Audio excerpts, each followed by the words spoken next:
Uncut and After Show. I'm your host Nathan Oakley, and if you are new to this channel, or you've not done so already, then be sure to subscribe. Hit the bell notification icon and join button if you'd like to become a Nathan Oakley 1980 channel member and keep up to date with the Flat Earth debate. If you would like to support the channel, there is a super chat that runs alongside each of these shows while they premiere, and there's also a Ko-Fi, Patreon, crypto and thanks button in the info box below the video. Speaking of patrons, I'm going to do a quick shout out to all of you who do support me on Patreon. So, a massive shout of thanks and appreciation to Amish, Vitali Z, Colton James, BG, Survive the Spin, FE Patriot, Steve, On the Level, Thomas van der Zander, Gary Hughes, Measured Flat, Chris Wouters, No Smart Comments, Mitch Kennedy, Rod, The Name's Burley, Twad Wazzle, Jason Hornsby, Christoph Fournier, Flat Earth Travolta, J Miles 24, Unamento, M Iron 26, Endless, Golden McKinnon, Retro Bill, John Case, Patrick Gunnels, Banter, Mel B Styles, Hairy Blade, Mobile Max 777, Rob W, Del West Watson, Unbelievable Productions, Blue Ridge Ranger, Abraham Ahmed, Skeptic 936, Texas Mike, Chow Yun Cat, David Wayne Foster, and Dank. So another massive thank you to all of you for supporting me on Patreon. Now I will hand over to whoever is in Discord and Google so you can enjoy their dulcet tones while I set up for today's live show. Maybe a little more. He could have so much more power if when he got to the moon he just broke it down that it's a violation of the second law of thermodynamics. Right? And breaks down gas pressure. I understand you got the Holy Spirit, you got discernment, but that's not going to fly in debate. Because you still believe, you know what I mean? Like, you can't say you know it just because you believe a book. With no offense, obviously, any Christians or Bible, anything. Don't know. I know we didn't went to the moon. That's what he was going to say.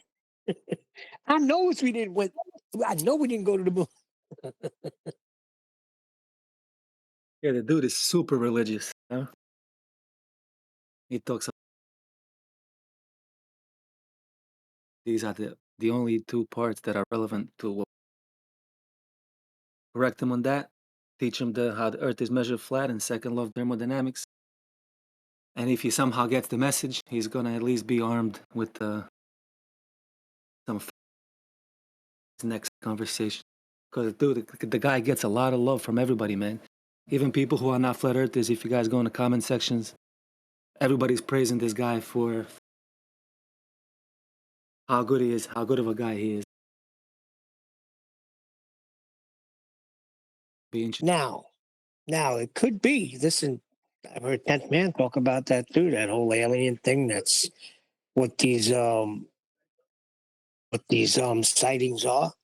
A lot of Christians believe that they're demons, and they're gonna fake an alien invasion. I've heard that before. Yeah, I've heard it too, but I don't know. Just talking about it on this show, take away a little bit. You know what I mean? Might discredit us a little bit. I suggest we stay out of it. Yeah, if you can get a hold of them, send them a message or something. Say, hey, come here. We'll give you some sharp tools. That'll cut right through all the nonsense. He's gonna put his face on the thumbnail, and we'll respond to Jesse Lee Peterson's vid. Nathan Oakley reviewed it, like we do every day. That's all you can do, man. Now, if he would have followed that up, then I know, however he answers the question, I always get that messed up, but he knows that Earth is flat because it's measured that way. Much more power. I mean, even like such simple things, man, that you can bring up by yourself. You don't need any research. All bodies of water must be contained. Surface is level. You know what I mean? Like one of the most powerful arguments that you can. Why would anybody think that? Oh my God, look at the flatness around everywhere you look. All bodies of water, surface is level. The first thing that should come to everyone's mind. Ask you about the ice wall, just point them to Job 38:8-11. And what's that going to show us? It talks about the ice wall right in the Bible. That's not the ice wall. It's the floodgates that hold in all the water Yeah, it's the ice wall, Job 38, 8 to 11. Yeah, I know. It says it's the ice wall there too. I'm very familiar with Job. Well, why even mention ice wall, man? If we know the physical properties of and requirements for bodies of water, it must be contained. Surfaces. Why even talk about the ice wall? We know that Because bodies of water. most people think that the water just goes off into nothing. There's nothing there. That's their burden, Well, though, that's isn't when it? you talk. As long as you're not claiming that. Hold on. No, I'm not. Most people that they think that the edge of the world is just a straight off drop into nothingness. Well, that's their stupid idiocy then. That's why you take the second law of thermodynamics and say, so you're viewing this from an area that doesn't exist to see the water drop off, huh? Nice. Yeah, that's nice. Yeah, you can only get that perspective if you're out in a sky vacuum. Good point.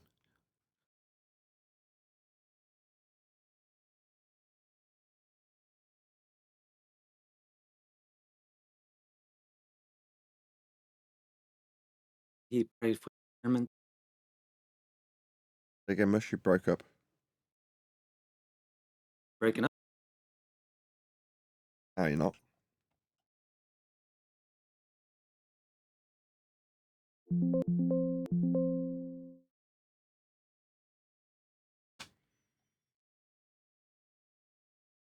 What did you say, Mush?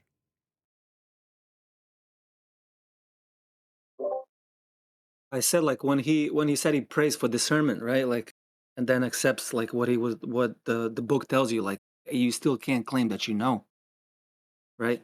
You accept that belief. Told you, can't really say you Correct. know. Once you explain it with this law, then you can say like that's exactly how He's space coming, cannot really he's coming exist. from a position of faith, though, isn't he? And I admire that. You know, his determination is based on his faith, and he's open about All it. of it. And based on his faith, he says he knows. And I don't disbelieve him in any way. But he could do with some better arguments, couldn't he?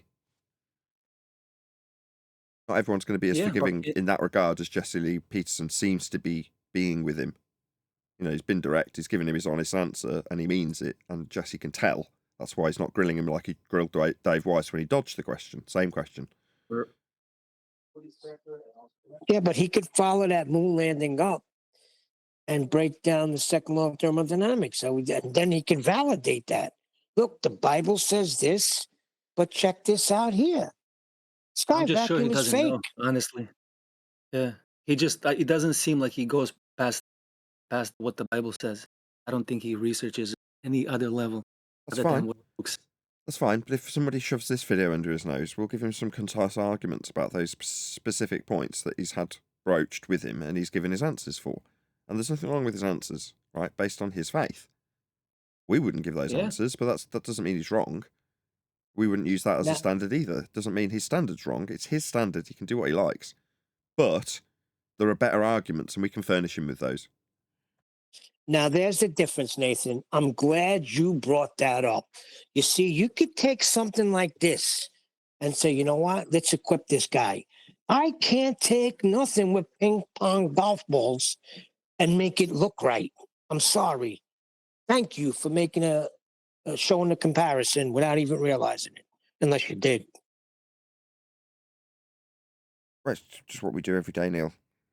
Everyone's taken as individuals. What they say is taken into consideration.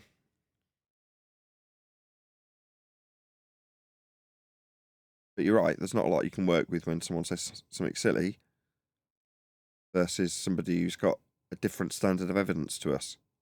That's different. Correct. Because he doesn't have an agenda. Oh, maybe he does. I don't know. We may listen to this guy down the road and he's talking about ether. I doubt it. It sounds to me like he's leaning on the Bible and has researched the Bible and has put his faith in God's word. Yeah, but many Christians, when presented with this ether, they buy it, tying him with the Holy Spirit. He seems like he's pretty grounded. Say there's ether in the Bible?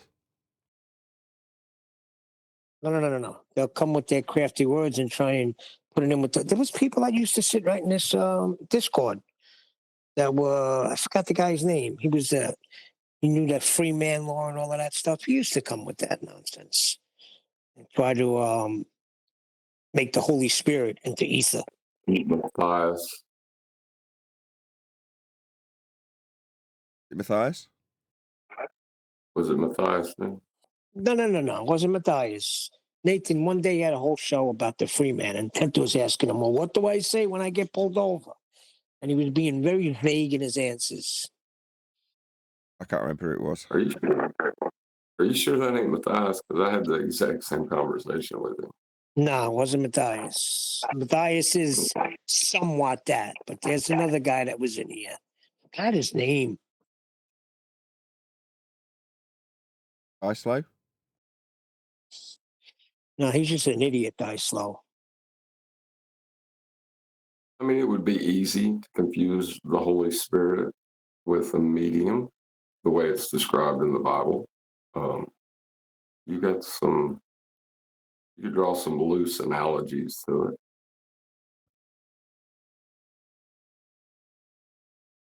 Well, he isn't, so let's not. Or at least he isn't in the clips we were going to be covering. Did you get my message, Nathan? No. Paula was asking if one day you can review some of the book that she went over with Danny Faulkner and give us some feedback. Put the videos in your thing, so. Recent. If it's the one she did 3 months ago, the audio is horrendous. I just listened to it. Was the audio right fine? to me, but was the audio okay? Yeah. Was Yes. the audio okay? Have you got a link to it? It's in Master B. Whereabouts in Master B? Right above what Mush put in there. Here's a playlist. Can you pick one? That thing. That's correct.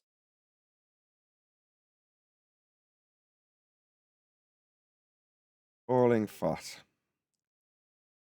We've all got the same title. Just put part 8, part 7, part 6.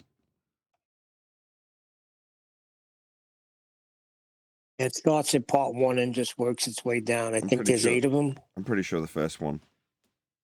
Okay, well, these are the ones that I think they are. Let's just have a listen to one. The end of chapter 2. So now we go on to chapter 3, which for me starts at page 71. And he says, as described in chapter 1, the Earth's circular shadow during a lunar eclipse was one of the earliest proofs that the Earth is spherical. This is an unsubstantiated claim that Earth's shadow is the cause of this eclipse. And again, we ask the question, have you ever seen shadow with color in it? No matter what kind of light you're shining on an object in a dark room, the shadow will be black. It'll be, depending on how much ambient light there is and how big, the distance between the light and the object will show whether the umbra and penumbra and all that. But you're not going to see a colored shadow. Need a flat earth for umbra and penumbra. Fiction with respect to a plane. Shadow. So he starts off with his straw man or just made up stuff. And then he says, obviously, for those who are convinced that the Earth is flat, this won't do, because the conventional explanation of lunar eclipses directly contradicts the flat Earth model. This is mockery, assigning a cause which could be easily made against him. This is Danny Faulkner's book, isn't it? How interesting. So, as we're writing the book, or critiquing, going through it, redrafting it, etc., etc., etc., we can see the standards that it would be comparable to, and this is it. My book is going to be so much better than this. Well, the thing is that claim of shadow, right? You need a relationship of 3 bodies and the angle of light between those 3. Yep. Well, where do you think they get the angles from? Equatorial plane of reference. Plus, they've got to derive the sphericity of the 3 bodies and put them in orbital motion. again with flat Earth measurements, to infer that it's a shadow caused by occultation. So all of these claims are substantively dependent on a flat Earth measurement to begin with. He is trying to divine flat earthers' motives when his motive is exactly the same. He's not going to see any evidence contrary to his position, which he is so terrified is being attacked by flat Earth, to the point where he thinks it affects someone's salvation. Which again, as I've said before, salvation is by faith in the risen Jesus. It has nothing to do with whatever else you believe that may or may not be consistent with that. And people in general have this uncanny ability to go through life believing contradictory things. That doesn't mean you're not saved. Salvation is by faith alone. That's it. You can't assign someone else's inconsistency and turn a blind eye to your own and say those people must be lost because they don't agree with my cosmology. This is, again, inexcusable for someone in his position. He's not a new believer. He's not terribly young. He is experienced and calls himself a subject matter expert, so no excuses. So this is out-and-out mockery and pots and kettles. This is hypocrisy. And then he says, perhaps flat earthers fear, this is with his perhaps again, leading the reader, perhaps flat earthers fear, like he does, that if they admit the conventional explanation of solar... It's talking about people.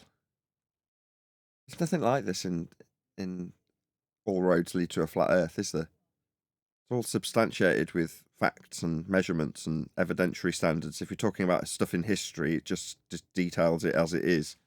Not, perhaps globe earthers think like this. Who cares? Right. Yeah, your book is going to be ace. That was one of the standards that was hardest because globe claims are so ethereal in nature, like trying to get a citation from the primary source. It was, oh God, it was like pulling teeth. Yeah, you're talking about when we were looking and eventually, was it you or Adam that found Sagan? Was it you? No, it was Adam, but it was like that on every single one of their claims. The best they got is... It took about, 45 minutes, an hour for Adam to dig that down? I can't even remember. I think it was in regards to gravity. Yeah, but Carl Sagan is just the best reference we could find that had a primary source. These claims go back beyond Sagan. It's just, you know what I mean? It's everything's so vague in their belief system. Yeah, because it's built on anti-flat earther rhetoric, and you might rise up the ranks and eventually become a high priest, like Sagan. But ultimately, the rhetoric develops from the ground level, doesn't it? People filling in the cracks at ground level. Or eclipses works, then it would undermine their argument against the cause of lunar eclipses. More of the same, begging the question, mocking anyone challenging his paradigm. And that's all it is. And there's no point in spending more time on it because this is going to be repeated throughout the book. This level of trolling and bad logic and hypocrisy. And then he says he has an accompanying figure that shows the situation of a lunar eclipse, but keep in mind that it's not to scale. It shows his view of what causes eclipses, the standard cosmological view that any atheist or evolutionist would be happy with, where there's the sun is some distance away. And where do we get the distance? Or the scale? Oh dear. All of these things are flat Earth prerequisites. And casting light, and for some reason, his diagram draws, picture this, just a circle on the page that's the sun, and take a point at the top and the point at the bottom and draw a straight line going to the top and bottom of Earth, and then continuing on to the top and bottom of the moon. Those are not parallel lines. What happened to the parallel lines of Eratosthenes? When we're doing an eclipse, somehow the lines are not parallel anymore. Yeah, very good point, Paula. When you see any diagrams of eclipses, no matter how you dice it, penumbra, and all of their descriptions of occultation have the light being focused to a point after the occulting body. Let's say it's the moon. So in the diagram, you'll have the light from the sun converging down through the moon to a point on Earth. And as Paul is saying, hang on, what happened to all the parallel light? It's just not parallel anymore, right? To make your explanation of eclipses work? No, it isn't. They're more than happy to throw out a complete contradiction in their rhetoric to make eclipses work in this instance. And I know the convention in physics to draw these lines for how light, to show how light is being bent, but that's certainly not the totality of light. And again, you can't have angled lines for one thing and then straight lines for another and say that you have any consistency in your argument. Yeah, you're right. You're pointing out an inconsistency in their argument. But in reality, the model can't exist because it's a derivation of flat Earth prerequisite angles that are used to create it. So when you describe it and argue for it having or not having parallel light rays in this example for eclipses, it's a redundant argument because you're arguing about something that cannot take place in physical reality, would have its light straight or converging in physical reality that the model cannot be within. It's a convention used to explain things, but the explanation comes with a flat Earth prerequisite that cannot be avoided. So to reify it into a need for this explanation of is light parallel or isn't, well, it's only taking place in the model itself. It's only taking place in the maths. So if you want to change it in the maths, in many ways you could say it's perfectly fine. Oh, well, if in this scenario, in this hypothetical world of globes moving around, it needs to converge. Well, fair enough. Converge it will.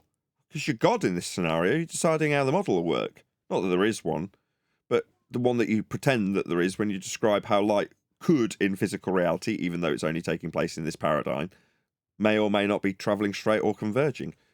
So it's kind of redundant. It's surplus to requirements because the step before this is point out how any of these conventions, including orbital motion, require flat Earth to come to pass. So anyway, he shows his view of how this works. And then he says on the next page, only if a full moon occurs when the moon is near one of the nodes, the 2 points of intersection of the two orbits, does a lunar eclipse happen. What happened to Occam's razor? Where is our desired simplicity? Where's the measurements that get you to the orbits for his inference? I mean, strictly speaking, I'm critiquing Paula here with this. She has asked, right, Neil? This is her saying, yes. Fine. It seems to me that modern cosmology is full of complexity. Now, just because there isn't a detailed drawing of what flat earthers may think is going on, we're at least honest enough to say we don't know. But we do know that shadows don't have color, and there is no proof that it is any kind of shadow, let alone the Earth's shadow that goes across the moon. As I've said, be careful if you do this demonstration yourself. As I have done, you will see that the light doesn't bend on a sphere the way that they expect it to, as it does compared to the moon. Yeah, again, no offense to Paula, but 5 years ago, no worries. You're debunking what you can conceptualize and reify into something that needs explanation in a scale version with the shadows. But she's saying, how do you know it's a shadow? Well, yeah, but you're also saying you've modeled it. So in essence, that process gives validity when you say, well, how would this work in physical reality? It isn't physical reality. The maths being used to create a scale version of something that couldn't take place in physical reality ever because it's derived from flat Earth origins. So I appreciate that Paul has done these things. Don't get me wrong, I've done the same sort of thing and taken globe Earth concepts and seen how they don't work and then shown how they don't work. But you're in the globe paradigm when you're doing it, and you're in a place that says it's okay to scale this to see if it works or not, because then the person who comes back at you says you haven't scaled it properly, you haven't done it correctly in comparison to how the world really works. So then you're in a position where one person says, no, you just haven't described how the world really works. You've got the orbits right, but this is wrong. It's like, but then both of you are in this paradigm where you're describing how the world of orbits and sky vacuums does or does not work. So it works to the globe paradigm's benefit when it's argued in this way. Whereas 2024, we've been preaching the good word of tell them it's flat in the first instance, and if they ever assert for you to react to, that's to say they assert proactively that Earth is spherical, you take their evidence and take them back to the origins of a flat Earth. Then you don't have to go into their paradigm and reify it. And it has been a good solid 12 months of adjustment for the panel when I say, no, we're not going to be doing this because we have to step into their paradigm to do it, and there's no need. Now, there are some examples that tail off where Brian's still explaining complex globe paradigm elements that haven't been discussed previously, and we kind of disclaim and accept that we have to step into the paradigm to do so. And with Paula, to give her my apologies on her behalf, she's doing it in reaction to a book, so she's led where the text takes her. But by the same token, yeah, I would always sort of remain vigilant in taking it back to the flat Earth origins at all opportunities. Just in her So defense, anyway, Nathan. Yeah, go. This is Sorry. 8 months ago, to be fair. So this is, you know, go ahead, Neil. Yeah, in the first video, she pretty much lays down how it's measured flat, navigated flat, sailed on flat, and then she's just dealing with each paragraph of his book. Yeah, I get it. I get it. again, is inconsistent in his application here of Occam's razor. And then later on, he'll say, under investigating some of Dubé's claims, why are we investigating Dubé? Does he represent all flat earthers? No, he is the part and parcel of the Flat Earth Society, which we've already indicated is not representative of most flat earthers. It is a fringe. What? Eric Dubé's part of the Flat Earth Society? What's she talking about? I'm trying to see. This is the whole shill thing that surrounds this topic and the paranoia that comes with it. Well, no, a little bit with Paul. Could just be a misunderstanding. So there's the Flat Earth Society and there's the International Flat Earth Research Society, which was made defunct and then reinitiated, if you will, by Eric Dubé. Now that's known as IFRS, International Flat Earth Research Society, as opposed to the Flat Earth Society, which is something entirely different. Now, as far as I'm aware, I'm not that clued up about what IFRS is, but to my understanding, it is Eric's, just is his. And that's the way he's built his community over the last 10 years. So his website, IFRS, is his. It's not being part of something else as far as I was aware. Now, I could be wrong about that, but when she says he's part of the Flat Earth Society, I don't think that's the case. And in many of Eric Dubé's videos, from memory, it's going back a bit, I do recall him exposing and detailing what the Flat Earth Society is, how you'll find your way to it with a cursory search, and what they say that is unequivocally wrong. So, I don't know if that's correct. Paula. Fringe view and believed to be controlled opposition. But he says that he got some ideas from Ptolemy, etc. He gave several reasons why Earth is a sphere. This is a manifestation of the common conflation of flat Earth with geocentrism among flat earthers. Again, we're not the ones conflating these things. He insists that we are, but this is a straw man. It's not even a straw man because it's not even a weak argument that we make. It's an argument we don't make at all. We don't say this. This is so useful for reasons that would be beyond Paula's comprehension when making this, right? So, as it stands, right, I've got a book that I've written and then had a publisher and somebody else, 10th man, help me rewrite and tidy up and get to the point where it's, strictly speaking, could have been published. Then it's been passed out, pre-publication, to anybody that could do what Paula is now doing with Danny's book. And going through it with an absolute fine-tooth, it is excruciatingly painful for me. I started to lose my rack a little bit yesterday again. I've managed to keep it under wraps for about 10 sessions. And then yesterday it got to a bit on Coriolis, my least favourite subject. And I just really wanted to get through it. I'm sick of doing it. And it's going to end up being the longest chapter. It's probably why I hate it. Nevertheless, let's say we're a third of the way through the chapter. And I just want to get this one sentence down. And Adam's moving things around and deleting stuff and hacking stuff up while I'm trying to get this sentence out. And I'm watching bits of the book move around and be changed. And I'm like, just stop it, just stop. Just write down what I say. And I was like, don't worry about it. You don't need to get all... I'm like, I do. This is my book. and they'll jape along. Well, we've written most of it anyway, and so it goes on. When I'm just trying to get this one sentence down. And the point is, let's not lose track of my point I'm making here.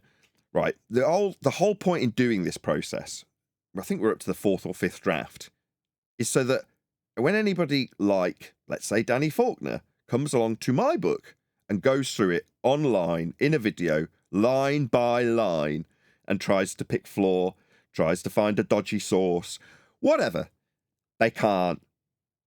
So when I've been saying in other episodes of Flat Earth Debate, we've been crossing the I's and dotting the T's. Well, we haven't yet, actually. That's something that Flatsy will be helping us with because she's exceptionally good at English, as it turns out. I didn't know that till recently. But she knows her stuff. When it comes to grammar, wonderful. So that's, strictly speaking, not just metaphorically, dotting the I's and crossing the T's. Whereas when I say that, what I actually mean is we're going through it with a fine-tooth comb to find even the slightest flaw in phraseology when putting these airtight arguments forward. Because they're airtight, and the only thing that can make them less airtight is me and my poor phraseology. Not punctuation, poor phraseology, just poor ways of putting things and describing things. Now, that's not to say that there aren't other bits that Tenth and the publisher have helped and put in and padded with that have also got to be critiqued. And, when they come out and there's something that's in a citation with gravity in it that isn't appropriate, I've just put my hands in the air and go, it's still me ultimately that's responsible, knowing full well that someone else has gone and got that citation. Now, that's not through laziness, it's just I am but one man, and you do need help to achieve these things. To get to the end of a published book, it's just not something you can just, well, maybe you can if you had just that as your focus. You can just achieve getting it done and drafted, redrafted, and then published on your own, I don't think. I'm sure there are people who are experienced that now do it after a period of having help and getting to that stage where they can do it themselves. But certainly it's beyond my capabilities. And so therefore there's induced errors that come from external sources. In other words, I have to ultimately take responsibility for them because it's going to have my name on it. But, it's just part of the process. So in order to weed out all of the stuff that Paul is having to pause every line, that's a straw man, that's a fallacy, that's a stereotype. I don't believe that. You won't be able to do that with my book. That's a bold statement. But Nathan, you run a daily show too. You don't have the time to sit down. You do need help. I mean, if you didn't have the Flat Earth Debate show, I'm sure you could sit down, focus, and get it right. I'd struggle to focus and get it right when we're doing it in the editorial process simply because the kids are running around normally after the show and it's very noisy. But fortunately, I've got people like Adam and QE and even you, Neil, to an extent, that are helpful and can put their input and two pennyworth in, even when the kids are running around screaming and I can't really hear what's going on properly and things like that. But it's radically changed. So, I mean, if I went back to the original draft, which I still do have, what I dictated out, compared to the end product, it's totally different. It's a completely different product. If you look at the book in between, the one that we're going through and adjusting and taking out huge chunks of, that's radically different to the original draft that I, had someone type up while I was reading, not reading it out, but just saying it off the top of my head. I was dictating it basically. And all three are completely different. That's what I was going to say to you about what I noticed. This reference book that you're getting ready to publish isn't necessarily going to be a straight read-through kind of book. You could, I'd say, read through it, but it'd be like trying to read a dictionary almost. No, I don't. No, I don't agree. I don't think so either. No, maybe because when we're scrutinising it and looking for references and such, and typing out a paragraph that's detailed about an explanation, we're scrutinising that and spending so much time. But you've got to remember that there's a base to the book. There's the story of Flat Earth Debate, the housekeeping questions, the evolution of the story of Flat Earth and our discovery of it. Some of the interpersonal relationships have all been hacked out because I didn't want them in there. But there is a story, a narrative that these sort of scrutinised bits are fitting around and in so that it does have a flow. Now, yes, there's a fair amount of flow, if you want to call it, that would make it more of a read that you'd sit and cuddle with a cup of cocoa and no, I get you, it's not that, but it's definitely not going to be like reading a dictionary. It's going to have a flow to it. I was going extreme with that. But the first book, what it did have was what you were describing, just the ability to sit down and drink a cup of coffee and leisurely read. That may be worth releasing after this book. No, that's the shows. No, what I burn did. that. No, definitely not. So you get that from the show. So what the book, if you played it as an audio book, for instance, that's definitely how I'd be digesting it. I won't be reading my own book back. I'll be sticking it up as an audio book and having it played to me. Yeah, that's the way I'll consume my own material, because that's how I feel it'd be best consumed. Because, like you say, as you're reading over information-dense stuff, there's a tendency to wear your eyes out and have your brain ticking over about what the process means as you're reading it. Whereas if it's just read out to you by an e-reader, you get the information-dense stuff and you might have to go back and listen again, but ultimately, you get it all processing, even if you don't necessarily comprehend it as it's being read, which, with it being so information-dense, you can understand that would be the case. So, for me, it's going to be something that would be read on an e-reader. The original draft was as spoken, so it comes off the page as it went on. Now, in some parts of it, when I was reading it back, I was like, this really flows really nicely, like a show would, when I'm like just waffling through whatever I'm talking about. But isn't good when it's a flat earth, sort of informational-based book with arguments in it, to just hear me talking about the story of how we came to fruition with housekeeping questions and, the interactions and the process of getting to, that's all well and good when described by me, but you can get that from a show. Yeah, that's what I'm saying.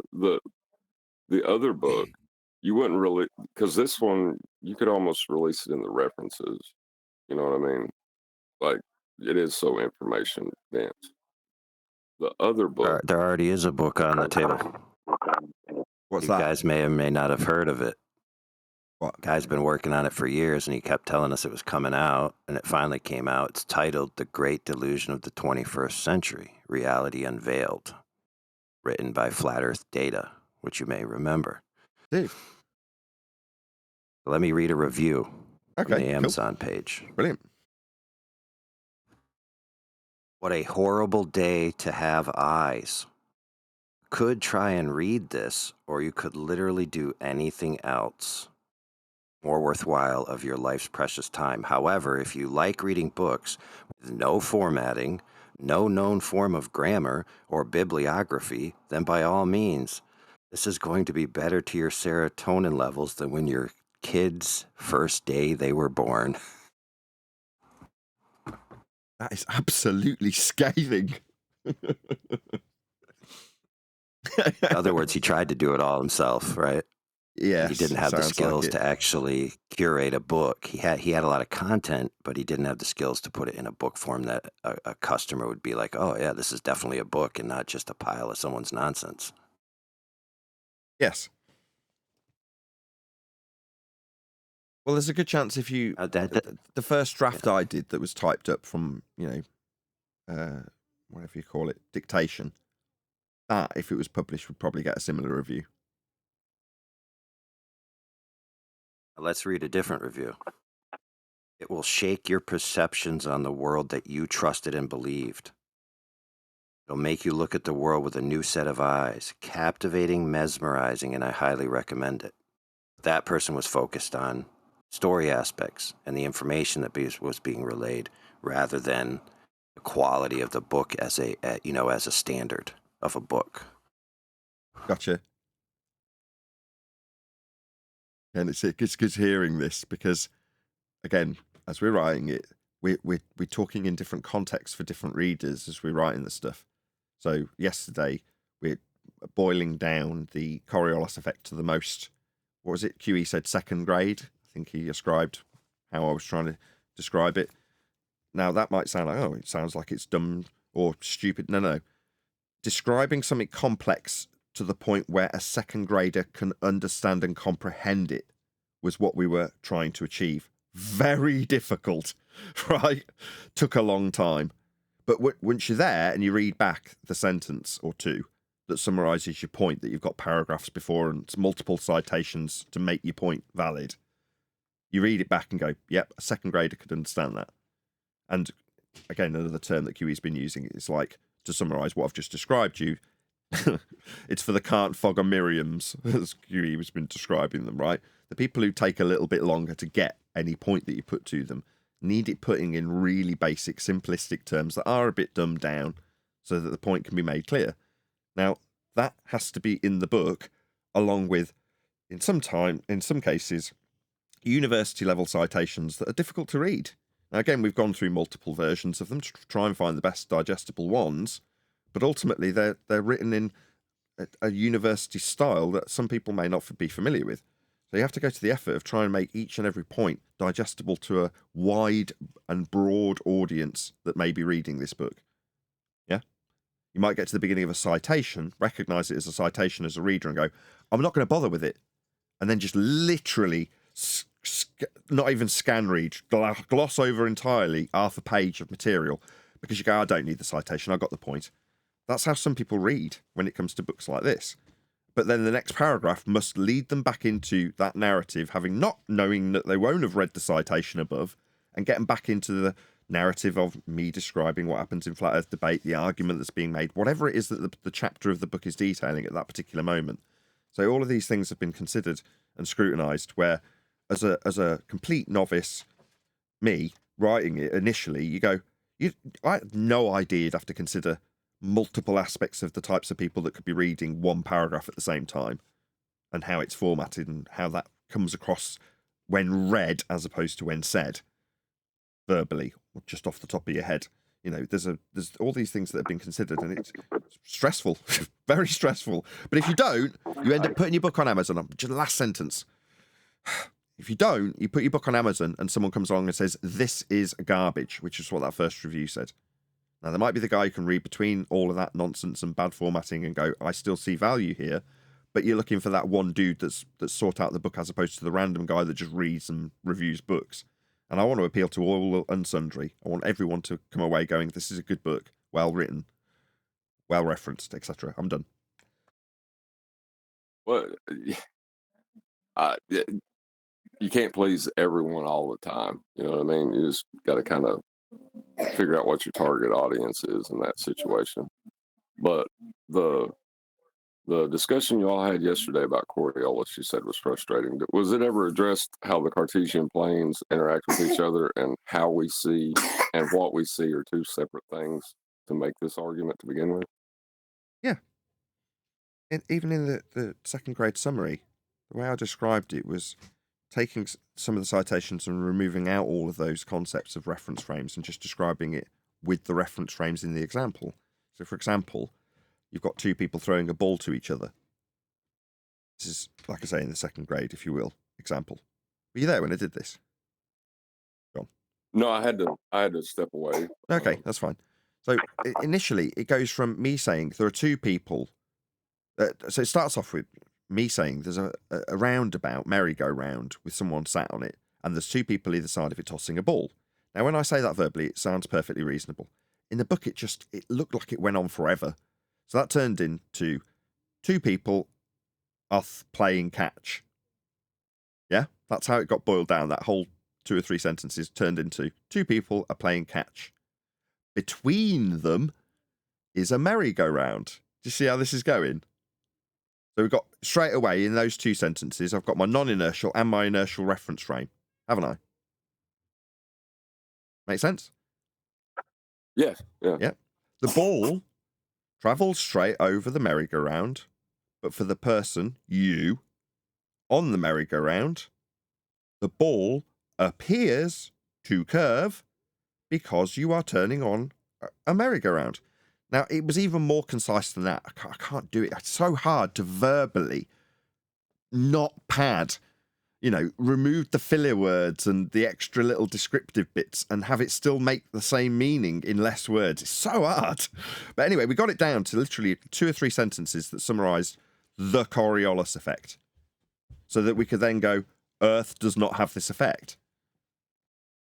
Yeah? Like I say, this is in between lengthy descriptions of Coriolis effect that have preceded it in terms of Earth-based Coriolis effect, how we debunk it, the discussion in debate, how it's come to fruition, how it turned into a housekeeping question. Like, you were there for those bits, right? Because Although we didn't read any of them because they're off what we are calling the right-hand side of the page. The book in draft form before the rewrites is on the right-hand side. And we're not necessarily reading through it as we're editing it with you there, John. So you may not appreciate that there's narrative that isn't necessarily being gone through when we're sifting through these citations. So just, as much as it pains me to say it because you're there while we're doing it, wait till the end and you'll see when you read through it, it definitely won't read like a dictionary. I know you said that was an extreme example, but I think even the bits that we're doing while you're watching are all the citations and stuff, and I can see why you would perceive it that way, but it definitely won't be. Nathan, if you got that down to second grade, Coriolis, that's brilliant. I can't wait to hear that. Well, I'm not trying to attack it because it does have to be, information dense because it's a huge deception, right? But it is really hard to pack in a lot of information and make it digestible to most people. You'll see their eyes glaze over, Nathan. You know what I'm talking about? Nah, I don't think so. You're thinking of everything that these guys are doing while we're writing the book. You're not seeing the vision, John. I can totally get how John would perceive it, given the sessions he sat in on. So I know I get it, but you'll see at the end. Don't worry. It's going to be a really good book. Hold on. Did you hear Adam the other day? The Corridors of Apathy. Just trust that it will turn out where you can sit down and read that book, and when you're done, say, "Damn, this is airtight, and what a great read." Yeah. Well, I don't doubt it will be for. Hold on a sec. Go ahead, John. I don't doubt it will be for people that can pay attention for more than 2 minutes. But I don't know. I wish I hadn't said nothing now. No, it's fine. I'm glad you have, because there's a theme to the book, isn't there? It's got a distinct Narnian theme throughout. So again, with comparisons, in that section that we did yesterday, part of it is saying, why would I have to disprove the existence of magical wardrobes because you're suggesting that I accept something that happens in Narnia? In other words, I'm explaining in nice language that's got an example with Narnia that, even kids could relate to if they've read that book or had the story read to them or watched the movie, that they can contextualize in a circumstance and then have, why am I being asked to prove we're not spinning strapped on the end, so that people go, yeah, why would it be the case that you're being told to disprove the gas lamp in Narnia by way of proving there aren't magical wardrobes? This seems bonkers. Why would you have to prove there aren't magical wardrobes? Why do I have to prove we're not spinning? So as the person reads through it, I hope they'll be taken on a bit of a journey that takes them through reminiscing, if that's not reminiscing, visualizing memories from their past that bring a bit of joy in comparison, that tell the story that I want to tell. Anyway, I hope it's good. No time. Well, it's been good. It's been good from. I haven't been able to sit in as much as I'd like, but like the standards are higher than any collegiate level book I've read. Well, they're higher than I can achieve, so that there will be huge levels of influence from other participants in the show, just like Flat Earth Debate in that regard. And that participation may or may not shine through as not fully mine, in the same way that most of the stuff I say on the show hasn't originated with me. I've learnt it and then used it. Well, it's the same with the book. There's a gloss of Quantum Eraser, Adam, Brian, even Neil in the book that will hopefully come through when people are reading it. So yes, it's got my name on the cover, but you're going to read some of the higher, more advanced examples and go, well, that's got a lot of air of Quantum Eraser in it. And you go, yeah, it has. Probably because he wrote that bit.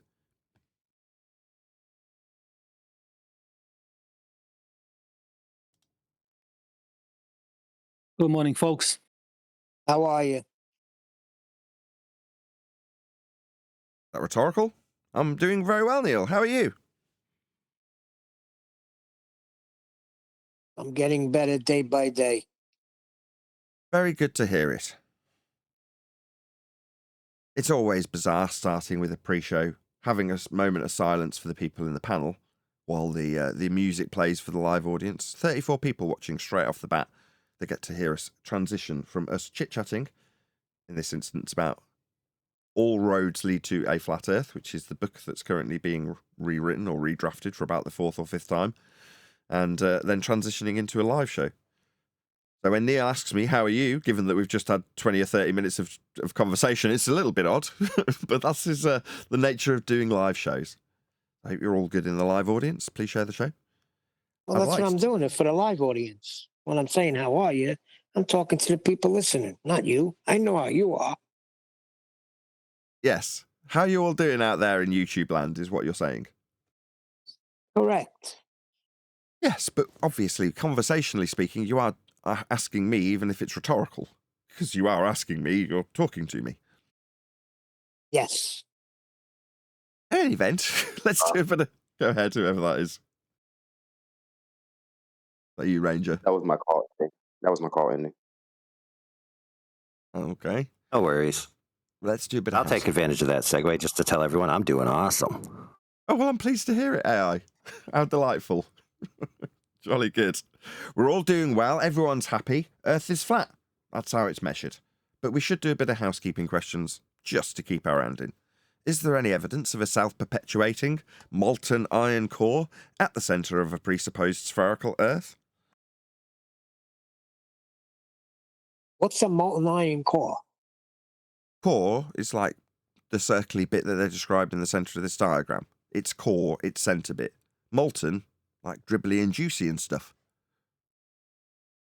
So how did they get there? How did they get there to validate that it's molten iron? They didn't.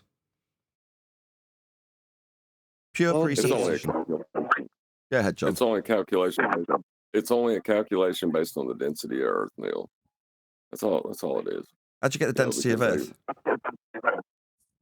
Well, you take the radius value, and then that gives you the volume, and then you take the average weight of what you presuppose the Earth is made up of, and then you apply that to get your final number. How'd you get the radius?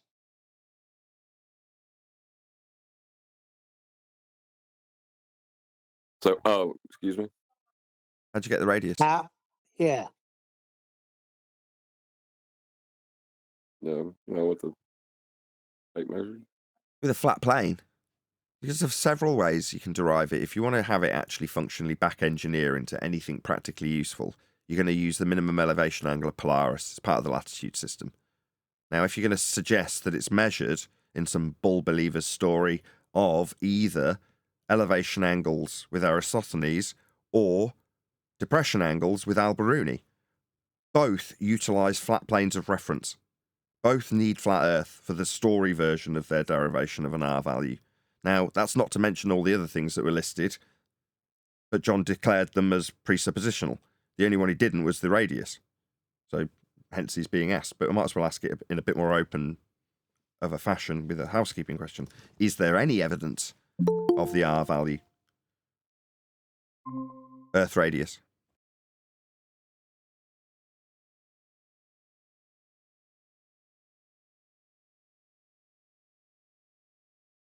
Have I listed all of them? I think I have. Maybe Brian can tell us. Hello, Brian, first of all. Hey, Nathan, hey, everyone. Tell you what. John was about to pipe up. Was there another radius derivation that you could name, John? Well, there's just the two that I can think of: the Al-Biruni geometric horizon and the equatorial plane circle of equal altitude. So, well, plus the third, Eratosthenes, then. So that's it. Okay, Brian, is there any other alleged derivations or measurements to achieve a derivation of a spherical R value that you know of beyond Eratosthenes, Al-Biruni, and Polaris minimum? Well, it's supposedly measured thousands of times every day, but I haven't seen anyone produce any measurements for it. Well, when you're told that it's being measured thousands of times a day, what are they saying? Satellites or something? I don't know, all kinds of ways. The celestial navigation, surveying, I don't know, geology. God knows what kind of rubbish they're going on about. Who knows what kind of rubbish that they're talking about is. Okay, let's try and phrase it a different way. Regardless of what you're being told, do you know of any official claims to measurement, actually derivation or calculation, of spherical radial value beyond Al-Biruni, Aristophanes, and latitude? P waves and S waves. P waves and S waves, I at. Does that derive R? No. No. Let me see. The only. No. No, I didn't. I thought I'd listed them all. That's why at the end of me asking the housekeeping question, I'm like, have I listed them all? But I just want to double check. I don't want someone to come along and go, actually, here's this other 2,000-year-old character that's probably not got any available primary source evidence for that says, here's how we got R. And it's presumably going to use a flat Earth also. But, that's what I know. That's the extent of my knowledge. If you're going to back engineer it into anything practical, you're going to use the minimum elevation. That's the equator. Yeah? If you're going to suggest that you're measuring it with the sun, Aristophanes, then you're using elevation angles. And if you're going to suggest that you're measuring it with the horizon, that's dip angle. Or depression angle, that's Al-Biruni. And that's it. That's the list. All use flat planes. Still, now that you say it, you said the word equator. The last time I asked the question to a baller on a comment, I was told that they get it from the equator. Well, the equator's the minimum elevation angle of Polaris. It's the maximum area of equal elevation, circle of equal altitude with respect to a Polaris-based system. It's the maximum. No, they're talking about their globe's equator. Yeah, but that's what the radius from their globe's equator. But that is the equator. Be the same as the equator you're talking about. Well, that is the same. I mean, they could call it. What you're saying is where I can not infer, when I can point to a measurement with respect to something that could be called equator after the fact, they point to their imaginings that were on a globe and just by fiat say there is an equator, and that's where their argument ends. No, they get their equator circumference from the radius, and they get their radius from the equator circumference. Really simple. No, they get the equator from a measurement of latitude. It's a latitude. Yeah, that's what I'm saying. But Brian's saying no in the comments. No. They get their radius, obviously, from the circumference. That's might as well be what Brian's saying here. Yeah, and they get their circumference from the radius. Of course. What's the problem? Well, it's the same problem with anything circular like geology. Well, how do you know the rocks are that old? Because we know what's buried with the rocks. We see all the artifacts that are around the rocks from that time period. Oh, right, that makes sense. So you verify the rocks are that age based on the artifacts you find around the rocks. Yeah. Well, how do you know how old the artifacts are? Because of the rocks that are therein. We know where those rocks are from. And that's when the artifacts would be from. Obviously. Of course. Yeah, I mean, it's obvious. It is obvious when you think about it. Circular reasoning's beautiful. Should we do any other housekeeping questions? R and molten iron core should suffice, I would think. Unless anybody's desperate to ask another housekeeping question, or have it be asked, I should say.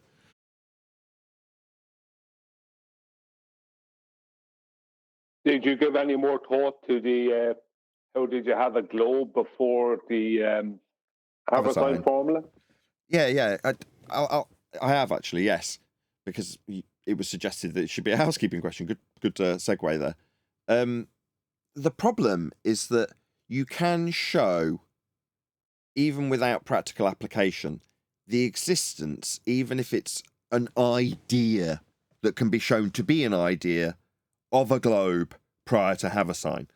So when I said initially, this just needs the phraseology tidying up, well, I needed to have a justification for having said that in the past. Now here's my justification for it. When you say any evidence of the globe prior to Haversine, if I was to just paraphrase it in the most concise way I see fit, then someone could ipso facto just show a globe or someone describing something to do with Earth that's globe-shaped pre-Haversine to meet that standard. And it isn't the standard we're inferring. We're inferring that if you're going to derive anything useful from a globe, say that the world is that, then there's obviously going to have something useful surrounded around it that you can use with the world, like the ground you're standing on. Now, as far as we can tell, pre-Haversine, that just wasn't the case.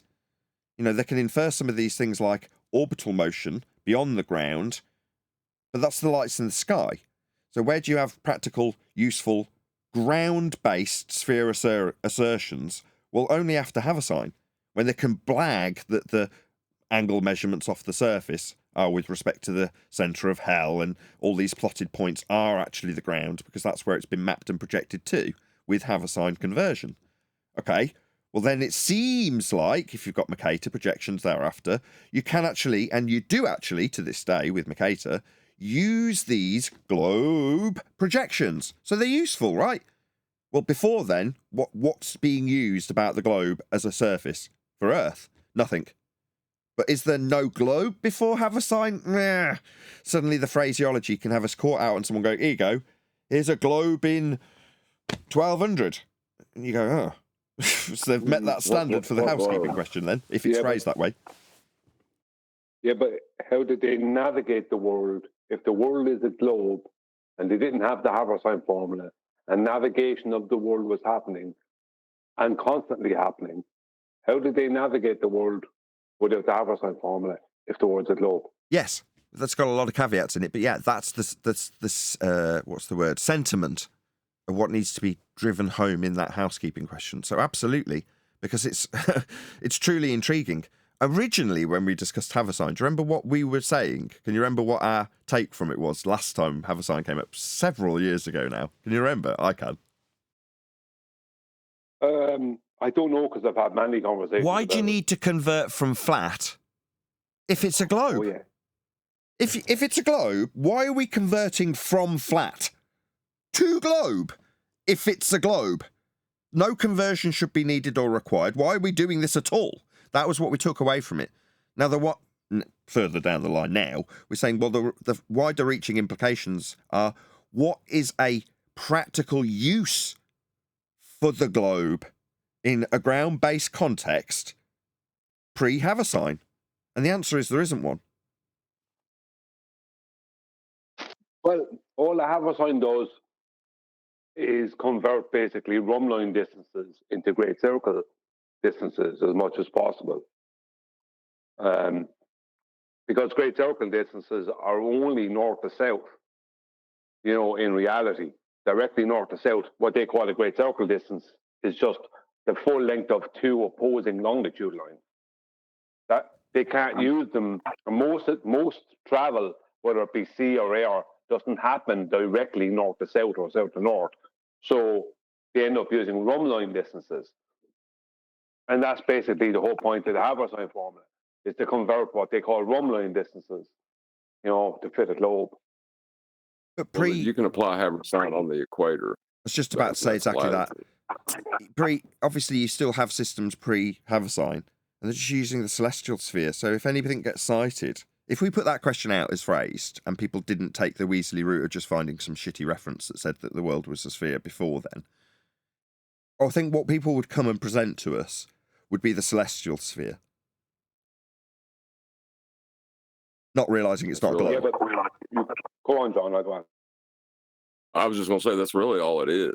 They've taken the celestial sphere diagram of the celestial sphere over a flat plane, and they've reified it into the reality, and then they deny the flat plane that's necessary for that diagram. Well, if they couldn't navigate, right, if on their globe pre-Haversine, then basically what they'd have to say is that, well, we were using a flat Earth. They couldn't use a globe. Well, they were. That's the point. They were using the celestial sphere and the flat plane. Yeah, but that's the point. Well, they're still doing it, but now they've added in a globe the past couple of hundred years.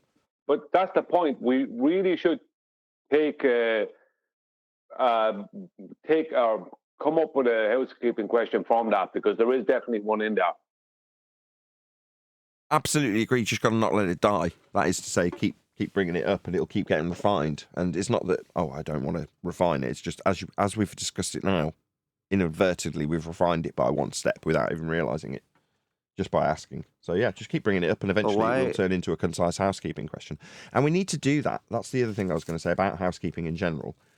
So because all of our globe-related debunks and housekeeping questions are around the paradigm that we've left, to sort of nail coffins shut. That's what the housekeeping questions serve, right? So we don't forget these nails that we've put in and let others know what these nails are and how they get hammered in. But now, after, let's say, 2024, as we're about to move into 2025, our rhetoric's fundamentally changed. So we're now talking about flat Earth and how it is always in the most prevalent of discussion point position when we come to discussing this subject of flat Earth. It makes sense. It seems so obvious. But that means that the housekeeping questions become slightly out of date in terms of how we currently do things. Therefore, rather than saying, well, let's just abandon that process, because that was another option that came up recently, add more questions like the one about pitch data and have a sign, because both directly... they're both indicative of our current style. Would you not agree? Have a sign because it's saying, like we did originally, why do you need to convert from flat?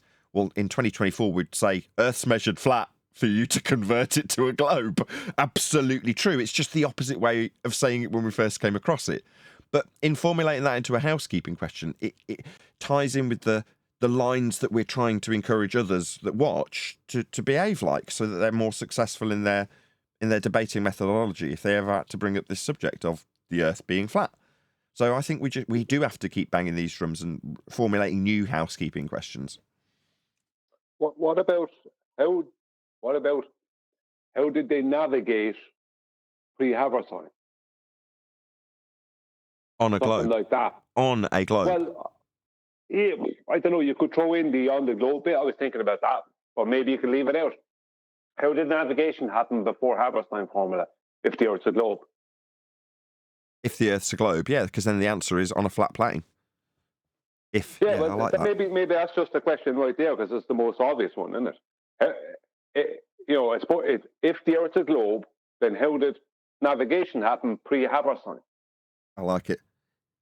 Something like that. Let's try it. If the Earth's a globe, how did we navigate before the Haversine formula? Yeah, I like it. Sounds good. If we're bringing this up, there was a housekeeping suggestion. Sounds like crap. Okay, so we've got a detractor already. Shockingly, it's AI. Is it because Brian's come up with it? No, it's because you just talked to us in the beginning about the ethos of not going into the begging the question in the first instance to make your point. So this may be a point, but to start it out, if the Earth is a globe, yada, yada, yada, would be against that ethos. Yeah, but how do you deal with the Haversine? You can't address the Haversine formula without referring to the globe. That's the whole purpose of the question. Maybe there's a language way of phrasing it that we're missing at the moment. It's a crossover. That's my point. It's a way of transitioning from questions that were heliocentric related to 2024 front foot forward flat Earth rhetoric. So in this specific example, AI, you've got a question as per the housekeeping questions that asks your average commoner garden globe believer how the Earth is navigated before the Haversine, if Earth is a sphere, or however the sphere is incorporated into the question. What's the answer in this instance? Not any evidence of a molten iron core. It's a closed question. No. This is different. What or how did we navigate pre-Haversine? What's the answer to the question? You're basically asking how did we navigate. Neil, you hear me talking to AI? It's a fine question, but it's just not in line. Well, what's the answer though? Like it doesn't have. But what's the answer? Oh, like how did they? How did we navigate on a globe before the Haversine formula? No, you could just say. Hold on, hold on. Hello. Talking to the detractor. There they are. Oh, there's multiple ways that they navigated on something that wasn't a globe. Now we're getting somewhere. There you go. So the answer is we didn't navigate on a globe. So how did we navigate? On a flat Earth. Precisely. So it's a way of incorporating the tradition. But notice how you changed. Notice how to speak to me. You had to change the question. Yeah, well, that's this process. We're refining it. It's not a housekeeping question yet, remember? So that's the whole purpose.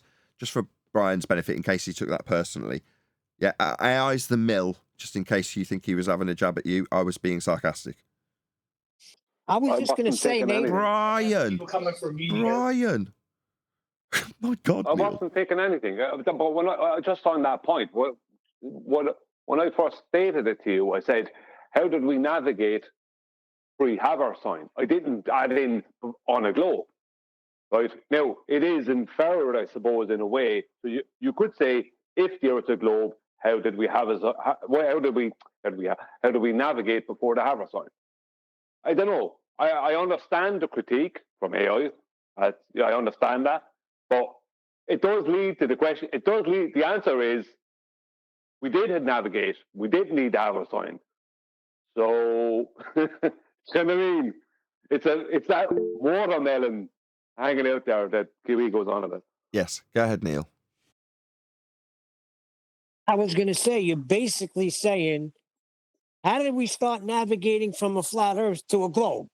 That's what you're asking. In reverse, we're saying, given that, if you expand the question, you're saying, given that we currently navigate and people assume that that's a process that uses the globe, before we converted from a flat plane to a globe with the Haver sign conversion, how did we navigate? Answer, on a flat plane. Well, here's another question, which is apropos to this, coming back at it, which is, why in Helmerts' book are the plumb lines curved? If you don't know Helmert, he's the author of Mathematical Theories of Higher Geodesy, Volumes 1 and 2. I think Volumes it's like 1 and 2, pages. yes, of course. I'm very familiar with the it. father of geodesy. I've never read it, never heard of it. First, I've heard of it, perfectly honest. So why the plumb lines are curved is because they have an assumption, which he admits, that they assume the Earth is a giant ball spinning, which creates certain forces, and gravity, which creates certain forces according to them, that they then have to calculate in with their geodetic measurements. So they have this expectation, then they have the raw measurements that they take, then they have to work those two together, but then they have a third thing they have to do. They have to coordinate their zenith angles to the celestial sphere. And the process of doing that, they curve the plumb lines.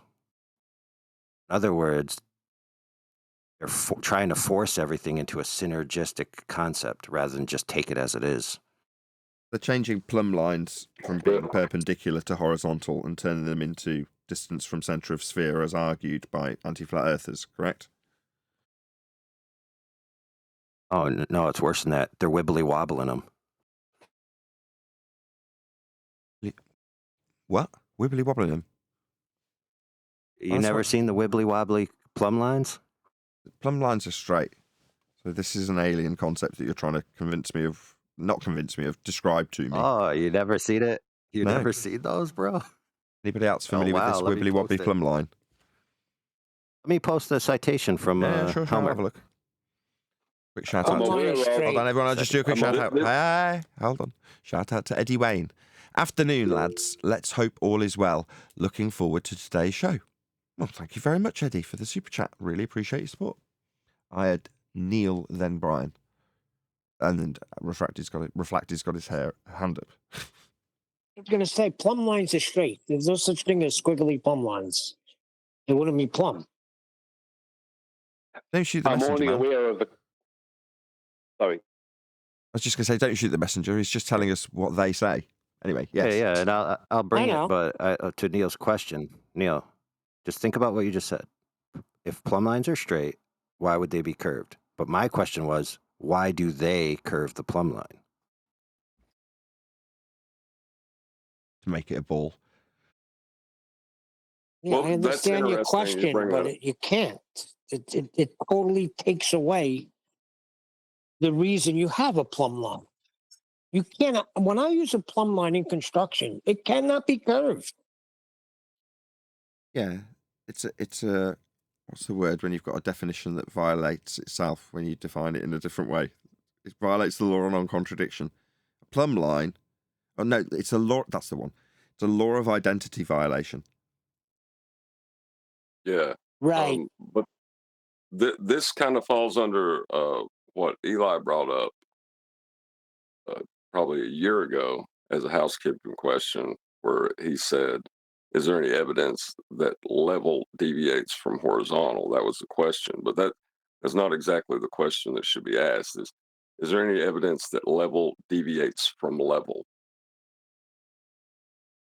Yeah, that's what they need. They need a violation of the law of non-contradiction to achieve their But ends. that's what they have in geodetic surveying, where horizontal and level are two different things. Now, even though they treat them as exactly the same thing when they're measuring anything, they still within their rhetoric of geodetic surveying, level is equidistant from the center of a sphere, which is not level, and horizontal is a straight line that you will make with an auto level, for instance. Do you know what I mean? This is what's going on in these people's minds.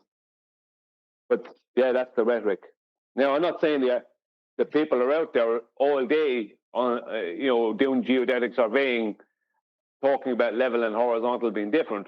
But when they're learning about geodetic surveying, the basic premise is that level and horizontal are not the same thing. It's crazy. Well, I mean, Right, so we got in the chat there two references. This curvy-worvy plumb line. I got the quote straight from the page from the book there, from Helmert, which is the PDFs right there. You can actually go look at the book. Well, you can't. I'll describe it. It's basically, you got the reference ellipsoid, the geoid, and then you got the Earth's surface there, and you can see there they have plumb line going through it. You can see that the plumb line is curving through the hill, represented in the graphic, till it reaches the top of the hill where the plumb line exits the ground and then takes off at an angle which, from this little graphic here, has no necessary reference to any perpendicular to a vertical ray coming straight from the radius. So a radial vertical, right, which would intersect a sphere, and then you'd have a line from that, which would be a tangent that you could draw 90s from. You would think that would be ideal in their model, but obviously they have potato Earth, right? So they can't actually get true plumb lines in their worldview because they don't always add up to their assumptions, and especially their assumptions of preserving the angles to the celestial sphere to reverse engineer it back to the ground. And the only way to solve that is through extensive mathematical formations, which are in this book, by the way, and curving the plumb line. It's the only way they can do it. Can someone grab that from Discord and stick it in Skype? Another quick shout out, won't be a sec, Brian. Another shout out to Eddie Bain. Thank you very much. Squiggly plumb lines to build squiggly walls. Thank you for the super chat. An issue they have is because they don't have, I know it's described like people will describe it as a vertical, but the issue they have is they don't have a vertical or horizontal. Now, they can have a straight line coming from the center of their globe, coming out at some angle, and put another straight line 90 degrees to that, and they'll have 90 degrees, but none of those will be vertical or horizontal. But what an issue they have is that is a vertical, sorry, not vertical, but let's call it a zenith to tangent, right? But they can only have, and this is something I brought up before, they can only have one 90-degree line, one line that's 90 degrees to that tangent line. So it's only where I exactly stand now can that straight line be 90 degrees to the tangent point I'm standing on. I can't put another line, let's just say, in the hallway that I'm looking at now, that's directly parallel to this line, and that will be 90 degrees to that tangent, but within their world, that won't have any connection to the Earth. So they can't have right. So yeah, you understand? Yeah, correct. So they then have the real world measurements, right, which aren't going to match the ideal description of a radial with an intersection to get any kind of 90 degree from, right? So they go out and they find, oh, that doesn't add up. But we already have this presupposition of synergizing the alleged globe Earth with the celestial sphere, from which we derived it retroengineering wise. So we have to have, a 1,200-page book to help us out here, to tell us how we can do all this math, to shove our assumptions up reality. Yeah. That's a good way of saying it. Yeah. Let's say... Let me read the quote, if you don't mind. After, Brian, you go ahead, then I'll read the quote. Yeah, okay, I'll be quick. A direct straight line down to the ground I stand on now, and a line parallel to that out the hallway, meeting the same baseline, the same ground, they actually need two tangents for that, because those two lines cannot be 90 to the same straight line, to the same tangent. They can't do that. Go on. I'm finished now. Yeah. Yeah, and that's exactly what this graphic shows, right? That they can't get the 90s on everything, so the only way to do it is to squiggly wiggly. So here's the quote. Where's the page? Sorry, before you start. It's in the main text on Discord. I've got the actual PDF with his text in it from 1880, right? Do you know what page it's from, the diagram that you're going to reference, just so I can show it to my audience? Oh, crapo. I think, man, I'm pretty sure it's page 2. But it might be in the preface. Okay. This was an infographic that I put together from it in the past. Someone's just posted it. Thanks, Vlad. That, I've got it. Oh, yeah. Thanks, Vlad. Sweet. Right, do you want to read it? Makes the dream work. What's that?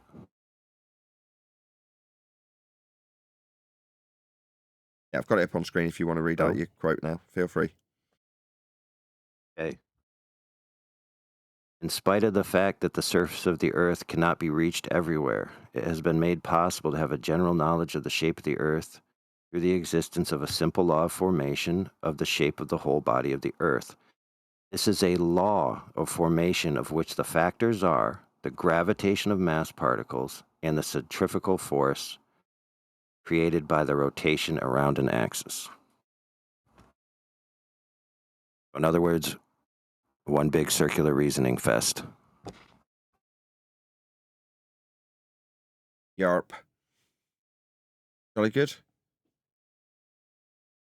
Okay, we're going to segue ham-handedly onto something else.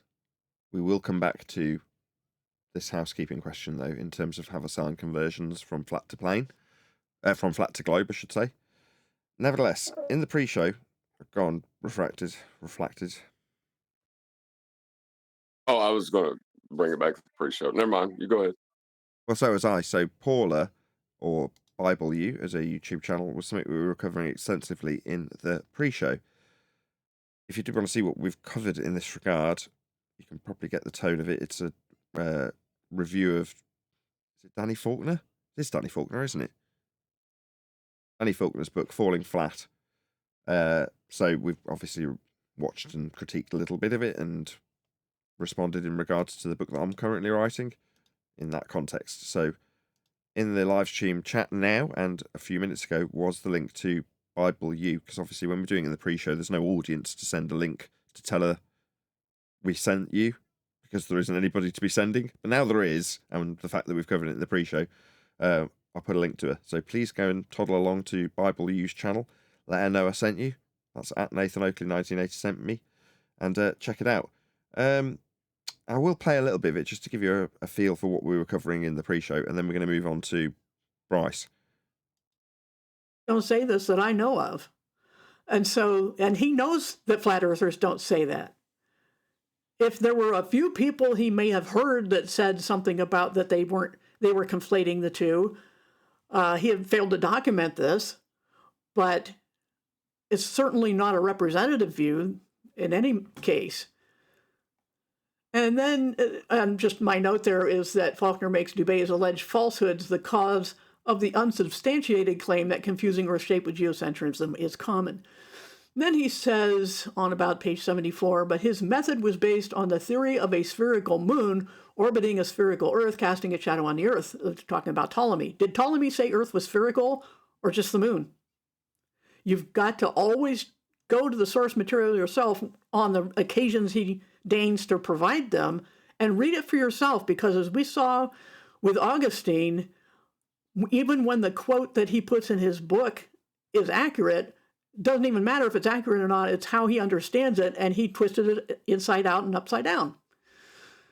So he says the first reasonably accurate prediction of a solar eclipse was when Edmund Halley, or Halley, depending on who you ask, predicted the path of the May 3rd, 1715 solar eclipse just a few months before the eclipse. No citation. Regardless of the quality of his assertion, it's still based in heliocentric orbital motion derived from flat planes, isn't it? So again, 2024, front foot forward, always look for the opportunity. If he's stating it in terms of Halley's comet and the predictions in orbital motions, where'd you get the orbital motions from? Flat plane derivations of angle measurements of the movements of the stars. So even though I agree with your critique in terms of his book writing prowess, for me, it's just another opportunity to point out that they need a flat earth more than we do. Anyway, for the audience, this is Bible U channel, so check her out. That's Paula speaking, because you were just listening to. And yeah, go and subscribe today. Leave her a comment, leave her a like. Help her along in the YouTube algorithm. She is as flat earth afflicted as we are. So definitely kept from the general populace. But if you're a member of my channel, or you're an audience member or a subscriber, please go along. Let her know we've covered her video, more so in the pre-show, but I've given you a little flavour there for your indulgence. Now, as you can probably tell from today's title, we're actually covering Bryce Mitchell today. And late in the show that it is, 40 minutes into the live stream, we are going to be covering him in a short format. So, who is it that did it? Mush has been kind enough to trim out 2 sections from his discussion. And they're only short sections, so it's not like we're going to be here all day covering half an hour video. We've literally got 2 1-minute clips from it. So that's why it's a little bit later in the show, and we'll still manage to get our way through it, I am in no doubt. So, with that being said, Mush, did you want to give any preamble, as it's you that suggested this today? If he's around. Yes, he is. He said we're going to be covering the 2 short clips of an hour. The whole interview is an hour long, but Jesse Lee Peterson asked Bryce about the flat earth and moon landing, and that, in my opinion, that's the only 2 relevant things that hopefully provide Bryce with some factual information on how the earth is measured flat and second law of thermodynamics. And hopefully people get on Jesse Lee Peterson's and leave some comments. Indeed. Videos being reviewed. Well, so this is Jesse Lee Peterson's channel, right? The Fallen State? Yes. Okay, so as is always the case when we cover anybody, and it's not the first time we've sent people to Jesse Lee Peterson's channel from memory, we also sent them along when we were covering Dave Weiss. But in this instance, as before, please let Jesse know in the politest possible way at Nathan Oakley 1980 sent me. That's all one word, @ Nathan Oakley 1980 without any gaps. Sent me, so that he is made aware, as the videographer in this instance, that's Jesse, that we have covered his video. And hopefully Jesse will make a response, make a video, comment about us. And if he was to do so, like we are doing for him, admittedly a much larger channel, he'd share in the YouTube algorithmic love and put a link to my video. That's the general idea with these things. In either event, hello Eli. We will cover Jesse's comments, not Jesse's, Bryce's comments to Jesse, with the hope that we can actually impart some better arguments on Bryce. So on yesterday's show, although we have covered Bryce previously, it was mentioned that Bryce is out there, captivates people in various different arenas because of his skills as a fighter and his outspoken views about Christianity, in this case, flat earth and other subjects, moon landing, etc., etc. So because of that, when he does cover or cross over, let's just say, with our subject, we want him to have the best possible arguments. In other words, arguments that he can win with. Now, don't get me wrong, I'm sure there's plenty of jokes that we could have about him just kicking your ass if you wanted to argue with him. But argue with him, people will. You know, that will only get you so far. It's not the case that somebody who's extremely intimidating in an octagon is going to be anything like as intimidating intellectually when they're talking about the Earth being flat. The assumptions of his intellectual prowess are automatic regardless of his endeavours. Doesn't matter if he's a PhD or a prize fighter. Everyone's considered the same the moment you mention this subject. So with that in mind, doesn't matter which arena is regurgitating some of the information we hopefully impart upon him today. We just want him to have the best arguments. So yeah, that's why we're covering him. Not necessarily to even critique anything in these 2-minute clips, but having a couple of clips with him in means we can talk in a way to him. We'd hope that, you know, somebody would actually contact Bryce, not Jesse. Now, that might sound weird as I've just called my audience to action with links, which I'll repost now. Do go and let Jesse know at Nathan Oakley 1980 sent me, and I am encouraging you to do so. That is to say, if you're watching live and there's almost 100 people here, go and do it. Don't just say, yeah, I will future tense do that. Actually go and click on the link. I'll keep waffling about this process while you do it. You're not going to miss anything, I promise. But yeah, please let him know in a comment. But ultimately, there's going to be people out there that have contact with Bryce and go, Bryce, check this out. These guys are appealing to you directly about your subject that you talk about when you babble on about flat Earth, if there's someone that doesn't like it. Or if you are, which by chance is very slim chance, that you're also a flat earther and know Bryce, then, you know, pass this video on to him and say, look, these guys want you to have better arguments. Here they are. And hopefully he'll listen and take some use from it. That's the main purpose here, if I'm honest, even though I'm sending it to Jesse's Yes, channel. brother. Go ahead. Feel free, my friends, to also drop Eddie Bravo's name, since Bryce certainly knows who Eddie Bravo is, and Eddie Bravo certainly called out Nathan Oakley by name as one of the best flat earthers that he recommends, and one of the most famous podcasts in the world. There you go. So if you know Bryce or know of a means to at least contact him, leave a message for him, whatever, use that as a good angle, and it works in my benefit. Thanks very much. And say, I went on recommendation from Eddie Bravo to this guy, Nathan Oakley, and he was talking about you, Bryce.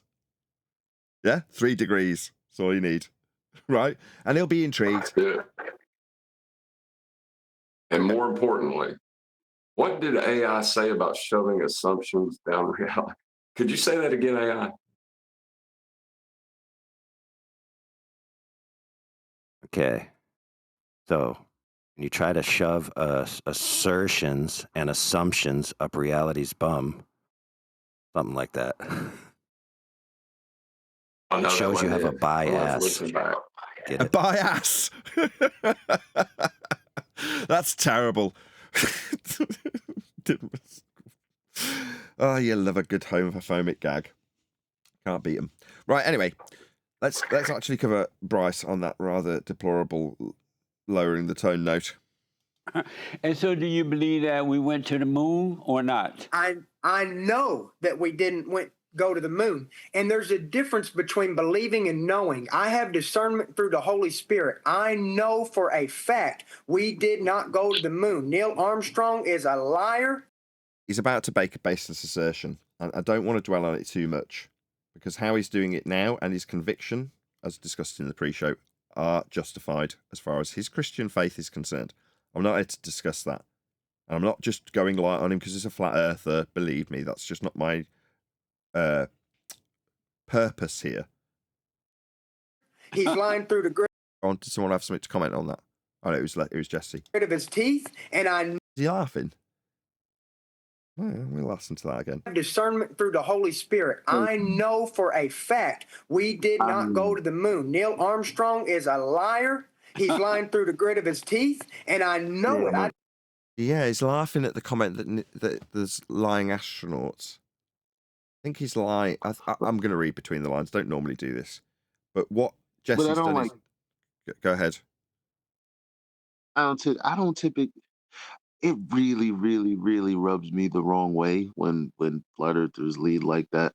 And I'm listen, full disclosure, I'm a believer. Okay, it's just when you're like, Yeah, we oh, I said could that in the prove. pre-show. Say again.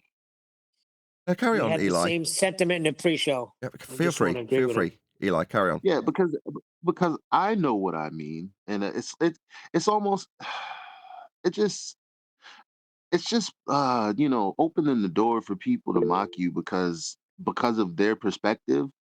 They don't really see how some of this stuff hits home for us believers.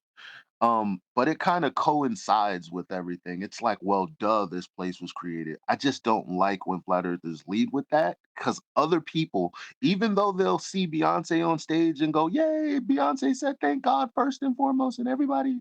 But when it comes to us, when we put God first, it's like, look at these nutty religious, way back in the day, prehistoric flat earthers. I just don't like it.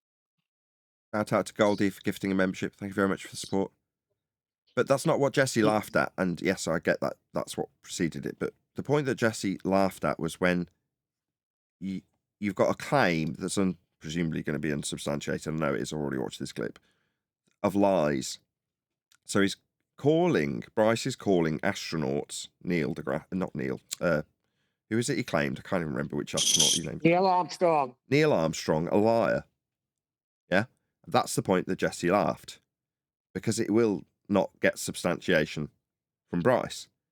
Now, he's saying because of his faith in what they must be lying about, he's taken a different road to get to that, and he's saying it with a justifiable, if I was to ask him, conviction, as far as I'm concerned, which is why I'm not going to be too heavy-handed with him. Yeah, I can rationalise his justification when he's got such dogged determination when he says this man's a liar. Now, he's dodged a bullet, Bryce, that is, because he is a liar. But I can prove it, and this is, the first, hopefully, impartation to Bryce of a better argument, so that someone like Jesse doesn't get away with laughing at you when you call a man a liar, because you can prove it. Because it's a pretty strong claim, and the guy's dead, he can't defend himself. So how'd you prove it? Okay. The place that they're claimed to have travelled through to get to the moon is a vacuum in their rhetoric. And you are breathing high-pressure gas, 14.7 psi at sea level. Now, that high-pressure gas must be under containment for it to be at pressure, like the tyre around the rim of a car's wheel. For there to be pressure, there must be a tyre. If you remove the tyre, there's no pressure for the car to sit on. Likewise, Earth must have containment to be at high pressure. And if the sky was a vacuum, that's the place that they are claimed to have travelled through to get to the moon, then all of the high pressure gas would vacate into that space, in line with a law of nature. Bryce may or may not be familiar with natural law, but in this case, we're going to detail it for him. The law of nature, for the benefit of Bryce, is called the second law of thermodynamics, and it's not that complicated. The example for the second law in this instance is gas dispersion, and I'm going to give it in quite crude terms. If you fart, the gas fills the space. If you're in a room, it spreads out. If there's a tiny crack anywhere under a door, between the walls, under the floorboards, the gas will eventually get into that space. Why? Because the gas is travelling in a high velocity in all directions. So it's trying to collide with anything that it encounters. Now, because we're already at pressure, the gas you expel encounters other gases that it has to bounce off. So it takes time to disperse through the existing gas to spread out throughout your house. That's dispersion. An entropic description.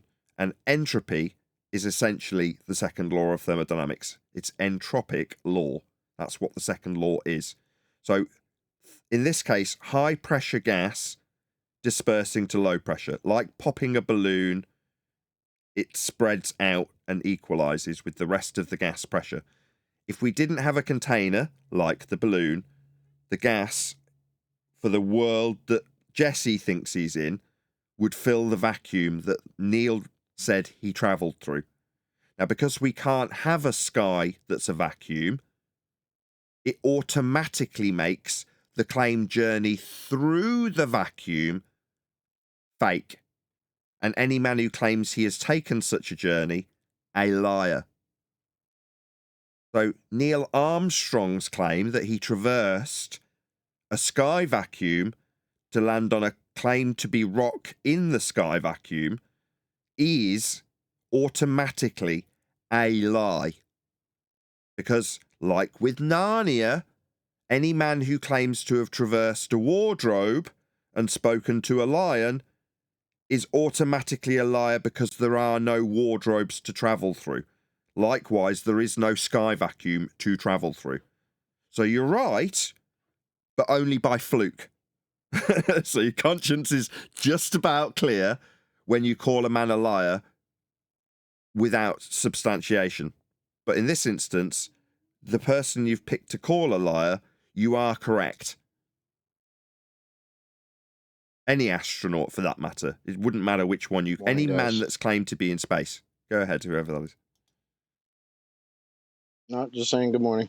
Morning, Chocolate. Go ahead. I think this is an occasion of God hitting a straight blow with a bent stick. He got to the right conclusion. He just didn't get there the correct way. Well, I don't agree. That's why in the pre-show I'm like, I'm not going to knock him too much. This is not for him, is it? Is this for Bryce's benefit? Bryce already knows Earth's flat. Hey, Bryce, if you're listening to this, mate, to be honest, you don't have to do a damn thing. Ignore everything we've got to say. You're a good man. You know what the score is. Now, the fact that you arrived there through biblical faith is neither in nor there. I don't care. He knows what's what. He doesn't need any of this. Who's it really for? It's for Jesse, because that's who is being spoken to by this man. Now, if he's a man of the Bible, then he'll appreciate that he's got a purpose here. And being a good communicator of this information is obviously what he has taken upon himself. If that's his path, then my path is to make his path easier. Do you know what I mean? And at the moment, Jesse's laughing at him, isn't he? Jesse laughed at him when he said that he was a liar. No. I want Bryce to be able to say, why are you laughing? This is a man who also claims to be a man of God who's lied to you in a very profound way, and you need to be taking this seriously. Now, if he's got the arguments we've just given him, he's got every justification to call Jesse out for his mocking tone in this instance. Now, I want to arm Bryce with that. I want him to be as strong in this argument as he is in the ring. Yeah, is faith based on belief or knowledge? You tell me. I'm sorry, knowing. Is faith based on belief or knowing? Belief. It's using a category error to make a definitive statement. I don't think that's fair to anyone. No, I'm not saying yes, you're correct. But to Bryce, mentally, his conscience is going to be clean, isn't it? If I asked him to justify it, he would not lack the courage of his own conviction when telling you why he knows this. He knows this balls to bones, doesn't he? Now you're saying, well, actually, I can pick apart how he thinks he knows this. Correct? Yes, he has very strong faith in what he believes, and that's apparent. So do I. Yeah. You don't hear me saying that, though. Yeah. Well, but the standards aren't the same as his biblical standards, are they? So that's why I've got to be gentle in terms of transitioning him off a standard that is perfectly reasonable for him, But that's why I'm saying this isn't for him, is it? He's become the messenger. He needs to communicate this to others, and that's what he is essentially doing in this moment. Happens to be about our subject. It's not very long. We've only covered 14 seconds. or 20. But the point is that he's on this path. Whether he's chosen to be on this path or he's found himself on this path, I don't care. We're here to refine his path and make his life easier. And his purpose in this moment is communication with Jesse and the wider audience. And the standard he's got is therefore critiqued by those people, not just his own standards. So yeah, his conscience is clear, but we wouldn't have any purpose in doing this if that was all that mattered. Go to the moon. Neil Armstrong is a liar. He's lying through the grit of his teeth, and I know it. I don't think it. I know it. Really? And how do you know for sure we didn't go to the moon? You just know it for sure. How do you know that? Because everything that NASA does is a lie. NASA, add a T, you get the word. Stop. Elephant Hurling and Generalization Fallacies by Bryce. Now, again, I don't want to labour this point too much. There, I've done it. I've criticised it. However, now he has a better feather in his bow, or whatever. What's the phrase? Arrow in his quiver. Correct. Yeah? Now you've got a better arrow. Right? The sky vacuum isn't somewhere you can travel through to get to the moon, is the response here. There is no sky vacuum. If there was, we'd have never developed gas pressure. None of us would be breathing. Yeah? That's the argument here. I know he's a liar. You can't go through the wardrobe to Narnia. There's no wardrobe to go through. He's saying he's in Narnia. And therefore, I know automatically that any claim that comes from a place that doesn't exist, like Narnia or the sky vacuum, is automatically a lie. Therefore, Neil's a liar. Satan, it's the same. Say again? Can I say something? Once he lays that down, then he can go back and say, and the Bible actually confirms that we are contained. Yeah, you can lean on your faith and refer to it in terms of where it's referenced in the Bible after you've proved beyond all doubt that it is actually the case. And in this instance, there's what's known as antecedent-consequent relationship. Without the container, there can be no pressure. Well, their claim of a sky vacuum has no containment. So it's automatically classed as a lie, because he can't be doing any. If he's claimed to be somewhere you can't be, he is automatically a liar. Buzz Aldrin, all of them, they're all liars, because they all said they went somewhere they didn't. Same letters. I'm just telling you, NASA is purely satanic. It was invented to deceive. I can tell you what the end goal of NASA is, Mr. Peterson. The end goal of NASA is to fake an alien invasion. They're gonna attack probably United States or other parts of the world and say. Now he's into speculation and his beliefs about what might come. I mean, without a crystal ball, you don't know this is going to be the case. It may come to fruition in the way you describe, Bryce. But in terms of convincing next man, the guy sat opposite you, that what you've stated is true, prove it with evidence. A natural law, how gas fills space, your farts will always fill the room. So would the gas fill the vacuum if we had one. They didn't go to the moon. You do yourself a disservice when you speculate about NASA's existence as a satanic organisation here to peddle the notion of aliens in the future. You're sounding crazy, just being honest. Yeah, and that's kind of what we're trying to step back away from to Mr. Bryce.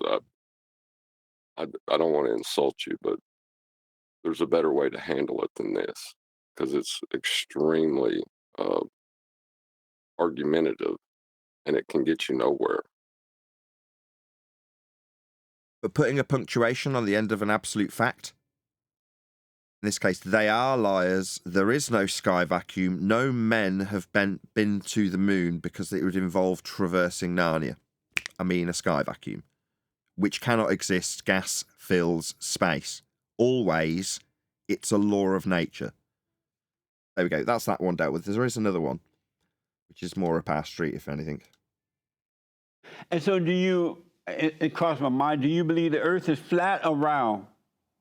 I know that the earth is flat because it's in the word of God. It describes it as flat. Psalms 104, the earth shall not be moved. The Bible doesn't say that the earth spins and rotates and does all of this stuff. The Bible says on the first page of Genesis that there is a firmament. Most Christians don't care what a firmament is. And it's what undid his other argument about traveling to the moon. So you can lean on it and call it a firmament. You're a Christian, and it says that in the Bible. Perfectly reasonable. I don't, because I don't know what the containment is. I know it must be there for me to be breathing. You call it a firmament. Well, the gas that they say is around us is uncontained and able to be traversed with a rocket to enter an area that the gas isn't filling. So the gas just gets up to what they call the Kármán line and goes, do you know what?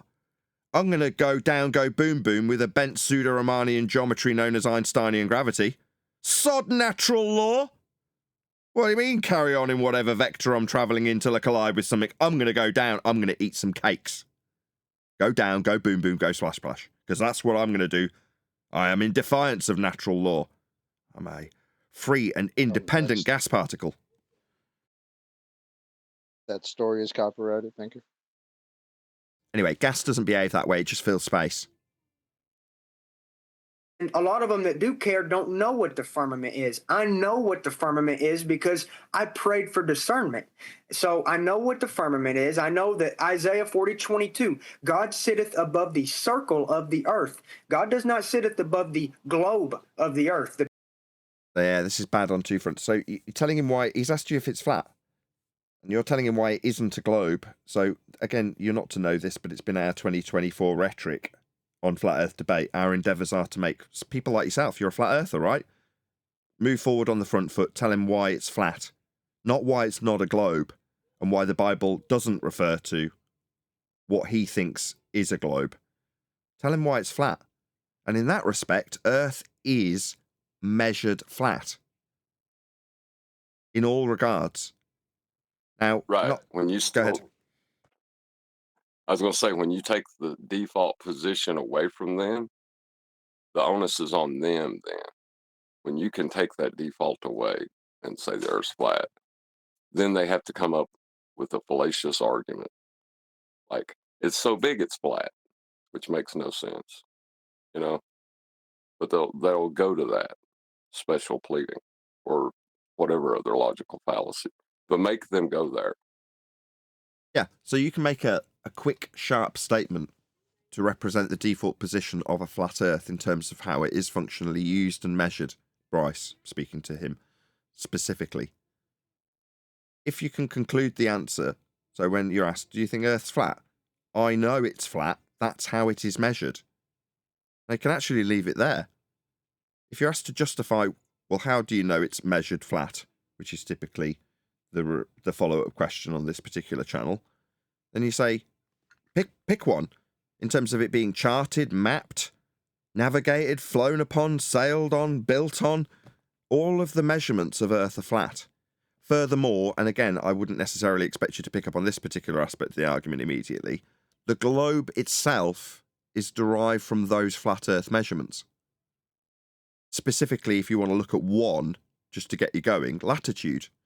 Those lines that are wrapped around the globe in the models and lamps that kids get given, those lines are angle measurements to the star called Polaris. It's an elevation angle.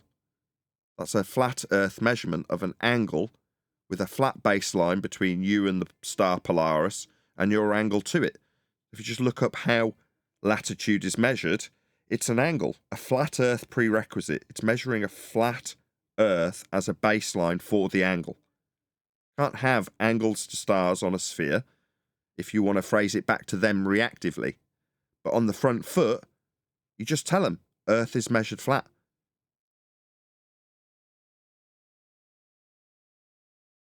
The people who wrote that book, they knew what the difference in a globe, a three-dimensional object, was. And again, appealing to the people who are writing the Bible, you know, by the way of it being penned by God, you know, this isn't the greatest of appeal in terms of the people who are writing it know the difference between X and Y. It's weak at best. Even if you could categorically prove with primary source research that you could divine the thoughts of what they did and didn't know when writing the Bible, even then it's still weak. But saying Earth's measured flat, long pause, that's far, far better. It's a statement of fact that you'll never, ever, ever fail to prove because it's a fact. At best, they'll appeal to one of the flat Earth measurements that Earth will always have applied to it to suggest that Earth is spherical. For example, measuring the same elevation angles described to give you latitude in the last example, with the Sun measuring elevation angles to derive radius in the stories of Eratosthenes. So they will also, that's globe believers, Jesse Lee Peterson if he is one, if Jesse's to present you with a claim beyond the base assertion that Earth is measured flat, he'd have to make his claim whole by presenting his evidence and his measurements, which will also be flat. So rest on the laurels that you know it's flat because it's measured that way. Now, I'm not expecting you to have known that past tense before me saying it or this show being given to you, but I want you to know going forward now, if Bryce ever gets this, I'm speaking to him like I'm actually talking to him, but I hope someone does share this with Bryce personally so that he gets this message. No, it's flat. That's how it's measured. Just a couple more seconds of this video and then we'll move on. In a circle, a two-dimensional object was. It's always described. Heaven is above, earth is in the middle, hell is below. And so do you... And that's it. So, as is always the case in terms of at least YouTube sharing of the love and algorithmic favoritism we definitely don't get here on Flat Earth Debate, please let Jesse Lee Peterson know, that's the Fallen State channel, know, at Nathan Oakley 1980, all one word, sent me with a polite comment that just alludes to the fact that we have covered their video here today. Go ahead, from Discord. Nathan. Yes, mush, go ahead. Unfortunately, I don't see any of the comments from anyone. Usually by this time, there's quite a few comments from your audience. And I noticed my comment disappeared right away, even after I refreshed it a few times. That's okay. So it's been about a good 20 minutes or so. None of the comments are there. There's various YouTube settings that often people apply. I can have these settings where I can set to approve. So you'll see your own comment, or maybe not, depends. But sometimes clicking newest will get the ones that are unapproved to appear in a glitch.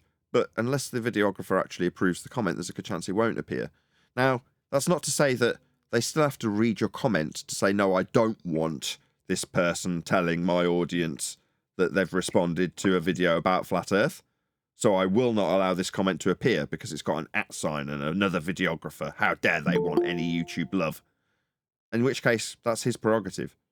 But that's not to say that I'm not going to encourage my audience to let Jesse Peterson know at Nathan Oakley 1980 sent me with a polite comment that just alludes to the fact that we have appealed to his discussion about Flat Earth and the moon landings with evidentiary standards. Now, you don't have to go into that much detail in the comment, and he doesn't have to publish it. It's a free world. Anyway, please let him know at Nathan Oakley 1980 sent me. Go ahead. Don't forget, this also plays off of previous things that he has done. So, for example, he had David Weiss on, and he couldn't get David Weiss to answer, do you know that the Earth is flat?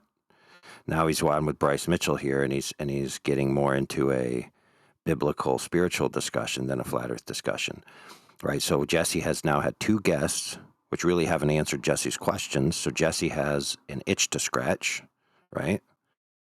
So if people are aware of Nathan through Bryce, and he's like, I wonder why all these people are saying Nathan Oakley's the guy that's finally going to scratch my itch. Maybe, just maybe, he'll check him out.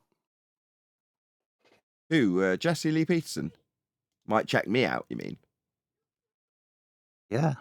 I'll tell you what, they certainly won't. He certainly won't if nobody goes and comments. I'll tell you that much.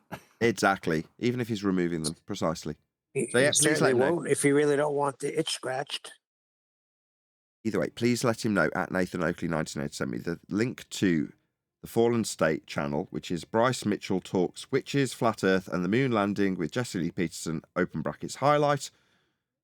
go and let him know on that video at Nathan Oakley 1980 sent me, and hopefully he'd get in touch, let me know if he did want to chat to me. I'm sure he's perfectly well within his abilities to do so if he so desired. But I just want him to know we've responded. He might mention me in a video, make another video, and talk about this particular video. Who knows? Either way, if he did, I'd hope he put a link to this video. Yeah. Go ahead. And for the audience, if you're so inclined and you feel that your messages aren't being heard by Jesse, don't forget Bryce is still his own man. You can communicate to Bryce, hey, through other channels that he's involved with, if you care and you want to. It's fine. You're entirely entitled to do that of your own free will and volition. Go to him and say, hey, Nathan checked out your thing. You know, we knew of Eddie Bravo in the past. We know that Jesse's kind of, pressing this thing. You can create a conversation on your own. Go for it. And in many ways, that's where my main appeal lies. I'm trying to appeal, or almost speaking directly, or trying to, Bryce, and say, here you go, here's some good arguments. Space is fake, Earth's measured flat. That's a nice, concise summary of the two main points we covered for him today. But I want him to take these arguments and move forward with them so that he does better. So next time his companion, host, whatever, says to him, laughs, when he says that Neil Armstrong's a liar, you can go, why are you scoffing?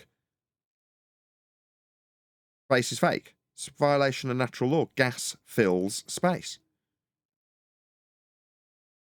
Anyway, hope somebody does get in touch with Bryce. I really hope he gets this information because it'll help him.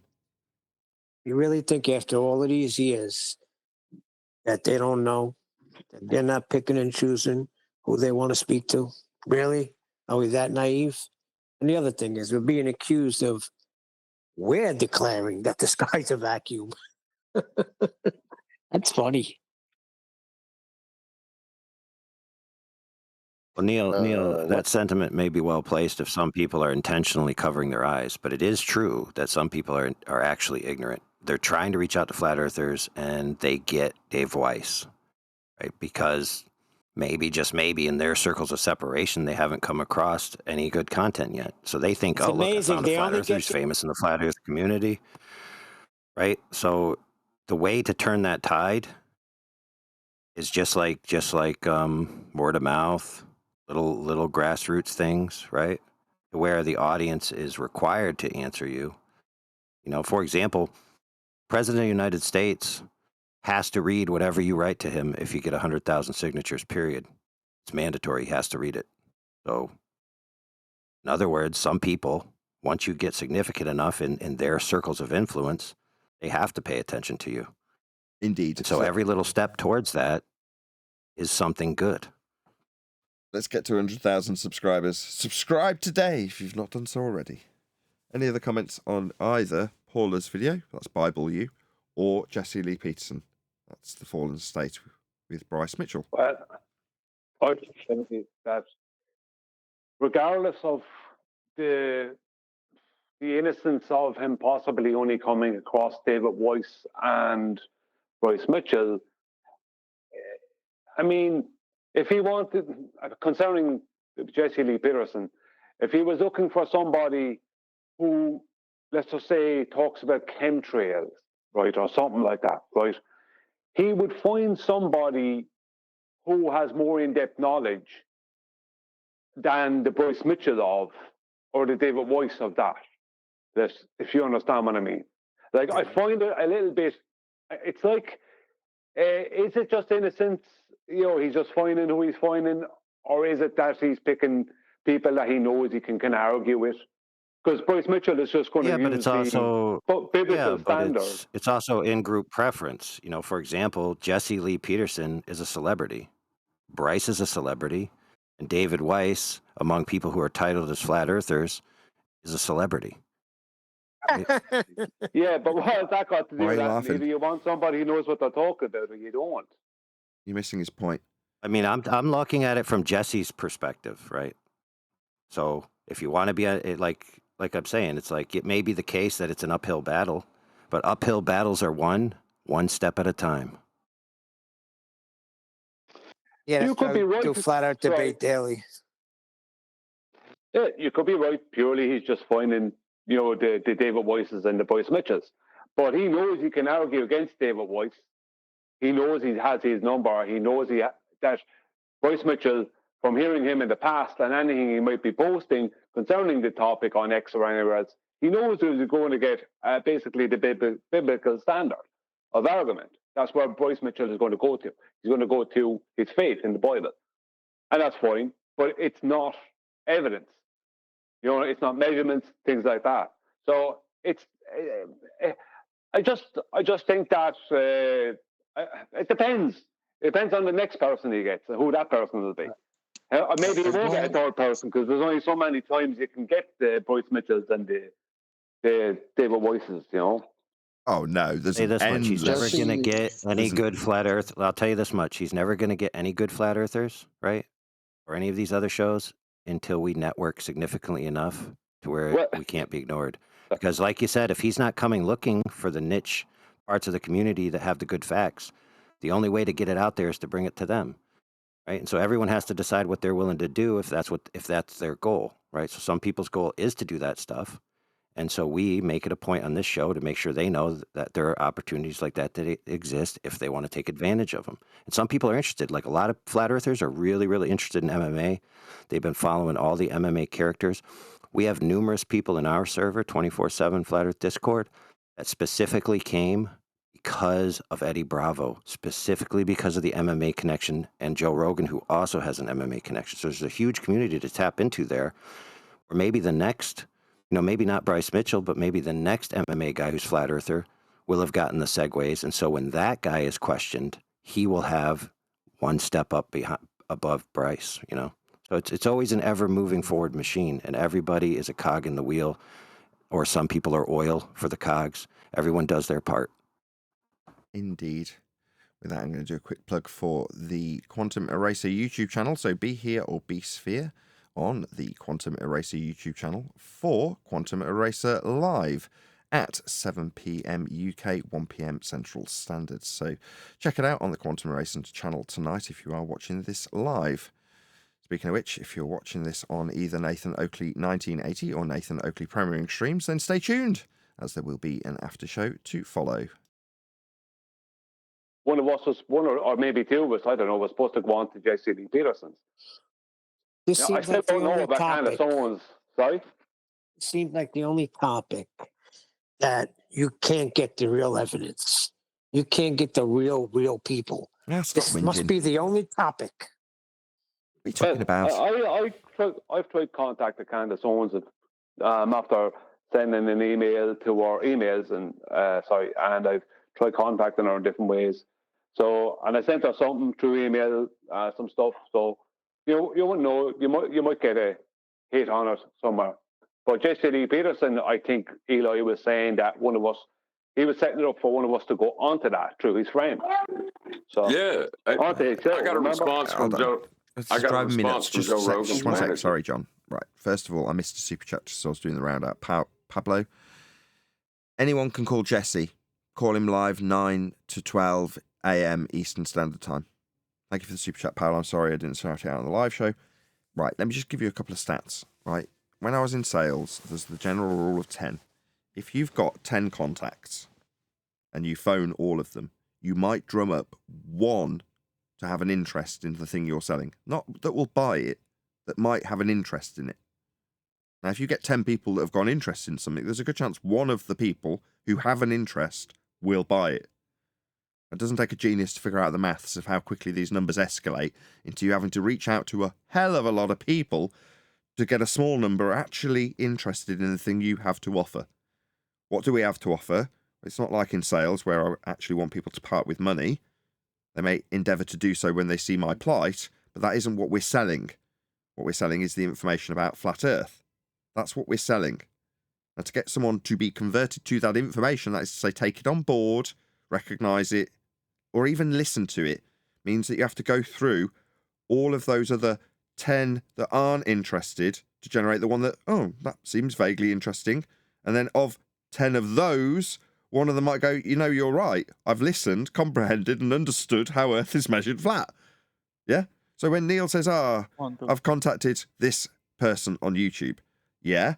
Contact 10 and you'll generate one lead from the 10 that you get in touch with. And of the 10 leads, Nathan, we know this, I'm nearly done. Yeah. Of the 10 leads that you contact, as you all tell me, oh yeah, I hear it. I've heard it from other people working in sales. Yeah, I don't need to hear it. I just need to explain it to the audience. That's how it works. If you get in touch with 10 YouTubers, one of them will show a vague interest. And if you can get 10 with a vague interest, one of them might do what you want. If it's, in this instance, me doing it and I want to go on their show, then that's how many it would take, 100 contacts, essentially cold calling. Yeah, Nathan, but, we know we this. get back to what we were talking about, which is Eli was supposed to get. We were supposed to be going on. One of us was supposed to be going with Eli onto, at least one of us, if not two of us, onto the Killer Priest podcast. He also said to me that there was something coming up with Jesse Lee Peterson when we were trying to contact Jesse Lee Peterson before. Eli got a contact through his friend Vinny, the guy he knows. So that was supposed to be happening. Now, I don't know what's happening with all that. I've tried to contact Candace Owens. Could not get any phone number ran for Jesse Lee Peterson. So I don't know. I did get an email for Candace Owens because she actually gives it out on the show. Rather than me trying to find an email, it was handy, it was just on the show. I couldn't find an email for her, but she said it on the show, so I got it. And John just said that he got a word back from Joe Rogan's manager. Did you, John? Yes. He said in one sentence, not interested, but not near as politely as I just said it. Right, so that's great. Well, the hell with them then. But to be honest with you, it's Candace Owens. That's where I'm focusing. That's Jesse Lee Peterson and Candace Owens. I think they're the best ones for us. Well, I did get a response, though. Right. I did get a response, though. That's the important thing. I got a response. That's something. Yeah, that's something. That's a fair point. Right. So if you already have inroads to 2 platforms, right? It would be also pragmatic if other people saturate those platforms with good attendance and comments regarding flat Earth. Get the viewer base interested. For example, the reason why Tim Pool did the flat Earth thing is because he knew someone that was involved, but also his audience backed it up that they were interested in it. Right? Yeah. Even though the majority of his audience were interested in it because they wanted to know about the final experiment, they were probably globers, and they're like, "Yeah, I can't wait to see flat Earth get crushed by this affirming the consequent fallacy." Right? But it doesn't matter. His audience was interested enough to where he's like, "Yeah, I've gotta answer what my audience wants." Same's going to go for Joe Rogan. I wonder how Candace Owens got, like, how her interest in it, like, just the religious part of it, like, you know what I mean? That too, right? Like, they're all in it, like, breadcrumbing it from whatever they usually do, like politics. Yeah. Yeah. Breadcrumbs, yeah. They go to what they're interested in because she's obviously interested in politics, and then there's the dissolution with a lot of things that were happening in the past few years. And a lot of people who are involved in those communities are also by a circle of separation or directly involved in our communities. And that started to give her interest. Okay, so to answer your no, question... she's just into conspiracies and stuff. That's why she found it. I know because I watch her, I follow her. So that's why she found it. You're asking about... She's just in... I'm trying to answer. You asked me what's going on with Eli and Killer Priest, and now I'm getting further and further away from it, so it's just rhetorical then. No, I was just trying to say where Candace Owens, because Candace Owens states this. It's not like me divining her thoughts. She states it like that. That's where, that it's because she has an interest in conspiracy theories, she came across it. Even though it's not a conspiracy theory, it's labeled to the public as a conspiracy theory. So because she gets into those things, she came across it there. And because she's a Christian, she found it very interesting. So she's great. Not a she's not. Look, forget it. Go on, Nathan. You're telling me stuff about her like you're a fan. Okay, that's wonderful. I am a fan of her. Yeah, I get that. I got that. But she's just one person, and I've tried to explain this in terms of just the law of numbers. And then we're just going to get okay, Brian, you obviously know what I've got to say. Fine, go ahead. All right. No, I was literally talking. That was the topic. There was stuff being talked about concerning how she found it, and I'm just giving some details. Right. I'll tell you what, Nathan. I just shut the fuck up. Not that. It's just you asked a question. Yes, it is that. Yes, it is that. I won't put. Yes, it is that. All's good. Don't treat me like I'm stupid. Whoever's making that noise in Discord, can you stop? No, Brian. I just want to actually answer the question because it's relevant. So you've asked about Killer Priest and what Eli's doing. Now Brian's run away. Yeah, because he was just detailing a question that somebody else made a statement of how Candace Owens came across the subject, and he was clearing it up that that's not how she came across the subject. I don't need to. It I was don't no care. I don't breadcrumb need to know trails. about his fandom about this one YouTuber that he has absolutely no connection to whatsoever. When I'm trying to detail how now I'm getting rumpus by someone else. Because he sounded like shit. Pure tease. What are you doing? Oh, sorry to interrupt you. Go ahead. What are you trying to interject with? What did you want? Who, me? Yeah, I'm trying to get to the end of a point that's useful in terms of networking. It's about 2 statements that I've been trying to get out for about the last 4 minutes. But you go ahead. No, I have nothing to say. I'm just listening. Can you pop yourself on mute then, because you're hot micing? Oh, yeah. No worries. The point is, Brian's talking about an individual that he has no connection with. That's Candace Owens, and telling me all about how she views stuff. Now, if he can leverage that because he has a connection to her, then it's useful to hear it. But he's going on and on and on about his fandom of this person. And I'm saying, no, in terms of your fandom, that's the equivalent in usefulness to a cold call. Therefore, the rule of 10 applies. Now, if you get 10 others, like Candice, and exercise the same interest, email them with the public email that they give you, one of them will show an interest just by the law of this rule of 10 that I've used for many years in sales, in various different sales careers, and it holds true, generally speaking. You can influence it with how well you write your emails and stupid crap like that to get it down a bit. Or if you're rubbish at writing emails, you might get it to 12 before you get an interest, and so on and so forth. But if I just hear Brian going on and on and on about how Candice does this and that, I couldn't give a shit. It's not what he said. That's what It I'm is. trying to tell you. I'm listening. Don't tell me what I'm not listening to when I've got a set of speakers, Neil. Thank you. Go ahead, Nathan. I can hear So the what he's question telling me. was to you, Nathan, was where is Eli with this killer priest thing? Exactly. That's what I was trying to get to. Took about 12 minutes, and all I heard was Candice. Yeah, Eli is actually in touch with Vinny. Vinny, who subsequently contacted me via email. So now there is a tacit connection to the show because 2 people, one who's been on as a guest and another who's a regular, a bit like, I don't know, Quantum Eraser to this show. Yeah? That's what this Vinny guy is, to kill a priest. But great. So now I am, through Eli, making that connection, networking within the people who produced the Killer Priest show. Great. So that means I can network with them. So if I try and communicate with them, there's a much higher, no rule of 10 anymore. I'm talking to somebody who's on the show. That's totally different. Eli's managed to make that connection. But there's a good chance that he's tried to fondle his way in through various other connections, probably 10 of them, before he's got to that one. Now it's all like, well, what are you doing with that connection? What, the one that he's developed through networking? No, if you're going to criticise, you need to know the rules of how networking rules work so you can do the same thing and achieve the same thing. Now, if it was Neil going to 10 other different videographers and trying to tap on their shoulder and go, this is something I want to talk to you about, are you interested? Most of them will turn their backs on you and not even respond. Now, John's saying, at least I got a response out of this guy. Yeah, okay, in sales, I'd be like, did they buy anything? No. Well, how much can I spend your response on? No offence to you, John. Yeah, it's good you got a response. No. But it's not the ends, is it? It's not what we're looking for. It's not what we're trying to achieve. Alternative, we could hear about Candice for a bit longer. Well, I only brought that up about not getting a response is that, we're just being ignored or censored from interacting with these people. We're not. They can respond to us. We can. It was supposed to have been hopeful, even though it didn't come out that way, I guess. We have the To same. be honest, the response that you got doesn't surprise me at all. Joe Rogan gets triggered by flat Earth.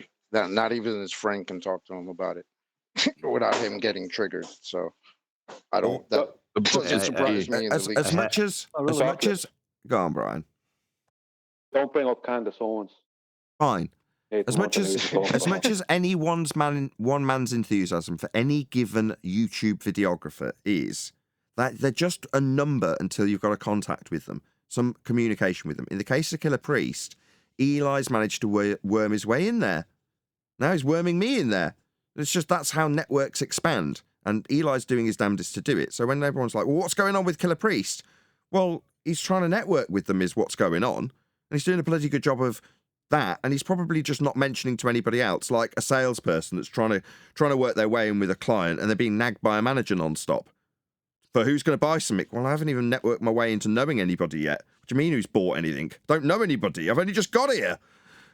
Yeah? Well, you're supposed to be a good salesman. Why haven't they bought anything yet? It's like bloody hellfire. Because you don't have anything to sell yet. I've got plenty to sell. I've got Flat Earth. The book is the key. Yes.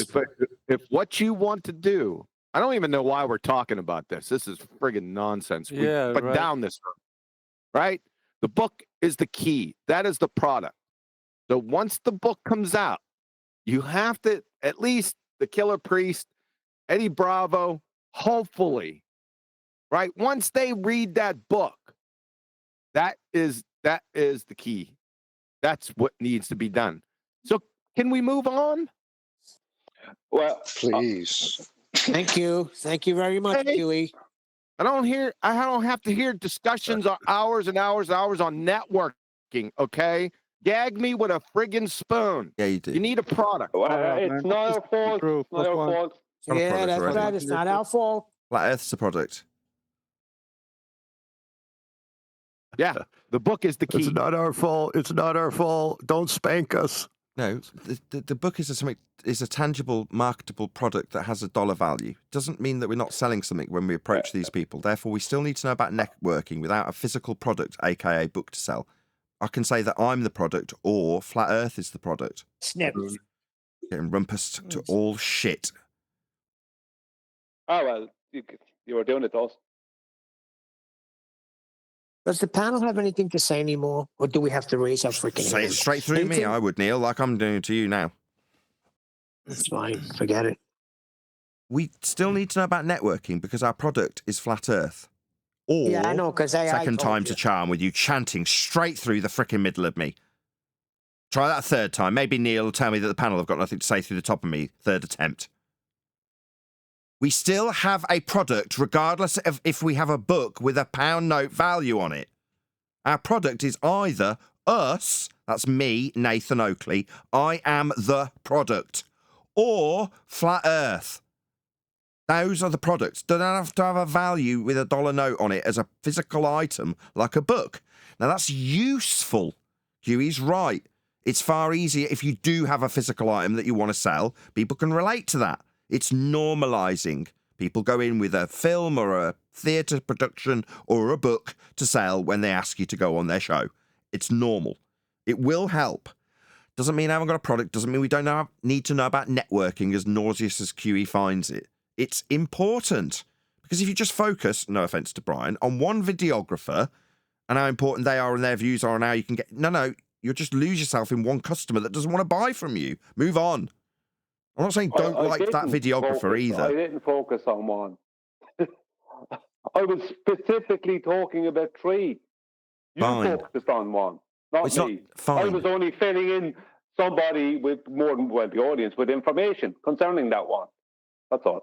Fine. And my point to that is that 3, 10, and 1 might pay some interest. But you're like, no, it's not about networking. Yeah, it is. It's just a numbers game. Yeah, and I focused on wasn't about YouTube as well. So I have focused on more than... Oh, my God. I didn't say it was nothing about networking, but you need the book, right? You need the book to get your dumbass on some of these shows, and then people are going to hear about it, not just the book. Very telling. Get my dumbass on these shows, AQE. I'm writing that down. I've written it down. Well, you're talking about mainstream shows, probably, no? Like on television and that.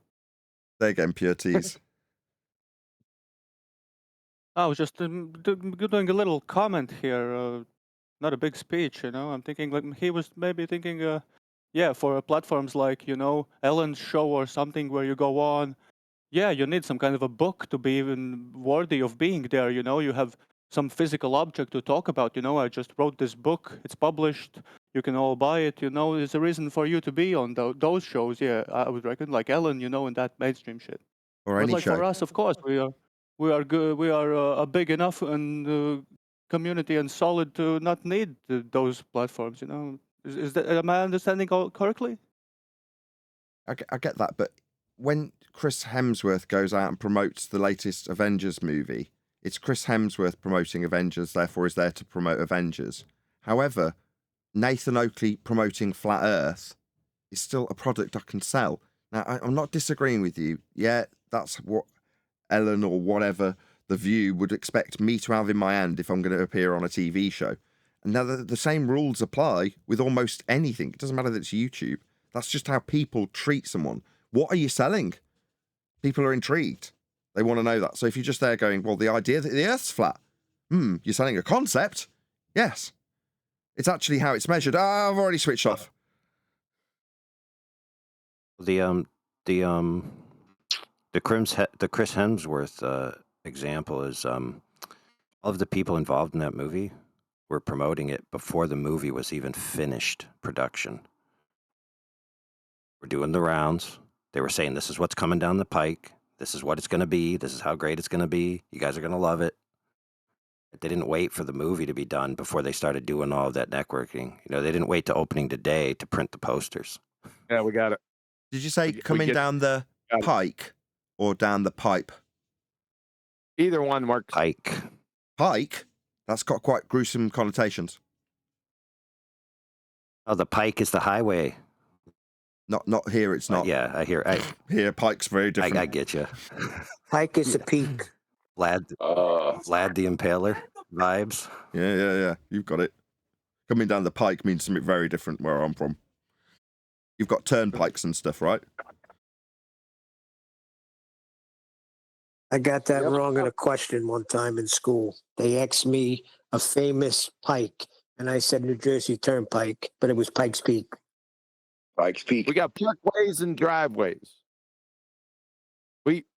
We drive on parkways and park on driveways. All this talk of parking and driving and pikes is making me want to gag. Well, Huey's making a point here.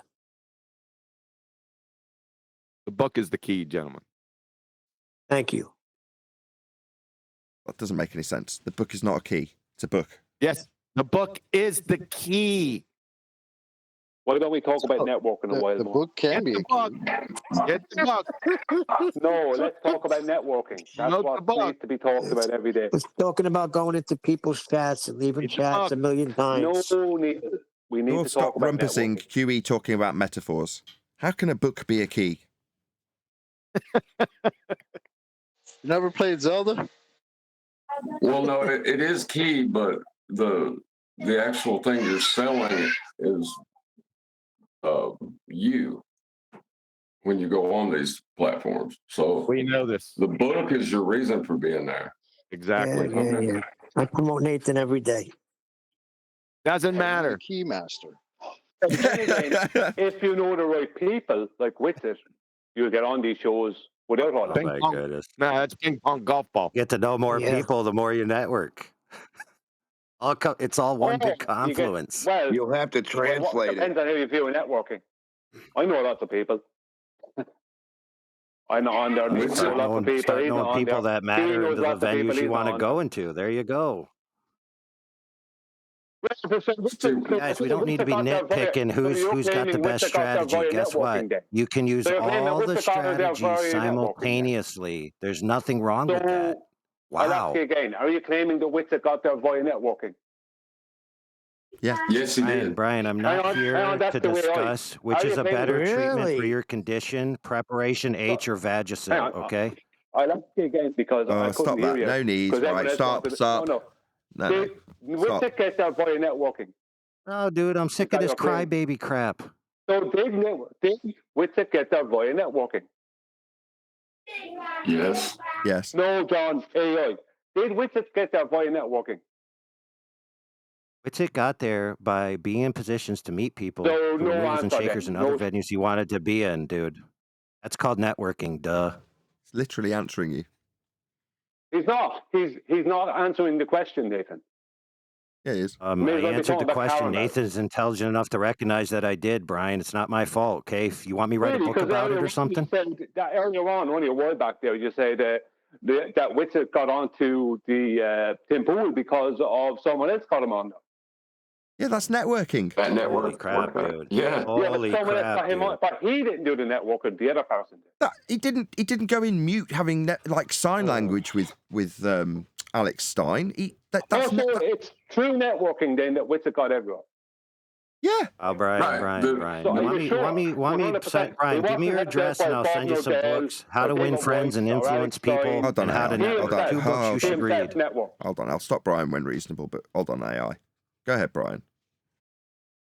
No, I'm just stating, like you're all stating there that Witzer got there through the hard work of networking. Yet it's actually other people put him in those positions. No, I'm not jealous of Witzer. I'm not like that. I have no problem with Witzer at all. Best of luck to him. Why are you bringing him up? Everyone stop. You're the only one who brought him into this discussion. Hello. Can you all stop? Brian, please. You're saying he didn't get there through networking. I haven't finished speaking. Yeah, but you haven't finished my point. Yeah, okay, so it's just this, is it? Well, you didn't leave me finish my point. You're coming in again. You're contradicting yourself. And I've got to stop it. No, it's not allowed. You're not allowed. It's reasonable for me to stop you when you contradict yourself. Yes, but it is. I didn't contradict myself. Now you're not allowing me to point out the contradiction. So essentially, sand in your vag. Someone's pointing out you contradicted yourself. You won't allow it. You won't shut up now. Yes, you have contradicted yourself. Because you won't shut up. I'm trying to frickin' tell you, and you cannot shut up. You contradicted yourself. It's now the 6th attempt to tell Brian his contradiction with him telling me to go on straight through the top of me. Complete insubordination. What's going on? I don't need you to tell me to go on. I'm in charge. Shut up, Brian. I don't have to shut up. You do. You contradicted yourself. And I'm going to, as the host, stop you and tell you how you've contradicted yourself. Don't keep yammering go on at me. You're just annoying. Yes, you've contradicted yourself. He just got there through Bob Nodell. What?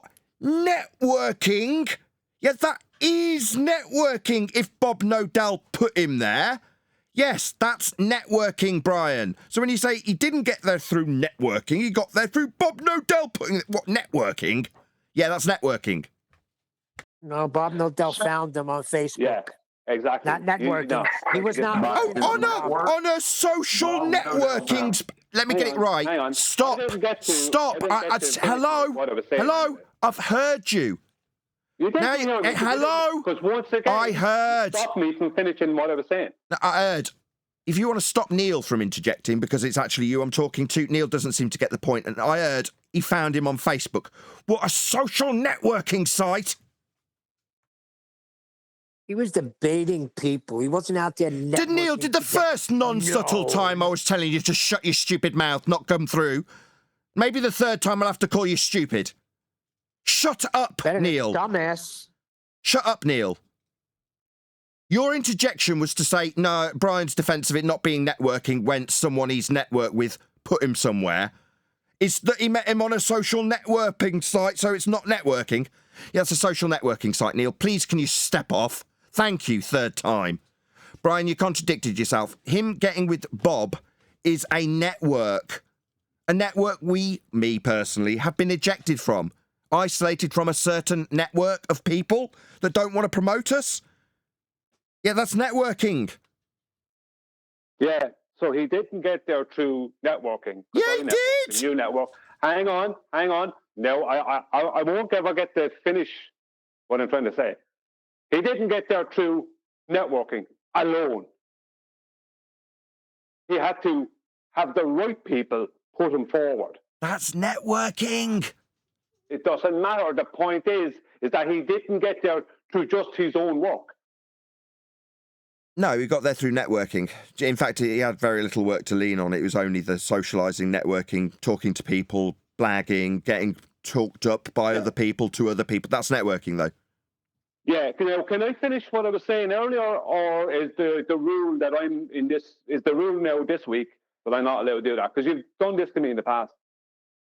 You can do whatever, just it'd be nice my point earlier that I never got to make, because you decided to come in. I was to do that again. Fair enough, yes, Brian. If I can take charge again, hopefully. Yes, you can. Charge of what? My show that I'm producing, Brian, my show that I'm producing, that you're ruining, that show that you're still ruining, the one that I make my living with. Yes, Brian, you are ruining the show I make my living with, the one I'm telling you I am in charge of, unless you decide otherwise. No, Brian. No, Brian. No. Ideally, I'd like to get to the point I was making, but you're deciding that you're going to ruin, because you've decided me making my show to make a living with isn't your priority. You've got a point you want to make. Well, Brian, I had a point, but it's still getting rumpus by you because there's some sort of power struggle in my show, which won't be tolerated. Either way, I was making a point about networking. I was told that it's gag-worthy, and I got lectured about a single YouTuber and how important they are for a prolonged period. Now, it is important, and when it comes to networking, I've made livings with this knowledge that I'm being told makes people gag. Meanwhile, we could just focus on Jesse and any other not allowed to be mentioned YouTubers that people are fans of. Or we could expand our horizons to maybe 7 or 8 more in the hopes that one of them will pay us an interest because it's networking. Like getting a connection with one of the people connected with those shows.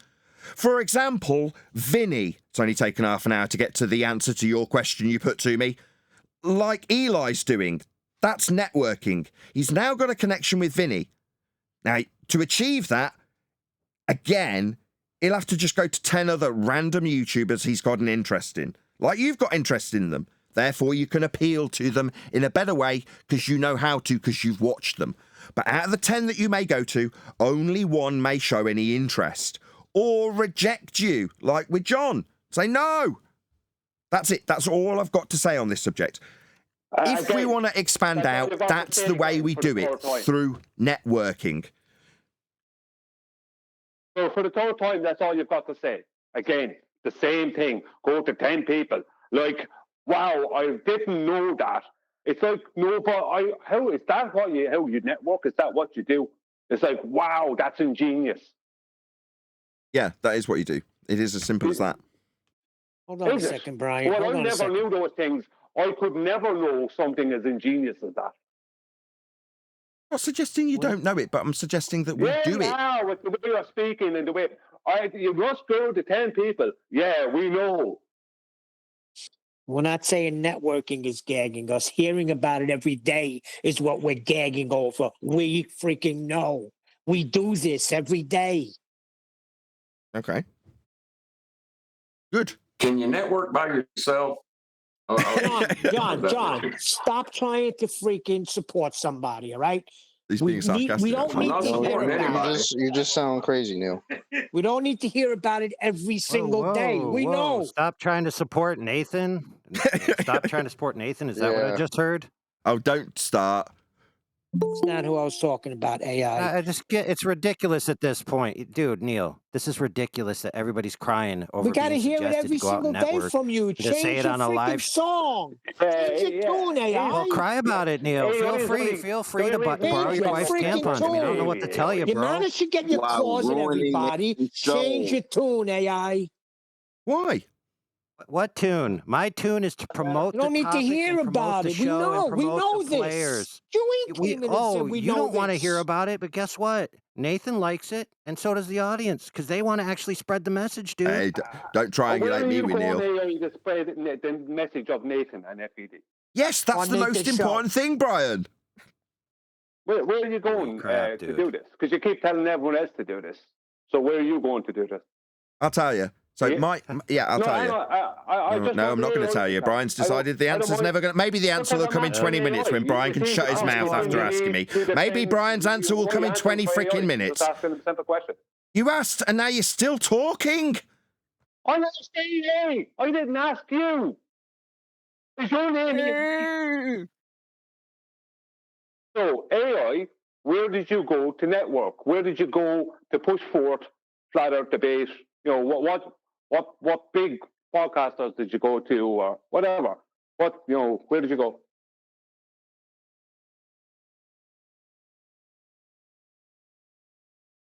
Ryan, I'm going to tell you the same answer I told you the other day. You, specifically, don't deserve answers from me.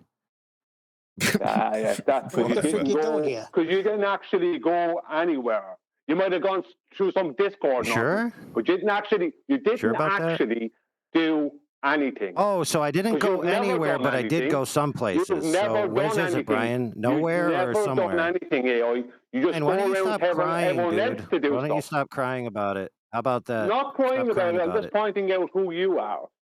You're always Can we not ruin Nathan's you show, never please? shut your mouth. You know what You're I did? always You know what I did waffling over the on, last weekend? No, but you never don't, because actually you were do too busy anything. doing something else. There's nothing wrong with that. There's nothing wrong with that. really You're not Okay, aware of what I'm up to.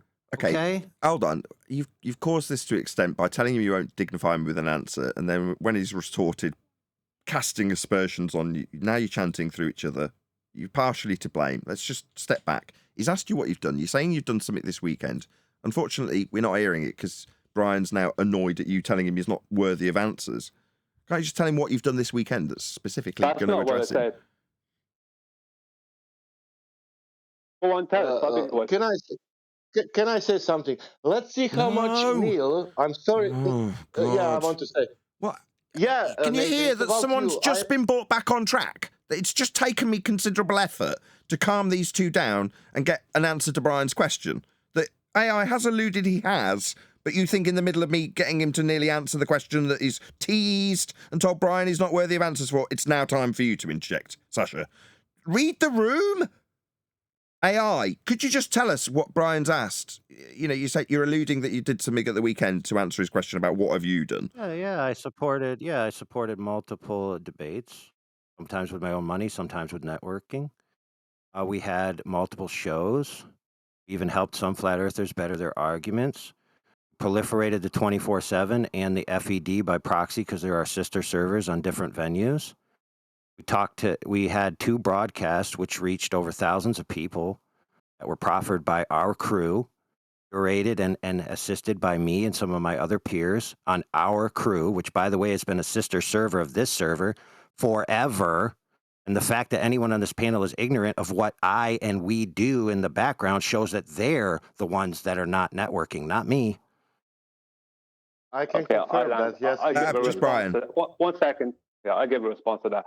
So I know exactly what that is, and that is that you didn't do anything. You didn't approach any big podcasters. You didn't do any of the things you're telling everyone else to do. You hung around on Discord like you do all the time, and you came in, you put a few super chats into Nathan's show and maybe a few others, mostly because you're trying to put yourself forward as some kind of a good guy, which you're not.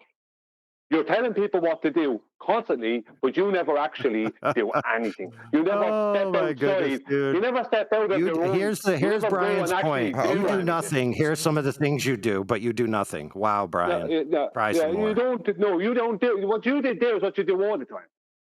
Yeah, you so didn't step outside of what you normally do. That's just you be right. So anyway. what I do all the time, Brian, which you just admitted, and everybody who knows me knows, is promote the topic and support people in the background as much as I possibly can all the time, spending my own money, spending hours. By the way, losing thousands of dollars that I could have done contracting jobs.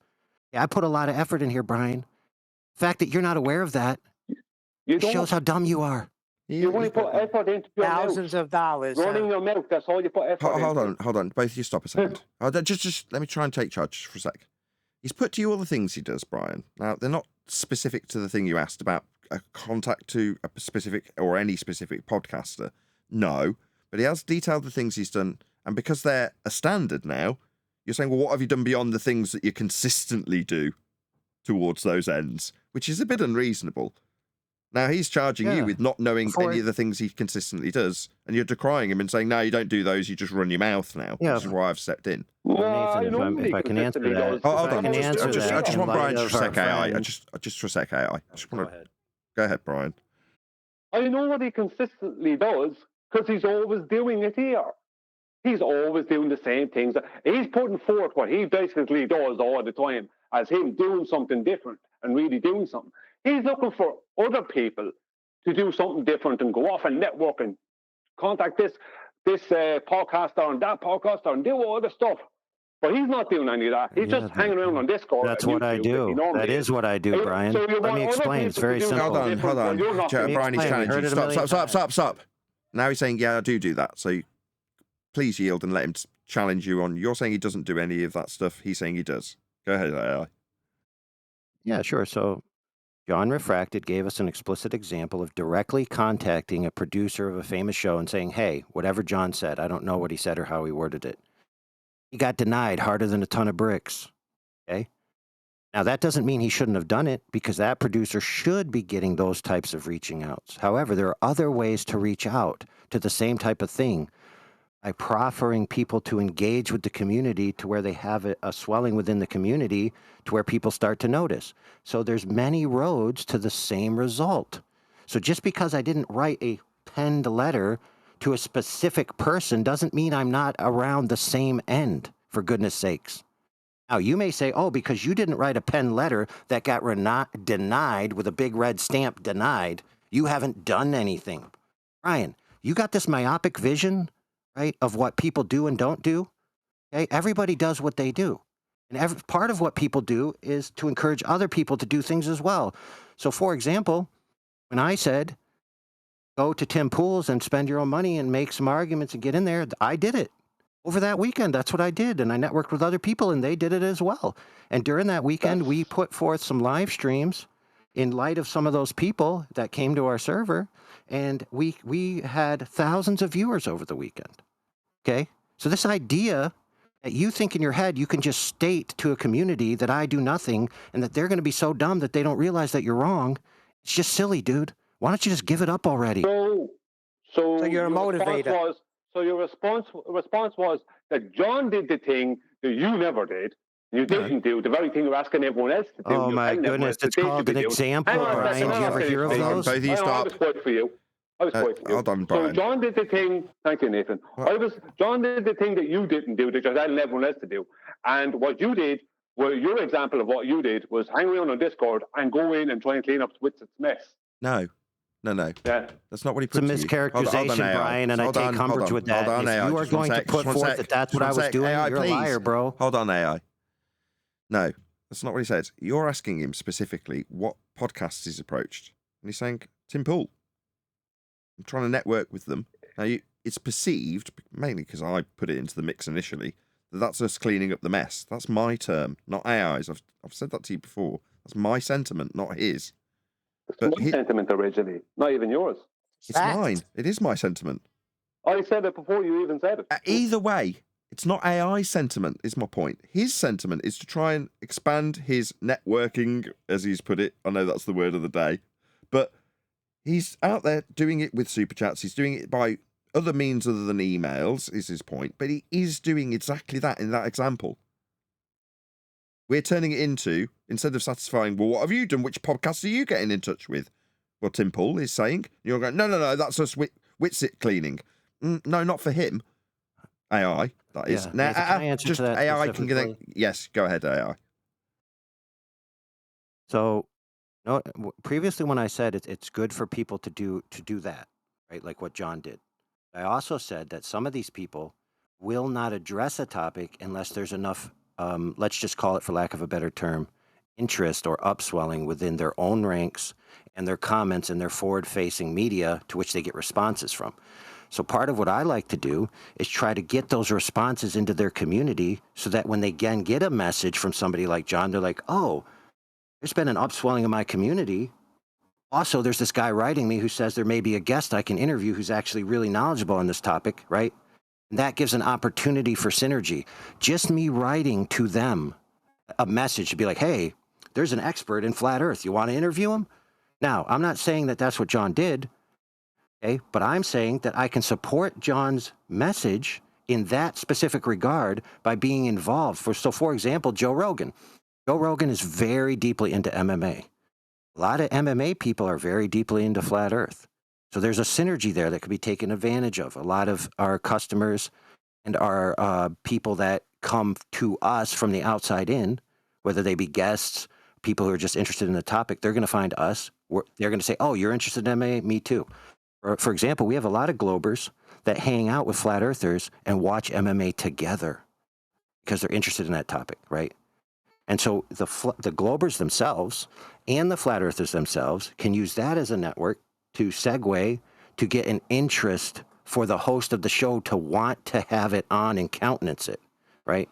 Now, that being said, I have specifically contacted certain venues get involved with things that I want to be involved with, right? For example, you may not know this, but I was on a specific show as a guest specifically to talk about the infiltration of the Hebrew roots into flat Earth in regards to certain things that were happening in those years. And one of the prime targets involved in that was Mr. Whitsitt.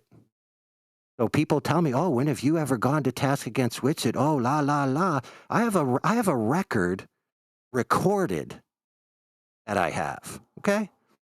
So you guys are ignorant of all the stuff that's going on, the little myopic view of what other people are doing, and crying about it when somebody brings up, hey, let's get out there and cross-promote. Hey, let's get out there and network. Sure, if you don't want to be involved in particular venues, let's say I say network on this show, and you say, you know what, I don't want to be associated with that show. Fair. Other people do. You can decline to participate. They can participate. There's nothing wrong with any of that. What's Nobody wrong ever said you is didn't that when take a people part. get busted, they go on campaigns trying to tell people they're liars. That's what's wrong. Correction. It's Mr. Ping Pong Golf Ball. Can you say your last statement again? It was Rumpus Day. I'll just get to that last Hold statement. on. I need to acquiesce. That's a fair correction, and I comply. Nobody ever said you didn't take apart Whitsitt. I know you did. I never said that.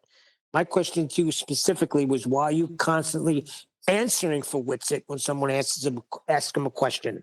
All right? I know you take him apart. And I know where you stand or what he stands for. That's not the issue. The issue is calling him by his real name, Mr. Ping Pong Golf Ball. That's the issue. Correction. Fine. Neil wants to know why you... When Whitsitt... Let me just... Blair, it won't get answered. AI. When Whitsitt was in, why would it be the case that when Brian or whoever put a question to Whitsitt, you would step in and answer for him? Why was that the case?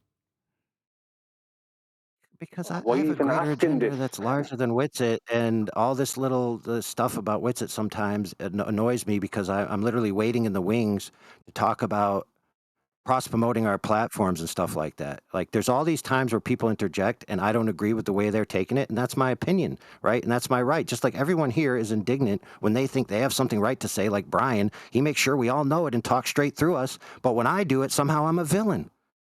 We don't go to 24/7 That's and do completely it. false. That's completely false. Hold on, Brian. No. Hold on, Brian. Neil. Hey, you got your answer, Neil. I've been a member of this show. Hold on, I've been a member of this show. I don't go on 24/7. It's going to be audio chaos. I want Neil's point first. Hello? Neil's put something to him. He's got his response. I want to know if Neil's satisfied with it. Just chill. Neil, you got your response? We don't go to 24/7 and do it. What do you come here and do it for? Do what? Do you need be more specific? Number one, he's just can you at least acknowledge what he said? We don't like the way we treat ping pong golf balls. I didn't say that at all. Did he say that? Basically, that tells me Neil's not listening to you. So those weren't his words. Yeah, proves Neil's not listening. Chocolate, did you hear what I said? I heard what you said, but that's not the truth. I mean, I was really. So you heard what I said, and then said I didn't say something. Chocolate said that's not what he said, and then you say, "Oh, I heard what you said, but it's not the truth." So you just get to make up what I mean, right, Neil? You answer questions for Whitsitt. When somebody asks Whitsitt a question, yes, you piping up because you don't like what? Listen, dude. Let me put it to you like this. Sometimes I feel Whitsitt is too stupid to answer his own questions, and I have a better answer that would serve my purposes better. Guess what? Other people do that to other people all the time. But we're not talking to you. I do it to you, Neil. I do it to Brian, Neil. I do it to everyone, Neil. No, Neil. Hold on, Brian. Brian, just stop. Neil, second time he's put it to you. Did you hear it that time? Can you acknowledge what he said? Yeah, I heard what he said. So you think Whitsitt is too stupid to answer questions, and you want to give the right answer, but you want to cross-pollinate too. That makes a lot of sense. That's what he just told you, Neil. No, it makes Neil, perfect sense to me. Don't be asking him questions like that, because you're not going to get any honesty out of that, man. That's pretty honest. Hey, Brian, you got any proof? Brian, you got any evidence of that supposed lie you've been crying about for the past 3 weeks? I don't know Let's why go it is right that now. you always Where's the feel the evidence? need to come Give in me and the say evidence Whitsitt. now or shut your freaking mouth. Stop. Give me the evidence or shut your mouth. Both stop. It's like that we criticised Bryce on the live show for throwing an accusation of lies without being able to justify it. Now you're doing the same to AI, Brian. I want the evidence. I'm sick and tired of playing this little kid game. Maybe we should focus. Maybe we should focus on me saying that as opposed to focusing on the fact. Yeah, that we should focus on your unfounded accusations that you haven't been able to prove, and people in the comments have been asking, "Where's the lie?" Because they're sick of your crap, Brian. Why don't you stop an AI, Nathan? Every time he's asked that question, his answers are different. It's okay for him to talk to me, Neil. That's okay by Nathan. Every time, but that's just me forcing my view out there in the middle of people. According to Nathan.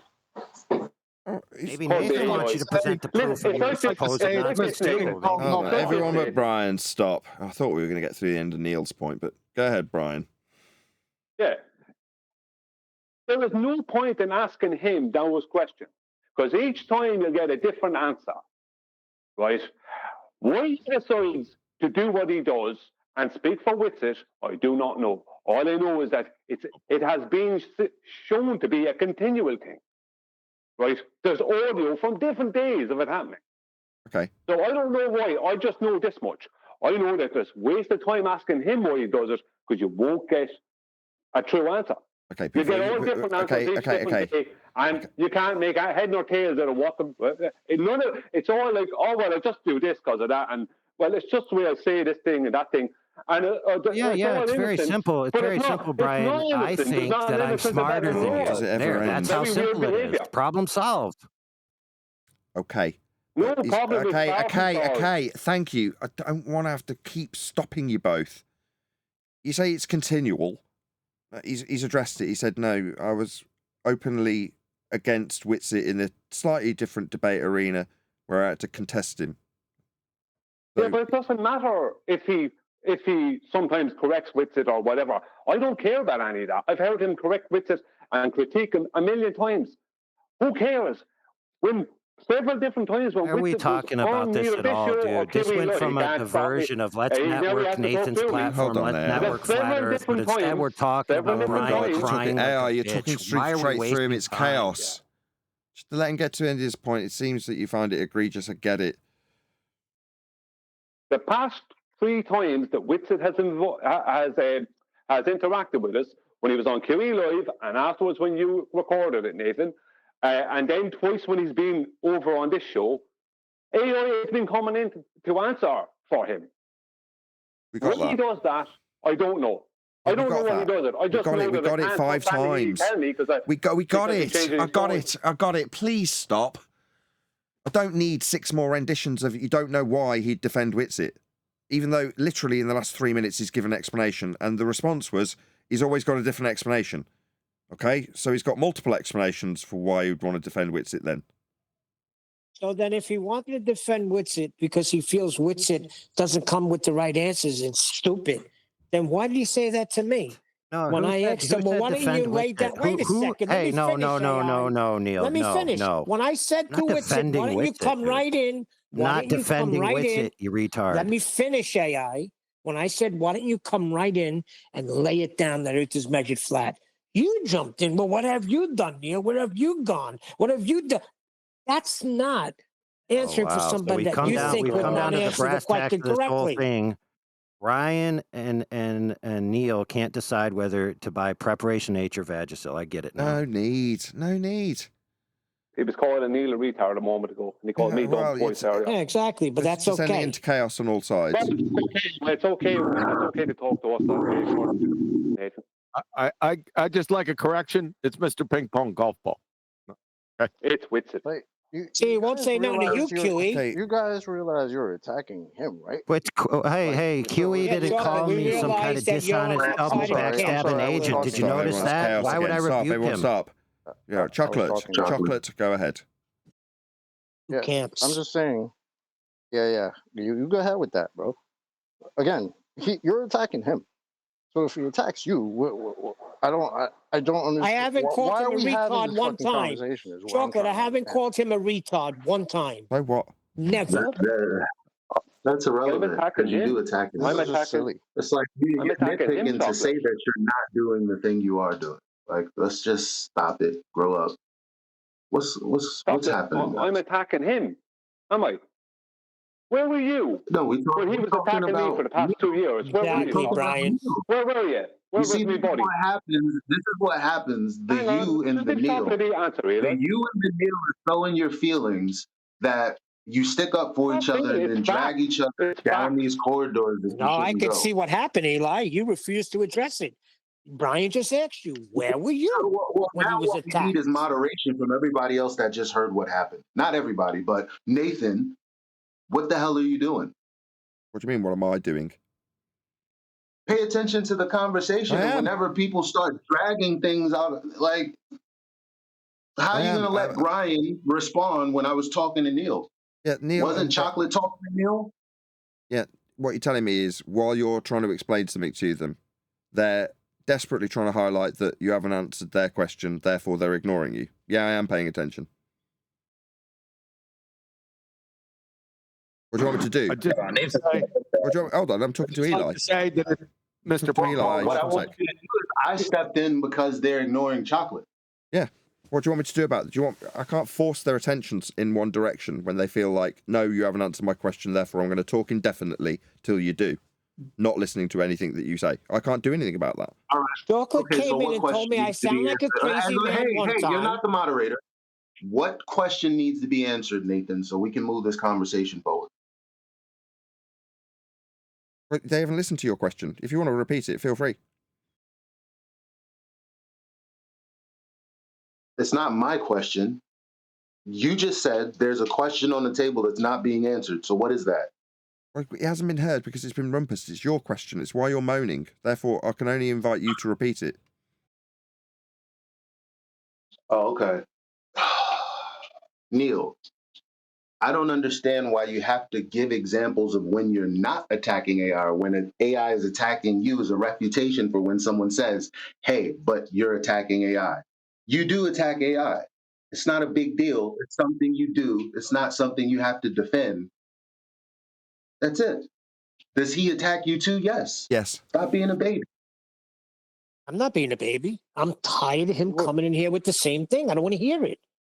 Yeah, if we network and we cross this and we cross that. I understand that. We know that. It's not the same thing. That's what's annoying and choking us. We know. Maybe we all network. Let me ask you a question. What's networking to you? So if I take Nathan's show and I share it on various platforms and I put it on Facebook and I put it here and I contact this person and say, hey, this is the guy you need to speak to about flat earth. Is that networking? Yes. Okay, so shut the freak up, AI. We know. Hey, dude, Neil, if you're completing the task, then why do you feel guilty about me accusing you of not doing it? I don't feel guilty. You should just, if the shoe fits, wear it, dude. No guilt involved. Why are you crying about it then? You should be all right. Go for it, guys. Hold on. Everyone stop. Neil, answer, please. I'm not, but don't come in and say the same thing every day. It gets annoying. But literally, that's the whole point of the show, saying the same things every day. After we do a show, hold on, Chocolate. After we do a show, Nathan puts out what we need to do. Nathan, shut your show down. It's over. We don't have to repeat anything. That we have to do this. Chocolate and really? Neil.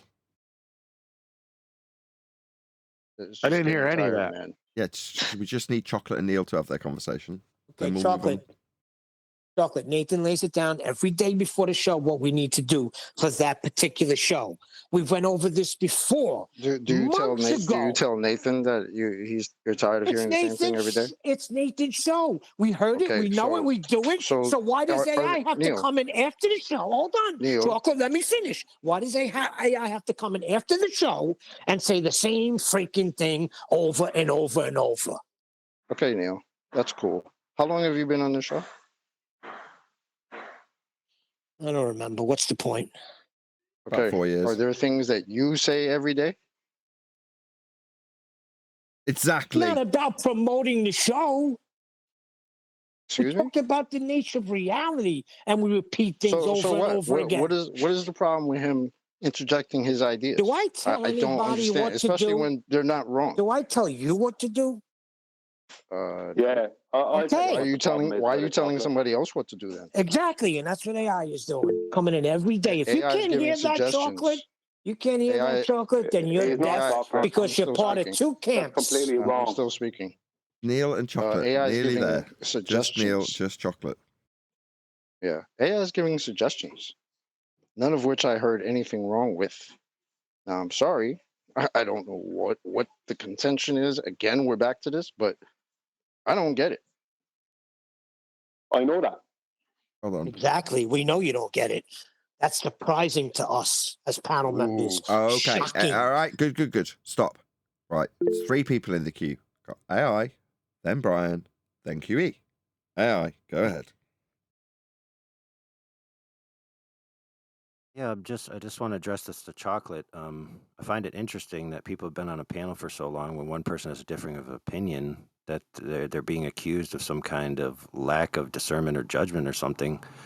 I don't know, chocolate. I think what you said was an accurate description of what goes on, and I agree with chocolate. So I mean, I guess me and chocolate are the bad guys now. Of course, you agree with chocolate. Brian. What else is new? Brian, then QE.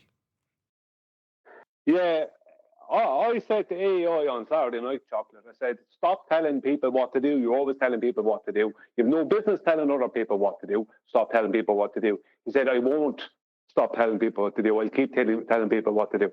So you just said a minute ago he's making suggestions. He's not telling people what to do. That's from his own mouth.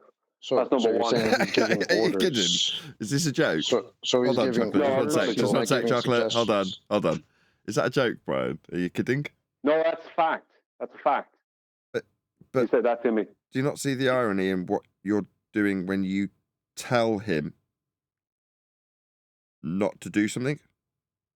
I don't tell him what to do at all. When have I told him what to do? When you told him not to tell you what to do, that's telling him what to do. Oh, come on. What do you mean, come on? That's why I asked if it was a joke. You know what the problem is here, right? AI comes in and starts going on about the networking thing, but he's only doing it to annoy me and Neil and if Adam's around. No, he isn't. He knows that the three of us know that he is not genuine and full of it.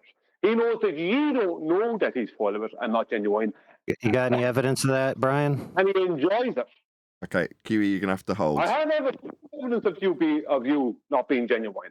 Go on, then. Sure. Get out the audio, Nathan, that we played on Thursday. I don't rely on me to give you your standards of evidence. I can't project. I can just show you direct live from me. We can listen right through. So you can hear realize.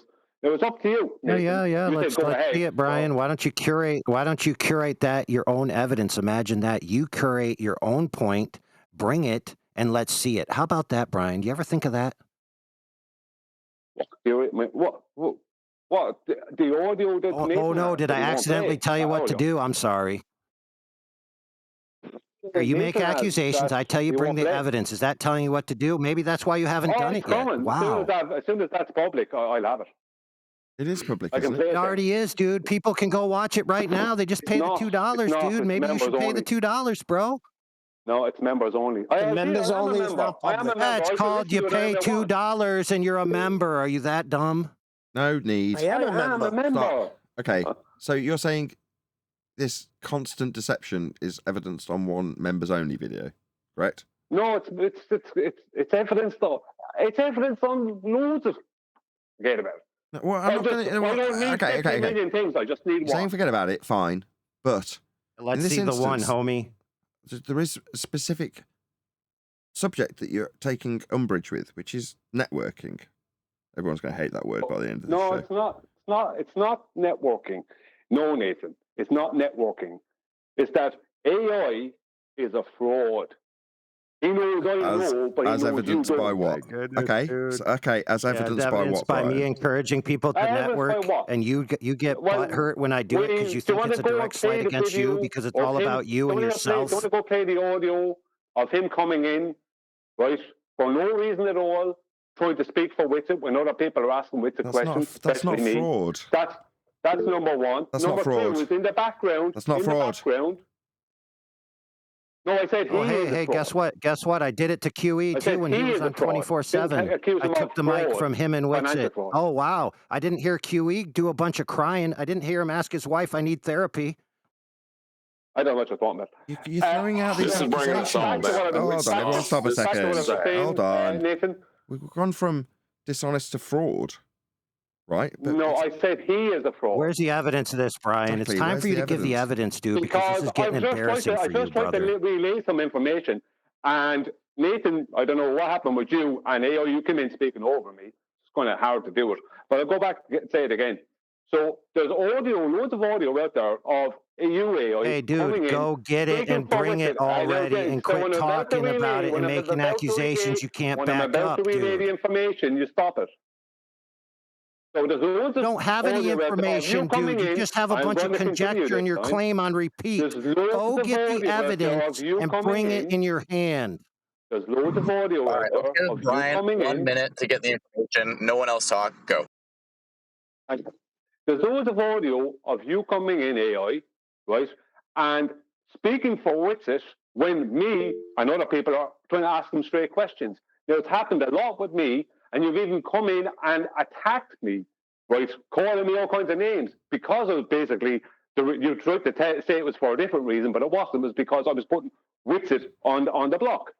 Now, on behind really, that's your claim. Let's tell it right now. What block were you about to put Witsit on that I interrupted? Let us all know. As well as that in the background, What block were you going to put Witsit on? In the background. Let's get specific. Let's stop speaking in vagaries. Let's go, Brian. Let's see if you can meet the standard. Let's go.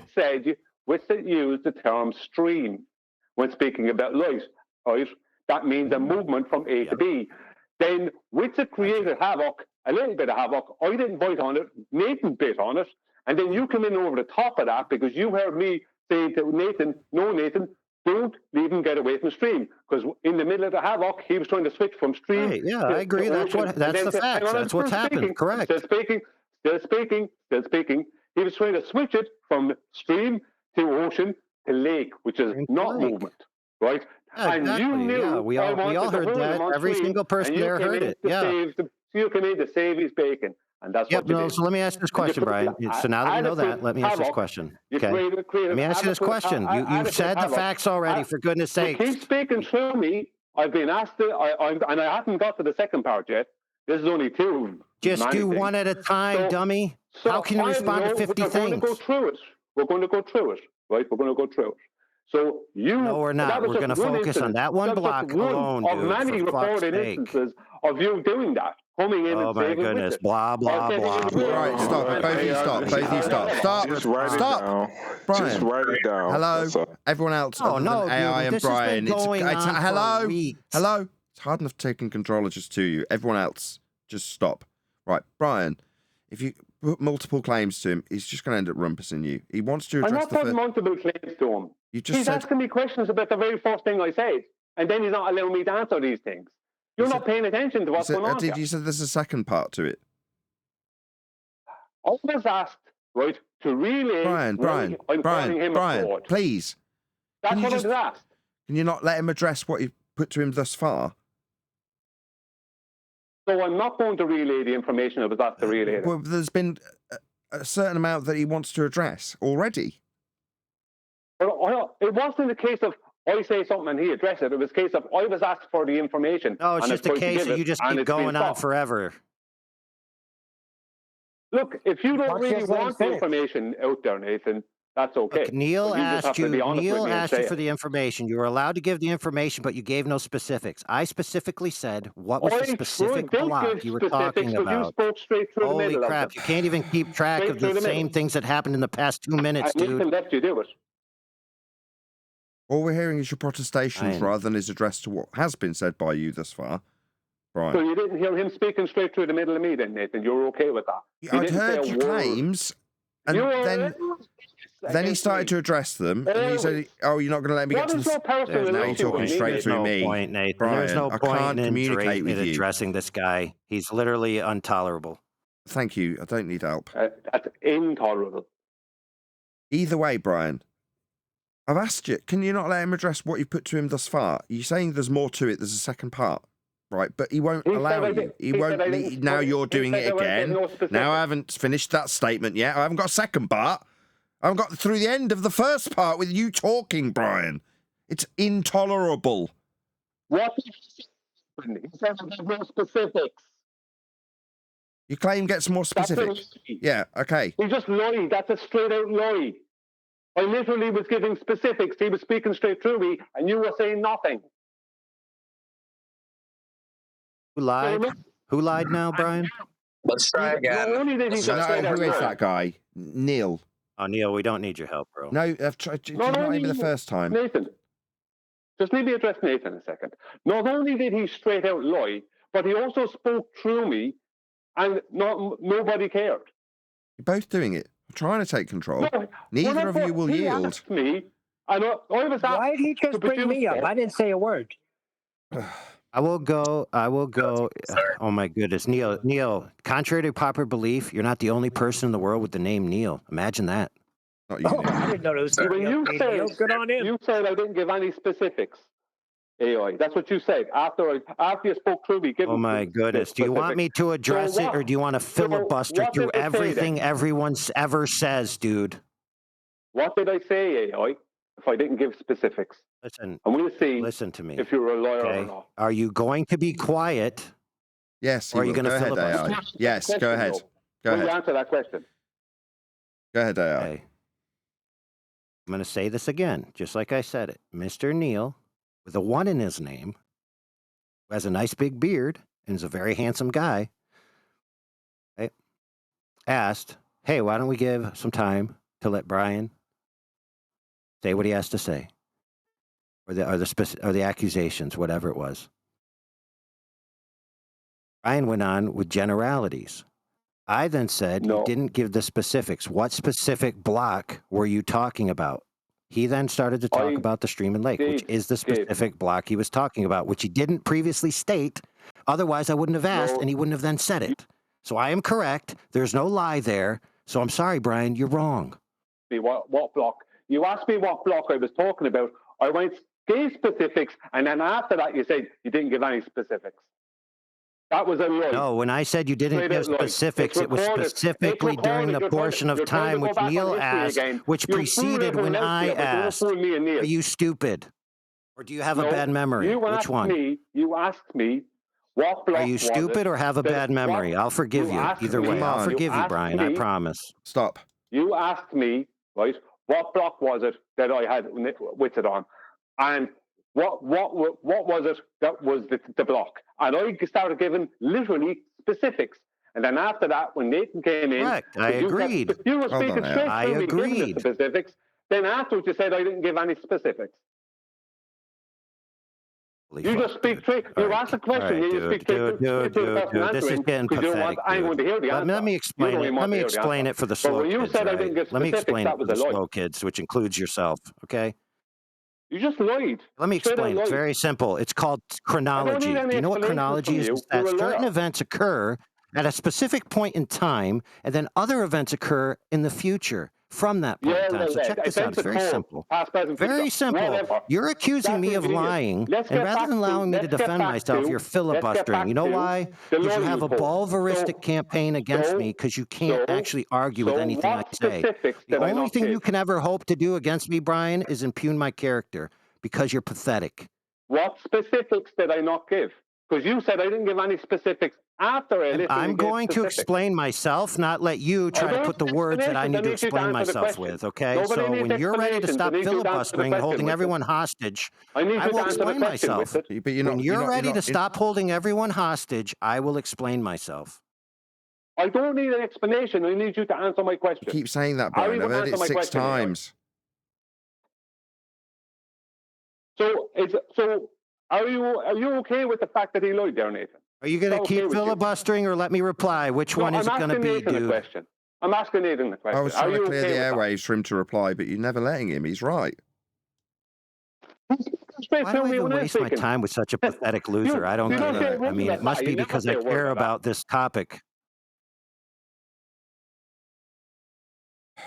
Yeah, I go quiet and he goes quiet. As soon as I start talking, holy frick, Nathan, you know what you should do, Nathan? You should get a mute button for your panel. That'd be great. Oh, I'm telling Nathan what to do now. I'm a sinner. I go quiet and he doesn't say a word. Come on, this is stupid bowler tactics. We all know how you go, Brian. You're okay with it, Literally Nathan. can't even have a conversation because you want to filibuster. I wouldn't get away with and I tell people I don't like you for that quality, and then you call me a liar for telling people that I don't like you because you filibuster. You're out of your mind. Stop. Now we're getting somewhere. Stop. Both of you stop. Right. Do you want to just repeat that, AI? That's the real problem here. Yes, I tell people I don't like you because of this very behavior that's on display. Then when I tell them in slightly different ways, I get called a liar. I get impugned. I get, oh, you guys, he's dishonest this and dishonest that, dude. Why? I would rather Nathan talk about the accusations that I'm a liar that he can't found. I can found it. And I'm get tired of you, Brian, and your little petty, vulvaristic tactics against people to impugn everyone, to include your own friends, that there's something wrong with them because they critique your dumb ass. So AI gave, I can't remember the third one, but there was 3, where he said to one person that it's because I'm long-winded. He said it to another person, it's because I overtalk Nathan. And he said something else to someone else. I never said you were long-winded, you dupes. When did I ever say you were long-winded, dummy? He told Neil that I was the one with the problem. Who said I was long-winded? Who said, hey, Brian, let's see if you can get your facts straight. He's constantly changing his story. It never ends. Brian, let's see if you can get your facts straight. I've yet to get an answer. Who said that I said you were long-winded? Let's see. He never answers anything. He just speaks straight to me. Nathan is okay with both doing it. Brian, you're not yielding. Literally, it's a constant stream of Brian. When I'm quiet, he's quiet. There's a constant stream of Brian. So whenever AI is trying to communicate with you, you're not allowing him, and you'll repeat the same thing straight through the top of him, or just interject in the middle of it unnecessarily. Now he's saying that quality, the one that I've literally told you off on this show for, is a quality he despises about you, and when he expresses that, he gets called a liar. Now I'm hoping you'll hear that and respond to it. That's all I'm trying to get at you, Brian. Great. So you're in agreement with him. No. Then that's the reason why. That's the reason why he spent 2 years attacking me. Yeah, I tell you, never did that to him. I try my best to be friends with the guy, and that's the reason why he keeps coming in and attacking me and trying to answer for Witted when I'm trying to speak to Witted. He kept doing that. That's because those are unrelated, dude. Because I'm speaking to Nathan at the moment. I'm speaking to Nathan. So because I have. That's about 3 or 4 different reasons as to supposedly why he dislikes me. Now, the reasons keep changing, right? He told Neil that I was the one with the problem. The guy is a complete fraud and a liar. Hey, we heard you. If you don't mind, I'd like to have a try. I want to read a quote. If you don't mind. Why would we need to hear? Very intelligent. Rather than yielding, you're going to question why. This is the irritating thing, Brian. Yeah, we heard. Now someone's got something to say, and immediately before half a sentence is out of his mouth, you're questioning why we'd need to hear it. I can't assess it. I can't assess it or talk. It seems. But this quality is not unreasonable to dislike. Okay. You're not moderating any of this. You're only moderating me. You're not moderating him. It's okay for him to speak through the middle of me. Moderating it's okay for him to everybody, but unfortunately, even when I try, I hear you. What do you want? Listen, it must be from Martin Luther King or something. At the end of the day, when these interactions happen, like if you look at Nathan, well, Nathan probably take first place, but everybody else, when you look at an interaction between the two, the response time is quite even. Whenever you have a problem, Brian, with anything from anyone, the response time from you is so much higher than the other person. Is fucking annoying. No swearing. I've pointed it out. I tell you what, we all have. I don't have to be here, and you don't have to have me here, and I don't care.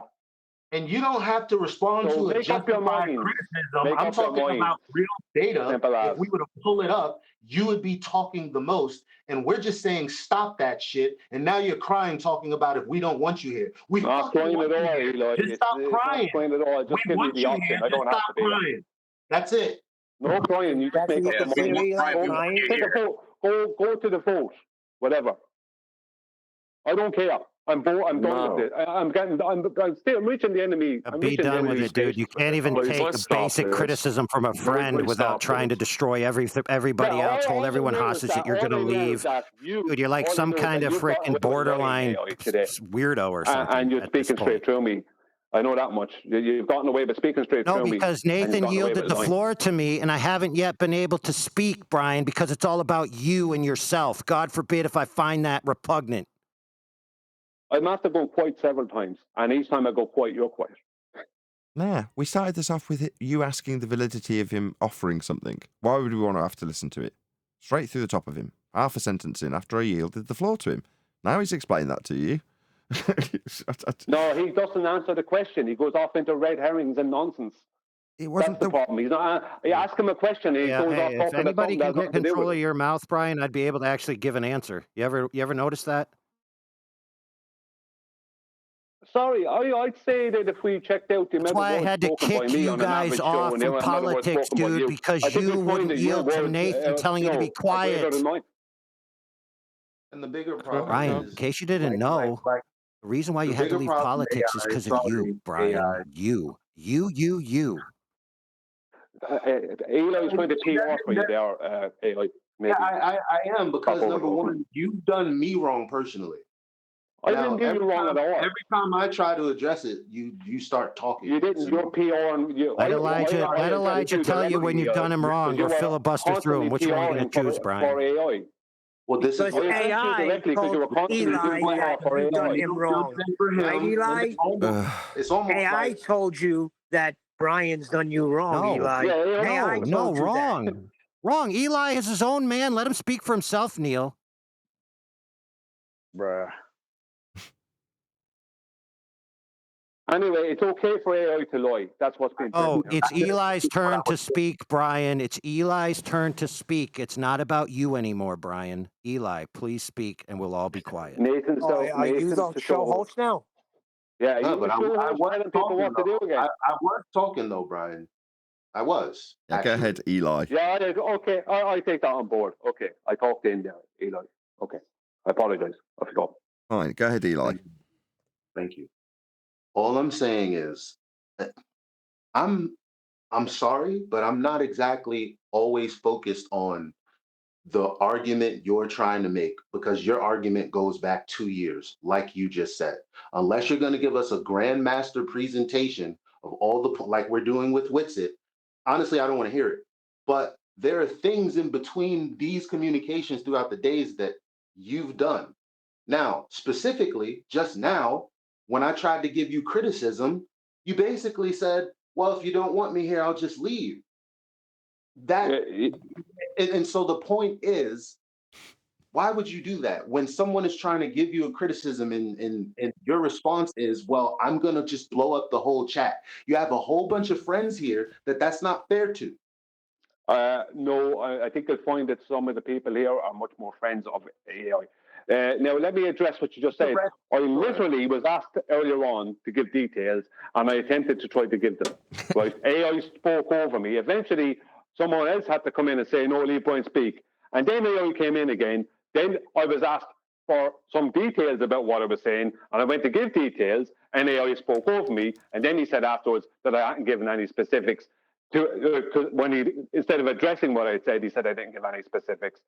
And then Nathan got on to me. That's your recollection of events. Basically, what's can I have my chance to give mine, or are you going to filibuster? He's speaking over me now. I have several different people coming at me with the same nonsense. And it's like, no, Brian, you're bad. You do this thing. That Brian is bad. If I'm bad, then put it to a folk at me. I don't care. Right? All I know is that it's okay for AI to lie. That's what I found out. Let's stop this. Let's just stop this. It's okay for me to lie. Where's the lie? Good job, AI. Well, I wish. As a friend of demanding evidence of accusations against him being a liar. Stop. Hello? Total audio chaos.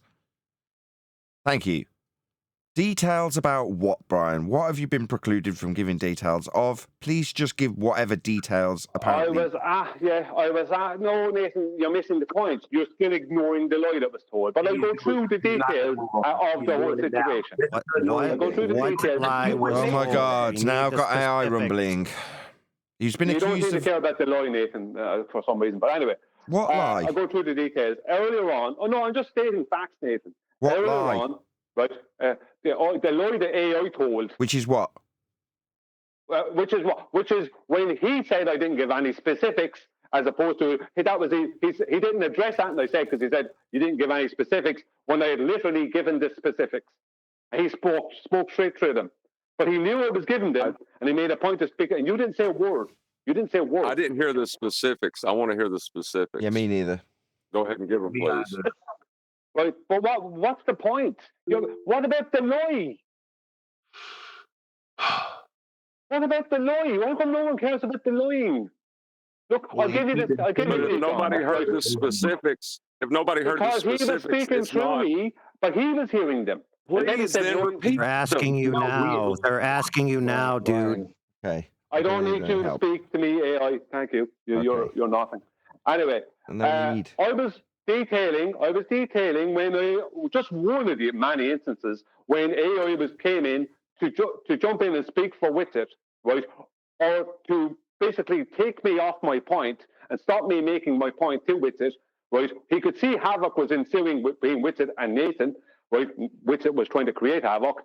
He came in specifically. He knew what I was trying to do. He knew why I was saying to Nathan, no, Nathan, don't leave him off that point. Don't leave him off that point. He knew why I was saying that. He came in specifically at that time to ruin it.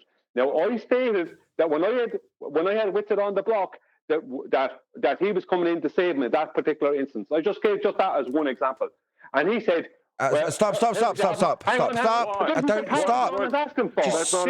Please, everybody, please stop. Oh my God, you're coming in again. Yes, because I have to. Thank you. Can you stop, please? You haven't given me any specifics. He stopped you. Yeah, my God. I'm giving you the specifics of what happened. And you won't let me tell you why you haven't. You're just telling me you have. Okay, what point that he's stopping Witsit from going off on a tangent that you're telling me not to be allowed to let him do? You're not giving There we are again. I was giving you the play-by-play of what happened earlier, but you're looking for the actual things that actually okay. When I was speaking to Witsit on your recorded after show of the QE Live some while back when Witsit was on, right? I was holding Witsit to task on Lite, right? And Witsit compared Lite to a stream, which is a movement from A to B, right? He started causing havoc because he knew he was in trouble when he said stream. You jumped in instead of like you tend to continually do, jump in at the wrong time. I was trying to get you to stay out of it, but you jumped in, right? And that helped Witsit to cause more havoc. And at that exact time, because I was trying to relay to you that Witsit was trying to change his claim from stream to lake via going ocean, then lake, I was saying, don't even do that. Don't even do that. And you weren't listening to me because you don't ever listen to me. And after that, AI saw what was happening and he capitalized on it and came in and attacked me and started calling me retard and whatever, it's 50 million times. But the whole purpose of what he was doing was to save Witsit. That was only one of many times he's done that, especially with me. Now, the point being is that when I was telling that story earlier, I said, when I had Witsit on the block, you came in to save him. And he said, how did you have him on the block? How did you have him on the block? Wanting to red herring away, right? And I went, okay. And I started giving details of how I had him on the block. When I was giving the details, AI spoke straight through me because he heard me giving the details he was asking for. And then afterwards, I asked him, so are you going to respond to that? He said, you didn't give me any specifics when I had given him exact specifics. That was a complete and utter lie. It's recorded there. It's a fair point. Right. So the only appropriate thing now is for me to reply unimpeded, right? And then yes, everyone can go back and listen to the recording. Oh, my fuck. Yeah, it is. Address your lie. Or someone address it besides me. This is why I don't respect you, Brian. This right here. Imagine This is why I that. don't respect you. Well, Because you're a liar. we all heard, though, Brian. We have all listened. I've patiently listened. You didn't listen, Nathan. Can we find a way? Can we find a way to logistically mute Brian and myself so that we don't have to play this game anymore? Can that be done? I mean, is it possible in the 21st century? Feel free we really to have respond. to fight through Brian's endless filibustering and blah blah blah blah blah. When we could just mute people and then the host could say, "Now it's your turn." Okay, so it's been put to you by Did you Brian. not just hear him put all these accusations against me, Neil, and then I immediately start to begin to say it's my turn to speak, and Brian has to like narrate through it. It's pathetic. Yeah, but it's the same way. Forget it. I'm out of it. You guys deal with it. Good. Okay, so do you want to respond to all that? Do you want me to summarize it again for you to respond to my summary of it? I don't need a summary. Okay, don't. Feel free.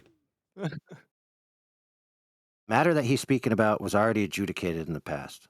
His decision to refer to whatever he wants about it is fine. He can have his opinions about it all he wants.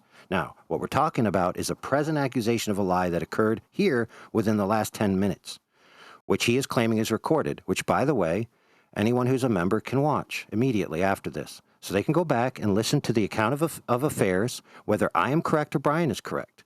There's no reason why Brian should have to interrupt what I'm going to say because the record is the record, right? So, Mr. Neil from the chat came onto the mic and said, hey, let's listen to Brian for a minute.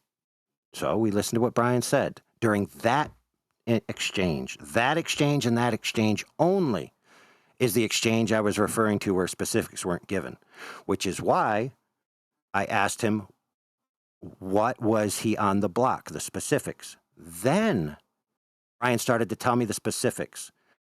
And then he tried to go into another point. I wanted to address that first point. So I started to cut him off and say, I want to address that point. He then got confused about when the specifics occurred in time.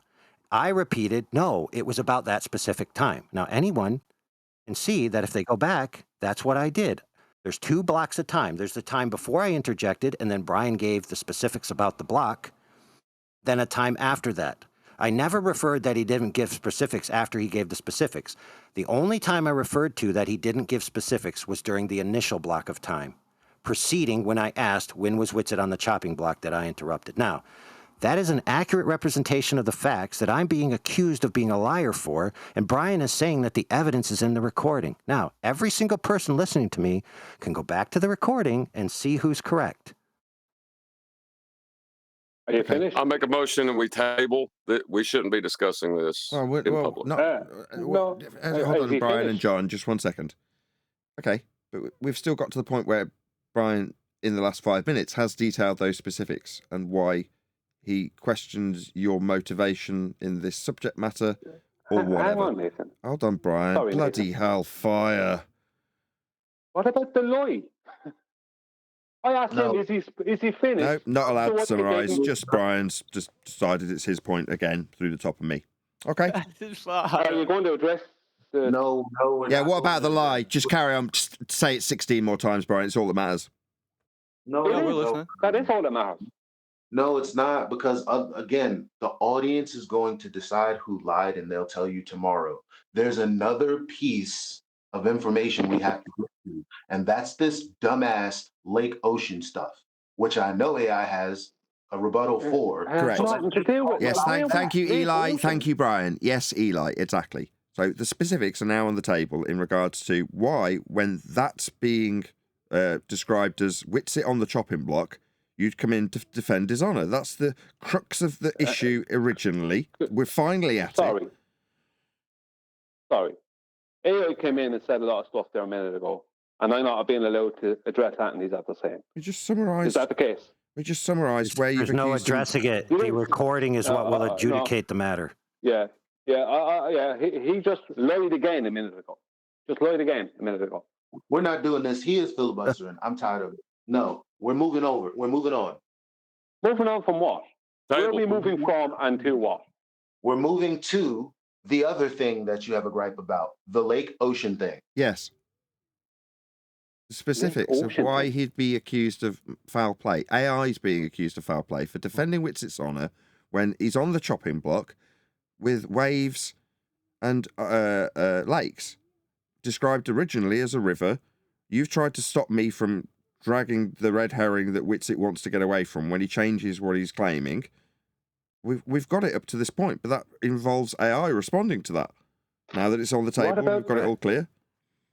What about the lie that was but just before said? I yield, hold on, dude. Him. Before I yield to Eli, Brian, I just want to point out for everyone listening right now that this matter was already adjudicated, and Brian is dragging it out again. Why don't you just could let all him go watch talk, the episode where it was He's adjudicated. talking a load of rubbish. He's telling people lies and getting away with it. Why don't I just start lying to you, Chocolate? Because it seems to be okay. You're just a friend who keeps saying someone's lying who, quite frankly, isn't lying. And that's what it is right now. You're being annoying. He just told the second lie a moment ago. It wasn't a lie. Can we hear Elijah? Can we hear what Elijah wanted to say? You can't get the facts straight when it comes to AI. He gave you about 3 minutes or so to get your point across. No, AI you didn't ask me about something responded specific. to that and concluded with, well, if it's a lie or not, the audience can listen to the playback if you're a member and see who was right or wrong. We don't have to argue about that. Well, why is it not important? Well, I don't understand. Let me ask you a question then, Eli. Okay, let me ask you a question. How come someone lying is not the number one most important? That doesn't have anything to do with lake or ocean. I'm telling you right now. Who cares about lake or ocean? Who cares about lake or ocean? Eli agrees. Eli agrees. Brian, this is what you don't seem to understand. Eli agrees that lying is important. That's why he's demanding of you evidence, dude. He's demanding evidence of your claim, dude. I'm asking Eli a question. 1 second. Too bad I'm Eli's friend just as much as you are. Guess what? He has a gripe with you. Why don't you listen to what he has to say? I was trying to ask Eli a question. Eli, we're begging you to swing that. Is it okay for me to lie to you? I'm telling you, Nathan, I'm not answering any questions that doesn't have to do with lake or ocean. Wow. Swing the axe, Brian, and then we can deal with this. But you got to swing the axe first, and you got to show how that he's on the chopping block. You claimed he's on the chopping block. We have to see it. Yeah, now, back up the claim that river and oceans is somehow going to put Witzit, gets it to death. No, John. No. Everyone stop. No, that's not in contention, right? That's not what's in contention. Can you stop, please? No, John, that is not what's in contention. We're not trying to get to the bottom of whether or not it's true that what is perceived and described by Brian as having Witzit on the chopping block, that's going to be taken as read. No worries there. That's not the issue. The issue that when that's occurring, AI steps in to White Knight on Witzit's behalf. Yeah? Now, according to Brian, this is his gripe, if I've understood it correctly. At the point that he's trying to communicate with me that Witzit's changing his story, which he did from river to lake. Brian's trying to stop that occurring. Now, he's saying, at that point, AI capitalizes and blows on the fire, increases the flames, whatever you want to call it. Now, that is the contentious issue that's being put to AI.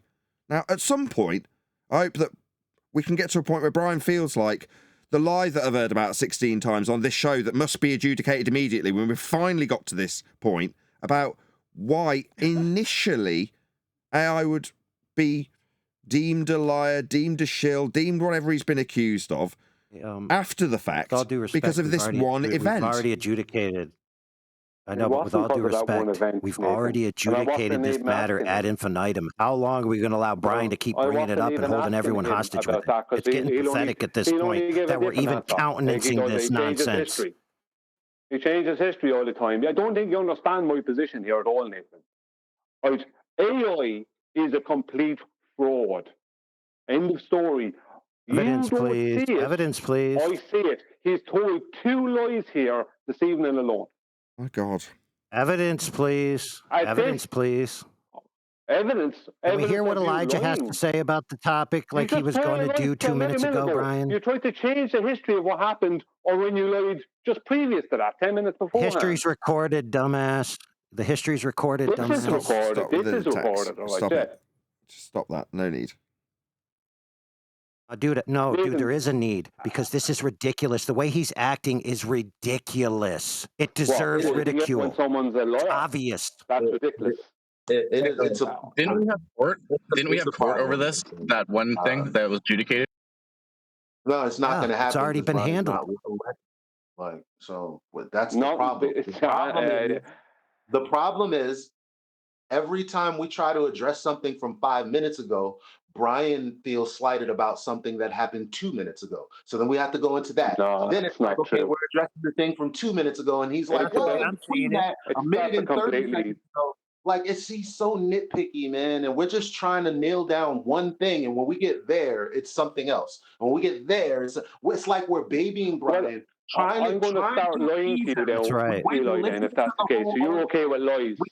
You're okay with someone lying to you? We went and listened to the whole That's what you're telling me. Every time he gets a criticism, he goes back to this I don't know what you would call it, of calling AI a liar. And we got to focus on that again, which we already just did. So it's like he's doing this thing a logical fallacy, that's stopping us from having a conversation. And at this point, it has to be addressed. I'm not the only. If I'm the only one that sees it, me and AI, then that's fine. But it appears like there's too many of us that are annoyed with this at this point. And you and Chocolate, that's the whole panel? You need to tell him something. You're speaking my name.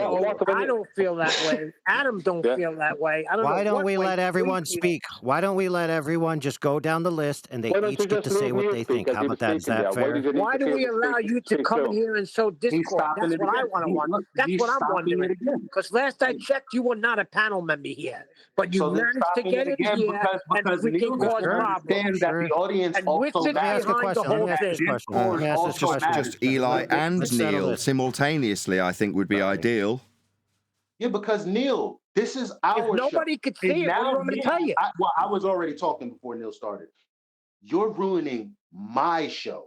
Because when you focus on the panel without thinking what the audience is thinking, without thinking of what the Discord people are thinking who also help make this show, you're off base, bro.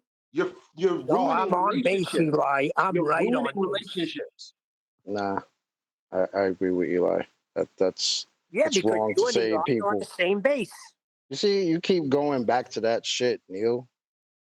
I didn't say camp. You just can't let it go, right? I didn't say camp. I said you're on the same base right now, and that base happens to have AI on it. I'm not on that base. I see things for what they are. What's the problem? What is it that you're seeing that nobody else is seeing?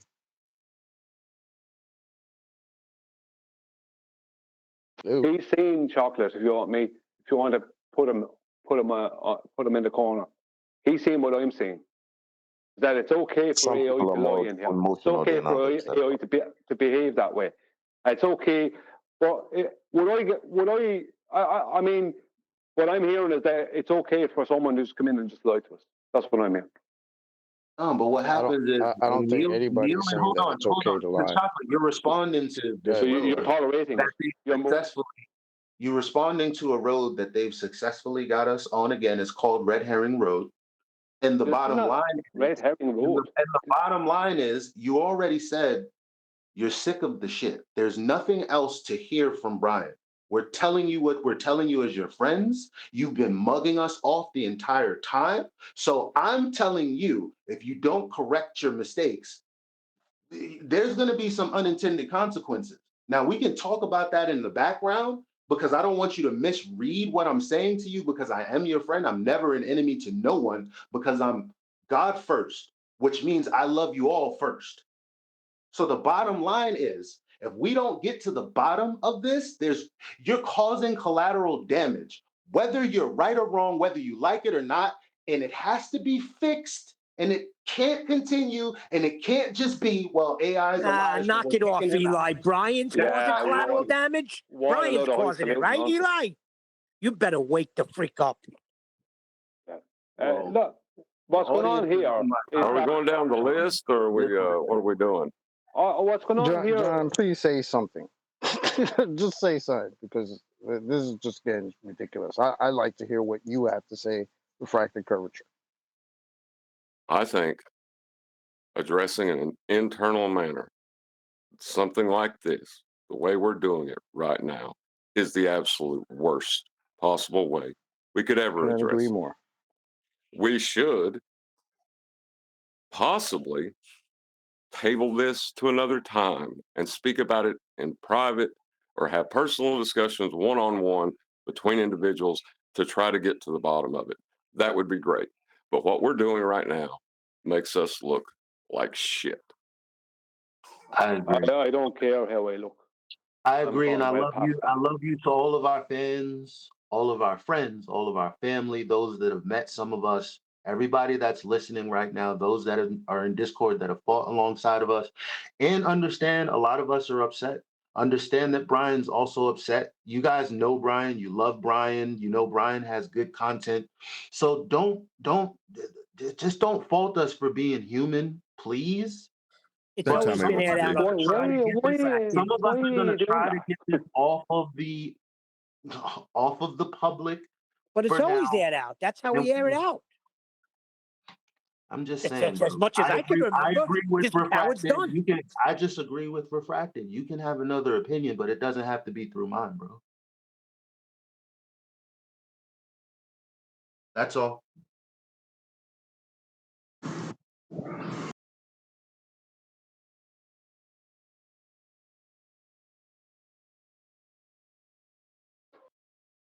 As far as Yeah, I'm I like concerned, that. It's not an echo chamber.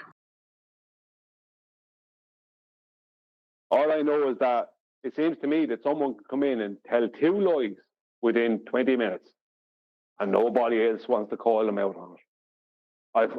Besides me and Neil, I find that horrendous. What's the point of this panel?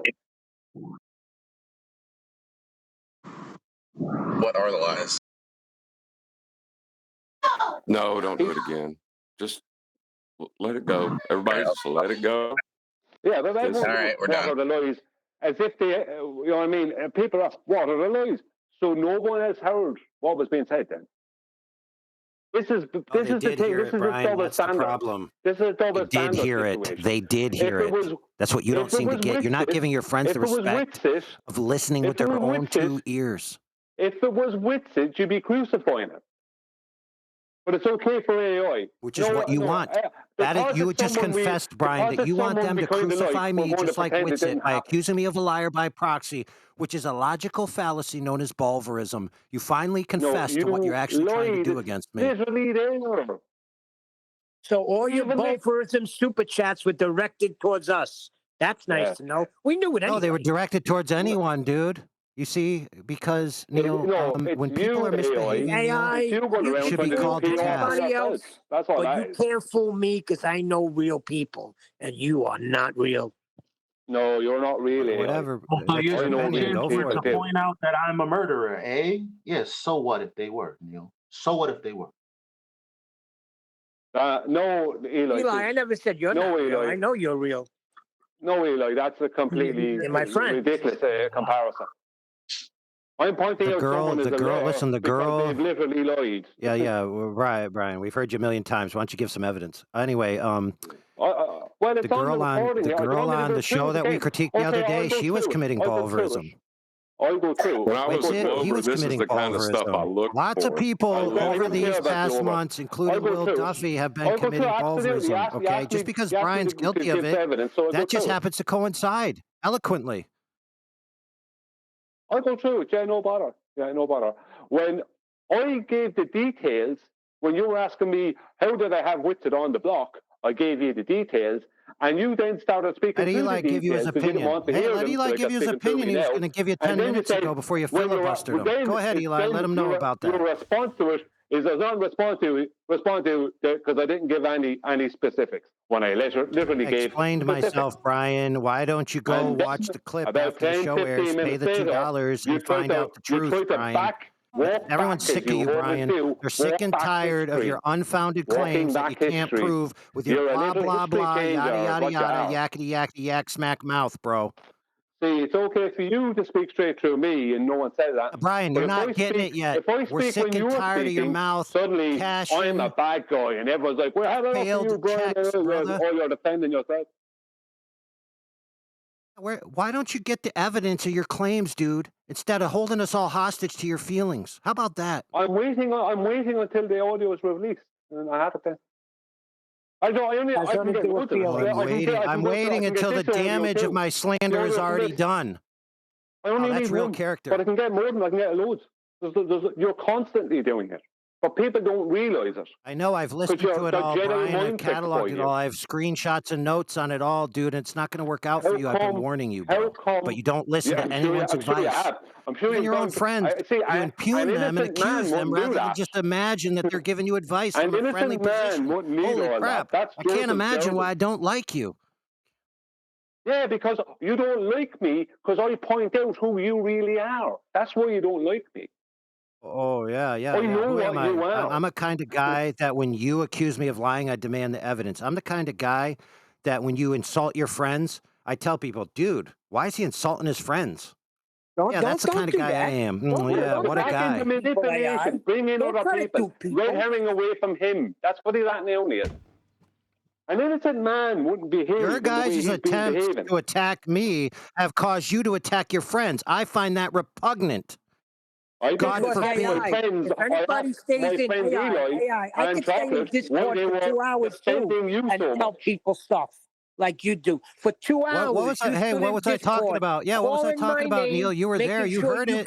What did I say a million times? I said, give me the evidence. You're a good freaking politician. Everyone that was there, and dude, you know how to pull people on your side. You're a two-faced, no good, lying bastard. As far as I'm concerned, I want nothing to do with you. Yeah, I want nothing to do with where's you. the lie, brother? I want nothing to do with you. Neil, where's the lie? I'm a no good lying bastard, Neil. Where's the proof of the lie, bro? We've been waiting for weeks, bro. Do you think that now that you finally got a free membership, you'd be able to go curate where people could find the lie that you supposedly are accusing me of, bro? Sometime this year would be nice. Maybe before New Year's Day would be nice, bro. I'm waiting for the release date. That's all. Yeah, we know you're waiting because you want the damage to be done before I'm exonerated. No, you are why would you stay in Discord 2 hours after the show and say the things that you were saying to people? Why would you do that as an innocent man? Why don't you start calling? Hey, dude. 3 hours, I should say. Let me tell you why. I kept trying to go to sleep. Let me tell you why. Let me tell you why. Waking me up. Well, if you were paying attention, you would have noticed that I told all those people I don't want this to come to a head. I want it to actually be cut off. And I invited you, Neil. I invited you, Neil, to talk to me, and you refused. I invited you to talk to me, and you refused. God. You could just keep saying the same things over and over again through each other. Or Nathan, or we could just demand the evidence, standards, standards, people, standards. Have some standards, Nathan, and address the fact that there's someone openly lying on your show and you're not calling them out. If it was a baller doing that or Witsit doing it, they'd be crucified. Yeah. So Brian, define what a lie is. Well, before listen, I apologize. Brian, I'm going to stop talking. Impossible. No, you've just got to stop talking and listen to whether or not anyone else is talking when you start flapping your gums. Like I just did. We're still doing this in public. Like we ain't going to go off, break off into smaller groups. That's how we do things here. We air it out. All right. Well, so we crucify an innocent guy, possibly. Reflected. You already know what's going to happen. So you're trying to stop. Oh, really? You're trying to stop. So he's had a little powwow. Bottom line, look, see what? Anyway, bottom line. Bottom line is, I have to tell the whole panel and prepare the audience, and this is a good thing because it's necessary, and truth is always necessary. Both Neil and Brian want the truth come out, and for the liars to be, for lack of a better term, executed. You know what? God is telling me that's exactly what should happen if that's what they're asking for. I can't wait for this audio to come out. I love you all. Boy, you heard it the other day, Eli. You literally heard you on that same piece of audio. 1 second, Eli. 1 second, I just lay it out for you. You literally listened to you on that same piece of audio, getting your facts wrong concerning AI, me correcting you on those, and then the AI coming in trying to deny what he had done only 25 minutes beforehand. You get it right then, you don't have it right now. You seem to constantly not have it right when it comes to AI. All I know is this. AI gets away with what Witsit won't get away with. That is, yeah. He gets away with the same. What Witsit does, AI does, but he gets away with. I don't care who it is. Bring out the truth. Let's do it. But you heard it the other day, difference with Witsit, and you tried to Brian, is argue that against there's it. actually curated, hang on, simply understood evidence. That's the difference, bro. One second. You literally came in arguing with me when it was obvious AI had just told a complete straight-out lie on the audio. You started arguing with me that he didn't lie, when it was a complete 180 from what he had done earlier. When you're playing the evidence, Eli, you don't want to hear it. You want to argue against it. It's beyond me. The public will decide, bro. Oh, you didn't hear him walking back his statement. It's not. So it's a consensus thing. Really? It's beyond Neil. It's beyond me. This shit is coming out. And everything that you're saying right now, the liar's going to be exposed. And it is what it is, brother. Let me ask you a question to the people on the panel. Has there been any secret conversations concerning me or me and Adam and Neil or whatever going on in the background? They're not secret. We're having conversations in public forums. If I wasn't there, they're secret. Everything we talk about, everybody's here. So my mom is having a secret conversation about me right now. She just so happens to be. If I wasn't there, there's secrets. The hell? Yeah, but if 10 people are in a publicly accessible chat, it's a secret. Wow. If they're about you, so we're not talking. Oh my goodness, Neil! You guys have such a low standard. Neil and Brian, it's silly, dude.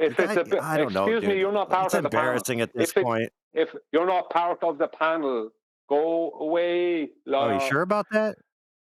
Whatever you say, bro. Okay.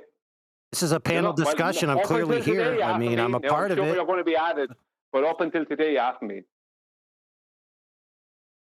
I declined to be a panel member, you dumbass. Now, thank God. Back to the question. That's how dumb you guys are. Conversations that took place.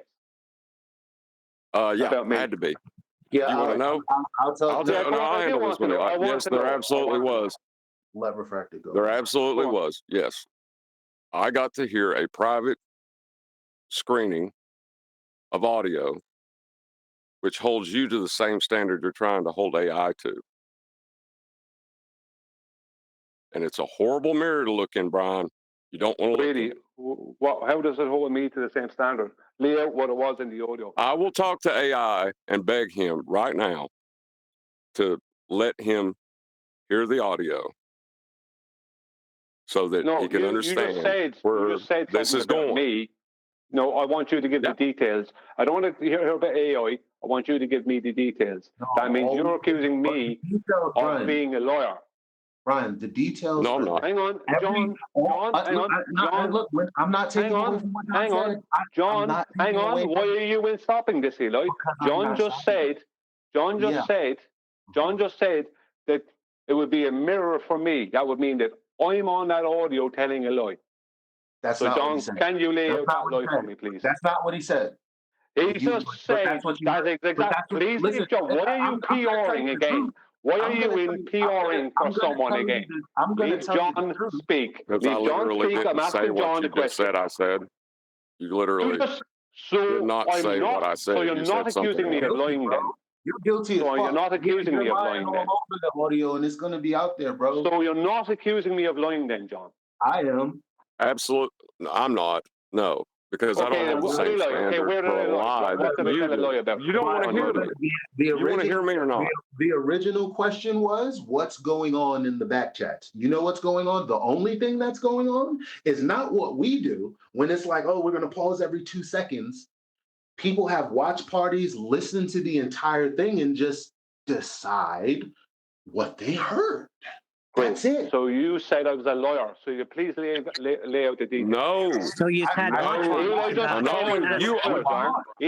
saying the standard by which you are judging AI and calling him a liar by, it can be held up as a mirror. I'm warning you, please For the love of God. I don't care. Don't push it to that. Are you? Please, let's handle this in private.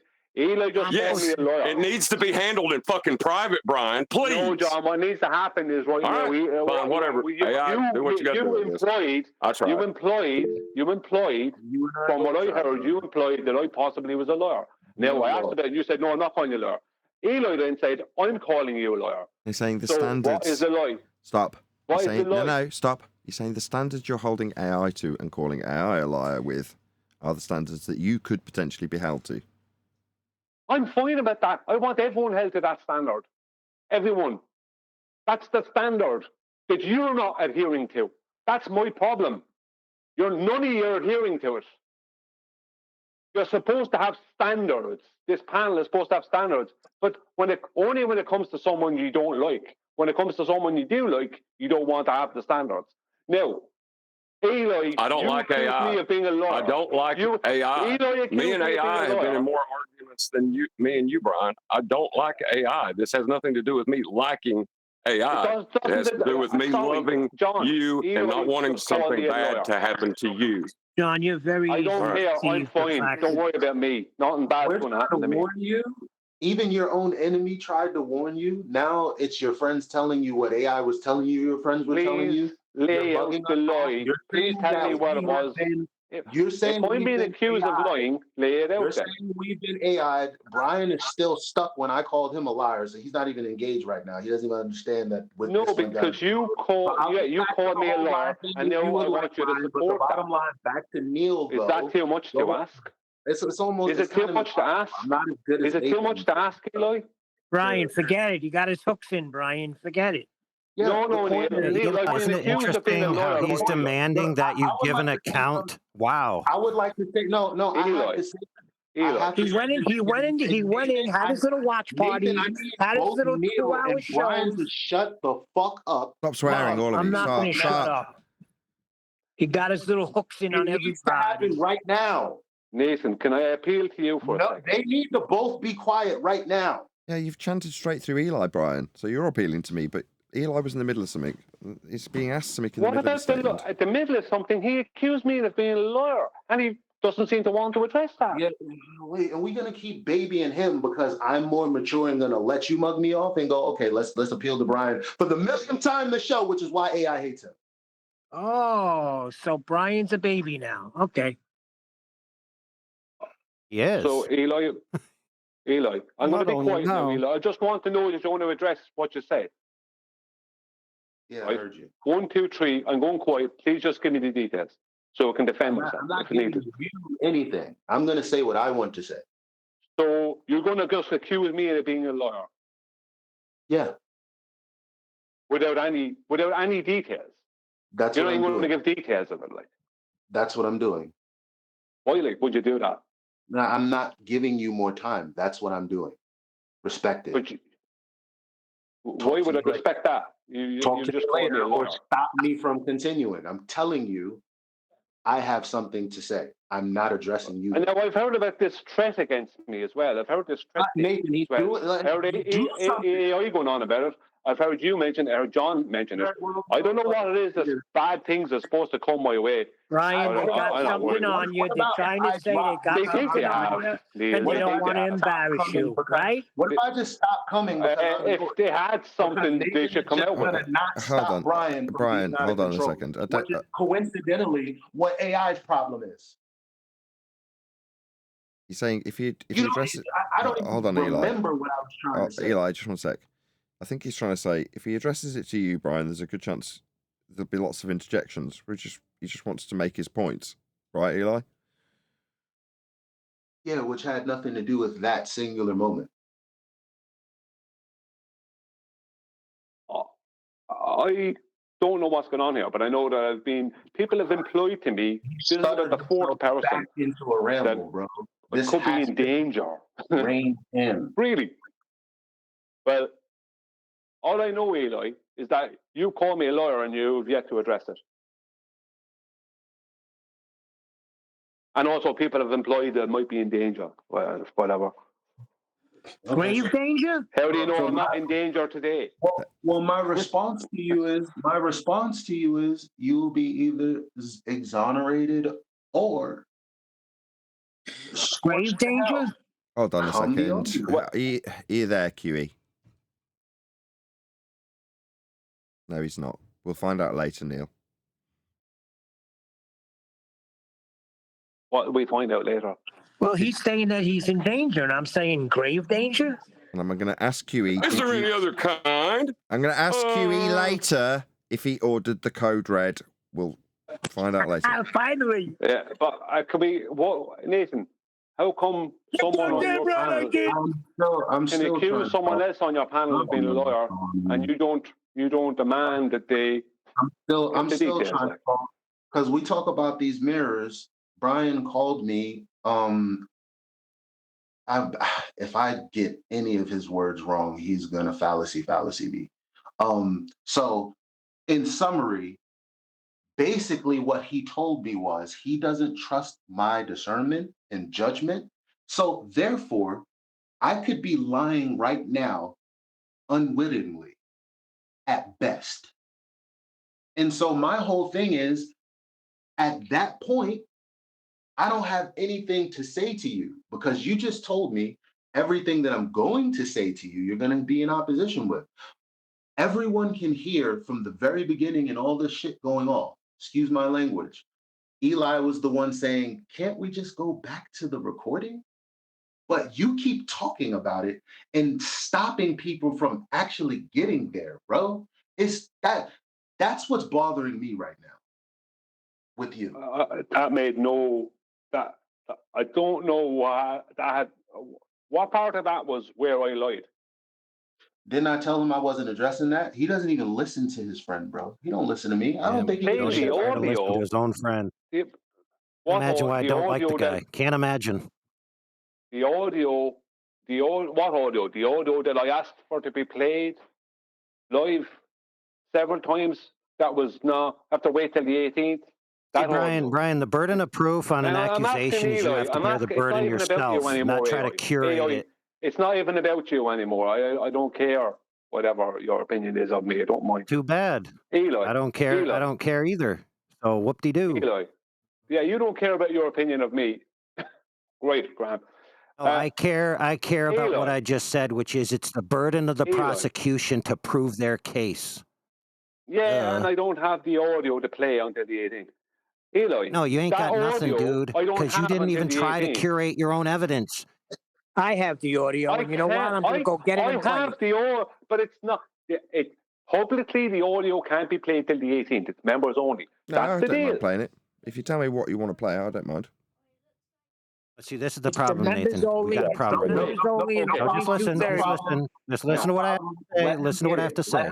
Let them get the evidence. You've been asking all to show. listen to 7 hours of audio. They have to curate their case themselves and present it in a cohesive package. Not let everyone else do the work for them. Shut up, AI. It's getting ridiculous at this point. Go somewhere where you want it. You'll have to play. Hey, I curated my case. I curated my case, and I presented it to people. And guess what, Neil? They instantly agreed with me. Instantly. Yeah, Wow. because you spent 2 hours changing everybody and rewriting history. I know your game. Oh, no, not at all. Not at all. You see, they were there, and they know what they heard.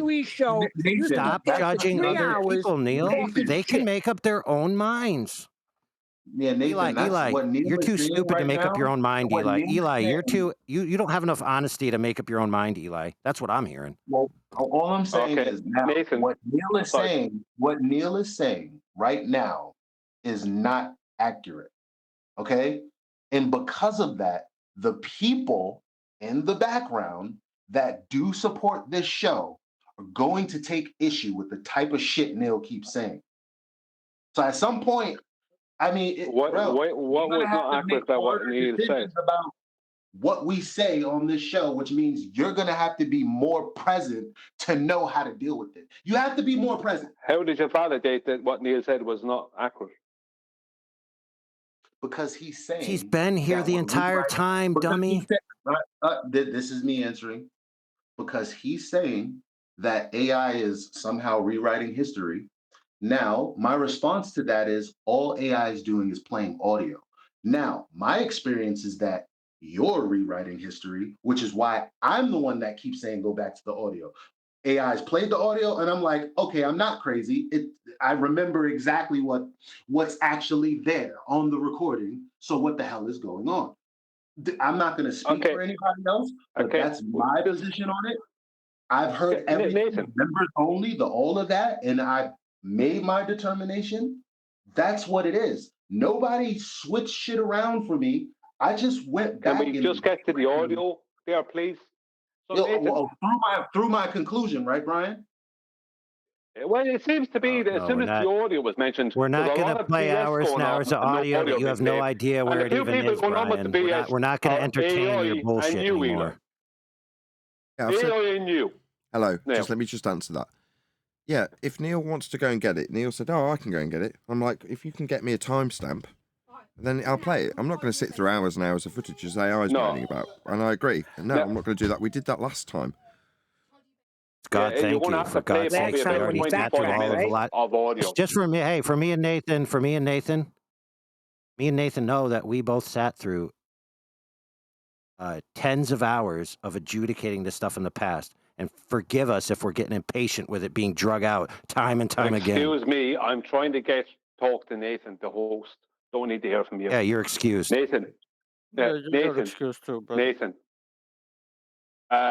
If you go to 2 hours 25 minutes, and I think it's a bit before that, but go to 2 hours 25 minutes, and it's just before that point, just a small bit before that point, AI comes in, right? Making a claim towards me, implying stuff towards me, and I correct them on it. That's the start of it. But you're going to have to go through about 25 minutes of audio, I think. 15 to 25 minutes of audio. That's because it has to get to a certain point where or Brian, you could just go and curate it, make arguments, make timestamps, and so we don't have to sit through like all this extra stuff. Yeah, I was going to do that, but Nathan just offered to play the audio now. Yeah, timestamped, meaning timestamped, whereas you're like, just before this timestamp, there's 25 minutes to listen to. That's not timestamping anything. No, that's not what I said. That's not what I said. What I said is that if you go to 2 hours 25 minutes... You notice how Quantum Eraser can put together a segment proving Witsit lied in less than 2 minutes? The entire event takes less than 2 minutes. Do you notice how this is Nathan's audio, not mine? So it's not mine to chop up and do what I want with. It's not after becoming public. No, you could pay $2 and go and curate all your arguments from the audio with timestamps and have it in a presentation just like QE does.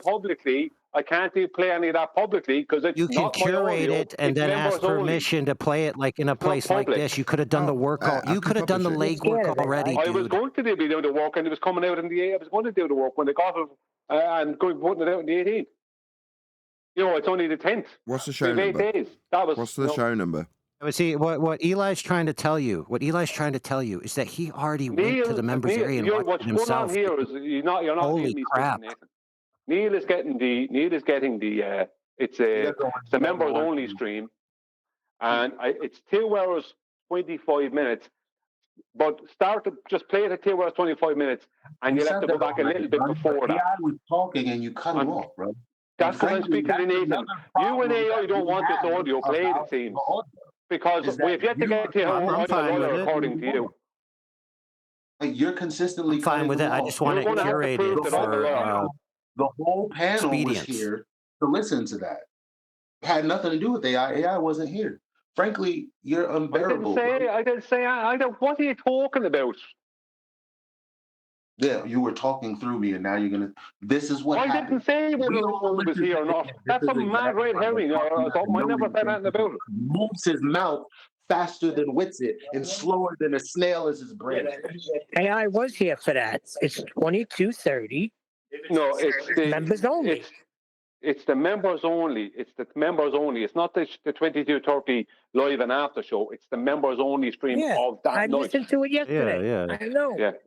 Adam, some of those about 3 days I wasn't present. Again. Yeah. So, just for the record, he might be referring to about 3 days I wasn't present.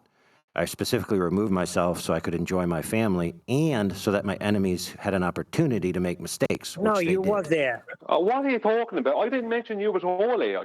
That's some nonsense that Eli came in with. Maybe he's on the weeds. I'm just telling you what happened. I'm just telling you about that there were 3 days I wasn't around. That's all I'm saying. This is off of a misunderstanding again, because Brian doesn't listen. AI wasn't there when just the panel alone listened to the audio, and all we heard were you and Adam interrupting him the entire time. Oh, I never said AI was there. I never mentioned anything about it. That's some crazy idea that came up into your head.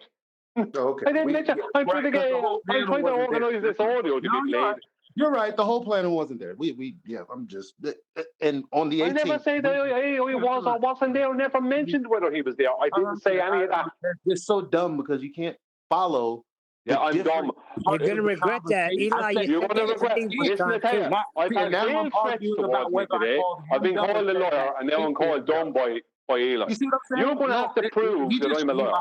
You're a liar. You just lied on me, bro. You're a liar. I didn't lie. Okay, by that standard, you're going to have to prove. You're going to have to prove. Okay, okay, Eli, what did I say? You just said I didn't call you a liar. I didn't call you dumb. You did call me a liar earlier on. That's a lie. I called you a liar. I didn't call you dumb. I said it's dumb, and I said it's dumb, and I began to explain what. And then I began to explain what it was while you're trying to call Neil. So me and Neil heard you say I'm dumb. Now maybe we didn't hear you right. Now you're saying it? Yeah. So you're saying he said it. I was sure I heard, and Neil heard you're dumb. Head. No, you, right? Me and Neil. So it wasn't just me. Me and Neil both. You're both heard you saying you're dumb. Now that's what it sounded like to me. Maybe we were wrong. Okay. You are wrong. But you're both referring to different shows. But maybe it's fair that you're both referring to different shows. Maybe that's the truth. My point is never going to be heard now because all you heard was me call you dumb, and so you cut me off immediately. But you were wrong then, and now we're talking about that, and we didn't get to actually hear what I was saying. We didn't get to the audio, and we didn't get to you. But that's what's dumb. And this is you have a record of calling people dumb.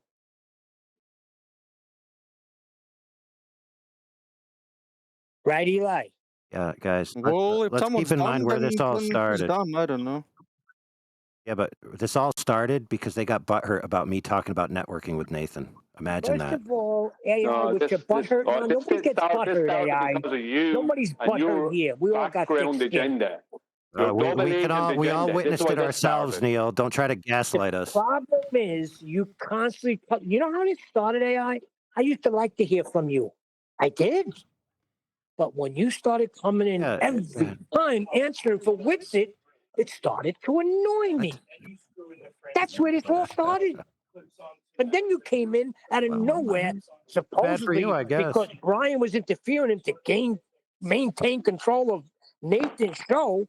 You came in and called a panel member a effing stupid retard 8 times, whatever you said. He was being one. Yeah, because he was being one. He was being one at the time. That was my opinion. Start there, Neil. I mean, I know it didn't start there for you, Brian. I know that. This is what I'm talking about right now. I know this goes way back, constantly with AI and you. I know he's got issues with you. I'm telling you, me. This is me. I used to like hearing from you. Yeah, I mean, that's your opinion. You're entitled to have it. Good for you. Now, can you please show me where that's evidence that I'm a liar and a fraud? Go ahead. Oh, well, maybe if you shut up, we get the audio, but you seem to be making it a point of stopping that happening.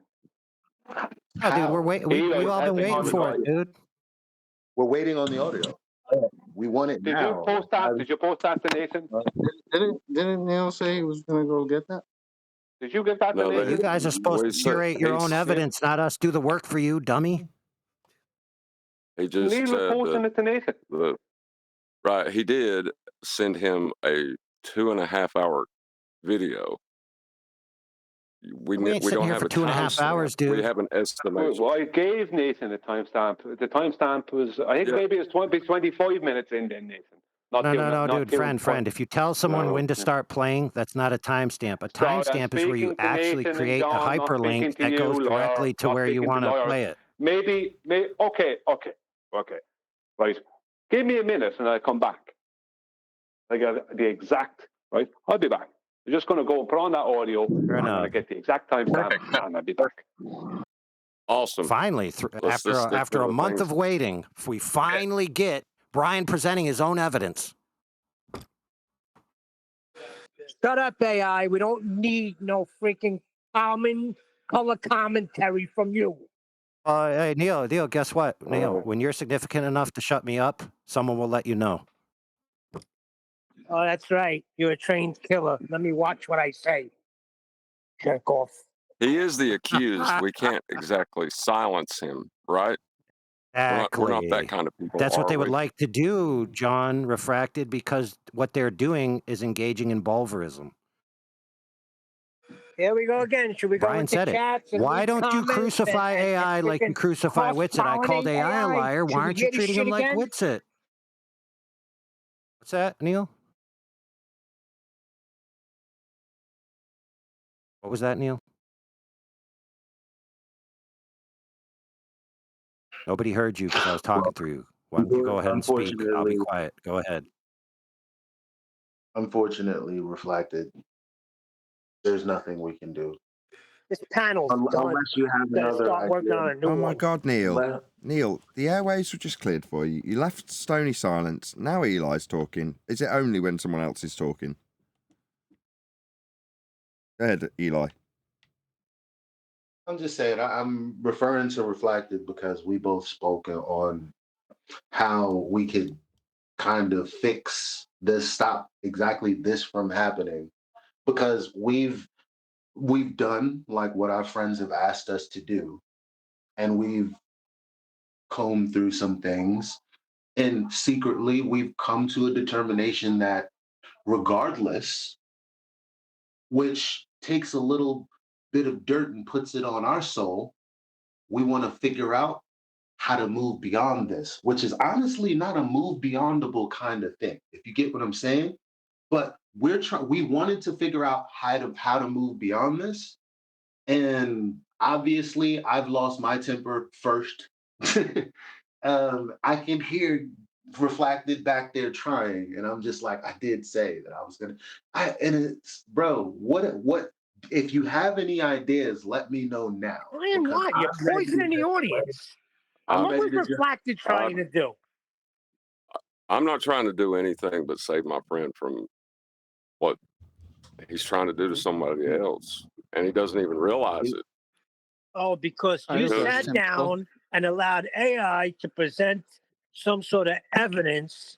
Okay, we're doing it right now with everybody, not at the side.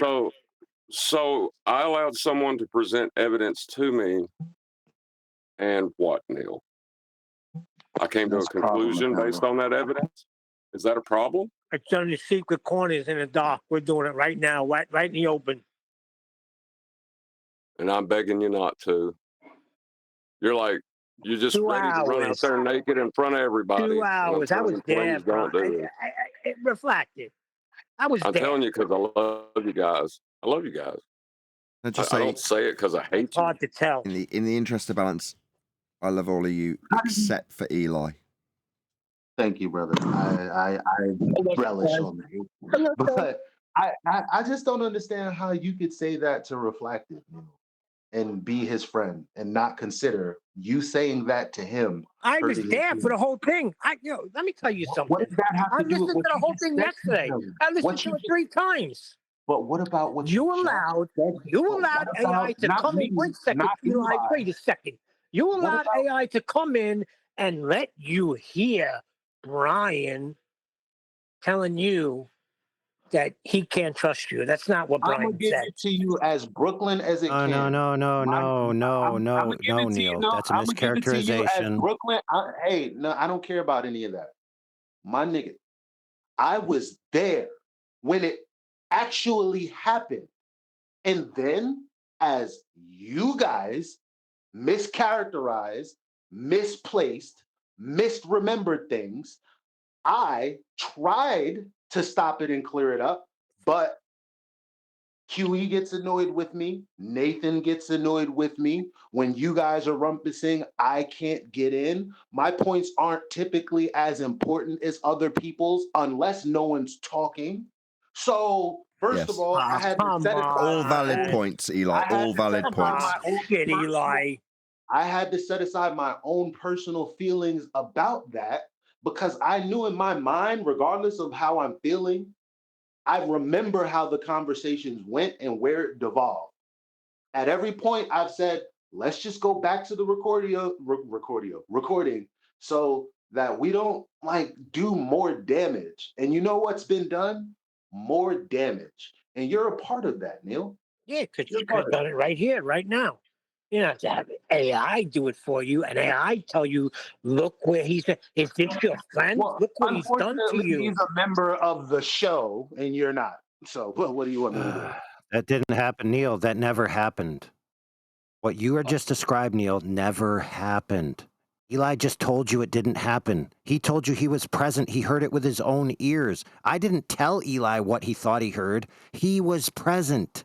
For fuck's sake, Neil. Try to listen to your friends when they speak. Shut up, AI. I don't want to hear a word from you. You don't want to hear a word from your friends either, it seems. That's what happened. Oh, I might as well be your enemy because you treat your friends worse.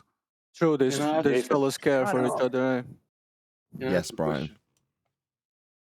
It's in Master B, and I was correct just about. It's not 2 hours, 25 minutes. It's 2 hours, 24 minutes and 46 seconds. That's the start of it. We will have to listen to about 20 minutes or maybe a bit more of audio. Okay, maybe less, but there's a lot. 20 minutes. Yeah, fair point. But before we listen, what is this supposed to address? Is this supposed to prove I'm a liar, or is this supposed to prove I don't like you, or is this supposed to prove I interrupt? What's it supposed to prove? Okay, telling a lie. Okay, perfect. Go ahead. Finally. Hey, you'll have to give me a couple of minutes.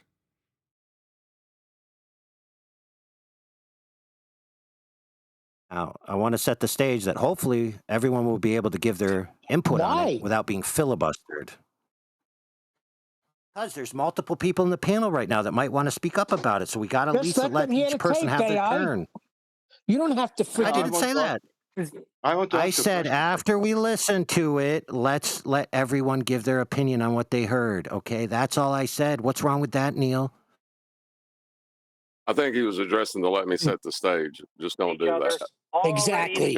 No, I don't want anyone to set the stage. I just want to know what this is supposed to prove. So, for example, this is supposed to be addressing the accusation of lie. Keep in mind, there's multiple accusations on the table from Brian's side. So if this is about the lie, fine.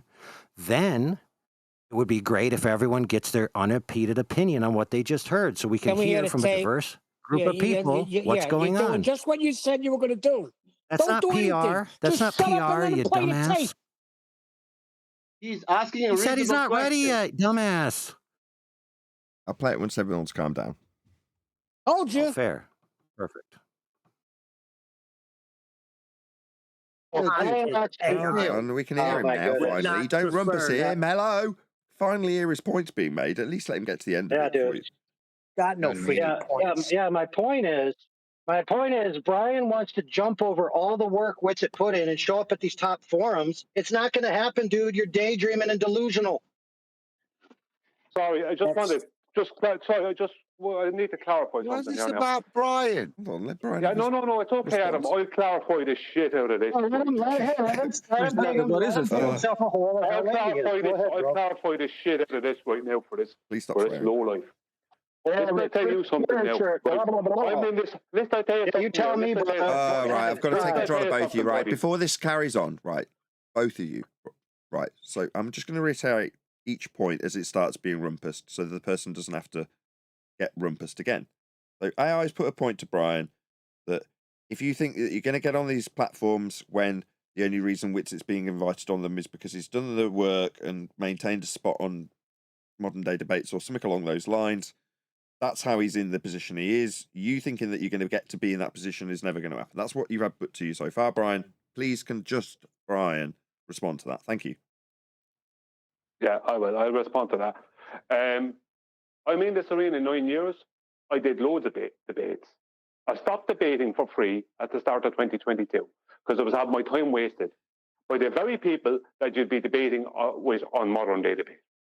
Right? Modern day debate is not a good debate forum. It's a disaster. That's why I don't go there. And I'd be debating people that I should have to give, that I charge the debate over that. I have spent years, hang on, I've spent years in this arena, and I've brought several arguments to the fore, and one of them is possibly the greatest argument that there is, right? So don't tell me that I never did nothing, and I have to jump. I've been sitting around giving out for 9 years, and I just want to jump over everybody and get onto these things that the great Whitset did. What did Whitset actually do? Instead of being, hang on. Eli, please, can you mute? Eli, chill, dude. No, because he asked the question, and I'm thinking he's going to pause. My bad. No, because my bad. My bad. Let Brian just finish in this tete-a-tete between Brian and AI. Just let him have it. Thank you. What did Whitset actually do? Outside of debating a few people on modern day debate, he got promoted by people. That's what he got. Got promoted by the right people. He didn't put in loads of work any more than I did. He just got promoted by people who were in a position to promote him. That's what happened. So don't be telling me that Whitset put all this work in and I'm looking to jump over all that work and get into top position. No. I put at least equal, if not more, work in than Whitset. Don't be telling me that I didn't. Thank you. Okay. Can I respond to that real quick, AI? Say hi. Well, I'm asking. Damn. No. Give it 2 minutes. And then I made my point. I made my point. Brian, what? Just as AI, I'm trying to clear the airways for you. I said no. But once AI's done, you can have your bang. And then Brian, if he feels the need to respond in this very weird conversation, then Brian, after you, Eli. After AI. Well, it's weird. Totally weird. Yeah, so this stuff has been reaching a crescendo of late, right? Where it's finally breaking in to certain things. And it may be the case that Brian was relevant in the past, but he hasn't been as relevant from the people's viewpoints who have these big shows. That's what I'm pointing out. And if you're not relevant in the now, then you're basically not relevant to these people. That's what I'm trying to say. You gotta lie, Brian. That wasn't the way that's not what you implied earlier. What you implied earlier is that I hadn't put in the work. I was looking to jump over all the people, someone like Whitset who's put in the work to get to that position. Now, the truth is that Whitset was... Yeah, you already said this, man. Come on, man. I'm responding to AI. Well, what debate platforms? Hold on. I'm responding to AI. Why is he not able to lead me to what debate platforms were you on in the past? AI's position has changed. He's asking you. He's no, saying, yeah, but you're saying the same thing, though, still. To get it, just leave Eli go because it's impossible for me to have a one-on-one with AI. Trying to help. He's asking you in response, well, what platforms have you been on, Brian, to suggest that you've done the work that Whitset's obviously done?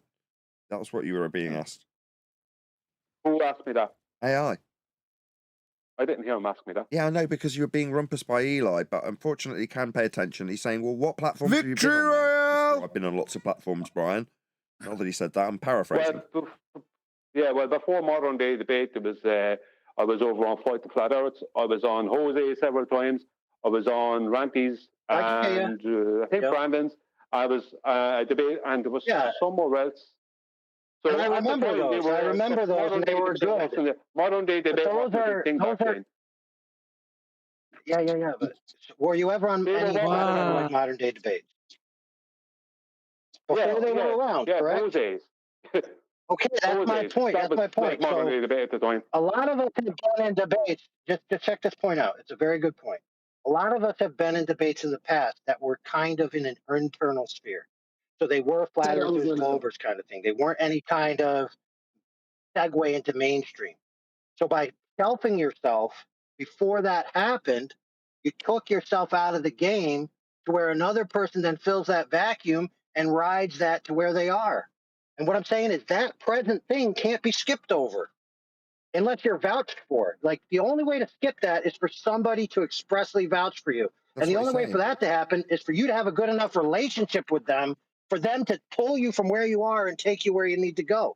And if you don't have those relationships, it's not going to materialize. Okay, so you're agreeing with Brian then, because he's saying you have to be promoted. It didn't matter about the work then, because at some point, the people who are pouring scorn on us, Brian included, are the same people that are promoting Witsit. No, right.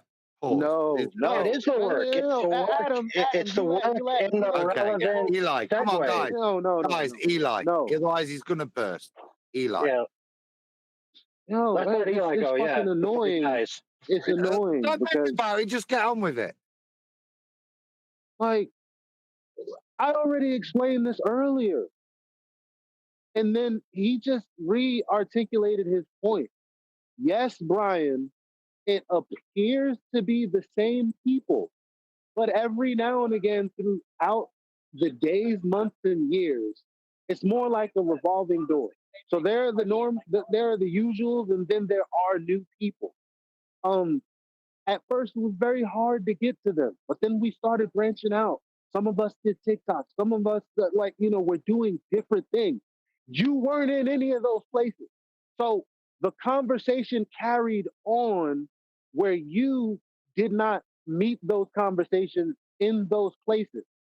These places are the reason that Witsit has stayed relevant and people think Witsit is the best person for the job because he's been there for the last 3 years where you have not. He's been everywhere. No, that's incorrect. What do you? Wait. I'm telling you my experience of where. Yeah, if I'm telling you of my experience of where I've been, and he's been everywhere I've been, and you haven't been, and these people that are promoting him, they're not. Yes, there's McToon and all of these other people, but unfortunately, they do polls, and they have hundreds of people. So why didn't Witsit promote you, Eli? Neil, for the love of Jesus! Oh my God! Do we ever get to hear a full point without Eli or Neil repeating themselves through the top of them? This time, Eli actually does need to be heard. Neil, thanks. Try again, Eli. There are many people that super chat or PayPal, all of these different things because Witsit is having conversations that are reaching people that Brian is not. That's all. It's not that Brian's not doing a lot of work. The work he's doing is different. And the reason that Witsit is getting these looks is because all of us actually are interconnected on all these platforms. The only reason I know that is because I've been around, but you haven't. And that's the point. Right. So that's incorrect. Brian, before we go on, I'm noticing people are making different points here. Eli, I agree with you. Okay. And there's a big difference. What we've spent the past 2-3 years doing is going out and developing not only ball destruction proofs, but most recently, flat earth proofs. And we've put a lot of work in there that deserves a lot of credit.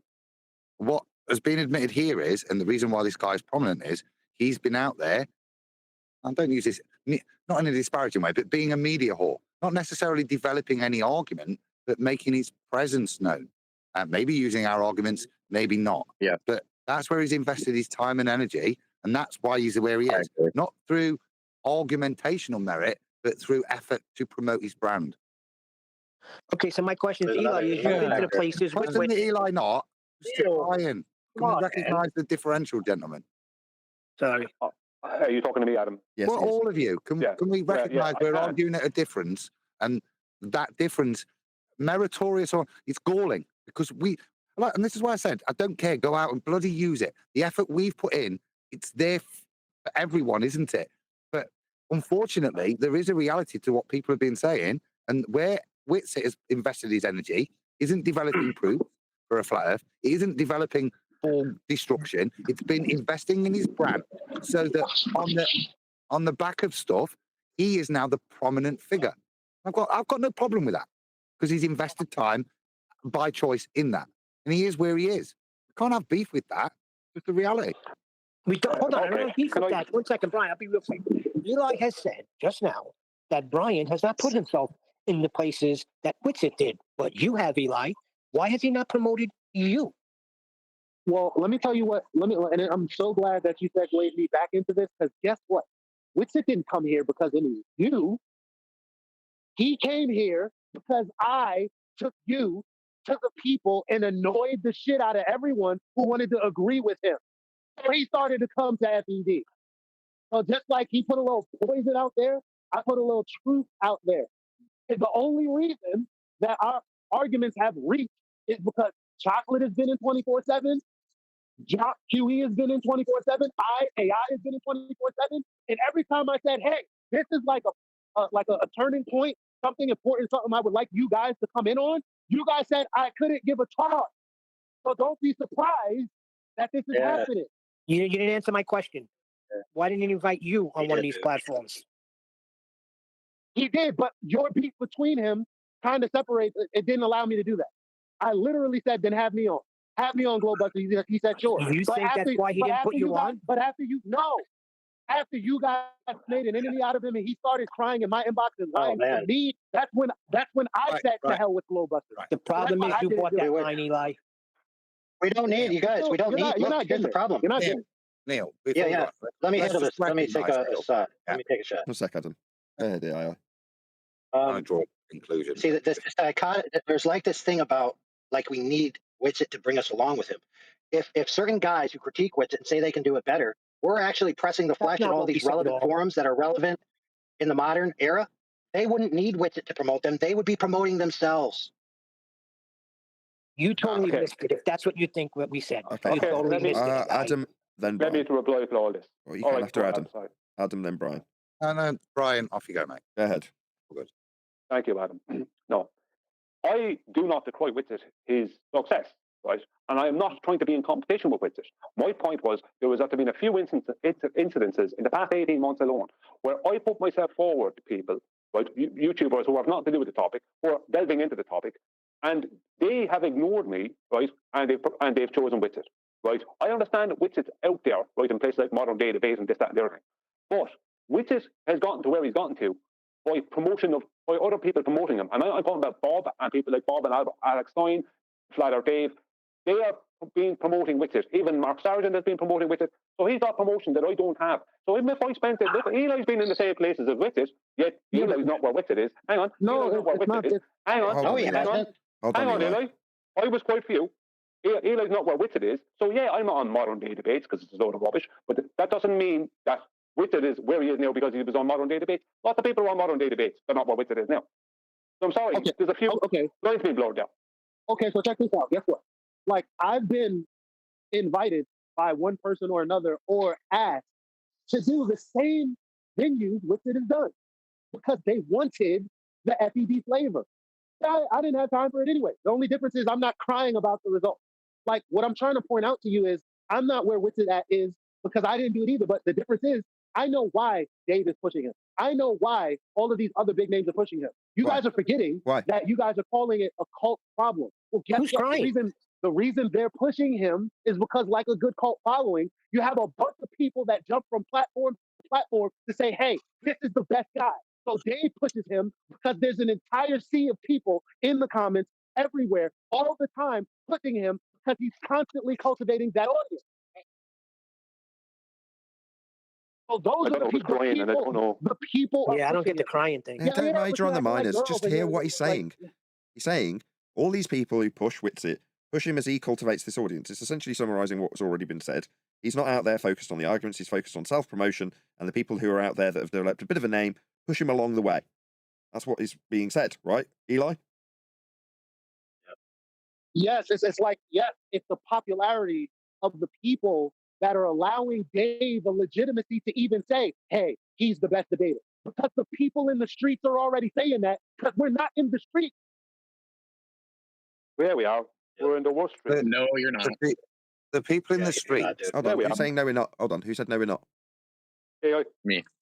No, it wasn't that. It was Duncan. Go on, what's your two penny? It was me, Neil. Go ahead. Duncan. Yeah. Wits is taking all of these shows with these retards. I know Brian said earlier that he doesn't want to do that anymore. But what you guys don't realize, sorry, not you guys, but maybe Brian, is one of these retards is going to be a minefield of viewers. And that's why he's more popular. He's not better. It's not popular. It's not a better thing. It's just his branding is so much better than you guys's, unfortunately. And I hope that you guys. Hello, he almost finished. Was that it? Duncan. He's a liar, unfortunately. But his branding's better. Unfortunately, his branding's better. And yeah, he's a liar. It sucks. But man, you guys got to step up your game. Is it? Let me just have a Neil. Just give me a sec. That's the exact point I'm making. But quote Brian. It's worse than that, right? Because Witsit has got a brand. Brian's never even bothered with the brand, just like all of us. We all made that. Eli indicted us. You don't even come into Discord, right? No, we don't. We are where we are, and we chose not to go into that arena, which is why I give kudos for Witsit where he's being. The point I'm saying is the real work, actually, the meritorious work, not the media whore work, which gets you out there, but the hard work that gets you to know shit has been done. And that seems to be the disconnect of the argument here. I don't think I'm sure Brian's not asking to be put in Witsit's position because he, along with, have developed many a flat earth proof over these years. I think he recognizes where Witsit's put his energies. I think we all do. And I've got no beef with that. The beef I've got is, now he's there, what's he going to pimp? What's his priority? Ether or flat earth? That's all I care about. No one. Oh, so then from here on out, we won't hear Brian complaining that he's not in those venues then, right? I guess. Like I say, I don't know. I don't think Brian... Sorry, Adam, that was a slight towards me. I know it was, which is why I'm trying to put it into less of an insult. No, that was another little personal attack towards me. We tried that earlier. He's at the time 2 times before this. Well, it's not a personal attack. Are you always media department or something? Just Brian, Adam's assessment was wrong, and that's why. That's why AI. I just need it. Yeah. Maybe you can tell us what Brian again. AI. No, I don't need any personal attacks. I don't complain. I'm not complaining. I'm just stating facts. It is a fact that I tried to get onto shows that Witsit got on ahead of me. That is a fact. That did happen. Not a complaint, just a fact. Sure. He was chosen over me. Yeah, we understand. Right? So I'm not complaining. Right. I'm not crying. I'm not decrying Witsit. I'm also not, or Duncan said earlier, I'm not doing that anymore. I didn't say that. I said, I'm not going to go and debate the likes of Mac Toon, right, on his channel or wherever else. They're a stupid place like that, or modern day debates without getting paid my fee. But if it's on a big channel, and that's what's there for me, then I'll do it. Yeah, there you go. Yeah, dude, you're not as important to the outward-facing people looking into the flat Earth community for anyone to care to pay you to show up, dude. You're delusional. Really? So I think this comes back to when I asked you, what did you ever do? Remember, I asked you that. We're looking inward. Hang on. You have an issue with me. That was another personal. That was another personal. Because it's personal. That was another personal. Sorry, I'm hurricane with AI media. Hold on, Brian. Hold on, Brian. Go ahead, Eli. Yo, y'all both keep making it personal, and it's pulling away from what's important. Now, what I think is important is, first of all, I don't think Adam's assessment was 100% correct. And I think that's why AI said what he said, because it does involve Brian, but it's almost like, it's like the ship is not really docking, So when we're saying, actually, it's a popularity thing, meaning it's not just this one person that you went to, and it's like, okay, not only does Witsit send an email, but maybe Dave would, maybe he wouldn't. Maybe he has no connection, but the people in that person's comment section is consistently saying, hey, you should have Witsit on. There's emailers from fans that are like, hey, you should have Witsit on. The only reason they're not saying that about us is because we haven't done it. So that incentive might be the reason that he's getting the looks that we're not getting. Second of all, I got at least 50% of the looks that he got. I just said I was too busy. So we got to stop this. We would have had the same reach. As a matter of fact, it's not about me. The point is, we do have opportunity, but we can't cry about not having the reach yet. Let's just do the work and see what happens.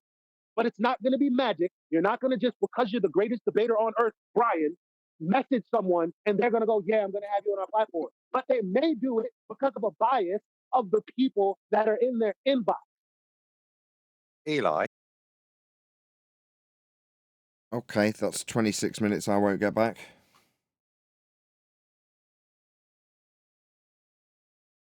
Did you stop it, Nathan? What, after the 26 minutes of the 22 that you said would be in this clip? It's almost there. Leave it happen. It's almost there. Either you want to hear it or you don't. No. Well, what can I do then? You could give me a timestamp. You could give me a timestamp with the lie in it, rather than making me sit through 26 minutes that doesn't demonstrate AI's lie in any way, shape, or form. It does, but you needed to hear the whole lot because you were involved. Sorry, the whole lot being more than 26 minutes. This is the timestamp, is it? The 26 minutes of so far absolutely nothing useful. You asked for a timestamp of where it started. I gave you that. You have the audio. It wasn't supposed to be released until the 18th. I got you. I got you. So until then. So let me get it straight. This compelling lie. I needed 26 minutes to set the groundwork. Where does the lie come? Just give me the exact timestamp of that. I'd have to go find that. It's coming in a couple of minutes. What is the lie specifically? Well, I could tell you, but what's the point? I'd be better off just for you to hear it. Sorry, you told me the lie was contained within the last 22 minutes. I played 26. I didn't say 22 minutes. I said 20 to 25 minutes. You've had 26. I said originally said it could be even a little bit more than that. So what's the lie exactly? Just tell me. Right. 1 second. 1 second. I have to go on mute.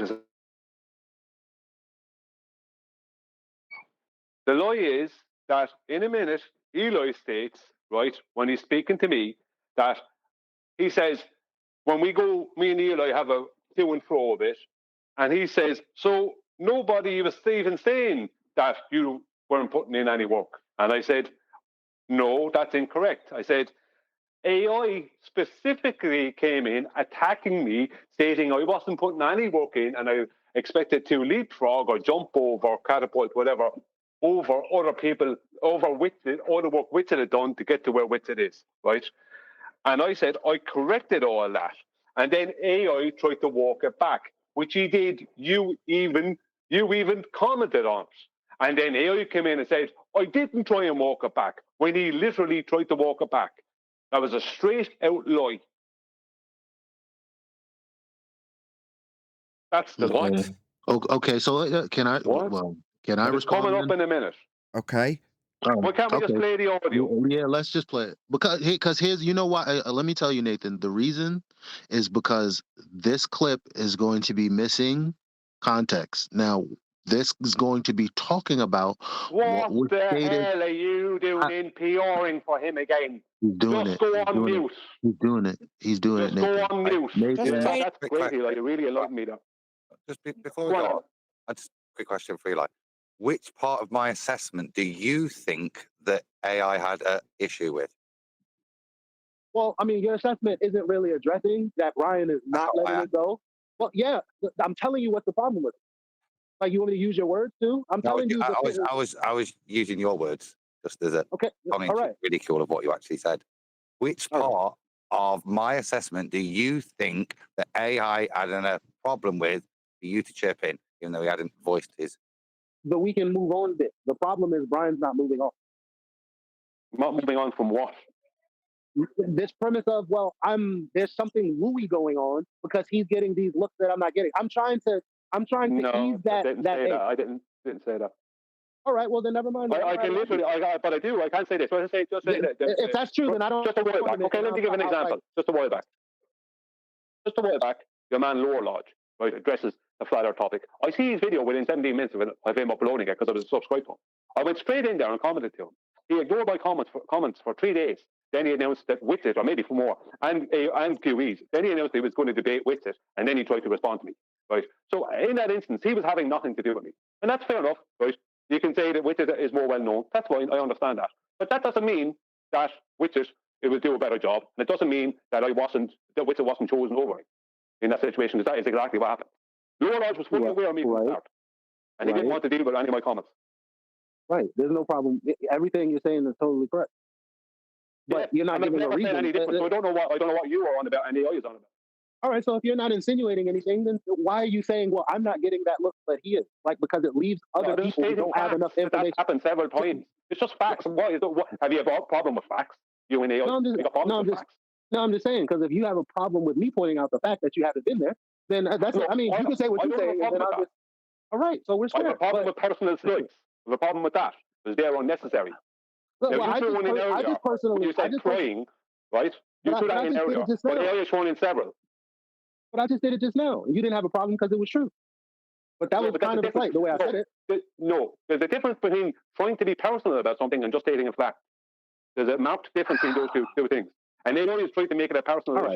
All right, so I guess the bottom line is you're saying from your observation, real quick, your observation is he's getting looks, you're not, but you're not giving a reason, so you're not speaking to any of the hard work you're doing or he's not doing. You don't have to do any of that. You're just pointing out he's getting looks, you're not. Even though you work hard, you don't see where he does it. Okay, fair enough, good, great. So that now moving on, you and AI have a problem, right? No, so you just misrepresented the situation there, Eli. Oh my God, how? I'm asking you, bro. You just said that I'm saying I'm putting in work, but I don't see where Witsit is. Something like that. No, I never said that. I never said Witsit wasn't putting in work. I never said that. Yeah, but you said he doesn't necessarily work harder than you. But all I'm saying is nobody really said that. He doesn't necessarily work harder. I know, and no one said that though. But you offered it, and that's why I'm like, okay, fine. So there really is no problem here. That's correct. So now you said that. You have that wrong again. Oh my You're not able to represent. But you know what? You know what? Fight and kill each other. What I said is that. Fight and kill each other if you want to. Dan, stop, both of you stop. You know, I had Eli saying, you know what, and then I didn't get the rest of it. Most of it was audible though between both of you, believe it or not. No, the last thing I wanted to say is go ahead and fight and kill each other. And I mean, you go watch Leave the World Behind and realize that you're the problem. Yeah, I'm the problem. AI stated that Witsit had put in loads of work, right? And that's why he was where I supposedly wanted to be. And that I can't expect to just jump over everybody and just sit around complaining and just suddenly be leapfrogged over everyone to be on some big platform. And I corrected him on that I had put in actually just as much, if not way more, over the years than Witsit. And Witsit has been promoted by the correct people. So it's not just Witsit's work. Don't finish it. So don't finish with that. His response was, and he told you, okay, this is what I meant. So why do you just like leave shit out? Like that has been updated in your content. His response was he had to walk it back because what he tried to do was incorrect. So he walked it back. What the fuck? You beat his ass? That's the truth. He had to tell the truth. I didn't walk it back. No, I did not. Hold on, friends. I never walked it back. I just parsed out the type of work I meant. There it is, Nathan. No, that wasn't your original statement. There's the lie. Okay. So again, there's the lie. So again, he denied hey, there's the lie. Shut up, Brian, because I'm talking now. Don't need his PR department. Yeah, there's the lie. That's it. That's all he has to say.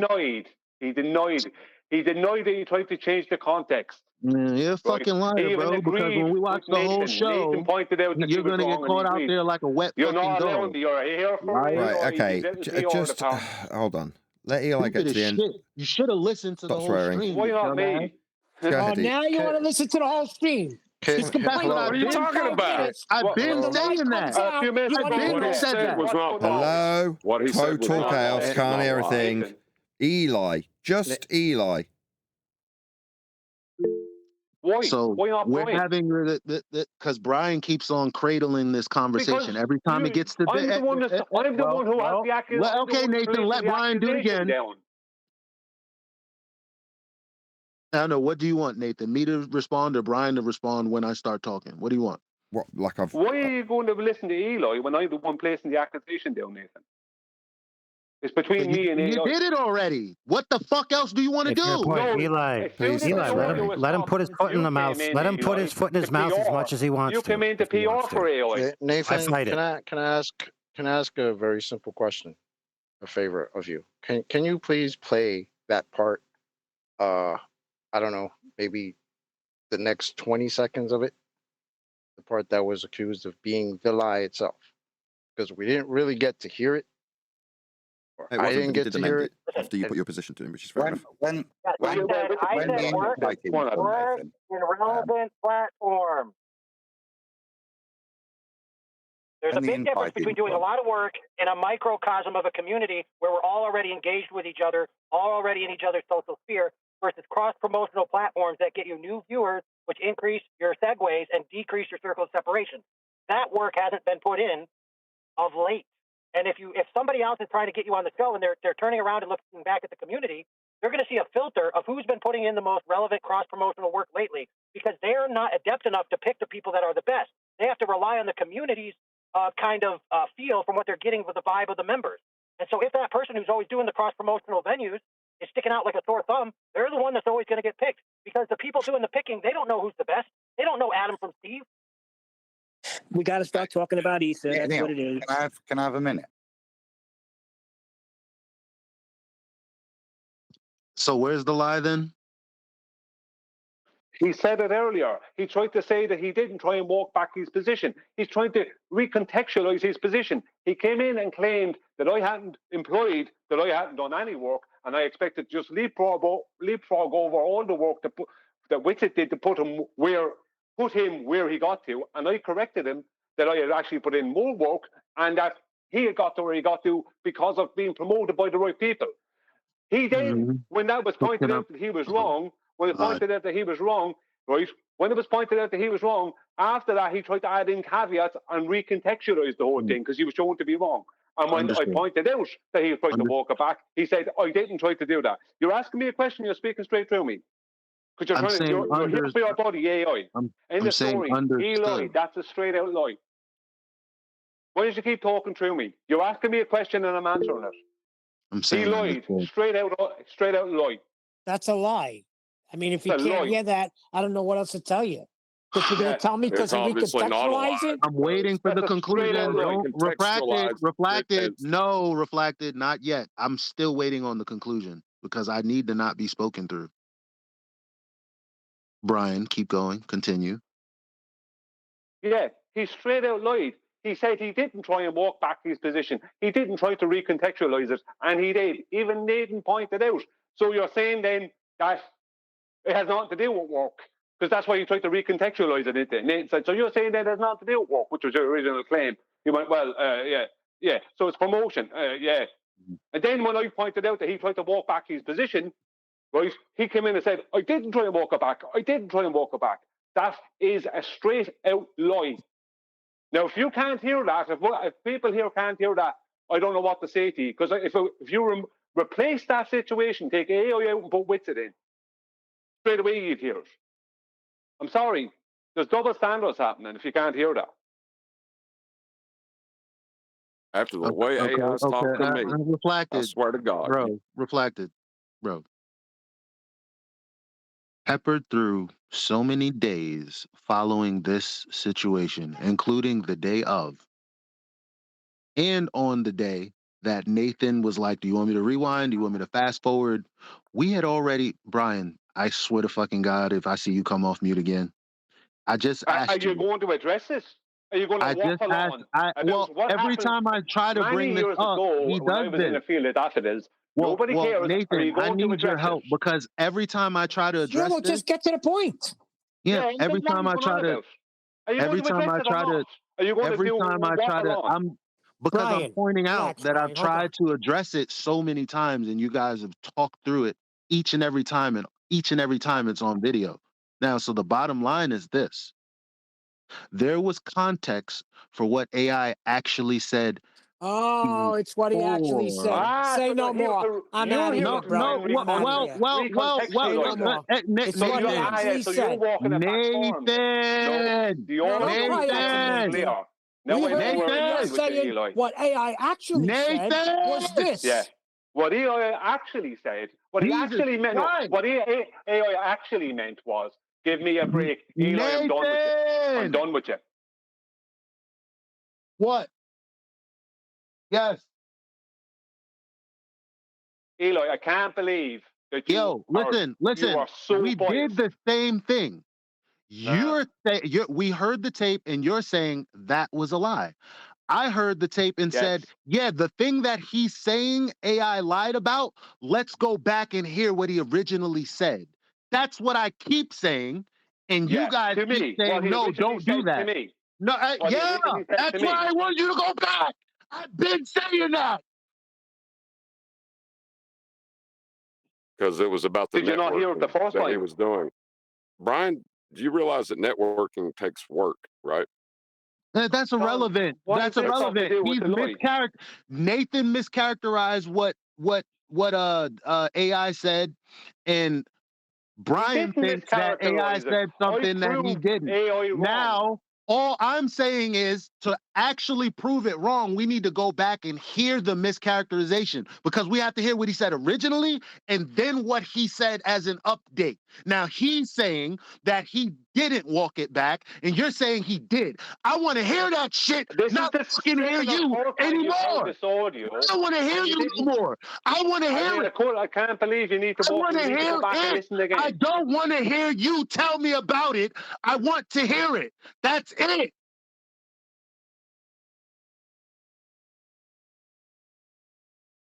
So did that original audio get played? No. Yeah, it did, Chocolate. No, it did not. Today? No, it did not. It did at the start. No, it did not. No, it did not. At the timestamp, yes, it did. No, yes, it did. At the timestamp. At the timestamp. That's the exact audio. He came in, made a claim. I corrected him. I showed him how he was wrong. No, and yeah, he tried to recontextualize it. No, And now you're going straight through me and answering. He's a liar. He tried to recontextualize it, Chocolate. And then even Nathan said, so you're saying that it's not about the claim you originally made. Nathan was wrong. And he Nathan was agreed. wrong. And then when I pointed out at the end that AI was corrected, Nathan was wrong he just, Eli cannot stop. Yeah, because it's on audio. Everybody but AI. Because it's on audio. You guys keep going back to it. Nate, Chocolate, the other day when we all fast forwarded, it's not possible for me to talk guess what, Chocolate? We're still at the same point of audio that we talked about the other day when I said, well, actually, the context is before this. This nigga don't want to go back to before. He just wants us to believe that he walked it back. Nah, I want to go back and hear it. Chocolate asked man. He said he didn't walk it back. What do you mean? You're bugging out. Yeah. I want to hear him say what he said originally so I can hear.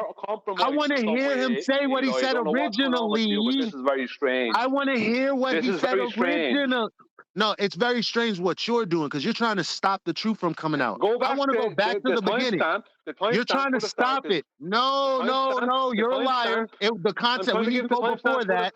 We need to go before that because you're a grubby little liar. Total chaos. Liar, and I don't trust you at this point. You don't trust me. We need to go back to the recording that you keep trying to stop us from getting to. No, I'm not trying to stop anyone. You're doing it now.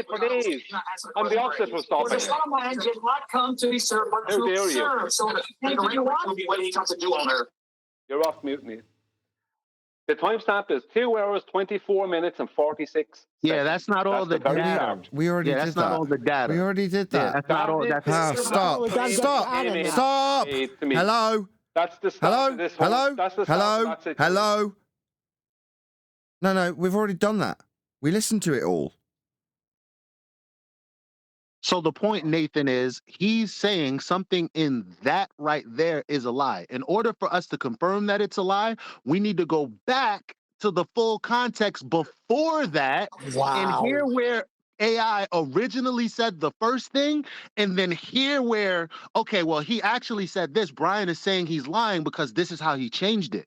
I'm saying let's go back and hear that, bro. And they're acting retarded. I don't see. I'm not acting retarded.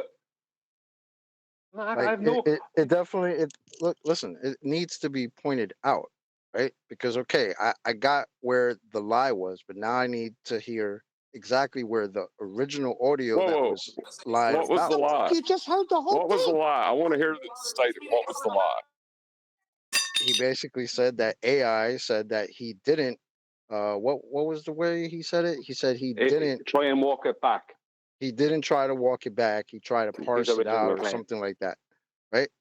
So, okay. Yeah, he tried to clarification is now a frickin' lie. Is that what we're going to say? Wow. If you clarify what you said, it's now a lie. Neil, you're not because it didn't change it. Neil. Didn't change the meaning of any of the words, guys.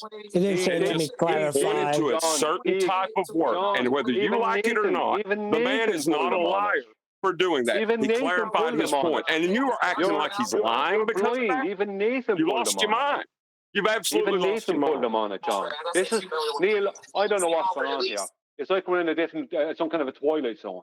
Even Nathan put them on it. That it's not the twilight zone, Brian. If we're listening to somebody and we're trying to judge if they lied or not, right? Don't we listen to the original audio? Really? Neil, you hear somebody please lying? mute yourself. Neil. Wait, Chocolate. So you're saying go all Neil, the way back? I'm Neil, for the speaking. love of God, Neil, nobody needs this color commentary, Neil. They're acting Neil. like agents trying to stop us from getting to the. For I don't get real, it, bro. You're the agent, Eli. You're the one who has to hear something again and again and again.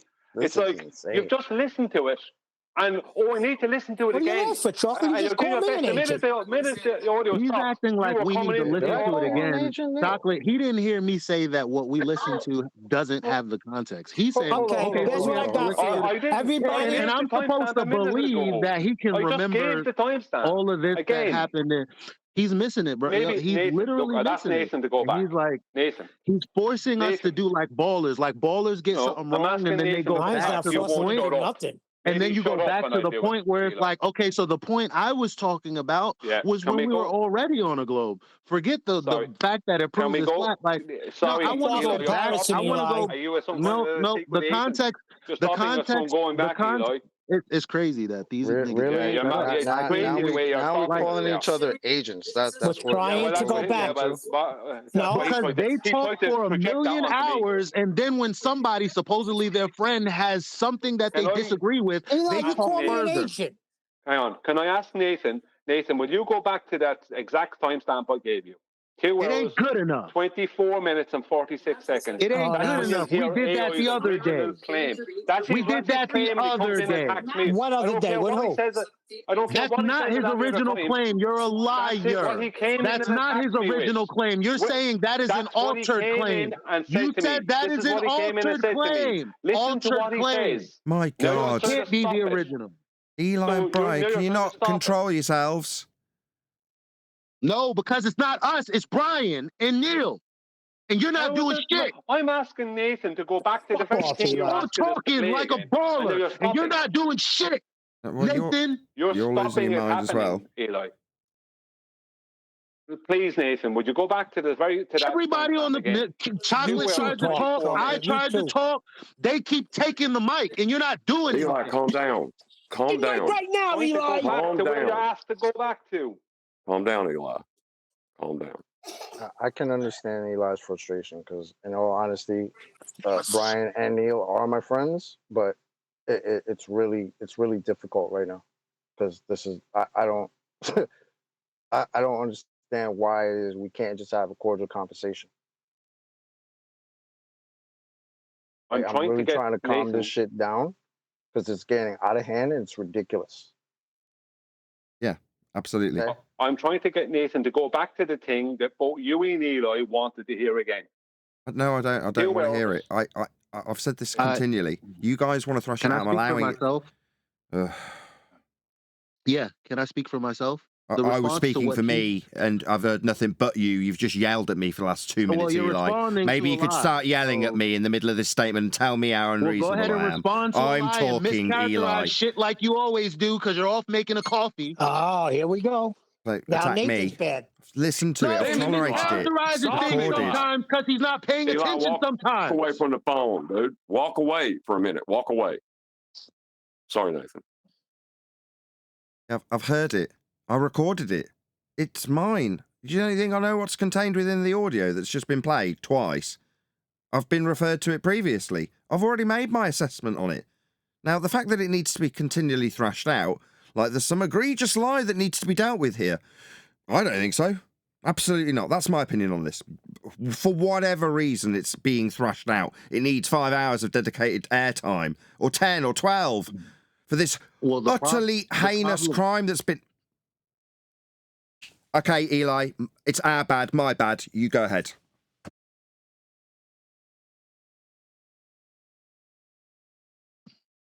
The problem is we're talking about something that had a prior context that in all the days we've been talking about this have not gone to. Now, Brian keeps coming in to say, Brian keeps saying, now he's saying, before he... Brian, he wasn't inviting interruption. He's looking to bring us to some other thing, some other part of history that has nothing to do with the audio we just listened to. I just heard it. Now, Nathan, you've just contradicted yourself with your assessment. Because you literally called out AI in the middle of that audio for the very thing that he tells a lie about afterwards. And now you're saying, I don't see any problem. That's not. Not only to me is that double standards, because if that was Winston in that position, I don't you'd be see hanging some him. massive egregious lie.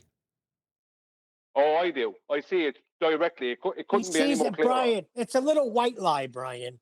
It's not a little white lie, Neil. I was talking, Nathan, so I'm waiting for you to give me the respect like you give Brian and Neil to say, well, Eli was actually talking. Yeah, let me I get a lot of time. In a second. Really? Why? Eli was in the middle of something, Brian, and he didn't get to the end of it. You've just decided now I'm going to have a conversation with Nathan through. Now you're gonna rumpus me. Now you're rumpusing me. Now you're rumpusing me. Now Eli was in the middle of something. You've decided no, you're going to have a conversation with me before he's finished. Totally unreasonable. Because I know what he's asking you. Brian, let him. Why? This is the only point I've actually had this entire time, and for some reason, Brian keeps stopping it from happening at every single turn, and it's recorded. You're looking to play, and AI is going to destroy you with it, brother. Why don't you just let him? Why don't you just do it, Eli, instead of saying Brian? He hasn't got the chance. Both Neil and Brian are talking. He can't. Yeah, is it just me, or is Brian now straight him out talking through me telling him off? Yes, of course, Brian's talking. And maybe Neil will start in a second. Why won't he just do it, Neil? Because he can hear your voice and Brian's voice, that's why. I'm trying to point out something. I'm trying to point out what Eli is trying to do. What, while he's doing it? Go back to a previous point that has nothing to do with the audio that was just played. Some previous thing that was said by AI some other time. That has nothing to do with the claim that AI came in and made to me and attacked me with, that he then was corrected on by me, and then it was pointed out by you, Nathan, within that audio that he had to agree that he was wrong. And then he tried to recontextualize it, and then he denied trying to recontextualize it after you even pointed out to him that his initial claim was wrong. Yeah, I got that. And? Yeah. And then he said he didn't. Now, that's a straight-out lie. There's no ifs, buts, or maybes. You don't need to hear audio from 50 years ago. That is what it is. If you can't see that, I don't know what to make of you. And now what?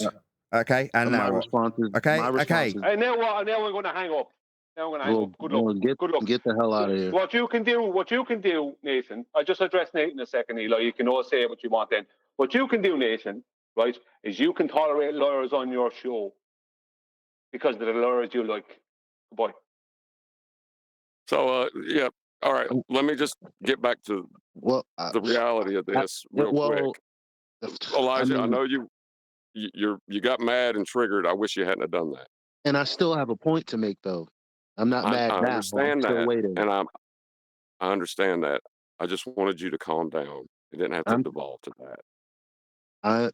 It did have to devolve to that. Like, because this is the. Now you lost Brian for good. This is the internet version of I would punch him in the face. That he's not here right now. This is what you do with friends. Sometimes you get into a row, because the bottom line is there should be no reason that anybody could clip out the many times that I've made this same point. Well, began making this same point, and Brian has shouted me down each and every single time. And it was addressing everything that he's saying right now. Obviously, everyone can hear him saying AI is saying this is a lie because he said one thing and then said another.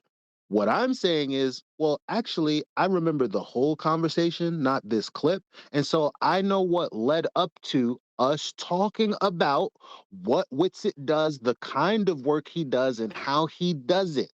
So when AI said what he said to you out of frustration, he wasn't saying you weren't doing any work. What he was saying was the reason Witsit is where he is because he's in the venues that he is and you're not. But Brian is saying that's a lie. I'm saying if that's the case, then let's just go back and hear AI say it or not say it, because you're saying it's a lie. So that means prior to you guys discussing what happened prior, let's just listen to what happened prior. Am I crazy for saying that? No, not at all.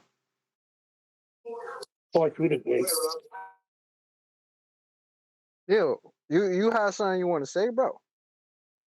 You better check who you're. You better check who you're talking to.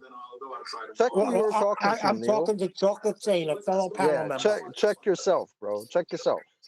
Because you're the one who keeps asserting, oh, there's two camps.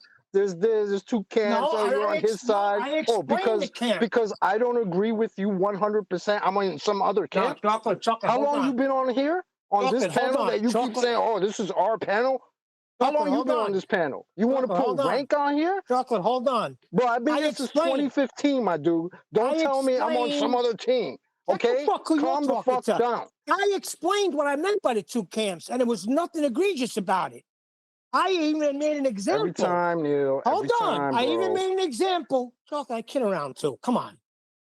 No shit. I know when you're kidding around, and I know when you're not. Look, I made an example saying that's like somebody from 24/7 coming to me and saying, look, this guy over here, ba, ba, ba, ba, ba. But I know him. What are you talking about? I'm trying to make that comparison with you guys in AI. That's what I meant by two camps. Okay, AI's been Weasley. And what Brian's calling a lie, because he said one thing and then denied it and then said something else. Okay, if you want to call him Weasley, fine. No, that didn't happen, though. That's the problem. Can I say something? Oh my God! Now he's not even Weasley. My point is, because the reason that Brian keeps saying that Nathan agreed, because he said the same thing that day, and I tried to tell Nathan he was wrong. Stop saying that, because no, that didn't happen. Brian is telling me that happened. If you want to confirm that happened, you need to go back. That's fine. And I'm sorry, Nathan. I'm sorry. There's nothing to apologize for. Is this because, let me ask you a question. Is it all started because Brian has something against AI? Am I confused here? Brian never had anything against AI, and neither did I. I used to love hearing from AI. It's not about that. It's not about that. What do you mean? But it is. No, Brian has a vendetta against AI because Brian is taking what AI is doing personally, and AI is really just annoyed with Brian. But Brian thinks that it's more nefarious, and that's what we're trying to get to the bottom of. But Brian is making it hard to do that. Did you want to add something, Flatsy? Just one thing, because I don't think that either of these things are as big of a deal as they're being made out to be. I also heard Brian say specifically that no, Whitsitt didn't do any work. He got promoted to where he was by other people. And then he said, I didn't say that I didn't say Whitsitt didn't do any work. So there are petty little things like that on both sides. Exactly. Agreed. And either way, this isn't some worthwhile of 5 hours of endeavors to pin down this egregious lie. Either Brian or AIs. It's like, I'm listening back, it's like, even if you tied it down, and even if Eli's right, no, that's not the circumstances. Okay, even if there's expanded circumstances beyond this, nothing will ever turn this into a worthy endeavor of the, 10 hours we've spent on this? It's just, what's going 10 on? hours you ain't getting back, Nathan. Yeah. 10 hours you won't get back. But the problem now is everyone else wanted to move on. Because of, again, this whole thing started, again, in that clip, and it did, kind of, sort of, because you mischaracterized AI's position. And then Brian answered for that, because Brian took your words to mean AI's words. So when AI came in and said what he said originally, Brian said that he's changing his position because you told him what AI said. But you guys are missing it. And it's your audio. You should have heard that by now. Oh, you're missing it. It was in what he played. It was in the clip he just played. We listened to like 26 minutes of the crap. It doesn't matter though. Yeah. No, but the thing that's mattering, the things that's mattering is you have Neil, Brian, you have Adam and his own personal problem. Hold on, Neil. Yeah, that's what I'm saying. What I'm saying is our panel has made it a problem. It wasn't. We've made it bigger than what it was supposed to be. And now we have to apologize to the audience for it. We have to take into accountability our part in this, or we're going to lose people. You ain't losing nobody. No, you will be fine. Don't worry, Eli. I went to Discord just on this, and spoke to people on a few different occasions. And it seemed to be the general gist of everybody out there that the panel was just being unreasonable and absurd. I've spoken to people in Discord too, and I got the opposite. So what are you going to hold consensus? Because I could sign the same Well, you consensus spoke to back at them on you. Flat Earth Debate Discord, and they said to you that it was entirely reasonable to attack AI. I spoke. No, there's no attack on AI. Where's the attack? What about the attack on Brian? Well, we is off. Brian started calling him a liar first, didn't he? Yeah, did you not hear what So it's not Flatsy an just said? attack if you defend yourself. Yeah, did you not hear what Flatsy just said? By Brian's own hangman's noose, his own standards, he could only be described as a liar also for dodging the claim that Whitsitt hasn't put in the work, end quote, Brian. Oh, well, I didn't say that. I wasn't saying he hadn't put in any work, Brian. Isn't that the same exact thing as levelling it out? And I was there for part of the conversation. Well, like, I didn't get anything that Brian was saying from what AI said. Right? I didn't get that. And then I was told that my discernment was wrong or questioned all of a sudden. Somebody who's been on this panel for freaking 8-9 years. Right, which is right. fan the flames. Tell you what, I like Brian so much that I questioned my own discernment and went out to Discord. That's why I did it, Neil. I don't think for a minute you've ever doubted yourself like I had to. Now, the only thing, yeah, good point, John. The only thing I would say was that AI said something that Brian took, I feel, in the wrong way. He might have felt like it was taken personally. I don't think it was, but that's me, right? And then I got told that my discernment is wrong. Okay? Because I didn't hear AI tell Brian, you haven't done any work. You don't deserve no kudos at all. He just said he's doing a different type of thing that you're doing. Now, hold up, stop right there. But I'm sorry. No. Now, Nathan has to realize that you and I know that's what AI is saying. But when he put it to Brian as Whitsitt's doing all the work and you're not, as if AI said it. And I tried to tell them that that's how the problem started. Let's just go back and listen to what AI said, because he didn't say that. But every time Brian's here, I can't get that out.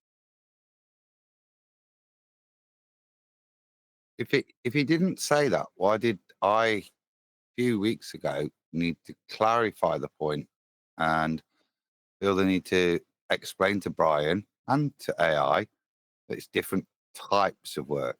It was put like, I'm not sure which conversation you related. You agreed, actually, Adam. You were in the green on this. You were on the side of.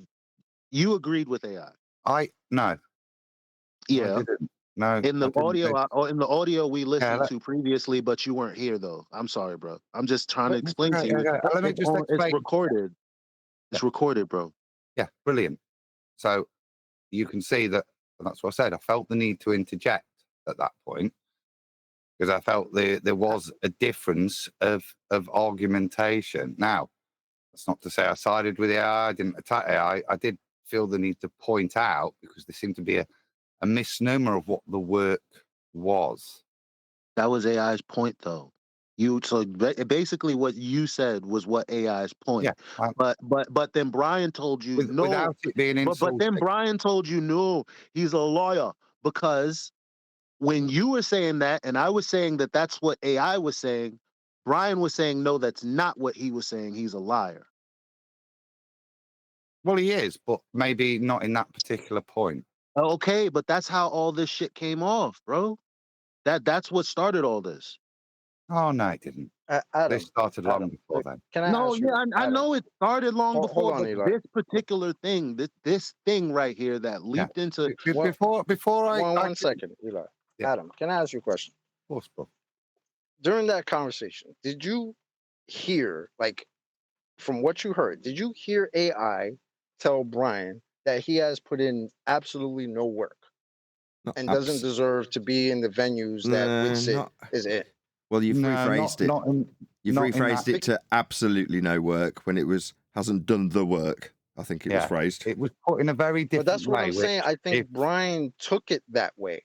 I think I did, which was why. That's what I'm saying. Sometimes I feel the need to come in just to clarify a point, and to turn what I was feeling was a little bit unnecessarily aggressive towards Brian, into trying a bit of understanding. Yeah, you've done, and this is what I argue. Wits has put the work in as a media guy to get his name promoted. Brian's put the work in to develop flat Earth proofs. I think but I agree with that 100%. Yeah, but the thing is, when you say that you feel like we were coming off, or he was coming off a bit aggressive to Brian. The room was sour, mate. Whenever I know, but what I'm saying, look, what I'm saying is this: what you went on to explain was exact. AI did do that before you came into the point where he said you didn't do the work. If he did say that, but there was context before that is the reason me and Chocolate didn't take it the way he did, because we didn't just hear that in a vacuum. We were already talking about it. It's like a You're not hearing it about you, are you? So it's a lot easier sometimes. No, yeah, I know it's hard. I'm just explaining what happened. Hold on. Go ahead, Adam. When it's constantly at you, and it's little things and little things and little things, it's very easy for the neutral observer to say, oh. But when it's constantly at you, there is a point. And part of my contention was picking up on that, both with Brian and also with me, and in other places as well. Now, I had a disagreement with you guys, and it wasn't to make you dislike. I was upset that you wouldn't have an opinion, that you could please just go and get the opinion. Once you've got one, it's fine, right? And I don't want to argue your opinion. If you're happy with things, that's fine. Be happy with my judgment. Yeah, that's how we should be dealing with it once we've recognized there's a problem. Now, if we can't get agreement on an individual, it's not. I don't want to fall out with you guys as to whether or not we have a disagreement about somebody else. We've had. Do you get me? So, my only the last thing I want to do. Yeah, exactly. Yeah, and we begged to do this in private. We begged to do this in private, Adam. It was drug out into the open. Well, no, Brian specifically... Hold on, just one sec. In the interest of balance, I've no issue if we all fall out with Eli. Look, Adam, everything that you said is, I get it. You're right. Here's the thing. You also said specifically that the room was sour. And you also said there was aggression towards Brian. Now, the problem is we all heard various clips of the audio. Some of us have heard all of the audio. And actually, AI was cut off 100% of the time, bro. How else was he supposed to? Cool. Yeah, I think by this point, his road is run. Sadly, I know you guys want to be magnanimous as you, and I've got no problem with that. But with me as an individual, and I think with Brian, his path has been run. This is why I would take exception with the way Brian's dealing with it. I think it's very different to how I'm dealing with it. Yeah, as I said to AI, you will be welcome on the show, and if you make a salient point, then I will support you. Yeah, and not that you come in being the way you are. Right, and thinking you've got some additional input that's wanted, please understand you don't. You're not. Okay. Now, on those rules of engagement, carry on. But that's all. And I'm not doing that because I've changed my opinion. I'm doing that out of respect to Nathan and QE. Yeah. And the fact that it's my opinion. I don't need to force it on you guys, like I said. But it is my opinion, and that ain't going to change now. Right. So based on Adam's summation and my summation, are you feeling any accountability there, or do you feel like he addressed anything reflected that I said? I don't think I was trying to address you there, Eli, directly. I was just trying to place my position and recognize the point that if these guys aren't arguing, it's because I don't want to argue about him anymore. Brian clearly does. Okay. And he wants your support. I don't need your support. I'm not asking for your support. Okay. I don't think that's the case with Brian.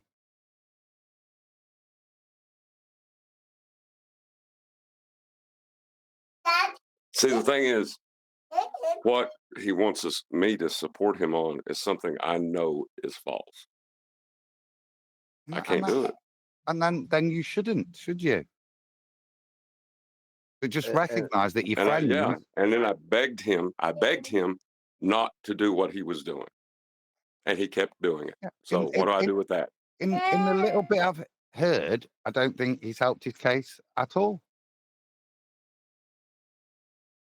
And the problem is that it comes to questioning friendship, right? Like, why does my friendship now need to be questioned because I'm not in agreement with one or two particular points, especially when literally what I'm doing is trying to find out the information. Now I'm realizing I was listening in the background to this conversation. I did hear most of it. I was driving at the time, so in and out. But for the most part, I heard what I heard, and I didn't hear what my friend Brian says he heard. Now, I'm just going to be intellectually honest and say that. I'm not going to lie to him and tell him, yeah, I heard what you heard, just because he's my friend. If I were to do that, I wouldn't see myself as his friend, right? Just to appease him. Why would I have to do that? You know what I'm saying? Yeah. I don't know. It's sad that it's gotten to this point about this, which is really such a silly point. But I mean, this is where we are right now. Yeah, and look, it's unfortunate. As I said to you, it's up to you lot. I don't doubt for 1 minute, eventually, from my perspective, that he will ruin his copybook with you all at some point.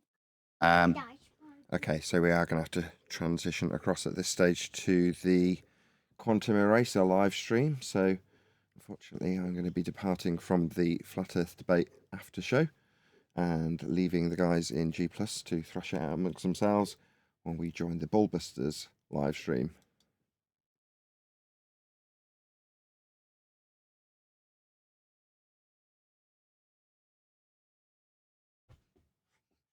Hello? Hello? Hey, he's listening to music. You got to join the stream. I said don't ask no stupid questions. What? He's singing along those lines. Join the stream. Fishing, I guess that'll be okay.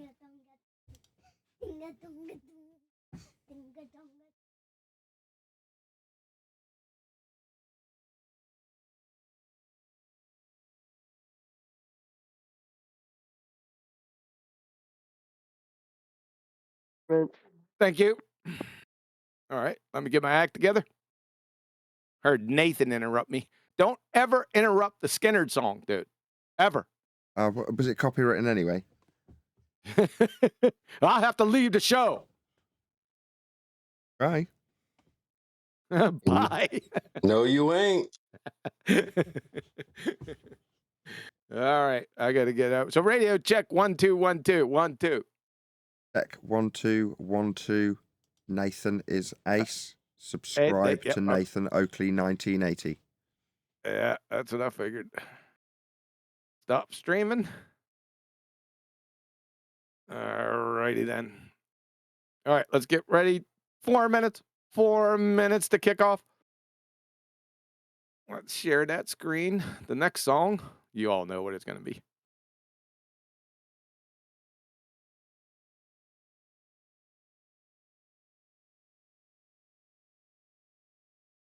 Forgive me today because I do not feel good. And Booger's sick and Char's sick, so just a sick household today. Super sick.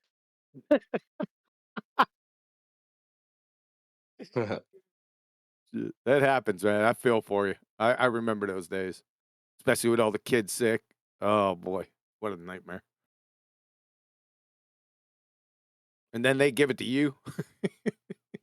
Well, Sterling was sick first, so he was the one who, Yeah. I guess, we have the same symptoms as him, but his hips hurt like a little Oh, more than brother. my hips are hurting, and so is Char's, and I bet Booger's is too. Jeez.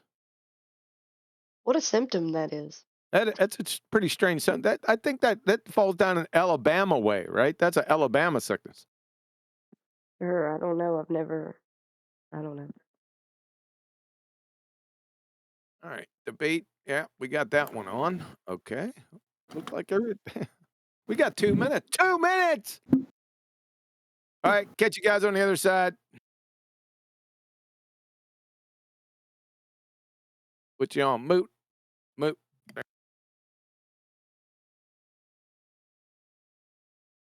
That means we can talk amongst ourselves. Weird sizing up someone else's show.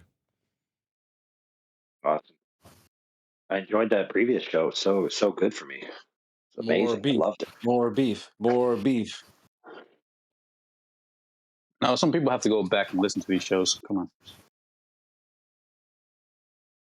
Well, I mean, not going to be good for my accusers if they do. So, I mean, I'm happy. I don't know. I tried to warn them. Their friends tried to warn them. No, but they didn't want to listen. But whatever. Hey, please don't bring this up on the live stream. Please. Oh, of course. I bet you won't do it. I won't.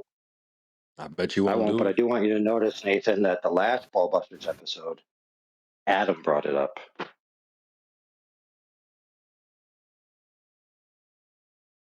Okay. Hey guys, how's it going? Hey, is that Flatsoid? Flatsoid, what's up, bro? Hey, Flatsoid. Oh shit. Hey, Flats, how you doing? Before we go on, good. Flatsoid, you want to do a guest appearance on Miggy's X Spaces at night? He goes from 12 a.m. to 6 a.m. Eastern time. Which day?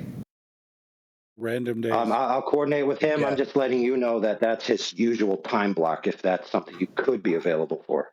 Yeah, let me know, and then we can see if we can work out a day. Sure thing, will do, brother. Awesome. Then again, I'm not sure. I could be lying after all. Well, your name does start with AI, so. I know. Can't trust that artificial intelligence, man. I'm telling you. Yeah, but my second name is acerbic, which means I speak forthrightly. Got him.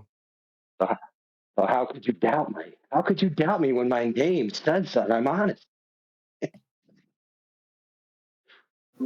Yeah, I'm busy working on that video. Well, I suppose it's time for the best damn intro in the business. Well, at least one that's currently not copyright strike.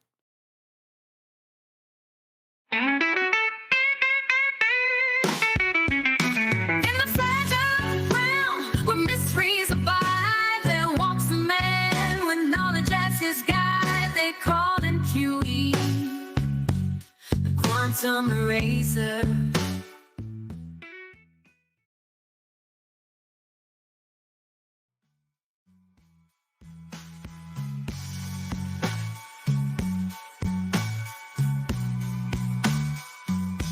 They call him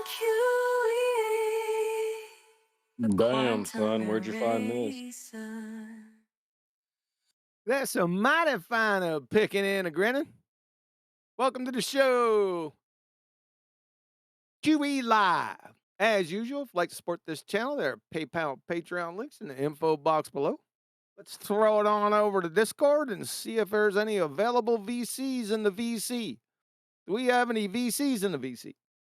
There's too many VCs spoiling the VC, it would seem. I'm not your co-host. I want to hear from one in particular. Betty. Good to see you. Betty! Is Betty VC in the VC? Doesn't sound right. Oh my God. Got a new computer and we can't hear you. I haven't installed it yet, so I haven't had time.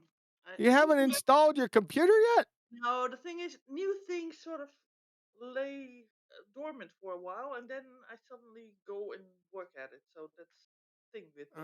Everything, all right, let me put that I get is getting like adjusted to the house, so to speak. So what you got to do is you got to belly up to that mic, right? And sound off like you got to. I don't know where it is. You don't know where the mic is? No, there's no sign of any mic in this laptop. I hear you just fine. See, there you go.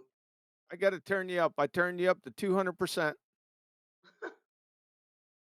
It's still low. Now, if I turn you up on my end, it's going to, anytime anyone else speaks, I'm going to get blown out. We've already been over this number of times. Yeah, but you won't have much problems with me anyways. I'm here for the beginning, and then usually I tuck her up. You just tuck her out. Yep. Oh, out. Tuck her off. But I say two sayings, one saying. Well, somebody's got to be the VC in the VC. No, I vote not Betty. What? What did he say?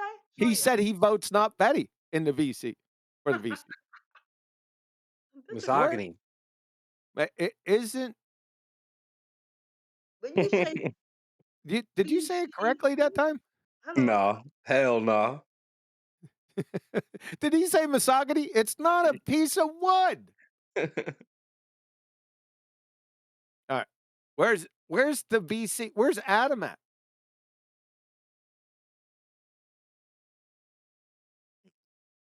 This is unacceptable. He's got to get a glass of wine first, QE. No, he's not. All right. Well, we got a load of people in here. 30 in here. 30 people in here. Let's cook. Of course, we have to be. Hey, can I add something right quick? It's been a long time since I heard that voice, Betty. I missed you. No simping. oh, thanks. Yeah. And no thanks to the other. She just got back from a leper colony. I do have some problems with health, indeed. So. Yeah, join the club. Yep. It's that pesky second law of thermodynamics. No. Yeah, it is. It's the devil playing tricks on us. Nah, it's second law. It's all over us every single day. Second law doesn't make you sick like I was. Yeah, it does. Second law. That's exactly it. An autoimmune disease is not per se second law. Yeah, it is. No, it isn't. What did I say? What did I say? No. I said yes. No. So we're over to a good start here. Yes, we are. Because Adam's not here to preside over the proceedings of the VC in the VC. What? You got yourself the best co-host you can have. Nathan is here. I think he's tuckered out. That's as well because it's your show and not Nathan's. Yeah, well, Nathan's not here. Yeah, it's not only my show. It's QE Live. It's not like it's my show. It's everyone's show that's in here. Oh, hey, but I see Flatzoid in here. Yeah, Flatzoid in. I just heard him too. Yeah. Am I here? I hope so. Yeah, we hope so too. I saw a little bit of your footage in QE Live, QE Ballbusters Live. So, good kudos to you. I'm here to take the criticism. Ah, nice. Yeah, but that's only collateral damage. There's always criticism in this. Nah, no, there's not. It's only sort of. He hasn't received too much collateral damage. We're really not here for Flatzoid. We wanted to hear the brain dead Will Duffy and his train wreck non-experiment and his idiot ideas, right? So Flatzoid, he's just here because he was talking to him. So Flatzoid's not the principal here. Somebody has to. Yeah, Flatzoid, the problem is when you look at Duffy, you see illogical. What is intensive care bear trying to cause some internal issues? Yeah, Flatzoid, you're gonna take that from QE, bro? Nothing to take. I'll feed him a banana. I got an apple. That's too funny. I grabbed an apple just a couple minutes ago. I'm not into bananas anymore. I don't know why. So I got an apple. We also had the pineapple period and the orange period. And Yes, oranges are in the summertime.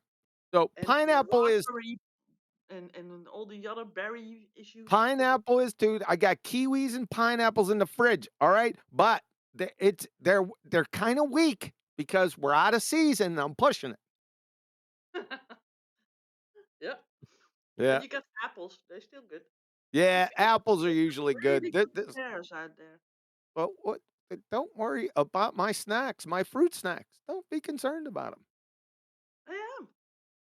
Because it's noticeable that you sort of change seasons with those I do. fruits, and that also changes sort of a little bit of your character. It doesn't change my character. Well, how does fruits? The pineapple period was kind of prickly. Let me say it that way. Prickly? Hey, prickly. Flatsy, spell it again. Prick. Yeah, prickly. That was hilarious. I have to admit, that was so funny when she did that.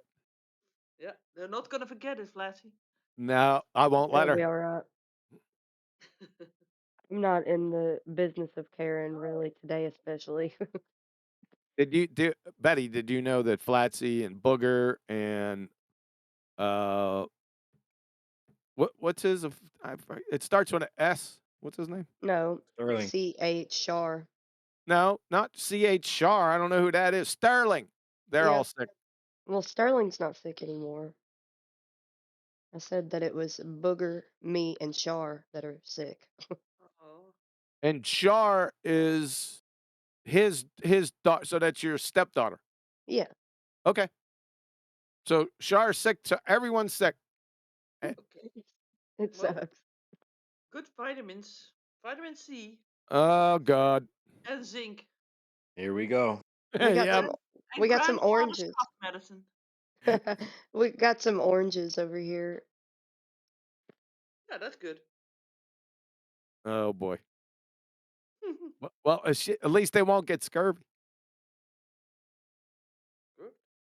Scurvy. Yeah. Scurvy. Remember that? Yeah. Oh boy. Because it's such a word that you You have guys. scientific proof for that, sir? It's just a word. Yeah. Yeah, it's scurvy. Scheurbuik. That's what you get it from. Yeah, that caused some uproar in many communities over the past few years, Betty, and it was so benign when that first came out, right? Do you remember the day when you came up to me, you said, "Listen, I'm about sick of trying to tell baltards what hypotheses are. Could you please give me a few so we can just settle this?"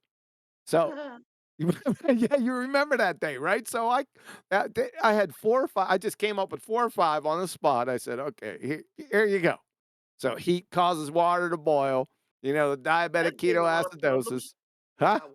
That Yeah, gave a lot of problems. that caused a lot of problems over the years, hasn't it? Hi, Betty. Hey, Neil. How are you doing, man?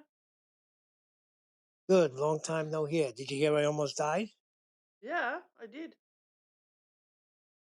And I see that your voice is still a little hoarse. You didn't send me a message. Are you okay? What happened? I'd like to hear the testimony. My eyes are like bad because of the autoimmune system. So I see cross-eyed or crooked.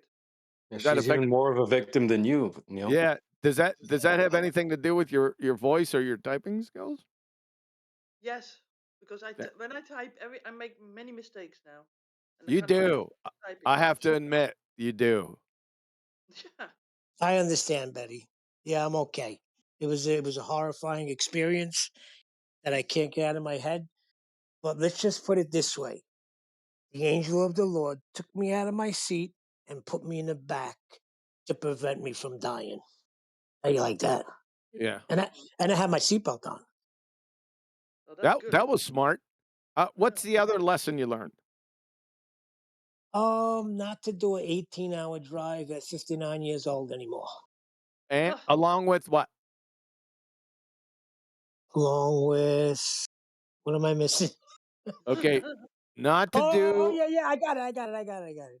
I can't have a show on. While I driving. don't agree with that part because No, he mischaracterized it. Let me tell you the lesson that he learned, Betty. You never go on a 9 or 10-hour drive and listen to one of Tent's presentations while you're driving. no, that's not it. Stop it. That's so bad.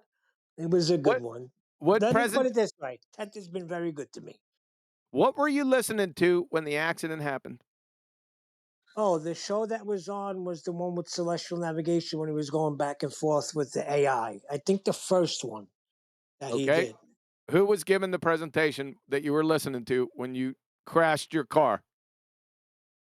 Oh, on the radio it was the FED show with 10th Man giving a presentation. I rest my case. Stop. 10th Man is ace. 10th Man is ace. No, the thing is that you get distracted even though you guys can do two things at the same time.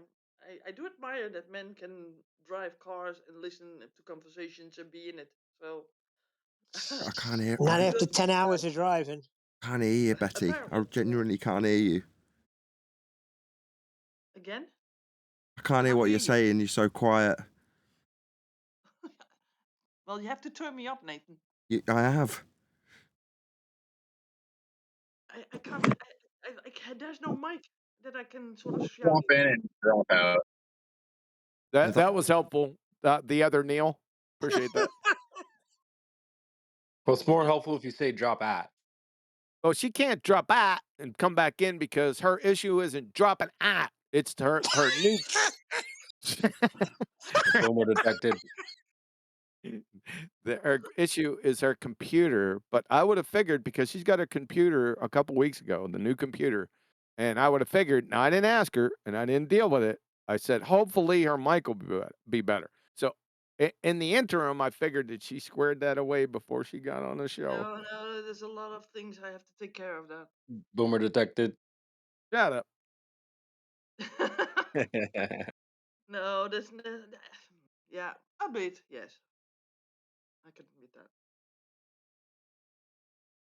All right, should I get started on this without Adam being here? Doesn't feel right. Adam's coming. Please.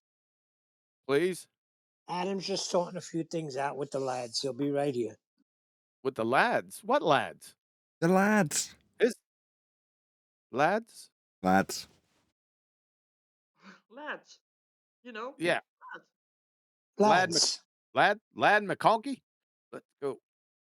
You Americans might say the boys. The boys, the guys. Oh, that was a good one, Kiwi. They didn't get that, but I got No, that. of course they wouldn't. There's Betty. I might be a tad late making dinner. You aren't late. Well, I was unexpectedly quick about it. All right. We won't get into what you ate because that's not Nathan's favorite subject, even though he won't hear you if you tell him. Why are you having dinner at 1:18? Baked potatoes and some hamburgers. That's a bad combination. No, it's not. It You is. eat that at McDonald's for crying out loud. Yeah, but not baked potatoes. It's got to be French fries, not friggin' potato. Like hamburgers and mashed potatoes. Gross me out. Gag me with a spoon. Well, luckily I'm overseas then. All right. Luckily Then you are. can go about it at your own place. Why is Rob Keane muted in here? Rob, why are you muted? Rob. Because he All can't right. speak.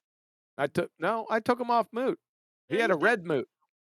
He got robbed of his speaking I don't power. know. I'm always muted when I come in here. Really? What's that? Where's I Righteous? was just used to it. Thank you. Where's Righteous at? Where think- is that Romanian at? Well, maybe it was like a hot micing situation. Probably. Oh, I got you. Yeah. Okay. Well, you're off mute now, but stay on mute. Thank you. But stay on mute. Too funny.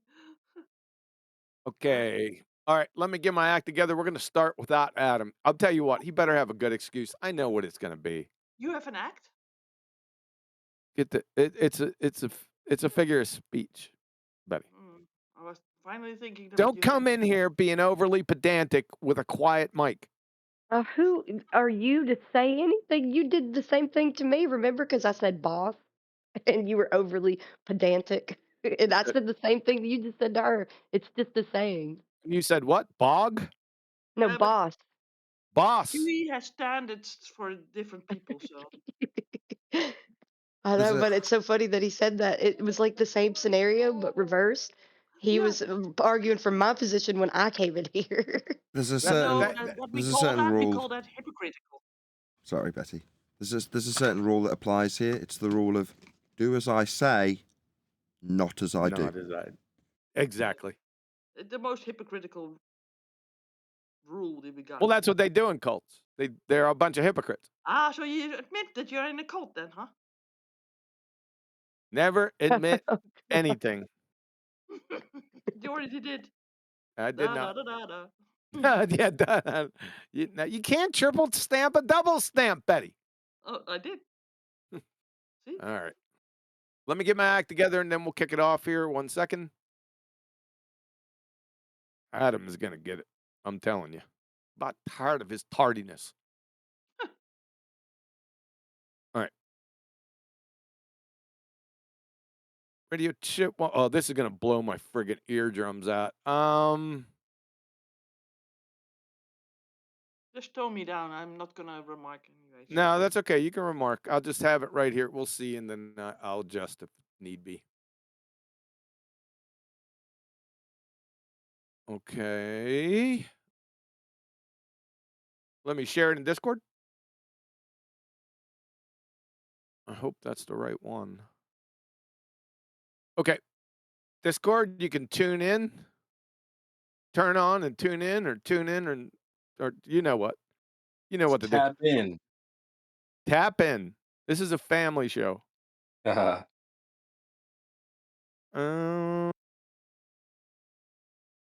YouTube. Aha. Look at boogers. Super sick. Oh, he did it well. That was good. Tony Whitcomb sent, Will Duffy will see a tint of red shift all over his face if he don't see a 24-hour sun. Ooh. Red Well, shift. interesting fact. The video he sent me that is so-called unedited is edited. That I was rumpusing you. Say that one more time. I'm saying the video he claimed to send to me that's unedited is edited. Just to let everyone know. Yeah, we took a look at it, so it is edited. All right. So the video that you were talking about on the last show. Yes. Yeah. The one he red claimed herring? is 24 hours unedited. Yeah, the There's red a herring. minute and 28 seconds. Yeah, that was a red herring fallacy away from you. Caught him. You circled back and caught him. So good job. Evening. Oh, brother. Now he shows up. Yeah. I'm gonna. Oh, yeah. Oh, I'll be God. back in a second.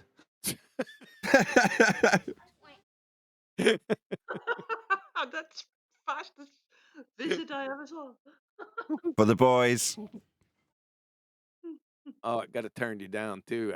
Nathan, you're just blasting out. Radio check just to Nathan. 1 2 1 2 radio check. Subscribe to Nathan Oakley 1980 and Nathan Oakley respectively. There you go. I figured something will do.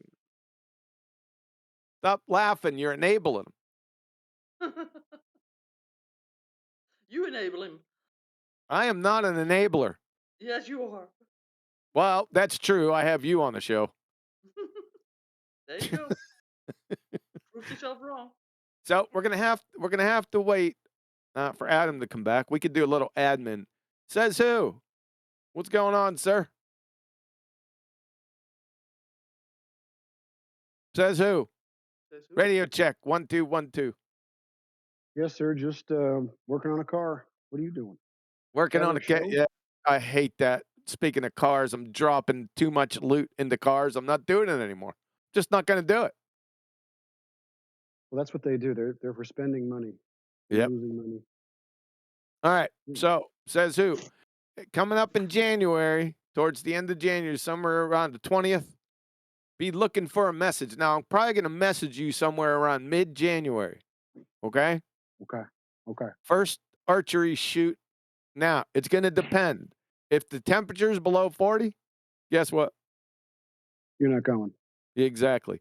But I'll keep you aware, so just keep a weathered eye out. You're going to be getting a message from me, all right? All right, man. I'll be All looking forward to it. Okay. And your son, too. Your son could come, too, all right? Sweet. I'll let him know. He'll be Because excited. he can shoot, right? Oh, yeah. He can shoot. Okay. Because he got a deer this year, right? First deer? He did. Yeah. He's a shooter then. He can come with, yep. Yep. We got a good group.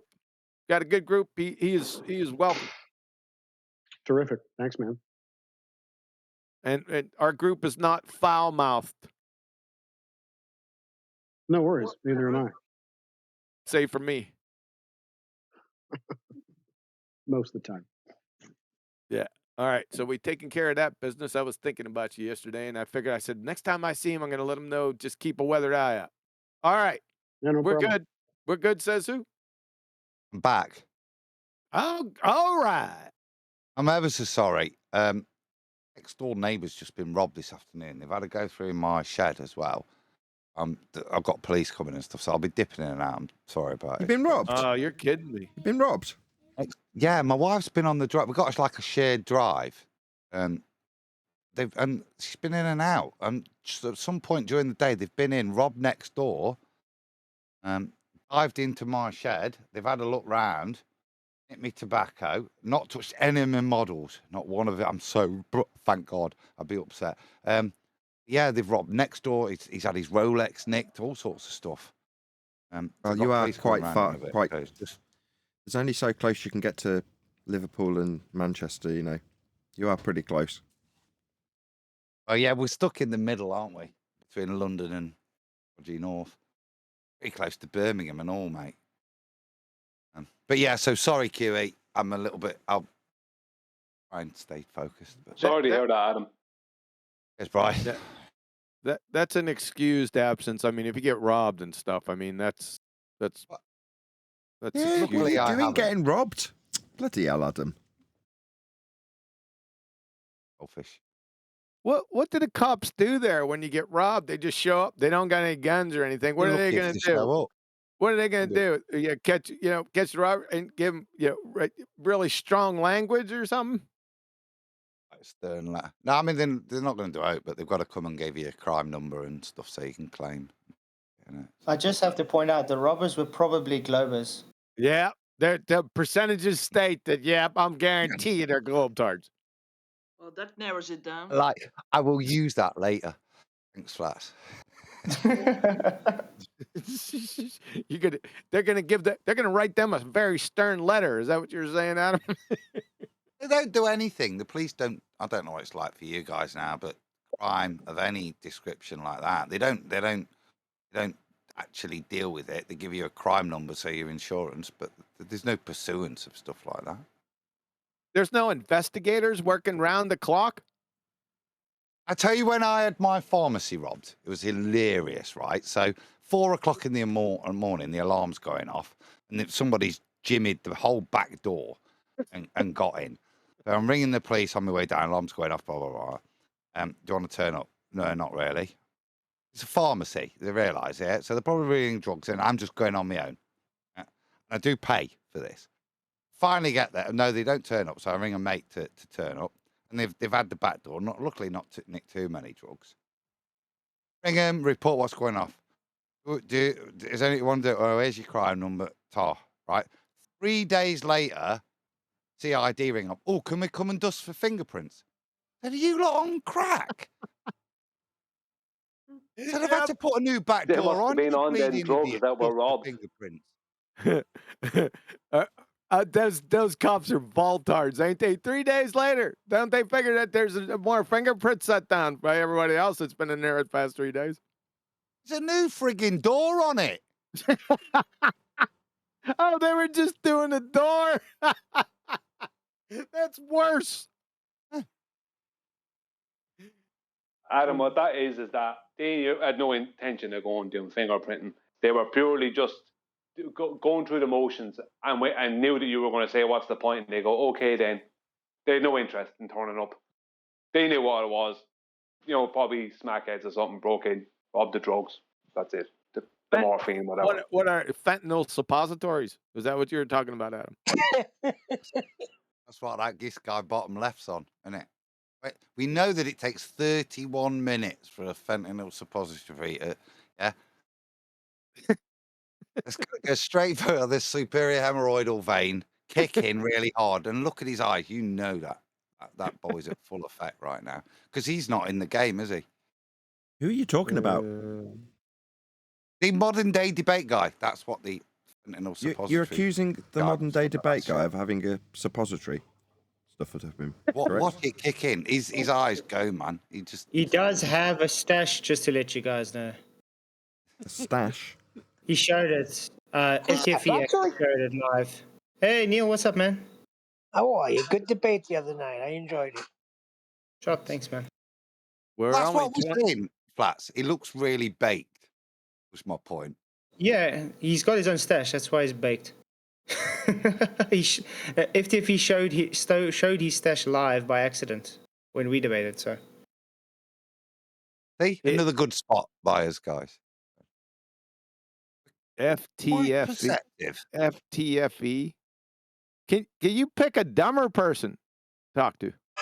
Not really. I debated him last night, and he conceded gravity's not a force, so we got somewhere. We were doing the book last night, Flats, right? And like just while I was eating my tea, I put it on for a bit, and he was the Craig was introducing his credentials.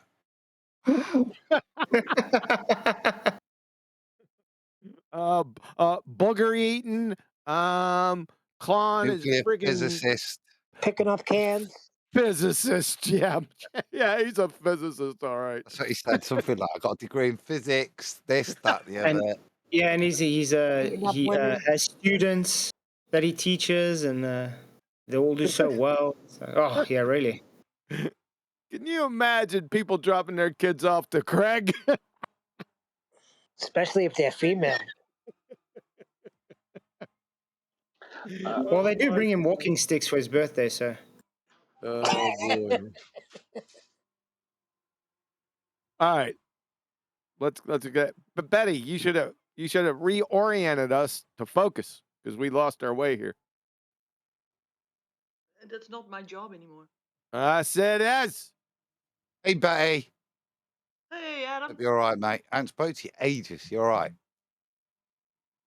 Well, sorta. We've not got a mic. I have no mic. No. No. He's talking about his mic, Betty. See, he went out and got a new mic. Ah, so he wants me to have a new mic too. Yes. You all caught up now? Hopefully, yeah. Yeah, doubtful. Hey, I'm just taking pot shots at you. You haven't been here in a while. QE. Got one more of these mics in the shed. Was it stolen? No, not in my home. No. They didn't steal it from my shed, right? I can't believe. I know they've been in here, but they stole me tobacco. Yeah, that's it. That's all that's gone. They've obviously just come out, run into our garden because we've got a joining gate. Looked in my shed, probably to hide. Nicked me tobacco, right? But left. Honestly, I spend hours painting me Warhammer models, but they've not touched them. I know exactly where I lay each model. You know what I mean? Because not touched them. But no, not that shed. In the shop shed, I've got another one of these mics. I think we should send it to Betty. Well, Adam, if you had rocket models and NASA moon buggy models, they would take it. You know, you got the wrong type of models. These are models. You scared them off with your models. Kind of models. Yeah, that's a good point. I was going to ask you, are they scientific models in there? The Warhammer models. Do you have maps hanging out there? Yeah, maps aren't models. But no, I mean, if the guy saw the flat Earth maps. You might have spooked him off. They just took your tobacco. What kind of tobacco you got in there? You wacky tobacco? Just a packet of Marlboro, actually. Marlboro rolling tobacco. You smoke Marlboros?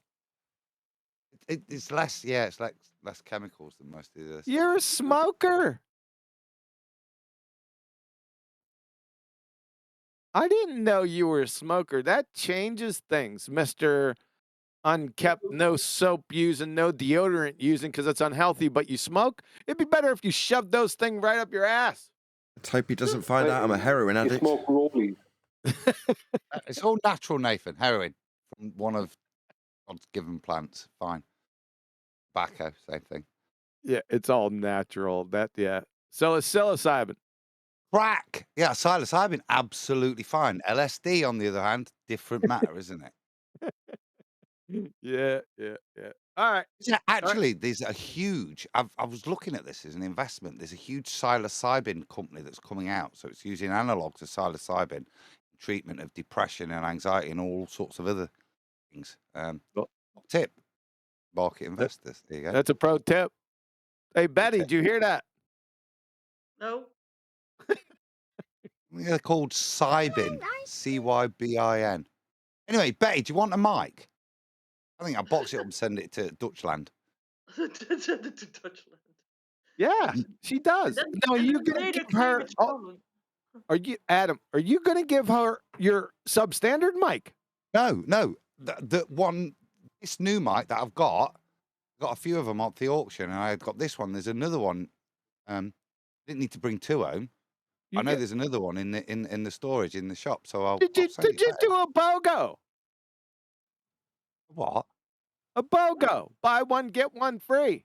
No, I bought about 5 or 6 and I've sold them. You know what I mean? Because I buy stuff off the auctions and sell it. Oh, I got you. Yeah. Well, after the show, you get Betty's address and you can mail it. Yeah, that's a good idea, Betty. Take that offer. Send it me now, Betty, and I'll get it posted tomorrow, honey. Not on the show, right? Sorry, I can't hear you. You need a mic. Post it to him in Skype, Betty. Right now? You don't have to do it right this second. Like I said, my eyes are not that well, so. Yeah. All right. Just well, later. We'll do that later. outstanding. So yeah, now she'll get it by next Tuesday. Adam. What's Dutch Post like? Only from here to there, isn't it? A couple of days, I'd have thought, to Holland. So it's going to be a little bit more busy. Yeah. Oh, that's right. It's the holidays. I forgot about that. People are ordering everything and everything. Yeah. Okay. All right. So we taking care of that business. Are we ready to move on to the video? I think so. All right. All right. Take everyone away from Discord that's watching Discord on YouTube land. I haven't been paying attention. All right. All right, we're getting ready to roll here. I'm going to do 5 seconds, the usual 5 seconds. Radio check both with Discord and with YouTube. Here's the 5 seconds. Here we go. How does that comport to the model that was presented? Oh, God. That's because you don't understand the globe. So it's fucking idiot. Okay, Discord. Good to go? Very soft. Good to go. Good to Soft? We're good. Yeah, but Flatsoid said soft. What does that mean? That's okay. I said it louder. That's fine. Yeah, you can turn it up. All right, that's good to go. 1 second. I got to check with YouTube land, then we're off. YouTube. Somebody's popping the popcorn. Dr. La. Gotcha. Good to see you in here, sir. Give me a radio check. Just give me yay or nay. Yeah, there's a delay. I understand that. We'll have to wait a second. Somebody said the wine cellar's empty, Adam. If they'd have nicked that, then, you know, I'd have needed therapy. You know what? My chat is delayed. What's going on here? I got friggin' fiber, dude. Why is it delayed? They Because said it's good. They already said it's good. Okay, thank you. Yep, we're going to roll. Okay, let me orient everyone again. We are here with Will Brain Dead Duffy from the new final non-experiment and Flatsoid. They had a little discussion on modern day debate, and that was 3 days ago. The exact date is December 6th, 2024. And they are discussing, remember what the debate was? This isn't a debate, by the way. This isn't a debating channel, modern day debates. They don't know what debates are. However, the brain surgeon here, Mr. Psilocybin, titled it Flat Earth and Antarctica Predictions. That's what the title of it was.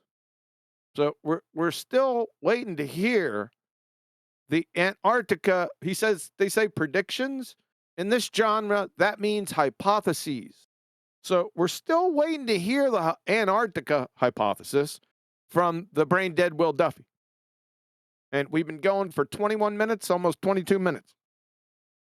Now we already indicted this idiot for red herring fallacies. Also, we've indicted the host for not focusing the combatants and not paying attention to what's going on in this discussion. That's been probably the biggest indictment so far. Not the biggest. He's right up there with brain dead guy up here, but that's where we've gotten to so far. Flatsoid has performed admirably. A couple missteps, not biggies, but overall outstanding performance so far. Let's see if he keeps it up. All right. But he's fair game. That's why he's in here. He's in here to defend himself. Like Brian is usually in here. I'm a bit They need suspicious. lawyers. I'm a bit suspicious of Flatsoid's joining. It makes me think that maybe it goes a bit downhill for Flatsoid. Yeah, that's what I thought too when you came in. I appreciate you guys' criticism. That's why I'm here. You know, mate. Well, actually, you got mega praise. So I mean, it wasn't a hard act to follow. In all fairness, however refreshing it was, actually we were nodding at points instead of screaming with frustration.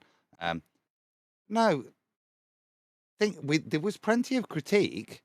Yeah, but it was nuanced. That was what was refreshing.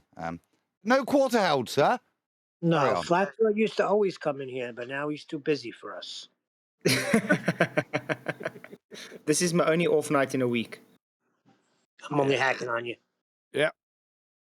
All right. So without further ado, here we go. Model that was presented. That's because you don't understand the globe. Well, why don't you explain it to him? Oh my God. So if you watch a video of the 24-hour sun that is taken at the South Pole. Why are we here? Why aren't we talking about your Antarctica predictions? Why are we concerned with alleged videos that happened in the past? Where are you? Hey, Ryan.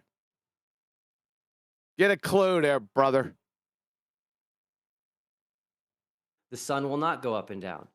But the further you get away from the South Pole, it will, because of the curvature of the globe. So the sun goes up and down because Earth curvature, eh?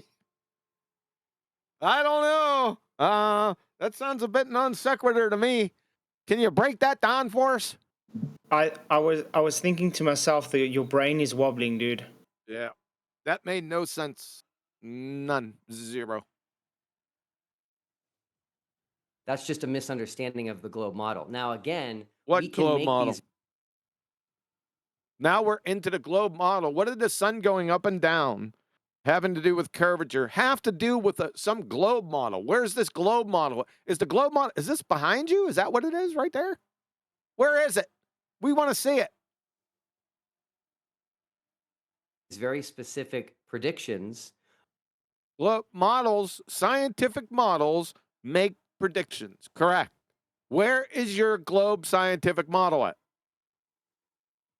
That's what we want to see. Of altitude and azimuth. And guess what? I think they're going to come. Altitude and azimuth. Number one, globetards and globe models don't make predictions of altitude and azimuth. That's not science. Number two, those are flat Earth proofs. That altitude and you're talking about altitude angles and azimuth? How can you acquire an altitude / elevation angle from a ball tard, sphere tard? You need to explain that. How do you acquire an azimuth on a globe tard? You can't. On both, you can't. Those are flat Earth proofs. So what the hell, dude? You're a glue sniffer.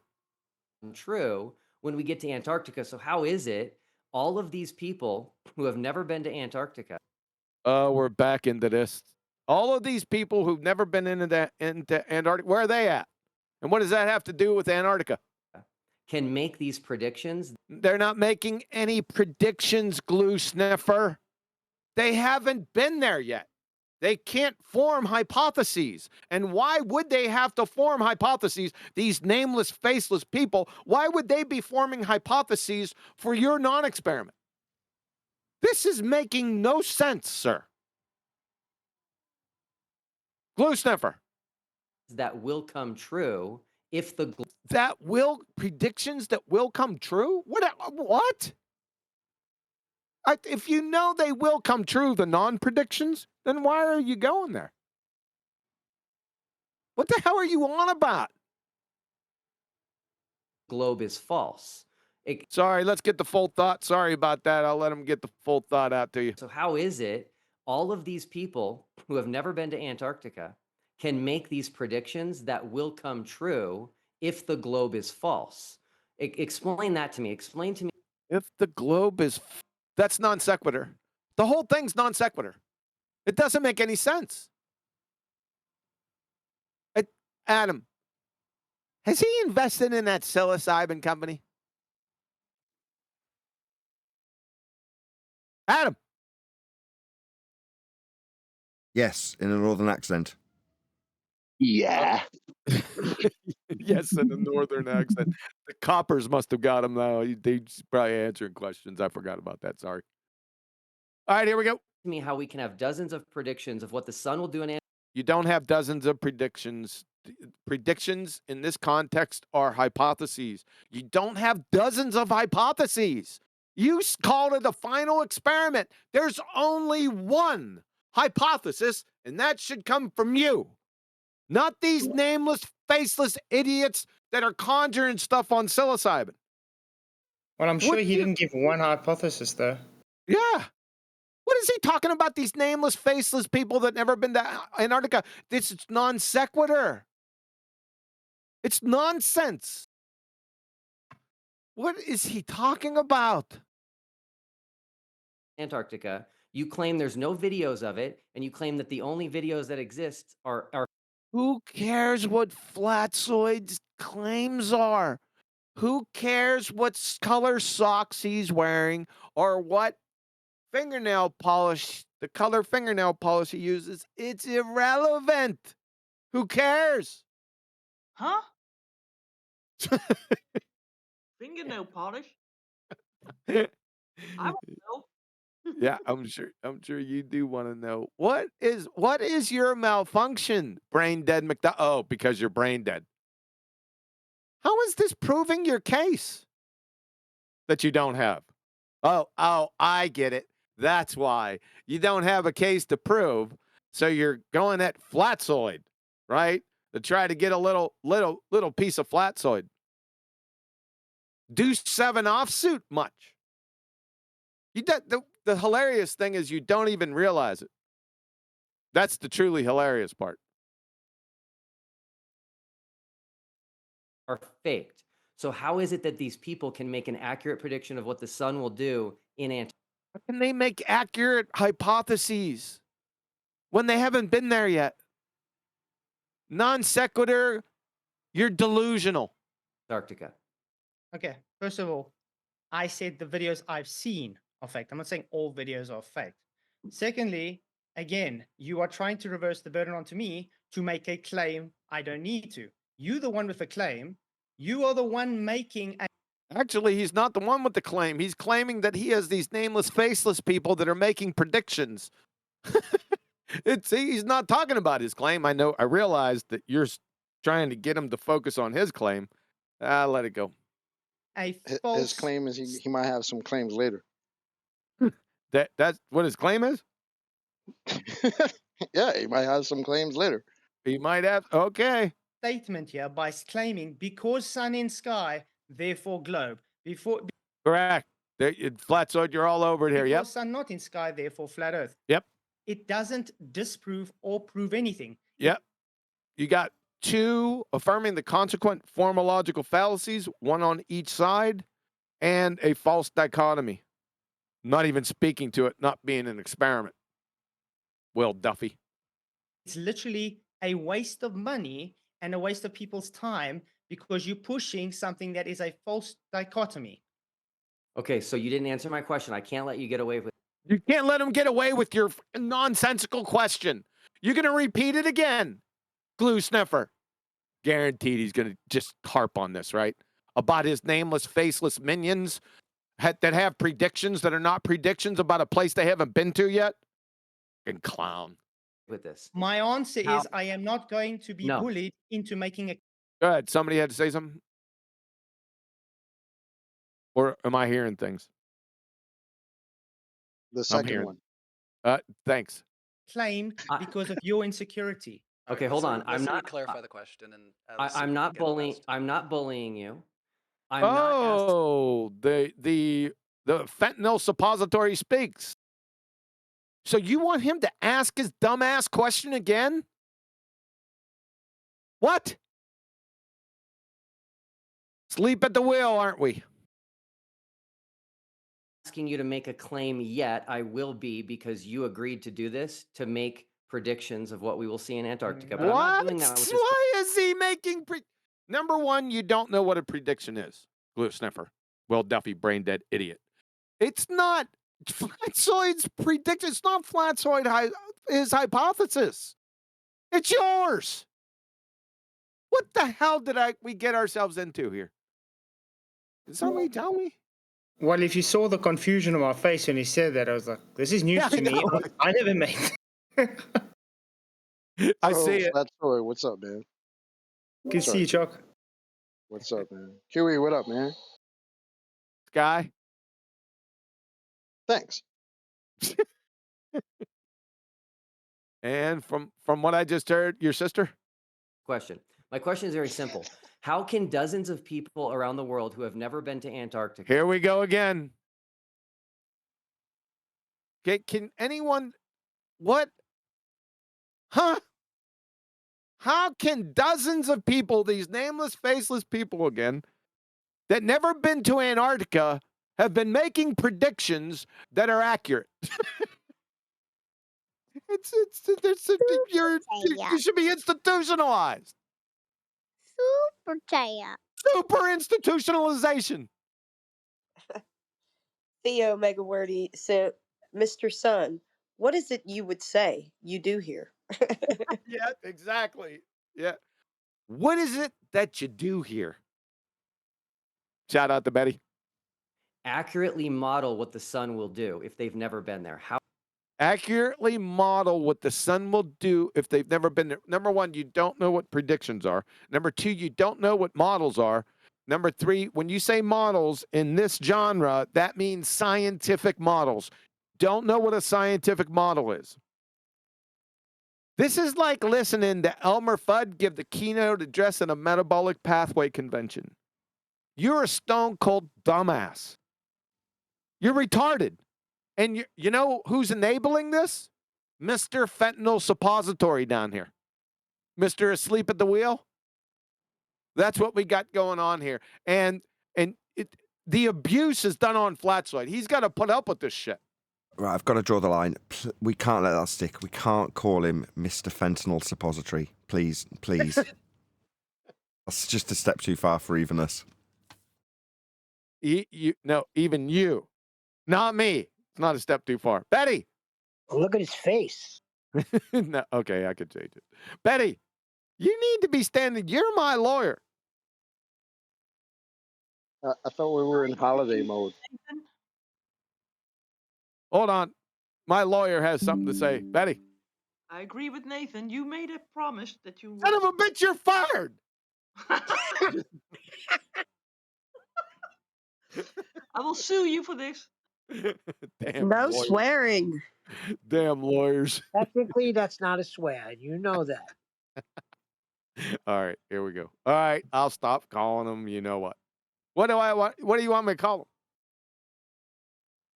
Mr. Just Dreamer. something that doesn't involve drugs or suppositories of any kind. Mr. Dreamer. I was going to say suppository, but something else in front of it. Numpty dipstick. I'll think of something. It'll come naturally. How about prick? How you spell that? P-R-I-C-K.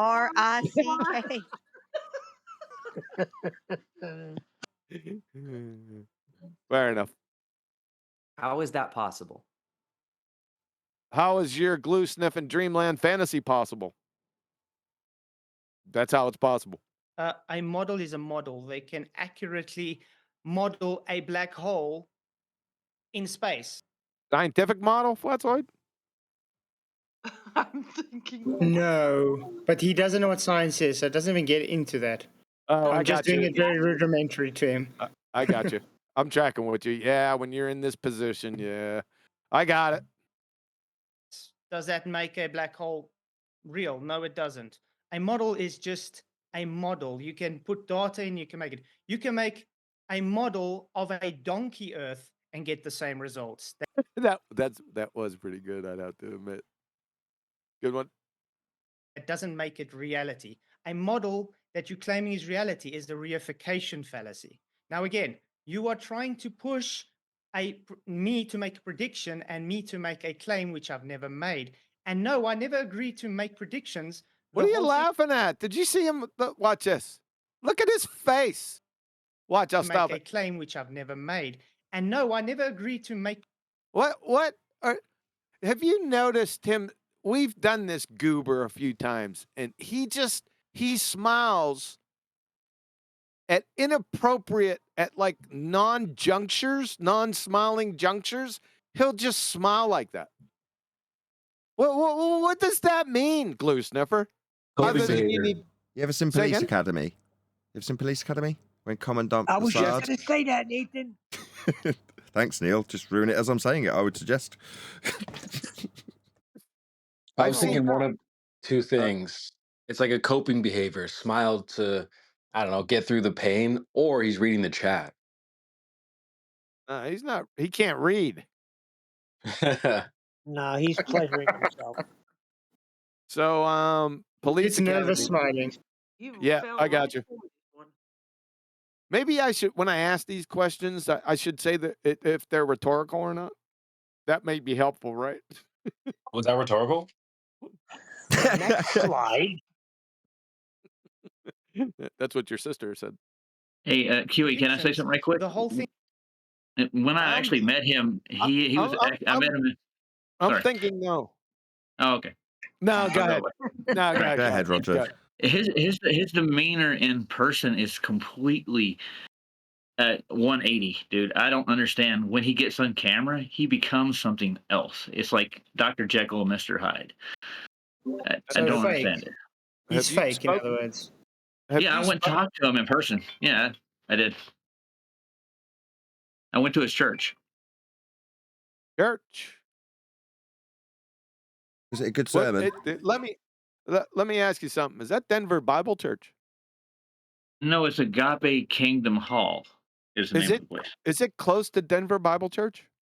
I don't think so. I didn't nowhere near it, and I've been. Go ahead. Yeah, because his pastor used to be what's his name? I smoked on here before. Bob Enyard. Bob Enyard. Yeah. Bob Enyard. That's correct. Okay. Yeah, he's not in the same church anymore. It's another one. It's Okay. in Wheat Ridge, right down the road from me, about 8 miles. So. Okay. All right. Fair enough. Thing was, you came and asked, will I have a discussion with you about this, the TFE? I said, perfect, that'll be great. Because the whole reason I wanted to do this was to show it's not an experiment and to show it's a false dichotomy. And it's very telling, guys, that this guy's trying to be dishonest and trying to character assassinate me and trying to bully me to make a claim that is his. Outstanding. That was an outstanding summary. That's exactly what's happening. So what's he going to do? We'll see. Okay, so number one, I didn't character assassinate you. I brought Yes, you did. That's what you were trying to do. to the table a reality, which is that you have been caught editing a video. You didn't That's even character assassinating him. I haven't character assassinated you. Now let me launch into the same character assassination I've just denied. Yep, exactly. Liar. I haven't character assassinated you, but here I'm going to explain how I character assassinated you. Duffy, you know where you belong? You know what you should have did? You should have vetted this like with a preschool and see if they laughed out loud first, right? Before you brought your dumb ass on here. That's what you should have done. See, the problem is he gets all his training from McToon. That's the whole reason he's doing this, because McToon isn't better than this. So everything he's learned is from a clown face. Jesus. Super chat. Super McClown face. He looks so miserable saying it. Forgive me, I may not bother him with it anymore, but anyways, Theo Megawordy said, well put, Flatzoid. Duffy is attempting bulverism. This is, hey, thanks for the super chat, man. You sure are on this bulverism routine, aren't you? He's attempting to poke me. That's what he's attempting to do.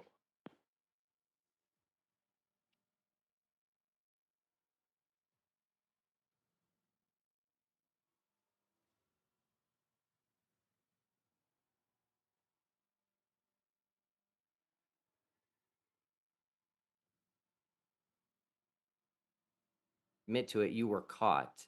And here you are talking about someone who edited a video that was taken in Antarctica.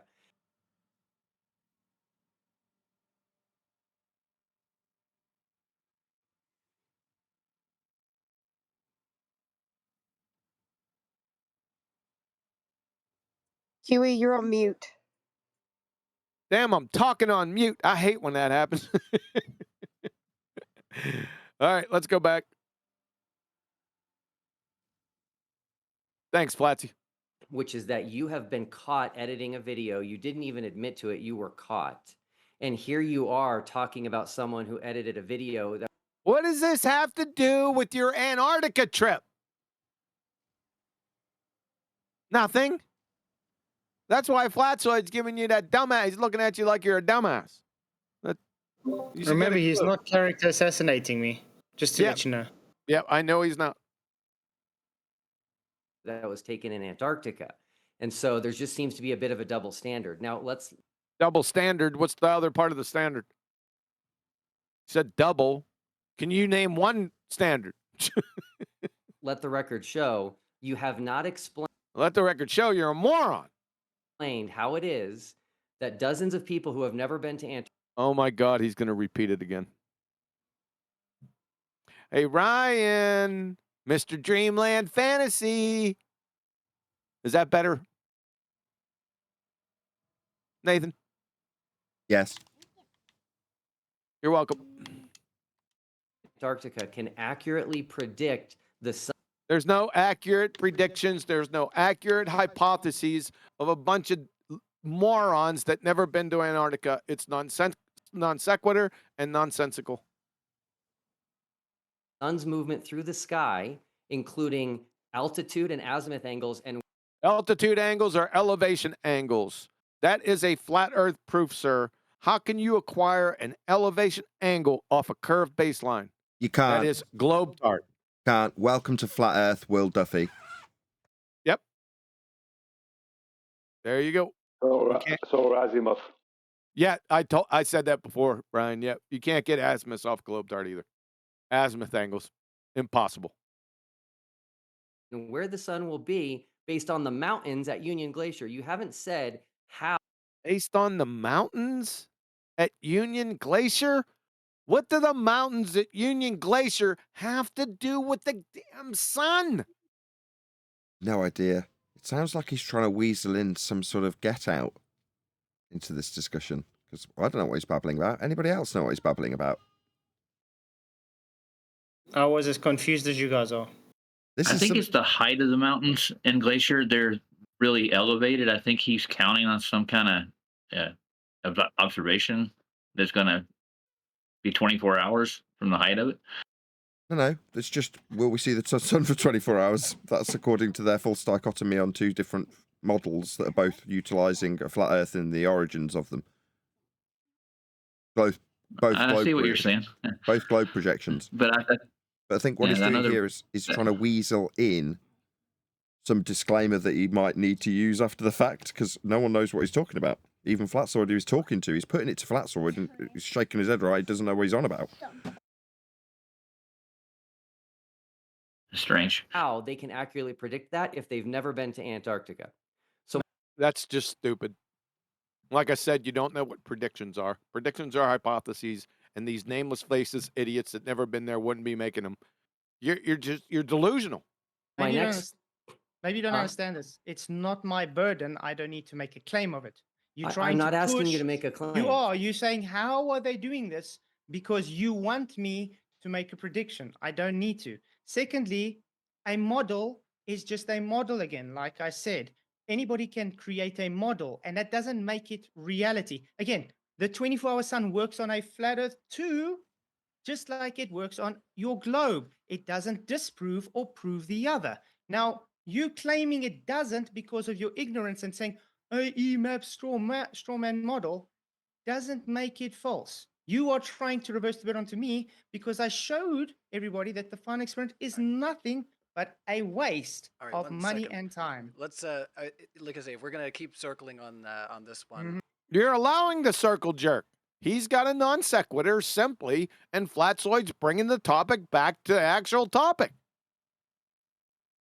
Ryan, Dreamland Fantasy Boy. no, maybe pun intended. I'm not sure, but if we want to, What, a circle? A circle's not a sphere, Ryan. Maybe you ought to go back to that third grade geometry class. I see what you tried to do there. It's not a pun. And because you said it was a pun, makes you a moron. Thanks, sir. we want to keep circling this. This is fine. You know, as long as you feel there's more to unpack, but it might also be useful to go into some of what you presented in your How about it may be useful for him to stick to his actual position and argument? Is that what you're saying, Ryan? One point I noted, it's entirely within the right of the host moderator to just say, hey guys, we're done talking about that. You're going in circles. Move on to another point. He doesn't know what the actual point was. Yeah, but Will Duffy uses that as a distraction to not answer any questions. You will see. I see what you're doing. You guys are coming in hot today. Just want to let you know I'm going in Discord, turning you down a little bit. Sorry, my bad. No, it's not your fault. Something's up, maybe with the Aurora Borealis or something. No, it's Betty's fault. Betty's fault. Yeah. Sure it is. She was fired.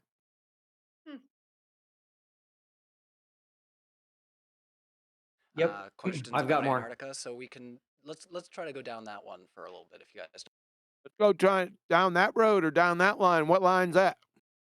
don't mind. Okay, cool. Hey Keith, did you change your position after I announced the final? Who cares about what Keith dressed? If he changes dress before or after, who cares? Can you turn the video on YouTube just up a smidge? You want me to turn it on YouTube up? Yeah, Just I've got a it on little bit? full and it's just a little bit quiet. Yeah, that one. Yes, please. Thanks. Thank you. Now let's get back to what is the importance of Flatsoid, the color of Flatsoid's dress before he heard about the final experiment. Who cares? It doesn't matter. It doesn't impact your train wreck of a dumpster fire. Duffy, dumbass. This is moronic questioning. This, Mr. Fantasy Dreamland, are you with us? Let's see. Final experiment? No. I just said I got exactly the same position. Which is what again? Who cares?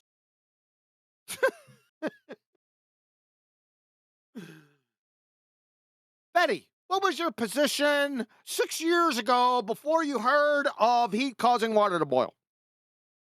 Flat. Good job. I don't believe there is a 24-hour sun because I haven't seen any evidence for a 24-hour sun. But again, that doesn't make it a flat or globe Earth. It has nothing to do with, do I know if there's a 24-hour sun or not? The reason I don't believe there's a 24-hour sun is because all I've seen is edited footage. Now, if there's a 24-hour sun, the only thing that will change is, I see now there's a 24-hour sun. But does that make it a globe Earth? Heck no. Do you see him keep smiling like half smiles and stuff? He needs to be institutionalized. Let me guess, you're going to ask him about his flower dress before you announce the final experiment. Let me guess, you're not going to pay any attention to what he said. Let's see. Okay, so let me think this through for a second. Yeah, think real hard, goober. How many videos have you seen of the 24-hour sun in Antarctica? Oh, my God. Quite a lot. Okay, he didn't circle jerk back immediately. Now we're into another subject. How many videos has he seen? How many John Wayne movies have you seen before I announced the final non-experiment flatsoid? Essentially, that's what he's asking him. It's utterly irrelevant. Go ahead. Didn't you know Duffy is the originator of the globe Earth? I mean, come on. We didn't know about the globe Earth or flat Earth before Duffy existed. He's the originator of everything. He's the originator of stupidity. Okay, so I'm struggling because there's only one that's edited. Oh, we know you're struggling. We know that. With second grade coherency. According to you. No. Yes. According to reality and evidence. No, according to you, there's only one edited. Can you describe these edits? This is ridiculous. Who are we going to blame? I blame Ryan, Mr. Dreamland Fantasy down here for letting this go. Yep. You're a clown, sir.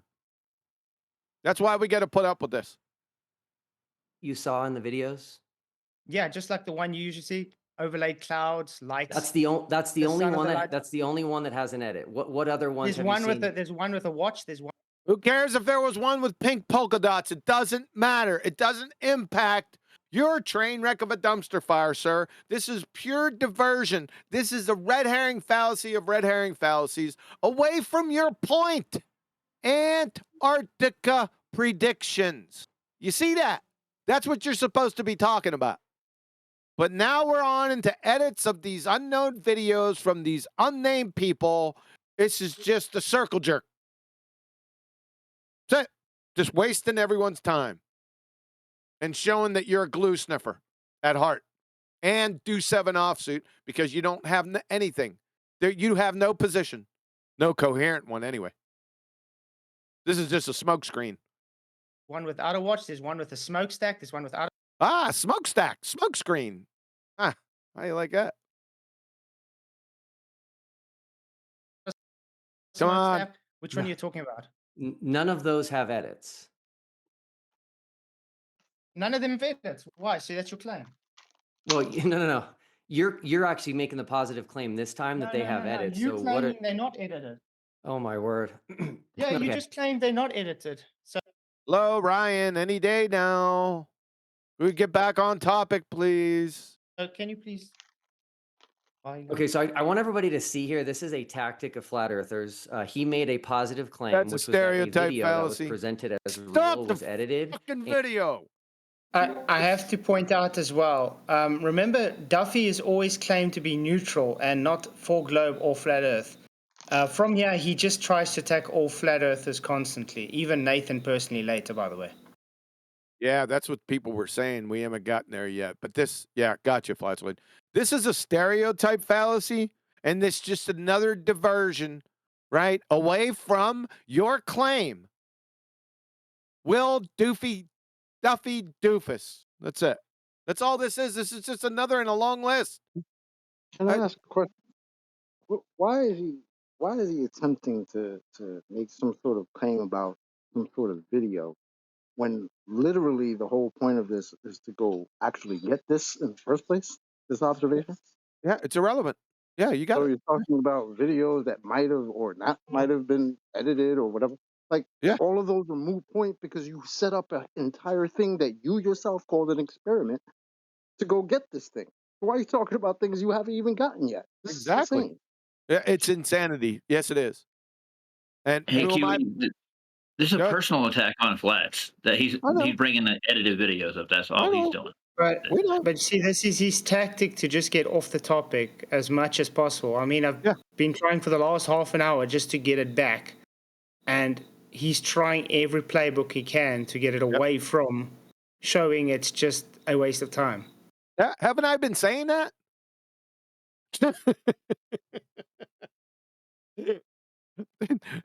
Thanks for supporting what I've been saying for the past 20 minutes. Uh-oh. That's going to get me in trouble. Hey, Ryan.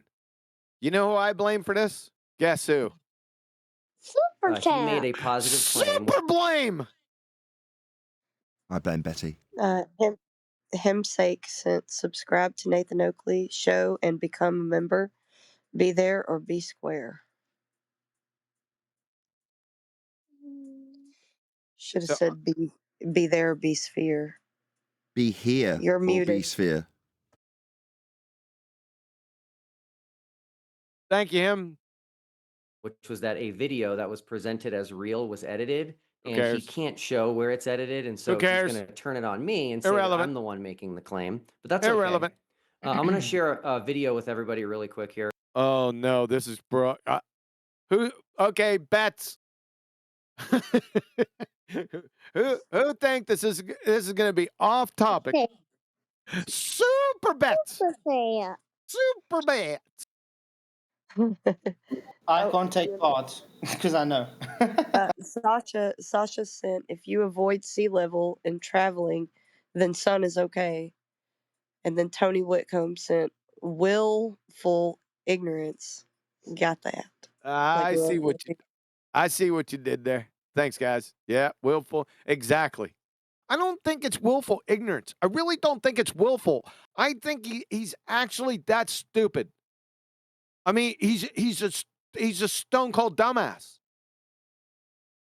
From everything that I've seen so far, this isn't a will. He's not smart enough to do this willfully, Tony. You follow that? Oh boy. Because I do believe, Keith, you have changed your position. Oh, then we care about, what Flatsoy's fingernail colors are. That's important to your claim. Unbelievable. Since we announced the final experiment, this video is only a little over a minute long, but it's going to be pretty important to see. Is it going to be pretty important to prove your claim and your Antarctica predictions down here?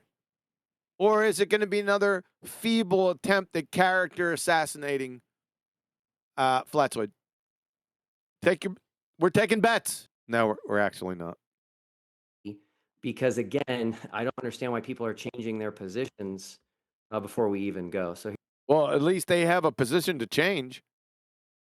As of this point, you don't even have a position. I haven't heard it. Here we go. Sorry, They're Vic, going your camera off there. to Antarctica, well, they're apparently going, and they're just going to say, ooh, I see sunlight, therefore the sun's up in the sky. Yeah. That's what's going to happen, because they're not going to see the sun 24 hours a day. Because they don't understand the difference between sunlight and daylight. So what does this have to do with your claim, Will Duffy? That, like I said, just another feeble character assassination attempt to Flatsoid, I suppose. Nothing to do with his position. Brian, hello. McFly. Even though my position's still exactly the same. It doesn't matter.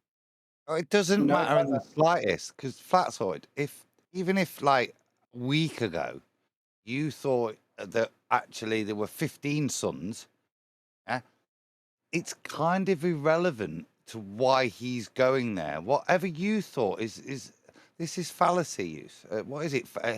appeal to history, appeal to ignorance fallacies in terms of it's kind of a non sequitur with No, what I he's think you guys are trying missing to achieve. the thing. What he's trying to do poison here the is well. he's poisoning the well. He's just trying to make me look like no one can trust me because that's all he's got. Yeah, it's irrelevant.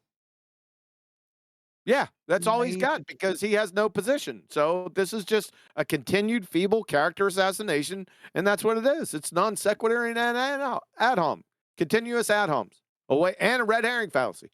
We could just go down the list. It's feeble. Guess who I blame? Betty. Right there. Betty. Yeah. Nah. I blame Dreamland Fantasy Boy over here. Formerly known as Fenton. Exactly. All right, we've got Flatwood. Are you willing to publicly admit you were wrong about flat Earth if we see a 24-hour sun in Antarctica this December? Oh my God. What? Did you hear that? I heard that. Hanoi Jaren. I didn't see this one. Really, Hanoi Jaren. Let's go back on that one. Make sure you listen to this. Real close, ladies and gentlemen. Night and daylight. Exactly. All right, we've got Flatwood. Are you willing to publicly admit you were wrong about flat Earth if we see a 24-hour sun in Antarctica this December? He's a baller. He is definitely a baller. No. Right. So this is somebody that does have a position on this, hence why he's going. Okay.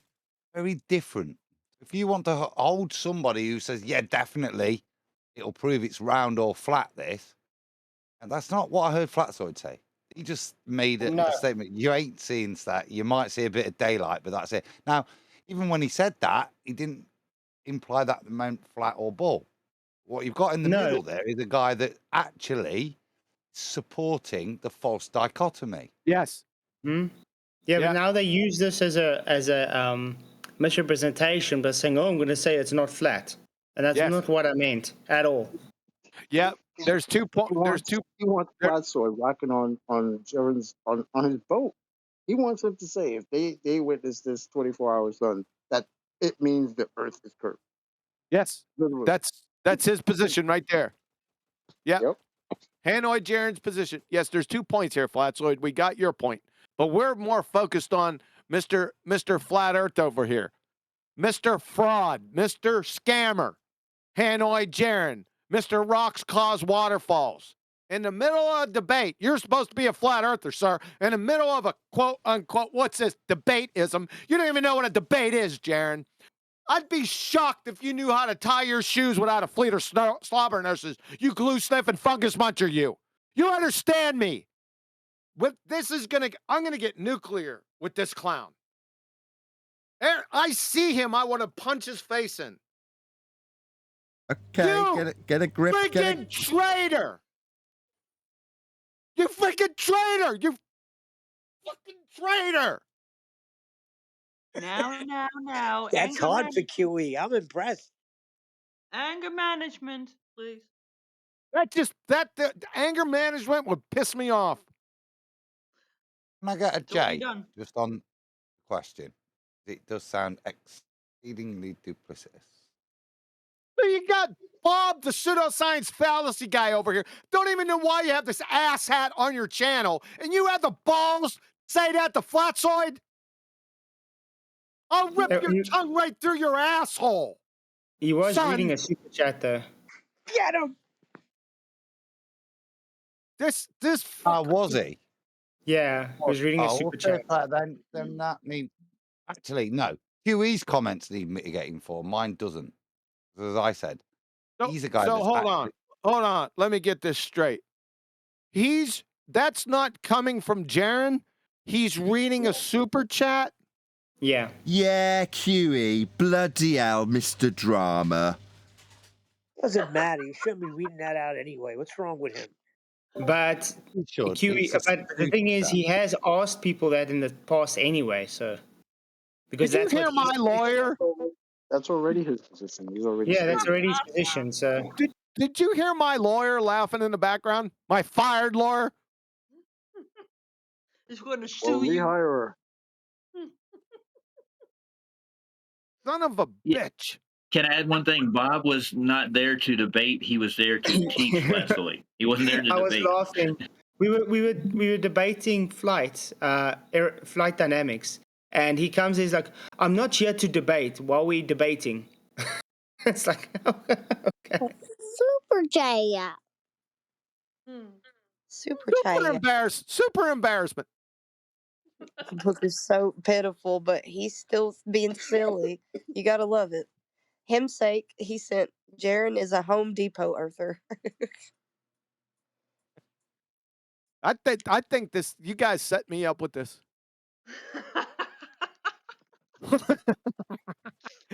That means that you need to Super pay carried away. attention first. It's called and then you righteous ask. indignation. Listen to what Brian said. Go ahead, Brian. Super carried away. I Super don't think rant. so. You're lucky, Jaren. You're lucky that was a super chat because I was laying plans. Super I mean, contempt. listen, to back Huey up on this. To back Huey up on this, like I agree with the position, even though that point might have come from a what do you call it, super chat. Nah, it's the position is the same. It still stands. Jared's a piece of shit. After all these years, this guy's gonna say, "Oh, you see the sun doing something, therefore that means the Earth that you know is Exactly. flat is not." Exactly. And Even that's if it wasn't a garbage. super, even if it wasn't a super chat, he does ask that, and that's what he stands by. So You hear that? You Yep. hear that? You hear that, counselor? I'm I hear starting to that. I'm starting to recover. Super obsessed. All right, we can move on. Jaren, you dick. No prick. yeah. P-R-I. Sorry to break it to you guys. You're not going to see the sun 24 hours, even if you wanted to. All right, we've got Flatsuit. Are you willing to publicly admit you were wrong about flat Earth if we see a 24-hour sun in Antarctica this December? Yeah. Now we're saying you'll see daylight for 24 hours. You won't see sunlight for 24 hours. All right, we've got Flatsuit. Are you willing to publicly admit you were wrong about flat Earth if we see a 24-hour sun in Antarctica this December? Yeah. And that is seeing the sun for 24 hours in the sky, which you won't. Because many people we have spoken to that worked in Antarctica. This is all irrelevant, Your Honor. Objection. It's all irrelevant. Why are we here? If you would have played a Bugs Bunny cartoon, it'd have been just as relevant. Does everyone get that? Does everyone understand this? Yes. So this is just wasting everyone's time. Moderator, what does this have to do with Will Duffy, the brain dead Duffster's position? Again? Nothing. It's really Never saw weird as 24. well because it's not even a full indictment. Because when pressed on the subject, well, if you're shown a 24-hour sun, would you change your position? What, on whether or not there's a 24-hour sun? Yes. Lovely. Now moving on, and that's it. Yep. Is that what he's presented? And this is the trouble, you see. This is why we have objection to Jaren and Whitsitt being there. Wait, no, Because Mr. Elaine- No, stop. I object. His name is Mr. Ping Pong Golf Ball. And gussy up to that Excuse mic. me, yeah. It's the credence they're giving to it. The point that actually Will Duffy is missing, because what he thinks that's going to make some difference in validation to the trip is what Flatsoid opinion was today, yesterday, or the week before. What does give credence to it is what he's trying to get out of Flatsoid, which he won't give him. What Whitsitt, Mr. Ping Pong Golf Ball, and Jaren, Hanoi Jaren, sorry, I'll assume you want that as well. Thank you. I've actually already given him, which is the frustration to his true flat earthers, that this false dichotomy that Will presents has some validity, which is why some well-known flat earthers are going. That's the frustration. For our sun. Yes, there was sunlight, but they never saw 24-hour sun. All right, we've got Flatwood. Are you willing to publicly admit you were wrong about flat Earth if we see a 24-hour sun in Antarctica this December? Yeah. Let's let Flatsoid respond. We can. No, let's hear it 8 more times. So, we're going to allow Flatsoid to respond to ad homs and red herring fallacies away from Doofus's position. Is that what we're going to do, Ryan? Super chat. Super clown. Sasha sent if 24 hour or if 24 sun, he means 24-hour sun, then Alice is dropping away from Bob. Yep. Yeah, in other words, you can put anything in there. It doesn't matter. You can put, the Budweiser Clydesdales. Wouldn't matter. Got that now. Like Alice and Bob. you physics geek. You know when I was doing this quantum researching that I was doing? You find them? Yeah, that's what all the little physics nerds use as their A's and B's. It's Alice, Bob, and Victor, but Alice and Bob are usually the first two. Yeah, you finally caught up. Good job. Thank you. Yeah. I hate quantum No, physics. I'm happy because this is showing all he has is trying to misrepresent what I was saying there. Yes, I will change my position on seeing the 24-hour sun or not. Not that the Earth is not flat or a globe. This is what's called misrepresentation of a person.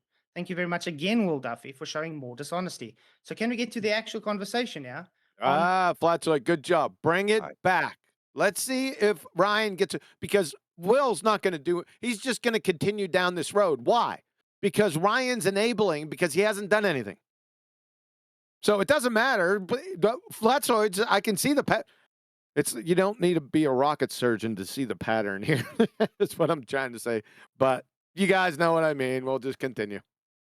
The shape of the Earth based on your not final experiment. So, since you made a claim that it either proves a globe or a flat Earth, can you show us how does it actually show this? Because, like I showed everybody, it's not scientific, and it's a false dichotomy. It doesn't prove anything other than it might just show your claim wrong. Okay, so you just accused me of misrepresenting you. How is playing clips of you talking? Here we go again.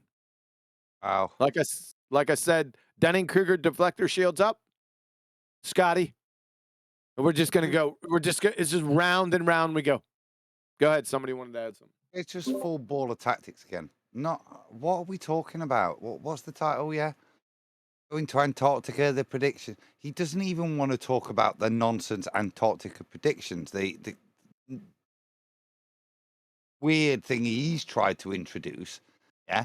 Antarctica predict things. He doesn't want to talk about that. He now wants to talk about what this instead of and this is credit Flatsoid, because you highlighted the ad hom and then you brought it straight back, beautiful, and then to the consequence, which is actually the reason for going. Yeah, but this guy don't want to talk about that. He wants to talk about what you did in Magaluf in 1984. 94, it'd be, wouldn't it?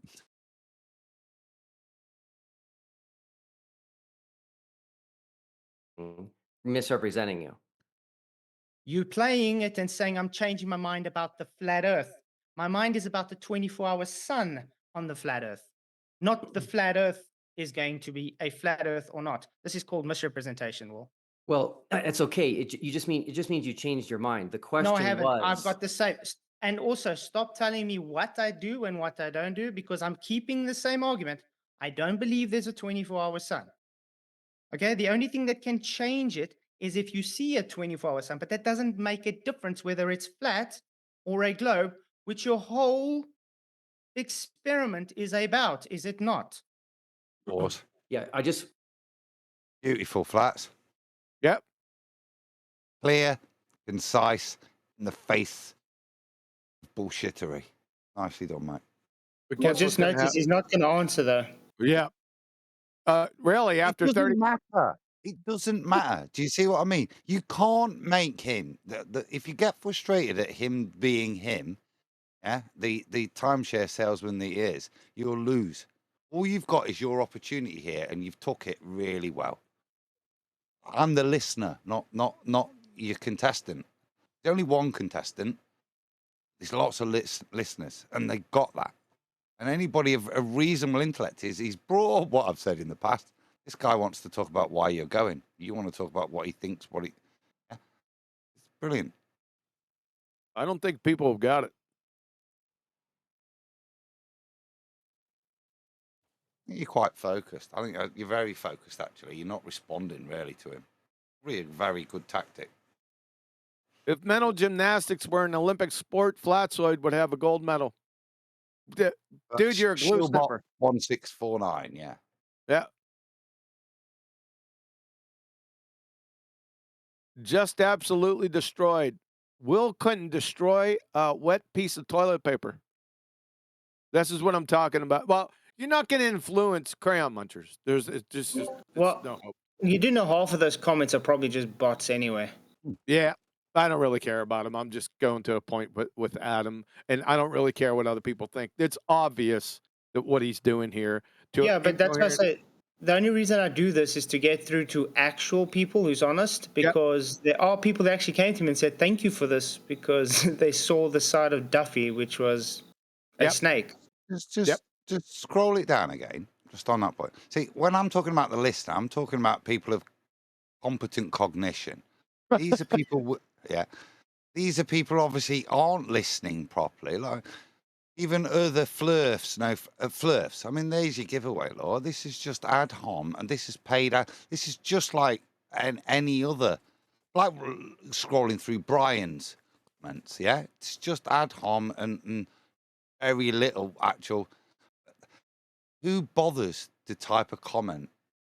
Only us flat earthers, but the newbie, the person that's listening, they're not going to bother unless they're so outraged by Will Duffy, yeah, or felt the need to go, wow, I can't believe that Flatzoid, over his time, has changed his mind. I definitely won't investigate Flat Earth now. I know that one of them changes their mind. That's the point that Will's making.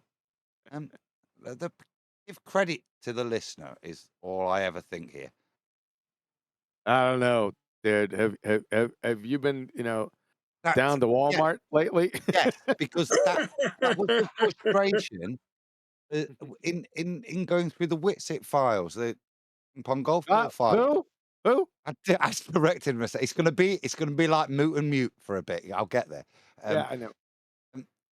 Yeah, but that was the frustration with that.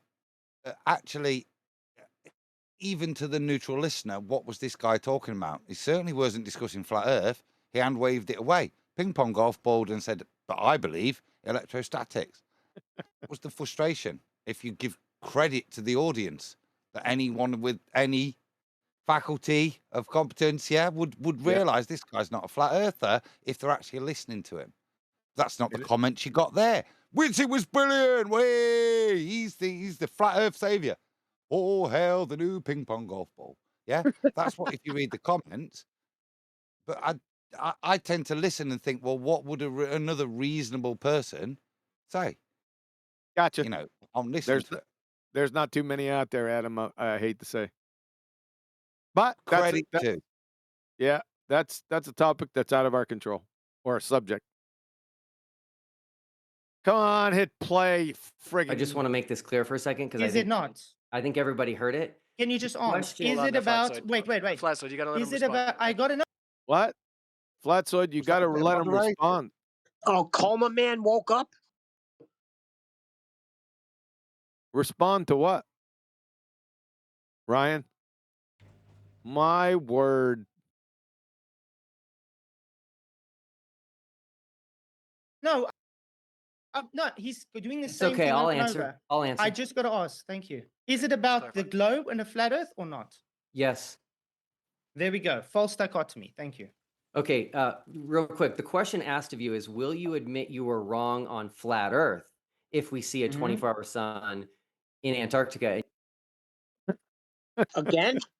Really? Who cares what Flatsoid admits to or you don't admit to? It's irrelevant. No.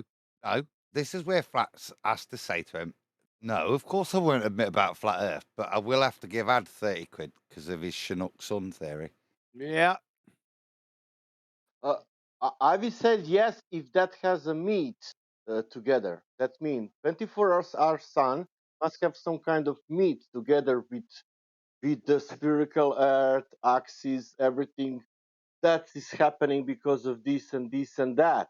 Then I will say yes if is that all happened. Thanks, Sasha. And you said yes. So you have changed your mind because you're no longer willing to change your mind on flat. He's already changed his favorite color. Therefore, flatzoid, the Earth's a globe. Earth if we see a 24-hour sun. No. What does the flat Earth model say about the 24-hour sun? It says that there is no 24-hour sun. Great. It says so. We not only have a flat Earth model. This sucker speaks. Can we Yeah, see but not just that. Not just that. Remember, he also says flat Earth doesn't have a model. Now he just told me what the model says. So now flat Earth does have a model. That's right. Yeah, good catch, Flatzoid. Yeah, exactly. You just contradicted yourself, numbnuts. The flat Hey, Earth Huey. models. Yep. Can I tell you his nickname for I gave him? It's Duffel Bag. If you want to use it. Duffel. No, I have my own names. Dang it. Change the information about the flat Earth model, or the flat Earth doesn't exist. If a 24-hour sun is not possible on a flat Earth, which on a flat Earth, who said that? Which is what I'm stating, then a 24-hour sun falsifies flat Earth. There we go. False dichotomy. And why? You won't it fucking work son on of a flat Earth? bitch! You fucking mouse motherfucker. Okay, so I don't believe flat Earth exists. And so this is where you fucking thing, you piece of shit. Take a Fucking chill pill. mouse. Where's your Adderall suppository? Benzodiazepine. Oops, required here. Go back. I whacked it off the desk. Maybe it'll work this time. And why won't it work on a flat Earth? Okay, so I don't believe flat Earth exists. Pause. The reason it won't work, is because he doesn't believe it exists in the first place. Genius, isn't it? The level of intellect genius. play here. It's outstanding, Pastor. The congregation And must be so proud of you. Notice this the is pastor's where been the dropped, title by of the way. this. What, Adam? Have you noticed he's no longer Pastor Will? It's just Will. No, I didn't notice it. Did it used to say Pastor Will Duffy? Yeah, everybody called him out because he was Pastor Will. But don't worry, I actually show him what an ignorant, not pastor is. You could try calling him Billy Duffy. Billy? Silly Billy. This discussion is Antarctica predictions. And so I'm still waiting. Where's the Antarctica predictions? Why are you you're waiting for what? For you to make a prediction as to Whoa. Dude, are you a glue sniffer? Don't answer that. Sir, it's your claim. It's your non-experiment claim. It's your prediction, not Flatzoid's. My God. You can't be this stupid, can you? to what the sun will do, considering you believe we live on a flat Earth. Oh my God. Again, the predictions is from your side, not my side. I don't have the burden to make a prediction, and no, it's about the final experiment. And I'm showing you how it's a false dichotomy and nothing but insecure ballers needing to supply evidence for their belief system. That's very well said. Absolutely brilliant. Hey, are they still going to Antarctica? Wasn't there like a bunch of flat earthers going with some globers and they were gonna like squash all of this? Are they still doing that? Is that gonna happen? Yeah, that's what this is about, dude. Oh, okay, because it's coming soon, right? They said in December, right? I mean, it's December now. I can't wait till December.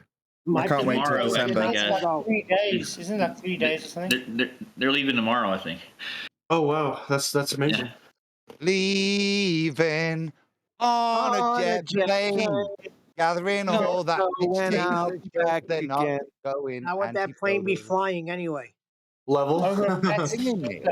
It'd be Thank you. flying level. Do we have Don't pitch sing data for that, very guys? I'm serious. And that Bauer singing may be a reason to instantly overtalk that singing, but come on. Yeah, come on, man. We were harmonizing there. That Flatsy, did you hear that?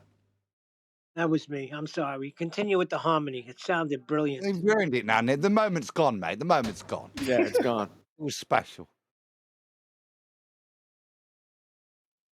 I'm glad you did. Okay, so I really did struggle to crowbar in the pitch data. Well, speaking of pitch data, I did ask him about it. I did ask him about it in our closing statements, and his answer to that was planes land. Don't forget the nose was up when they land. Yeah, the nose was more- up when the planes land. That's Do his they answer land to his level? answer. Yeah. It's a great point. Are you serious? You don't have any idea what the sun I will think do he in was Antarctica? serious. He literally he's said very the nose serious. was up when the plane landed. Yeah. Yeah, Do they know what will happen if the nose isn't up?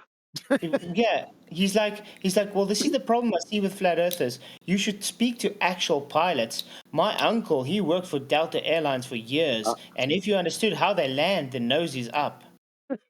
I just laughed. Yeah, I worked at an airport for about 12 years. They always land like that. They have to, otherwise they crash. These people are out of their minds, man. That was his grandpa or his dad, I think, Flats. It's because he tried to land a plane nose down. It doesn't matter. That's the Okay. whole point. Okay, let's go back to square one here. Let's go back to square one. What is your conjecture for Antarctica, and what are your predictions? That's what it says right here. Can we get to that at some point? Or are we going for Flatsoy's favorite cereal a few months ago? And I just want to point out, if you go and look at what it says, the topic, it says Flat Earth and Antarctic predictions, not Flat Earth makes Antarctic predictions. Right. Sure. Yep. In your mind, what is Antarctica? Nice. Oh, no. We're back to that. Why is Antarctica flat-soid? Why? When? Ow. No, who? Who Antarctica? How? Antarctica. Why is Okay, Antarctica? that's it. So if I have It's a ice and land. It's a land. Okay, great. Where is The Antarctica? outer rims. The outer rims. They have Can you- answered two of your questions. Hold on. Okay. What do you mean by outer rims? Uh-oh. As the Bible says. It's No. where the dome. It's where the dome meets Earth. How's that? Oh, you created some problems here for Yeah, him. no. I wanted to bring it into the Bible for a specific reason. Okay. Because he's supposed to be a pastor, so I wanted to actually bring it to the dome to show he's ignorant. Okay. I think that's a clever ploy. Make him deny the Bible now. Yeah, since he's red herring fallacy away from his train wreck Antarctica non-experiment, you might as well try to compromise him somewhere else. Play a little of his game, huh? Well, I think in this case, it's a question that started well before this came out, which was the issues that lots of congregations are bringing up, which is what Scripture says and what their pastors are telling them, and the contradiction. They're saying it's a bull, and they're reading the Scripture for themselves. They're seeing an issue here. Yeah. Now, Scripture also, and I know Nathan stepped out of it, and I'd be the same. I wouldn't bring it to the table as a flat Earth proof. I think what Flatsoid's doing here is very clever, perfectly permissible to bring him, if he's holding this title of pastor, and bring Scripture in and say, well, what do you make of this bit of Scripture? Because it's clearly not, commensurate with a ball. In fact, it seems to actually make sense. I think that the distinction there is quite useful. not for us to use it as a claim, but for them to have to deny it, the obvious wording of Scripture, them to hold their belief still. They've got to deny the Scripture. I think it's quite a powerful tool in this arena. Sure. Let's see how long Ryan is going to entertain this. Since it's a diversion. He woke right? up a minute ago. Part of the problem there is that's called poor mixing in the suppository. So you get a deposit where you've got a concentration, which is probably why he nodded off, and then just like a load of theobroma that's melting with nothing in it. Let's see. What dome? What dome? The dome that was spoken about. What, Adam? What now? Take to flats. You just said firmament. You can't go what firmament, can he? You know the firmament in the Bible. Come on, you're a pastor. You're supposed to know this. Hold on. You're saying you like that, Adam? All right, here we go. The Bible talks about things historically, which I love. Huh? Here we go. Hold on. The Bible talks about stuff historically, which I love. Now, I don't want to criticize you, but yeah, I've heard that phrase. What kind of statement is that from a pastor? That's not an affirmation that Scripture is valid, is it? It's a preface to saying why you shouldn't take it literally. You should actually what it means is it's a ball. When he said firmament, meant it's a ball. But you're going to see how he's going to expose himself. The guy's a pastor. Don't do it. Don't do it. Flats, I'm not saying that how he is. I'm saying at this point he already has. Because he's prefaced it by, instead of just agreeing with Scripture, he's having to mitigate against it with that Weasley statement. Weasley is just stupid. What's he going for? Let's see where he's going with this. We're talking about present day. Are you saying present day right now? Are you claiming? What we're talking about present day? What does that have to do with the Bible? I'm not getting this. I'm sorry. We'll have to go forward. Maybe he says something. It's incredibly stupid thus far. You're interrupting me. You're interrupting me. Let's let him finish his sentence. Sorry. Let's let him finish his sentence on the diversion. Are you saying right now, present day, December 6, 2024, there's a dome? Yes. What the? Where is it? What? Right. Are you saying in present day 2024, when God set the sun and the moon, the stars in the firmament, when he created the firmament to separate, that's not real? That's what's being put. It's an appeal to the future fallacy, or present fallacy. That Scripture in the present is incorrect. Well, no, the smart move by Flatsoid here would be to say, no, the Bible's saying a firmament. Are you denying the Bible? I'm distracted, Nathan. I'm listening to a pastor deny Scripture. Is what my nuance in here is. As he squirms, not have to deal with what the Bible says. I'm sorry. Is Will trying to imply that I'm sorry, I wasn't done yet. Just friggin' relax. Is Will trying to imply that since it was mentioned in Genesis and other places, by the way, concerning the firmament, that it is somehow not there today? Is there a difference between then? Hold on a second. I think that's what he's trying to. Let me just play it because it's unbelievably stupid. Let me just make sure. Up in the sky. Where else would it be? You've seen it? No, we're breathing. That's why we got a dome. It's Okay, holding the waters above. Okay, so there's something that you believe exists that you can't prove exists and that you can't see? I can. Yeah, it's called necessary antecedent consequent relationship. The compelling factor in the matter, Your Honor, is gas pressure. You see, if there wasn't a container, now he specifically said dome, it doesn't matter. There must be a solid container, right? Because you're breathing. Without that solid container, Will Duffy, you wouldn't be breathing right now, you glue sniffing fungus muncher. You get it? It's called the How? second law of thermodynamics. Oh, that was a knife in the back. Okay. Okay. So Okay. you, but you haven't Okay. seen the You dome. see him. You see him. Okay. Okay. That's not a response. He doesn't have to see it. I don't need to see the cow, right? I just need to recognize the filet mignon done on my plate. Then I know, therefore, there must have existed a cow. It's very simple. Second grade retard can get this in a plank time. Get it yet? Well,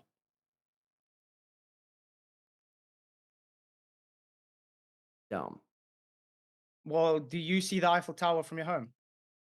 No. So does the Eiffel Tower exist? Yes. Okay, cool. Do I need to see a cow before I... hey! Get him. That's I wonder where I got that copyrighted. Yeah, good job. Good job. Let's see where you go with this. No, my piece of steak came from that cow. No, because the steak is evidence that the cow exists. Yeah, duh. Yeah, duh. Hello. Yeah.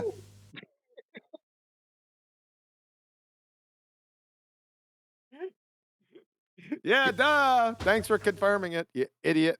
Yeah, so there must be a cow, like there must be a container. Do you have a piece of the dome? Is that what you're trying to say? Hold on a second. No, Sorry about the that. reason- My mouse is acting up. Go ahead, Nathan. No, I'm just confirming it. There must be a cow, like there must be a container. We're breathing gas pressure. The gas pressure is the equivalent of the filet mignon. The cow is the equivalent of the container. Exactamundo. Yep, Mr. Smiley, dumbass. Is evidence that the cow exists. Do you have a piece of the dome? Is that what you're trying to say? No. It's an analogy, you dumbass. And we've already explained it to her. We're not going to do it again. Say? No, the reason we're breathing is because we have containment. Huh. Okay. Interesting. Huh. Okay, interesting. That's not going to fly. Okay. So you said Antarctica is an outer rim, right? According Huh? to the flat Earth model, according to yes. According to flat Earth model, what flat Earth model, Flatzoid? The ones they always strawman us with. Yeah, you shouldn't use their straw man because they don't have a model. Flat Earth doesn't have a model. You already know this. Yes, don't worry. It's again playing his game. You'll All right. see. All right. Well, I guess this is the flat Earth model up here, the one he's holding up, the dumbass cracker right here. He thinks You this called is the flat. All right, here we go. So kind of like this here. That's a map. That's not a model. Nicely done. What's the difference? He just hung himself. Nicely done, Flatzoid. What's the difference, huh? What's the difference between a map and a model? Let me count the ways. Or you gonna do it, Flatzoid? Let's see. A model makes predictions. An actual scientific model makes predictions. Yep. I was gonna. Gotta be careful there, aren't we? All of us. Yep. Map just explains things. It gives directions. That is a. It's just a diagrammatical representation of land and sea. That's all a map is. That's not what a scientific model is, glue sniffer Duffy. You're an idiot. He just exposed you. That was easy. Sun map. So it's giving the directions of where the sun moves and time. Why are you smiling, dumbass? You just compromised yourself, you retard. My God. That's what it says on the top there. Read what it says. Is this an accurate map? He can't read. You're begging the question. That's what it says according to the sun. I'm just Read what asking it you. says. We're trying to talk about Antarctica here, right? Is this an accurate map of where? We're trying to talk about Antarctica. Is this an accurate map? What the hell? Aren't those two different topics? Where Antarctica is? That's just a map about sun movement, not about Antarctica. I know, but you're not answering my question. Is this an accurate? That is my answer. You got different maps for different things. This one is specifically about the sun's movement over the Earth, not about Antarctica. Fantastic. Just pause Okay, for a but sec. is this? Hold on. Yep, there you go, Adam. Great spot, Flats. It really is that. It's even questionable whether it fits the term map, this, because it's a projection for the sun and its positions. That's all it is with regards to a misconstructed polar grid system. Oh, Is he peeping the Gleason? yeah, that's what he's got. They've just got these are a load of Gleasons now with different colours are on the outsides for whatever aesthetic reasons. Maybe it's because of what machines you've got on your sofa. I don't know, but yeah, that's what he's got there. So it's a great spot. But if you guys have almost a chart, the Gleasons, you see. Yes. But if you haven't realized his whole false dichotomy non-experiment is based on the Gleason's map as the flat Earth model. Everything. Yes. He's taking the Gleason's map as the model. And that's why I specifically showed him the difference between map and model, because that, again, just shows the guy doesn't even know what's going on. Yep, that was clear. He's already compromised. He compromised himself earlier. Is this a good representation of Antarctica?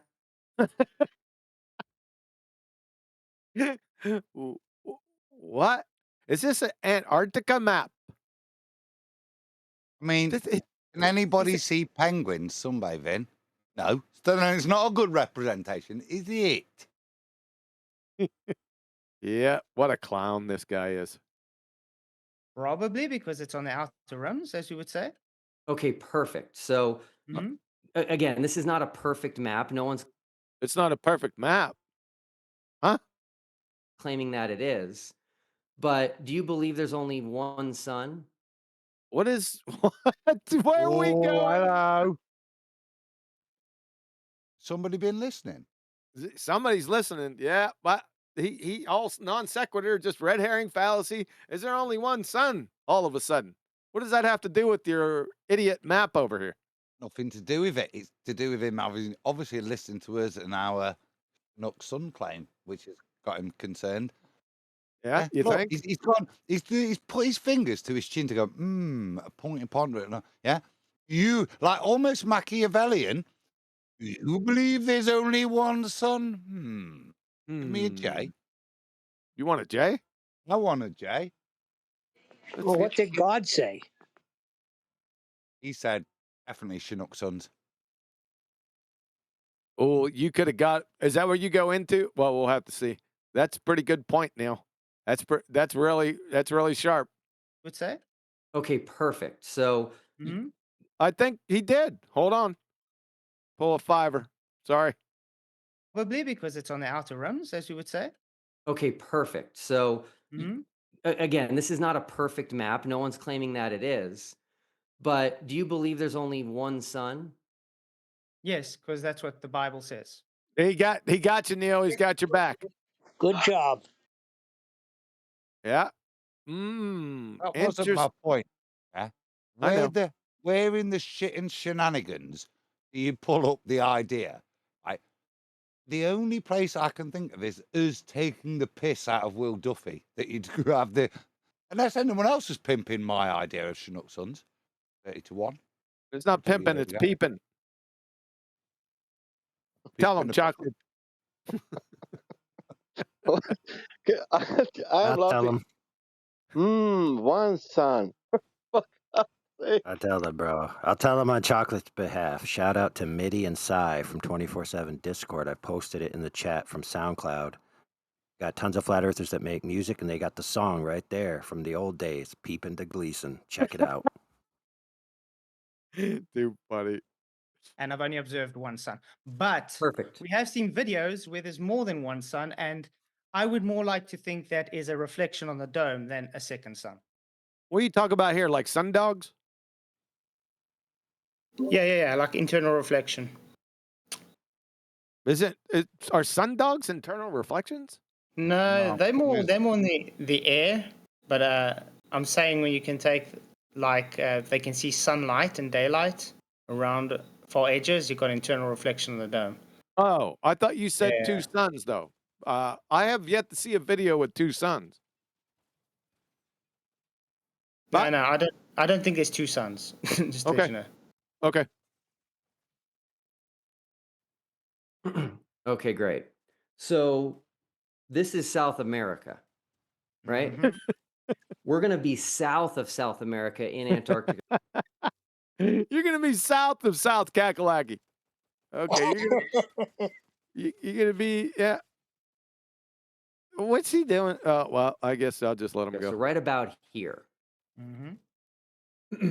So you're right about there, right where your dumbass name is. We can't see where your finger is. So, okay. Then what? His finger is pointed on Bolivia. Meanwhile, Australia, way over here. Uh-oh.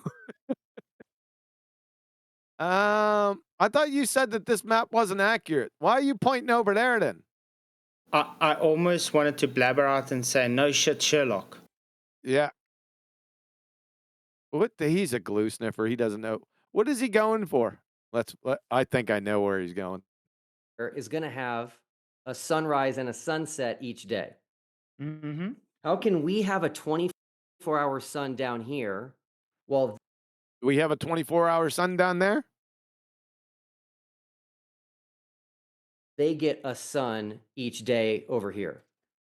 Again, trying to make me give claims. Yeah, it's not his claim, and your dumbass map is erroneous. You peeping the Gleason moron. This isn't a flat Earth model. It's not. It's a flat map, but all maps are flat. But that's as close as you can get. I don't know what you're going for here, but it's pretty stupid. Secondly, have you ever heard of reflection, internal reflections? Caustic cups. We got the moderator just left. Not like he was there before. Caustic cup reflections. Yes, there we go. Okay, great. It's a possibility. Okay, perfect. Oh, he's back. I love this. This is great. So you're saying that it's possible, either for the people in Australia or us, that we won't see the actual sun, we'll see a reflection of the sun. Yeah. Okay, cool. So if we take pictures of sunspots and they're not reflected, they're not reversed, would that prove you wrong? What the hell is he on about now? Couldn't Adam Chinook's son have the same sunspots? Again, Only this, he knows, QE. This strikes me again as he's trying to weasel in some like disclaimery stuff that you can have after the fact if he fails. That's what this sounds like. Really? Well, that's what I'm getting the sense of. I mean, I could be a mile off. I don't know. I'm just guessing. Okay, that's an interesting take.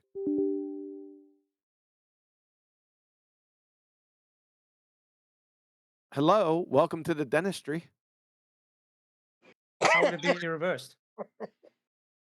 I don't think it will be. Reflection doesn't always just give reversed. Did you say reflection? Yeah, I kind of misspoke there. I want to say reflection. Where's reflection at?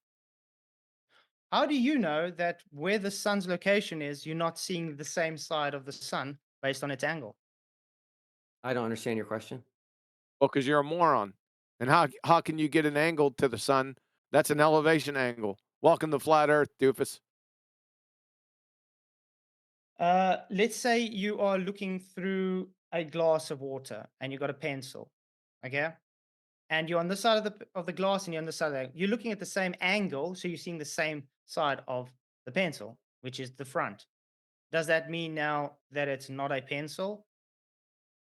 No. There we go. Again, you're trying to push things onto me to make a claim. I don't need to. I'm just saying there are possibilities, which explains it on a flat Earth, which again shows that it's just a false dichotomy because it won't disprove a flat Earth at all.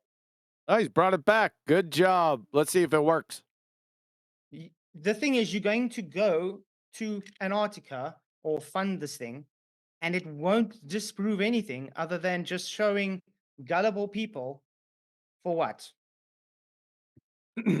Okay, so when you say they won't see a sun in the sky for 24 hours, is that a claim or is that not a claim?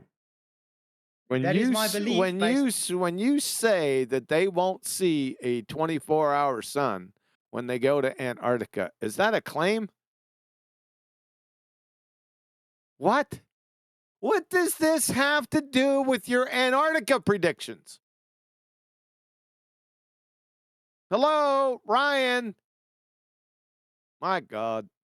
on evidence And what evidence is that? that all the videos I've seen so far are Oh either no, we're edited going back to the or videos. not showing a sun. Okay, so that's a claim, right? And so what is your evidence that the videos are edited? Oh my God, not again. Oh boy.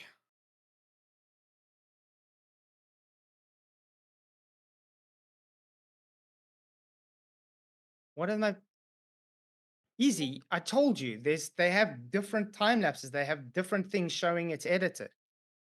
Well, You just claiming it's not. Wait. You just claiming it's not edited doesn't make it not edited. If someone's going to claim that a video is edited, they need to have evidence that it's edited. They Oh my can't just say it's God. edited because it goes.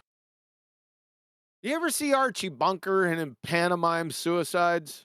Hold on a second. This is chaff, isn't it? So you were like, let's see if Yeah. it takes. No, it's back onto if you claim edits, if you claim the sun is doing. This is to chaff away from the point that's just been made by Flat. Sorry. So yeah, this is complete chaff. Again, we've already been down this road. We're going to go down it again. Goes against what they believe. No. You see, the thing is, when someone goes and says, "Look, I have a 24-hour sun," and then it's shown to be edited, that means it's dishonest. Why did they need to edit it in the first place? Well, Okay. it hasn't. They haven't been shown to be edited. That's the point that I'm trying to get to here. What are they? There has been numerous people showing these videos and showing. What are they? Pause button delayed like 8 seconds, you son of a bitch. What is they? What's this smile from a dumbass? What are these theys? To go down your red herring fallacy, idiot. How they're edited. You just making a claim that they're not edited doesn't make it not edited. People have shown and gone through it and shown it's edited. So again, can I show a video quickly, because this is based on why I think What's it? you have such a how can I put it, hard time not wanting the flat earth to be real, because you have seems to be flat earth hurt you somehow and you have a personal vendetta against it. Where has the flat earth touched you?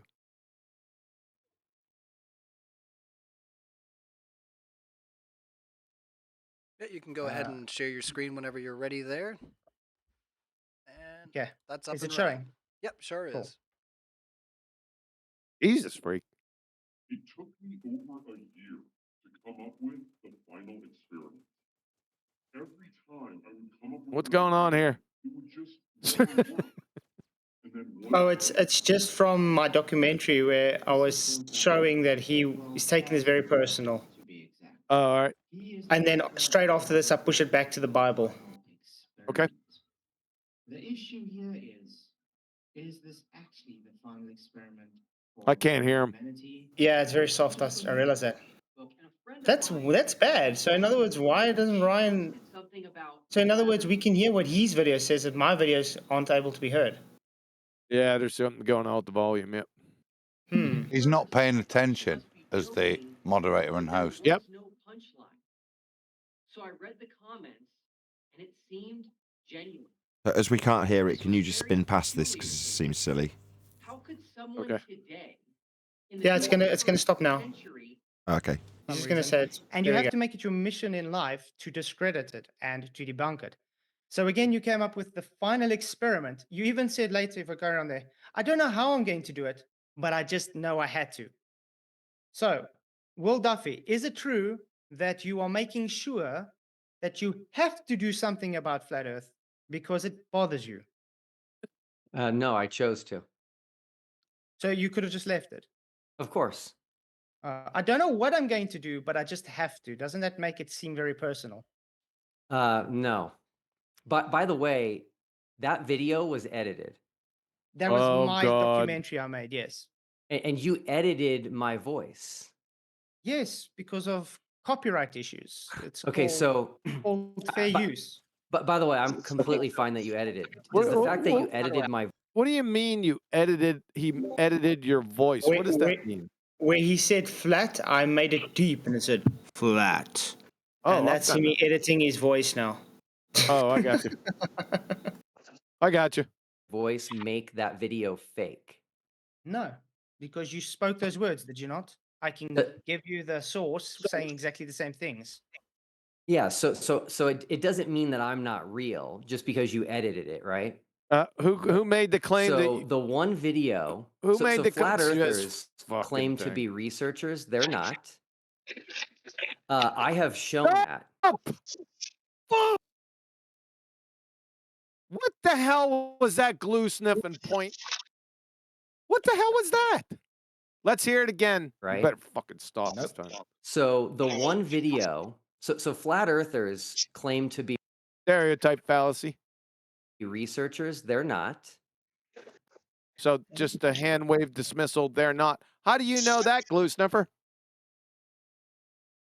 Like I said, this all devolves around a stereotype fallacy. So everything beyond flat earthers is fallacious. Who is off mute?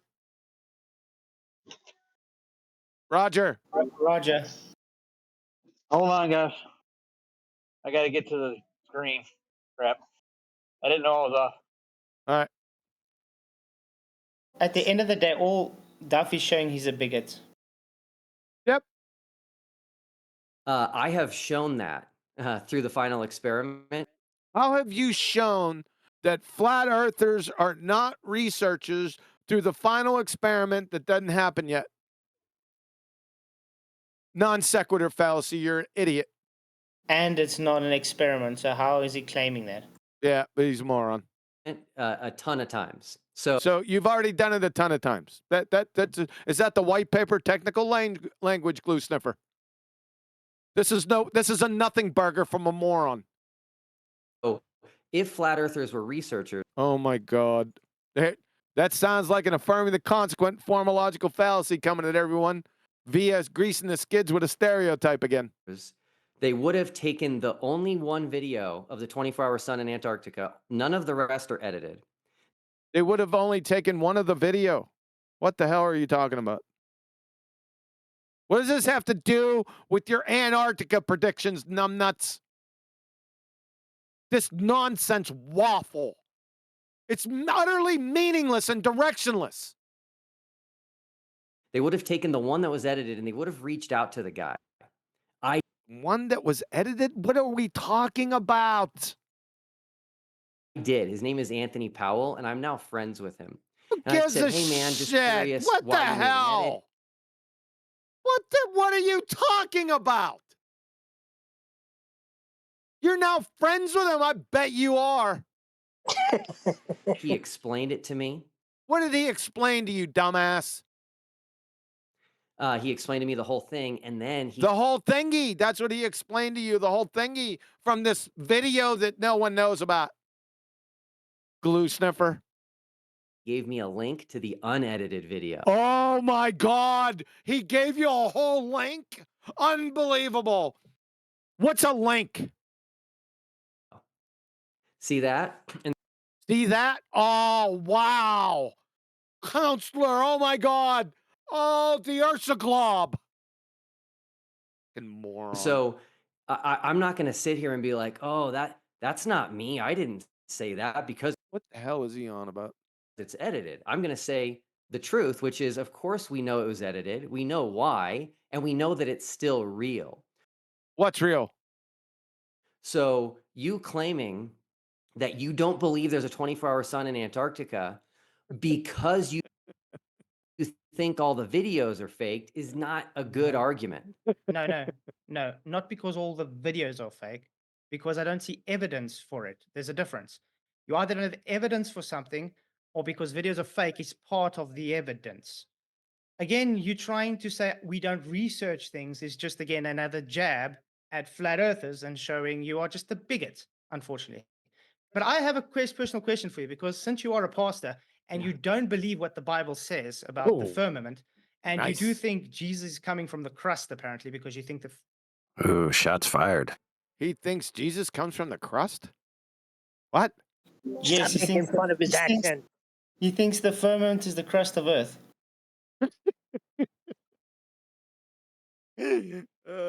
Adam, are you Holy here? cow. Or or Yeah, I'm not sure I even get that now it's been explained, but it's kind of a mute point, isn't it? All right, let's see. The ferment's the crust. How did you get up with that? My previous pastor, who has since passed away. Oh, yep, that's Bob Enyart from Denver Bible Church. That's the who that pastor. is. Yep. Yep. Who was way smarter than me. Oh, so he's smart. We're So gonna relevant. Say again. I said so relevant. What? No, this guy's just a bullshitter. You can smell it a mile off, can't you? It's My dog is smarter than him. I mean, he's just had a really good salient point. So what do I do? Invoke his pastor was smarter than him. Yeah. That's a lovely admission, right? But that's got just completely off the path. The only reason is he doesn't want to deal with the Bible. Let's hear it. So I think he has to prove that his dead pastor was smarter than him. I don't think he can prove that, but let's see No, where he's this is admitted going. that. He's going to talk about the dead pastor's dog and how it had a tough life towards the end of its life. And you never know. Wrote a detailed article based on the Hebrew word. Hebrew word what? So he wrote a detailed article based on a Hebrew word. What Hebrew word? And based on Moses in Genesis 1. And based on Moses in Genesis 1. Okay, he wrote, what did he write? Adding a qualifier to the word firmament. Adding a qualifier? Who added the qualifier? No, question. Who added the qualifier? His dead pastor who was cleverer than him or Moses? Yeah, that's a good question. Calling a different firmament a firmament of the heavens. Calling a different firmament a firmament of the heavens? What different firmament? What are you talking about? That'd be the and he one argued made that up by his pastor, rakia who might was actually be cleverer than referring him. to the crust of the earth. Adam, It sounds son of a plausible to me. bitch. It's bad timing. That was a rhetorical question. Yeah, but it wasn't really. Yeah, it was. It's not. What's going off here? So calling. Hold on. Oh, I fucked up. It's all right. I'll fill while we have this sponsored message from Click 2. Oh my God! This Go and fucking see. video, you fucking bastard! Son of a bitch! That's the third attack. Hey, somebody go back and see what time I was at. I'm about 45 minutes in, I think. Around about 45.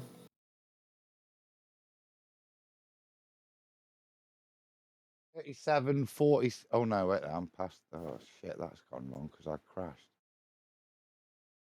Hold on. Like it's part of the evidence. 45, Again, you're 30. trying to say we don't research, unfortunately.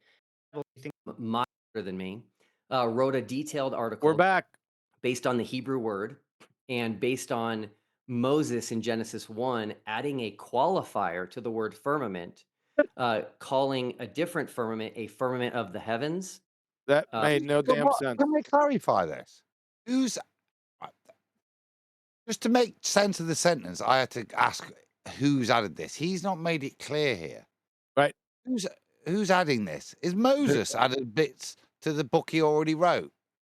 Apparently, or what's going off? I think it was Bob. Why would you need to add anything to the book you've wrote? It can't be Moses. Get it? Yeah? He's a dumbass. He's just making shit up. No. The point now is, right, so he's rebutting Flatsoid's biblical truth. Here's the scripture. Yeah, but my pastor, who was cleverer than me, added a caveat to that. We heard that out. You were so stupid that you thought that actually meant that Moses wrote it by the sounds of it now. Yep. Let's see where it goes. And he argued that rakia might actually be referring to the crust of the earth.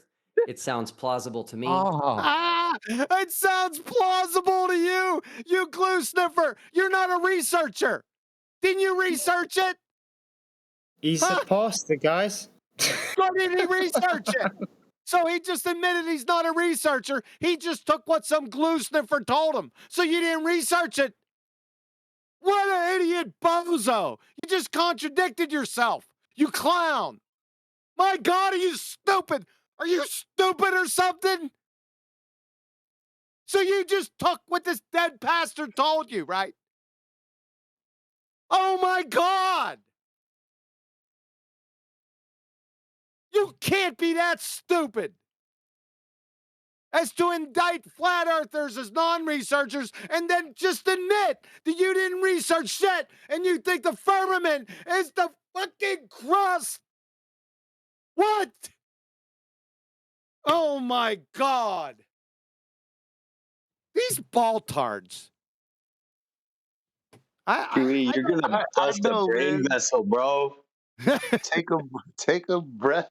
I know this Danny fucking Faulkner deserves. don't even say that. Can we just read the bit of scripture whilst QE breathes? While he breathes. What part of the script he didn't identify? Well, I think we know what he's talking about because He said Genesis. Well, no kidding. So It's okay. I'll pull up Genesis. We're talking I think I have Bob. I think I have Bob Enyard's paper as well. If you guys want to watch it sometime.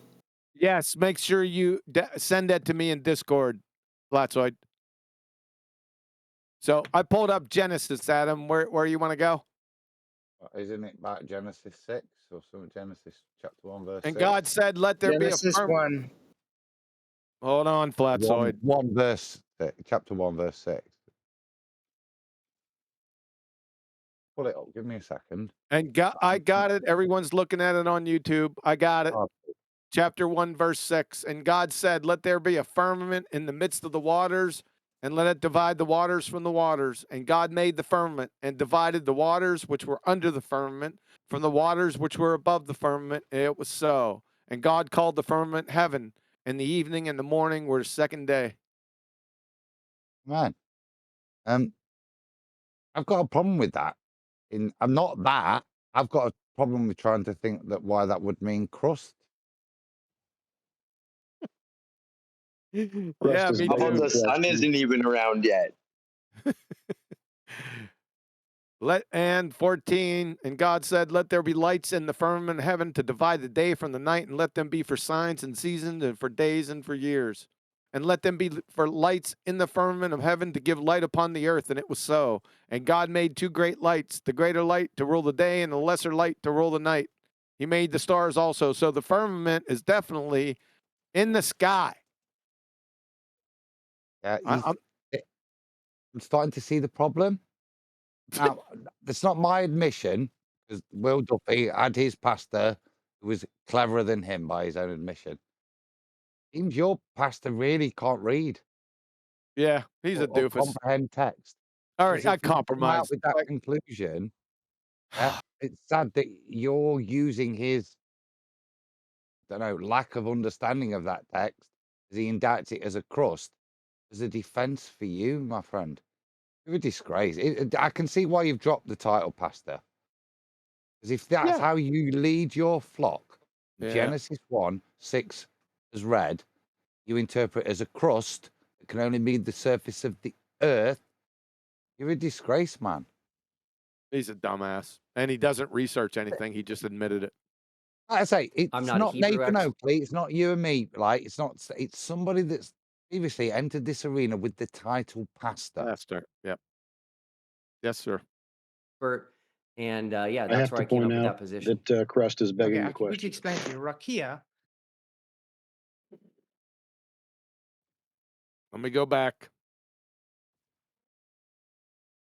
Here we go. Referring to the crust of the earth. It sounds plausible to me. I'm not a Hebrew expert. And Yeah, that's where I came up with that position. Yep, just adopted the position from another glue sniffer that didn't, no research, just adopted it. Well, he said it. Let's just roll with it. What a clown you are. Okay, I can quickly explain it to you. Rakia comes from the root word raka, which means to beat out firm. In Genesis, it's talking about God created Rakia, the firmament, to separate the waters above from the waters below. So that's not below. Already you got up and down wrong. When it comes to the heavens, you're talking about Shamahim, which means the sky. There's more than one firmament or heaven in the Bible. So no, it can't be the crust, because what happens when Jesus comes down from heaven? Does he come down or does he come from the crust? The firmament of the heaven. The smile on his face. Yeah. What a dumbass. Let's hear his answer. Heavens is not the crust of the earth. Just What? to jump in I've real never. quick. What? Oh, I gotta go back. You want a J, Adam? Is that what you said? Yeah. What did he? No, not. It wasn't me. That's not my J. Somebody else's. But I agree with you. I pulled a J. I didn't hear what he said. Hold on. Here we go. Play the fucking video. From heaven. Does he come down or does he come from the crust? The firmament of the heavens is not the crust of the earth. What's he on about then? What? Then what? Where's the firmament of the crust at then? How did we get to this conversation? Didn't he say the firmament was the crust, though? Is there two different firmaments? I'm confused. He's like, not that firmament, the other firmament. Like, what? Yeah, there's the one that's described as we just read out in Genesis, and then there's the one that his pastor invented, who's cleverer than Will Duffy, but his old pastor, he's cleverer than him. Yeah. The one that he describes, which is the crusty one. The crusty. I don't know. Will, what's going off, man? I have the no breakdown. idea. Jesus Christ. Jesus Christ. Neil, that's almost as bad as Flatsy. CRUST. I got it. Twice I've been shocked in a week, QE now. Yeah, I'm telling you, we're thoroughly off the reservation here. I mean, this is just idiotic. Let's see where it goes. Just to jump in real quick, somebody in our live chat said Rakia means archway to the sky. No, it doesn't. That's not what firmament means. It means hammered out, vault of heaven, a solid expanse. That's what it means. Archway. No, it doesn't. Just No, I just was throwing that in there. Yeah, just no, it helps. it means solid expanse. That flatsoid, man. Solid firmament, Okay, vault yeah. of the sky. So yeah, okay. So I've never said that the firmament of the heavens is the crust. Yeah, you did. Just did. The other firmament. It's the second one that was never talked about. Crusty one. Crusty firmament. Crusty firmament. Oh. Okay, so what firmament is the crust then? That doesn't make sense because there's what firmament is nowhere in the Bible where it like it. talks about the crust being the firmament. Oh, man, It that was does in great. the beginning of Genesis 1. But It does in the beginning of Genesis 1. We just read through it. You're a glue sniffer. That's what he said. It says it in Genesis 1. No, it doesn't. You're just a moron. Making shit up. adds a. It's fine. It's okay. It's okay. I don't want to talk about the past. I want to talk about the past. What? The reality of our present world. Like, just so you know, theoretically, oh shit, I'm in a really big hole. I want to move on. Yeah. Don't worry. He is now denying the Bible. Listen to this. Brilliant. Yeah. So he said theoretically. Do you know what theoretically means, glue sniffer? Abject speculation. That's what theoretically means. You don't know the meanings of the words that you're using. So how are you going to train wreck yourself here, son? Could be a spherical firmament around a What? globe. Like theoretically, it could be a spherical firmament. Oh crap! That's patented. I patented that years ago. I think that's Spaceballs. isn't it? He basically just said, "I don't want to talk about the Bible. Let's talk about theoretically what it could be." He's like, "We don't want to talk about Genesis. Let me just give you my opinion on what I think it is." Like, what? So I don't know if anybody's ever heard of this, but he might be trying to invoke the Hovind theory, and I don't know if anybody knows what that is. So But yeah, we know about Yeah. that. It's not Hovens, by the way. okay. Yeah, Hovind just talks about it. It's the I It's can't Mel recall Brooks. exactly. It's not Mel. No, Not there's damn Mel certain Brooks. no. There's a certain creation faction that has Is with Their the idea Dyson based sphere. on Mel Brooks' film Spaceballs with the Mega Maid. We all know. I Is can't it the one remember. with this with the Dyson sphere around the Earth? Yeah, It's ice. Yep. Yeah. yeah. I can't. What's the name of it? AI, do you remember? I can't recall it right now. I cannot remember. I can remember everything but the name. Yeah, me too. Okay, fair enough. So we got a spherical crust around the Earth. All right, here we go. The idea of a firmament doesn't tell us one way or the other if the Earth is flat or a globe. Oh yes, it The idea of a firmament, flat globe. How can you get a spherical firmament crust? I don't get does it. because the Okay. globe does the globe have a firmament?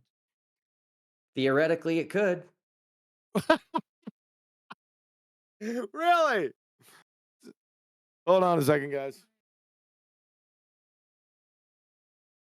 All right. Make sure you fix it. So Okay, well, I'm gonna go theoretically, are you guys still there? Sorry, I'm back. So Sorry, I've got to go theoretically, sleep. Enjoy your show. Cheers, guys. oh, you out of here, Flatswood? Yeah, I got to see. I got to work in the morning. All right, sir. Cheers, guys. Yep. Thanks, man. Theoretically, though, that same thing, couldn't we have a cheese stuffed crust as well? Stuff crust. Well, you can't have a spherical firmament, Sunshine, because of the glue sniffers over at NASA, you know, with their rockets and going to the moon and to Mars and all their satellites and you know that sort of thing. So no, theoretically you can't have one because you're holding two thoughts as truth that are mutually exclusive. That's why. Glue sniffer, you forgot the other part of the story, clown. Where? Oh my word! Do you remember how you were making the positive claim that there's a dome, but you can't prove it? Yeah, it's a necessary antecedent consequent. It's not. It doesn't have to be dome. It has to be physically contained. That's why you're breathing, numbnuts. No, you made a claim that the firmament is a crust, and now you're making another firmament a claim that there could be a dome or a firmament around the globe. Then how do they? Where would it be? Because you guys claim people go to space, don't you? Flatsoid got him. What's the smile for, dumbass? You're busted. I'm just telling you, it could be theoretically possible. No, not abject speculation possible when Flatsoid just told you that your idiots go to space. So that has no, his Dunning-Kruger deflector shields are at full power. He's that stupid. He doesn't realize it. You're ready for this? How about this? No, we're not ready for anything after your dumbass performance just a few seconds ago. No, we're not ready for it. My God. What if there was one in the past and there's what? Not one now. Huh? Where'd it go? What the hell? Wanting to focus on what happened in the past is the exact Wait a second. You glue sniffer. I got this up. I got Genesis up.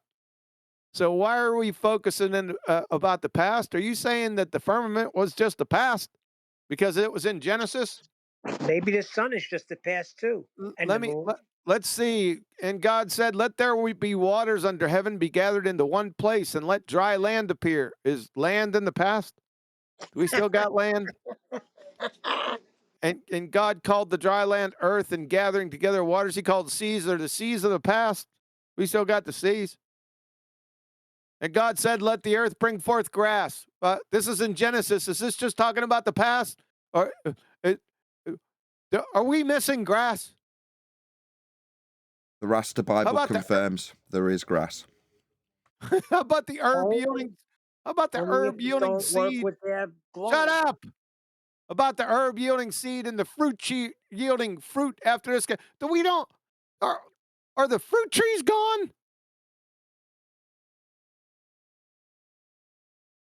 Huh? Where's the fruit? Don't we still have fruit trees? What about? And God said, let there bring forth the living creature after his kind, cattle and creeping things. Do we still have cattle and creeping things? You creep.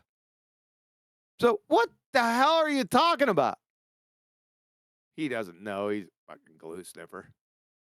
It's all non sequitur. You're a moron, sir. Opposite of what I'm going for with the final experiment, which is the non-experiment. What is happening on the world today? What is happening on the world today, Adam? Well, by his presupposition, contradiction to how God made the world. So I was Thanks, trying Adam. to say, Go ahead, Neil. Go ahead. the only things that are different because they were in the past, if it contradicts his bald belief, then it's old. Don't you understand? No, it's just stupid. No, it was stupid. No, I'm not going to understand stupidity. So what's happening on the world today? On the world. What's up? Is the sun on the world? You can't even speak. You're a moron, sir. Day. And what's happening on the world today still keeps with how God created the earth. Yeah. Not necessarily. Why? When does it say God changed the earth? God does things, right? Oh my goodness gracious. God does things. Right? Can I get an agreement? Can I get an amen? God does things. You're a bozo. His word is the same today, tomorrow, and forever, correct? Yeah, is the earth flooded right now? No. Are you serious? No, Yes. because it caused the waters to subside. What's wrong with this guy? On spots of the earth, it's flooded right now. Yes. Because why would it be flooded right now? Exactly, The oceans so- receded in Noah's. Didn't he say that he promised to never flood the earth again? I thought I heard God promise that. Correct. And his symbol was that. His symbol was that of a rainbow. That was it. That's his covenant. That he won't flood it again.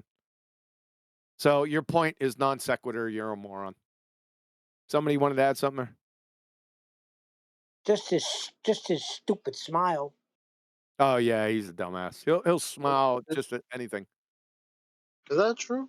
That I mean, I'm not I'm not doubting you, but I've never heard that before. Did God promised that to not flood the earth again? Yes. The Not rainbow like is a sign that he would not do it. Oh, really? Yep. Oh, learn something new every day. I never heard that before. Interesting. Huh. Yes. The promise or the covenant is the rainbow. So there you go. This time, as the Bible said. Exactly. So God can do things in the past that change the world that he created. What the heck? And did he say anything about him not having a firmament anymore?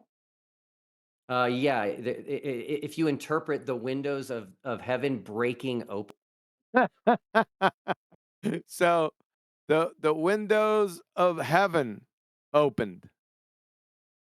So what are you saying, that the firmament was broken? Where does it say that? I think I remember they were closed again, though. Yeah, I think I remember that He too. didn't say he broke the windows of heaven anyway. So he opened. Yeah. Some translations, Neil. Some translations say the water broke forth. So it's referring my to the God. water. It's not. If you read 1,000 biblical translations, eventually you can find a word you can make a silly argument out of. No, I understand that, but you could open the windows and the water breaks forth. Doesn't say that And Neil, they broke the firmament. absolutely. And Neil, I remember distinctly when I'm growing up that my parents would say, "Hey, go break that window," or "Hey, go crack that window." I didn't take a hammer to it. I opened it. True. All right. So Genesis 7:11. In the 600th year, hold on. Genesis 7:11. People are seeing it out there. In the 600th year of Noah's life, in the second month, the 7th day of the month, the same day were all the fountains of the great deep broken open. The great deep was broken open, and the windows of heaven were opened. Thank you. You have the wrong emphasis on the wrong syllable, Pastor Numbnuts. But you're forgetting that it's congruent. It's congruent with the firmament being the crust. It's congruent. Yeah. Nice one. Yeah. Yeah. I seen what you did there. Open. For the flood, you claimed there's waters above the firmament, so maybe it all broke, and that's where the water came for the flood. Do you see how easy this is?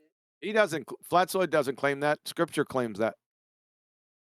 You see how easy that was to prove you're an absolute knuckleheaded dipshit? I already did it. You're an idiot. No, this is Hold on. It's easy. Don't interrupt, please. You see Yeah, how sorry. easy this is to make the Bible say whatever we want it to? What? Do you see how easy that was to make the Bible your own personal jungle gym? He sacrificed himself. You don't even realize it, do you, you dumbass? My God. My word. I can't wait. He sold me on it, QE, because it was that easy that tomorrow morning I'm going to go up and see the sun rise in the crust. What an ass clown you are. I can't believe you said that stupid shit. While From doing a pastor, no less. it. From a pastor. Yep. He's Yep. insinuating that we're making it say what we want. That's the troubling thing. Wow, man. Wow, dude. Are you a dumbass? Thanks for that, by the way. Appreciate it. I do The want only difference is I do want to interrupt right quick and just say that I don't think the final experiment is going to change either of your theological outlooks. So if we can get back into the subject at hand. Oh, hello, McFly. What is the subject at hand there, Ryan McFly? He just woke up. You don't know. Let me remind you, it's Antarctica predictions from Will Duffy. That's what the subject is. You even titled it, idiot. We could definitely visit, a debate, if that's something you're interested in, and having a debate versus each other regarding that subject, and we can really unpack at that time. Well, it won't happen on this channel because it's not a debating platform. You don't know what a debate is. Neither did your predecessor and your predecessor before that, Mr. Kuntz. Yeah, where's that numpty dipshit at? But yeah, for the audience that's coming in for this debate, let's try to focus back on the Antarctica or the 24-hour sun. So, either one of you. Yeah, Antarctica or the 24-hour sun, or how about Antarctica predictions? How about that, which it's titled? Let's try to focus on that now. Maybe. Just Right, yeah. But can I just give a statement about that quickly then? Then you just have to look at Revelations where God says he's going to pull the firmament up like a scroll. That means the firmament's still there. But anyway, it's not Revelations, it's Revelation, the book of Revelation.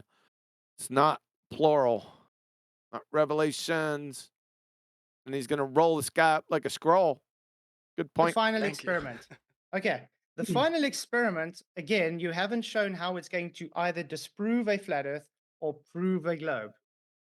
Back on topic. Okay. Let me ask you a question. Is a 24-hour sun in Antarctica evidence for the globe? That's a claim of the model, so it's just evidence for it, yes? Why does it keep going? What the fuck is going on here? No swearing. I'm asking you, do you believe that a 24-hour sun is evidence? He's got him. Will is desperate still to get him on board the false dichotomy. That's what's still holding him to the point. What is it? And this is what you should just say to him. "And that's why you're going, because it's going to prove or disprove a ball to you. The outcome to me is irrelevant. It will neither prove or disprove a ball. What would prove or disprove a ball is whether or not the pitch data demonstrated you were taking an antipodal position. It doesn't. Who knows what the sun will do?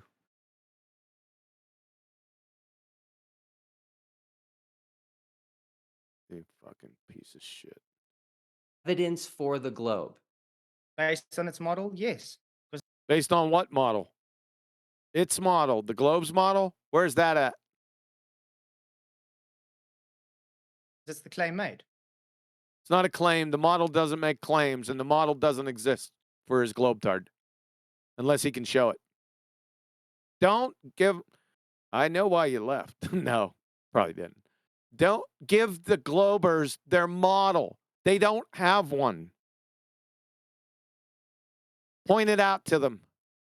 Okay, great. So if we see a 24-hour sun, that's evidence we live on a globe. One evidence. Oh, no, no, no, no, no. Nope. See, it's not. That's an important point. Hence the parody of the Chinook sun. No, not an evidence of anything. The only thing it's an evidence for is the people that claim to know what reality is.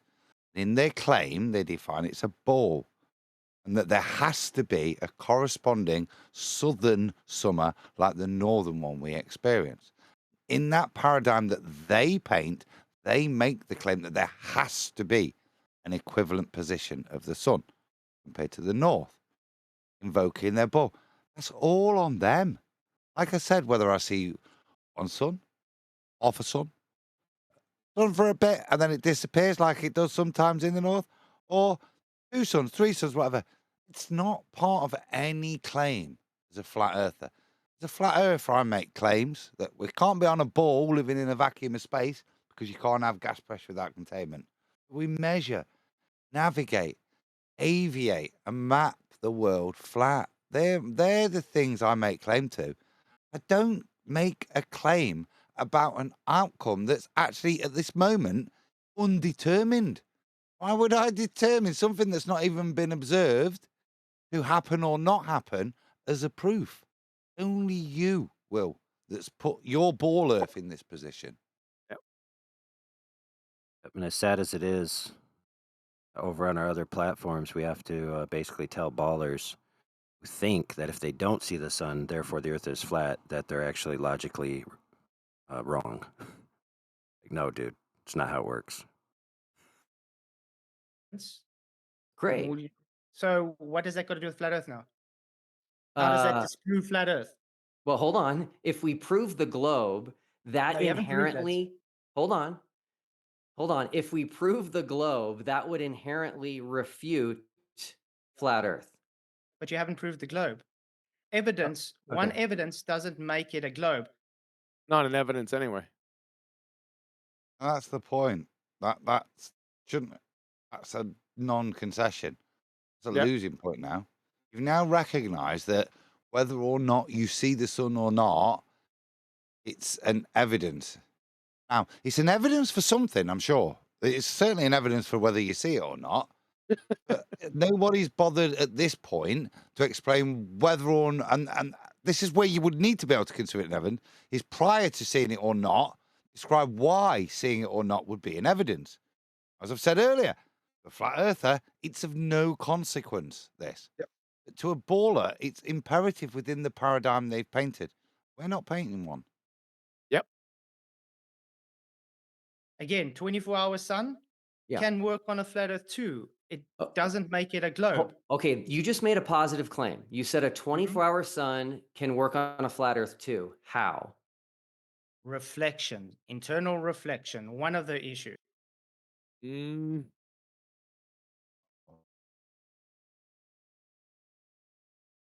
Internal reflection? Dumbest thing I ever heard. I'm rolling. How does the Go ahead. I don't understand how the elevation angle of the sun staying above the horizontal plane of reference for 24 hours proves anything to do with there not being a horizontal plane of reference. It's stupid. Yep. One of the ideas, you could say. Remember, we as flat earthers don't claim to know what the sun is or where it really is, but there are models out there which people have made to show you, and I'm sure you've seen it. Not scientific models, that's for sure. Internal reflections to give a 24-hour sun in Antarctica. Okay. So this comes back. Sorry, You have so to this be comes careful. back to No. you saying proving the globe. 1 second, Adam. Remember my. 1 second, Adam. My mouse is acting up, dude. I know. I see. Fucking thing. Got to disagree here. No, I don't see any flat earthers presenting an imaginary model that might help you elucidate an imagination of how things are. Whatever you want to describe it, I'm going to use the word model. I don't see anybody presenting anything where a 24-hour sun is elucidated. And that's not to say we won't see it.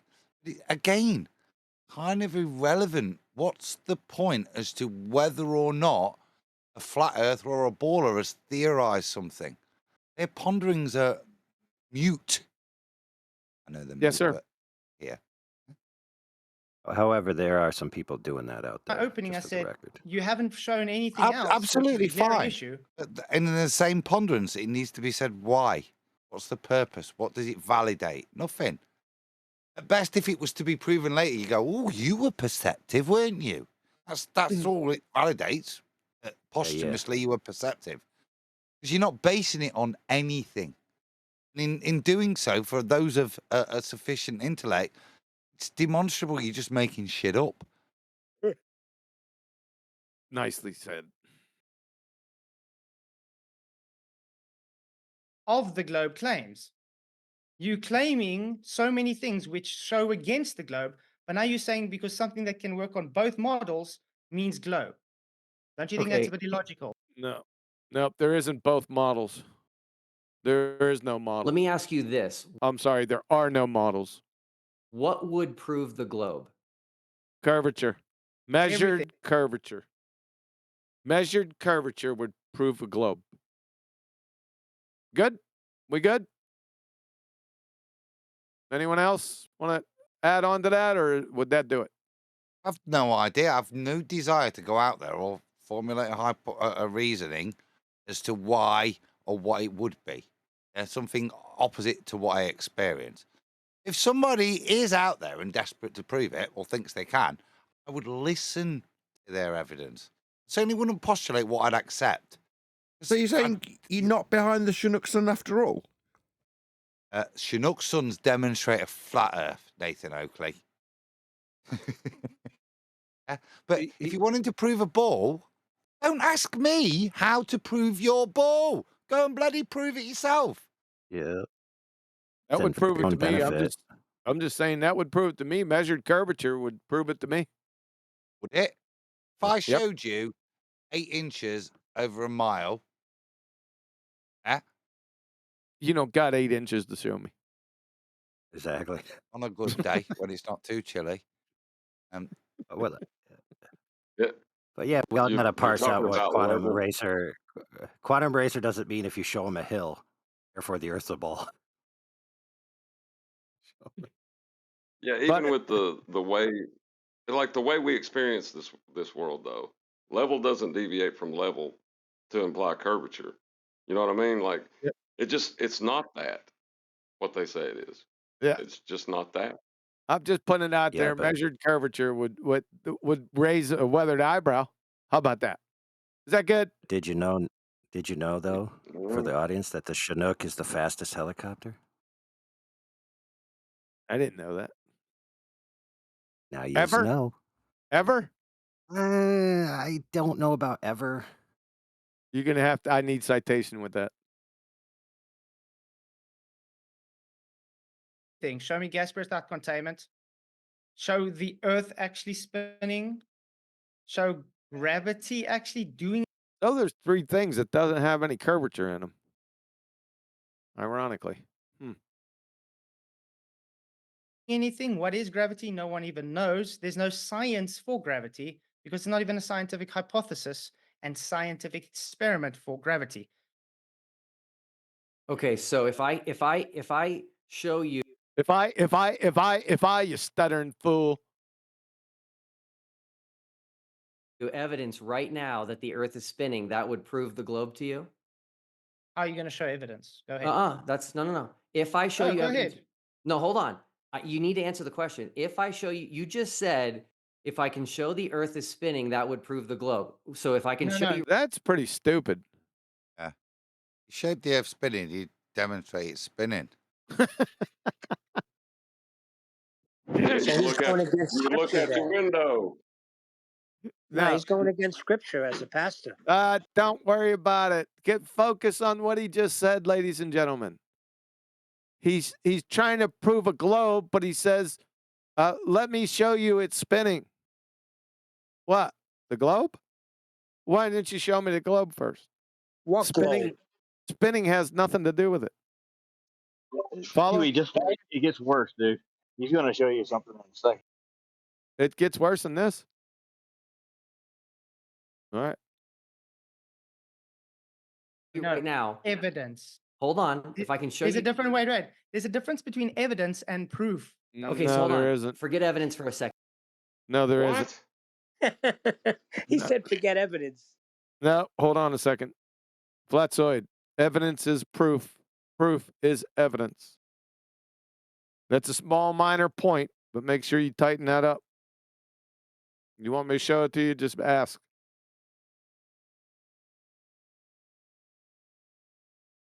Second. These guys, Keith, what would start with a prove the legal globe? dictionary. So yeah, this goes way, way back. Way, way, way back there with a lawyer, in fact. Remember that, Nathan? Is Nathan still with us? With Anthony. Yeah. Yeah. We had this out way back here, maybe 2017 or at the minimum 2018. Had a long discussion where we showed that in spades. It's recognize the field you're in, okay, and what you're discussing now. If you're a court of law, what's been said there, you really couldn't object in the discussion we had all those years ago. But we're not. We're talking about real world, nature, natural world, natural science, right? Well, then there's a separate definition there. It's a bit like when the word science is bandied about, we have objections to it. But we are actually talking. We're not in a courtroom, are we? Yeah. It's not a preponderance of evidence. We're trying to. It's not a case to give you a preponderance of legal evidence. For you to come to a conclusion. We're actually talking about. You're gonna get an ass whooping here. I'm talking about in reality we're talking about proof and evidence being synonymous. They are. We're talking about exactly. I was getting there. I was just expounding. Calm down, dear. It's not a commercial. No, it doesn't matter the context. The context is irrelevant. Evidence is proof. Proof is evidence. Yeah. But in the legal context, they will try and make that distinction. No, they won't. In the legal world, they do. No, they don't. You only need one proof, don't you, of something in the real world? No, evidence in the courtroom is proof. If it doesn't prove anything, then it wasn't evidence to begin with. Correct. Yes. That was on trial 3 times. Follow? I think that's the point I'm probably not being clear. Yeah.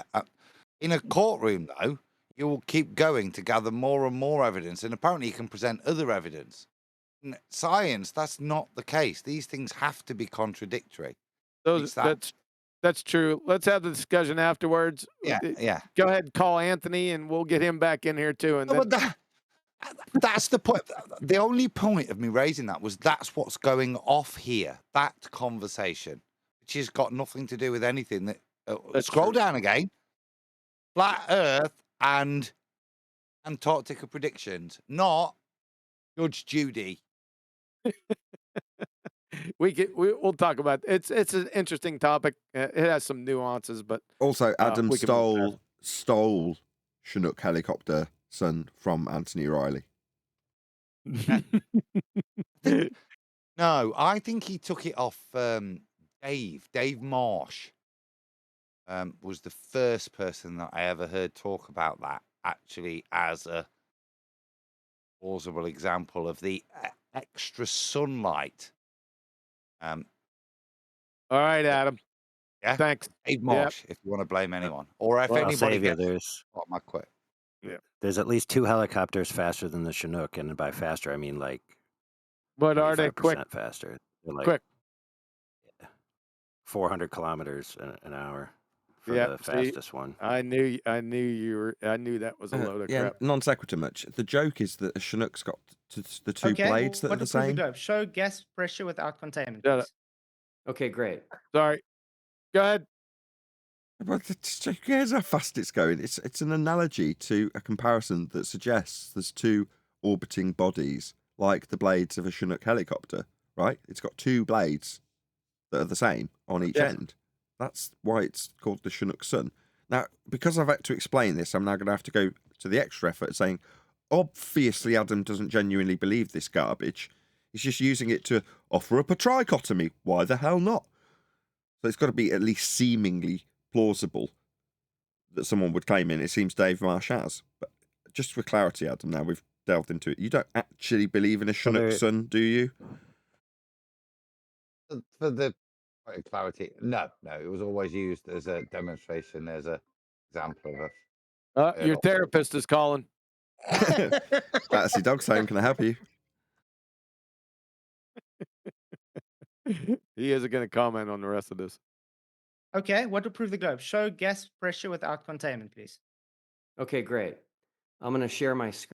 Oh, is he going to show? All right. I can't wait. No. That was a, oh, great, I ignore everything you've just said, as opposed to, oh, great, I'll now bend knee and show what you've asked. Far from it. That's, I'm ignoring you. Oh, I think he's going to show it. I think he's going to show hillbilly blue balls. I don't think so, Nathan. He was right on. It looks like he was waiting for that, right? So go ahead. Bash yourself in the face with a spade shovel, Holmes. Can't wait to see this. More than happy to do this. Is he going to show a picture of the globe? He's going to show a picture of the globe, isn't he? That's the only two things they can do. Either ignore it. No idea. So you're saying he's going to show a picture of a globe-tart? Is that what you're saying? Is that what he does? Yeah, it's the equivalent of them pointing at the sky and going, there you go, there's gas pressure without a container. All right, let's see. All right, All right, that looks like a globe. Okay. Can you see that? No. Oh, No. Boom. You're right. Boom, called it.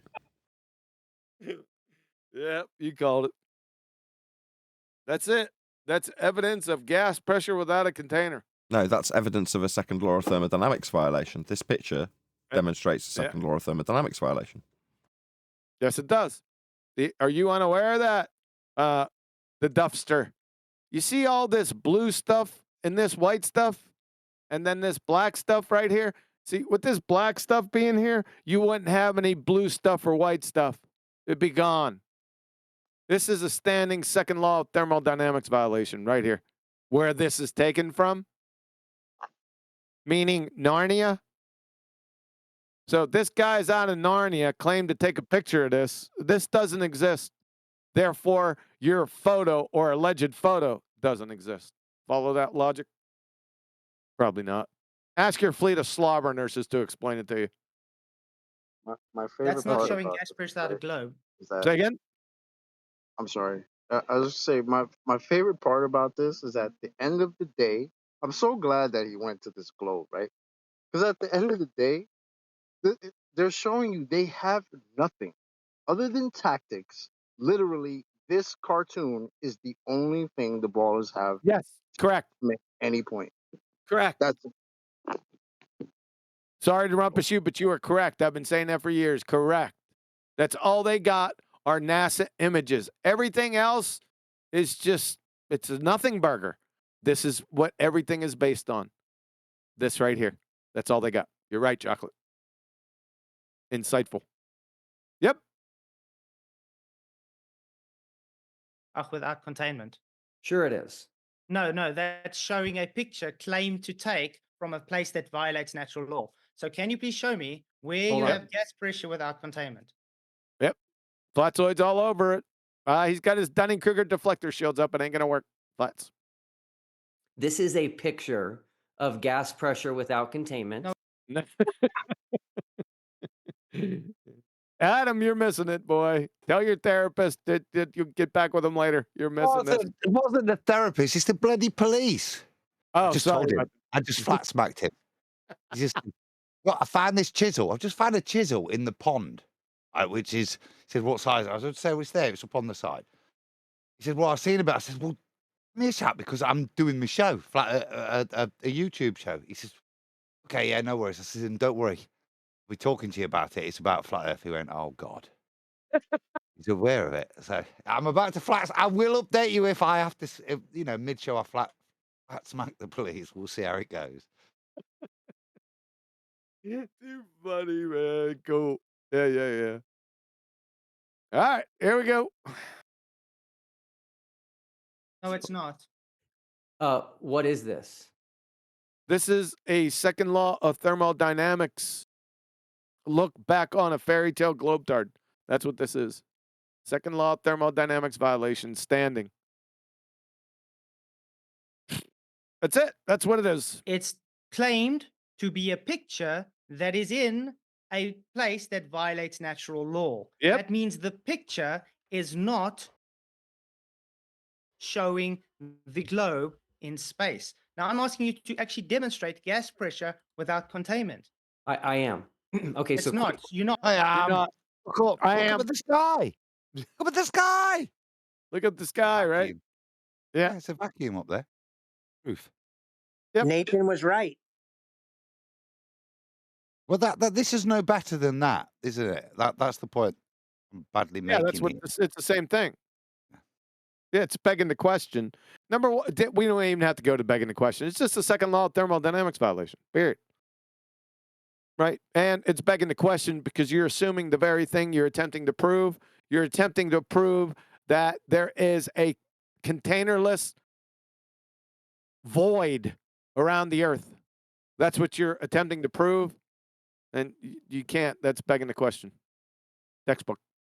You can't point up to the sky and say vacuum or point to a fairy tale photo taken from Narnia. You can't do that. It's begging the question. Besides being a second law of thermodynamics violation. Not. You're Quick taking me question. to Narnia. You're taking me to Narnia. And this disproves the globetard in full, right? Is it? If this is all they got, then it's over. Just with second law. He's a dumbass. Yeah, he is. To He prove hasn't something got in anything Narnia. by You get his the own issue. admission, has he? No. When asked why is it a globe, he's openly admitted he doesn't know. That's why he's going to see whether or not penguins get sunburnt at midnight. Sunbathe, not sunburn. Never know. Don't put the adequate level of protection on. Yeah. The belly's going to need a different level of protection to the wings. Yep. Quick question for you. Do you recognize this picture? The blue It's marble. It's not a well. Okay, so it could be a picture, but it's definitely not a picture taken from a second law of thermodynamics violation. It is a picture. It's not a It could be. photograph. It Photograph could- implies a single image Yep. taken of reality, isn't it? Yeah. Yes. A picture, you can paint a picture. I can draw a picture. I can Photoshop a picture. Good point. Photograph. Yes, it's exactly. Adam, you got it. Yep. I apologize if anybody thinks that this was not right of me, but I set you up. This is not the blue marble. Set him well, up. it doesn't matter then. You think you set him up? You clown. I'm an ass clown. I'll set you up. This is a fake image. Oh. Caught me out. What kind of a Little gotcha is rascal. that? That's so weak. Yeah, the only person you set up is yourself, dumbass. Oh, you cheeky little scamp. That's the will. What are you doing, you bum sniffer? Here's He a picture of the doesn't know. ball. Actually, it's fake. Yeah, well, we said that initially. Is that what he's going to say? This Is he going to one's say? real. Well, let's see what he does. Who I don't even know. Who can tell? The same. What's the issue? Exactly. That is the issue. So flat earthers believe that Apollo 17 only took one picture of the Earth. No. Flat earthers. That's a stereotype fallacy. I'm a flat earther. I don't believe shit. So incorrect. Why would we believe that the Apollo, even if we permitted it to have happened, would we believe that they only took one picture? Well, what planet is that? What does he have to do with gas pressure without containment? Who knows? It's not that. Right. To listen to the level of his argumentation, it's not just spastic, it's beyond spastic. Huh? We apparently flat earthers believe they went to all that effort and took one of those single shot Kodak disposables with them. Apparently, you're gonna get one shot. You're gonna go all that way to all that effort. Make sure your camera's only got one shot in it. Yeah, radiation shielded, no less. Radiation shielded Flat one shot. earthers Exactly. believe that Apollo 17 only took one picture of the Earth. I can't believe it. You called it. Oh, did you watch this? No, you must have hit a J. It must have just skipped back because that's what I heard. That's what I'm saying. What's he's not that good. Yeah. Earth from space. That's Never false. said that. Okay, do you know how many pictures of the Earth they took? Who gives a shit? It's not a picture. Zero. No, right. So what's that now? Listen to that. Oh, so do you know how many they did take? Oh, well then, if you can't tell me, it means you believe in one. What is this? Yeah, it's really stupid, Adam. That's what this is. So let's continue, please. No, This is because his they took hundreds. argumentation, though. Apparently. I know. Correct. Apparently. They took hundreds of pictures of the Earth from Apollo. Took hundreds of pictures, huh? Really? From a second law of thermodynamics violation? I don't think so. 0 pictures. Yep. No photographs. Shout out to Adam. 17. You thought this was the blue marble because it looks just like the blue marble. This picture, I left the number here at the top, is 22725, which they took before the blue marble picture. So he got you. He got me. That's it. It's a gotcha. I'm convinced. We're on a ball. You notice though, we put this point out in the old days when you took a picture of the Earth, the atmosphere didn't glow. Right? Oh, it does, look. Oh, it doesn't anymore. But now today it does. In these photographs of reality, maybe Pastor Will's right. Maybe it was actually in the late 90s, early noughties, that the Earth did change and had a firmament, and now it's not got the firmament as a ball, which is why it now glows. Did you say early naughties? Oh man, dude, I found there's a history book about that. So there was this old land which was no, it's an old land that was flat. And when the old gods realized that mankind was up to no good, they decided to roll the flat Earth up into a ball. And that's in the Ceremellian, or whatever it's called, which is the Marillion. That's part of Tolkien's philosophy. You serious? Yeah. Oh boy. Yeah. It's You a have to fictional understand story, where of course. Tolkien comes from at this point. So Tolkien used to work on maps. He was a cartographer as well as many of his other skills, becoming a don at Oxford.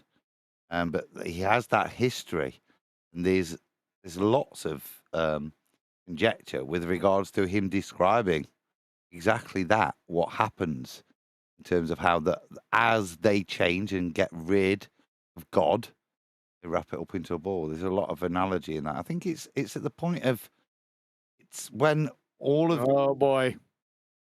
Yeah, well, if you're into Tolkien, I'm not. Well, then I'll leave it where it is then, eh? Thank you.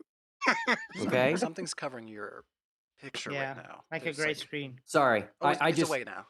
I just fixed it. So here are two pictures, Keith, that they took from Apollo 17. Now, From Narnia? I don't think so. They're both second law of thermodynamics violations, Sunshine. I listened to your videos and I know your take on what these are, but can you tell the What the hell? audience what you believe these are? These are photos that are very easily done in studio. What kind of a studio? A dark One with polka dotted walls? room with a model, even a hyper-realistic painting and a photo with a film camera.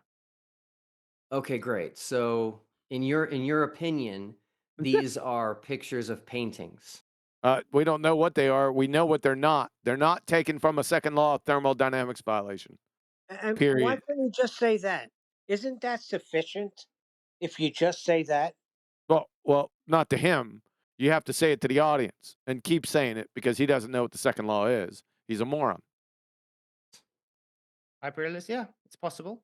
It's more possible than showing Narnia that goes against entropy and telling me that's where it's taken.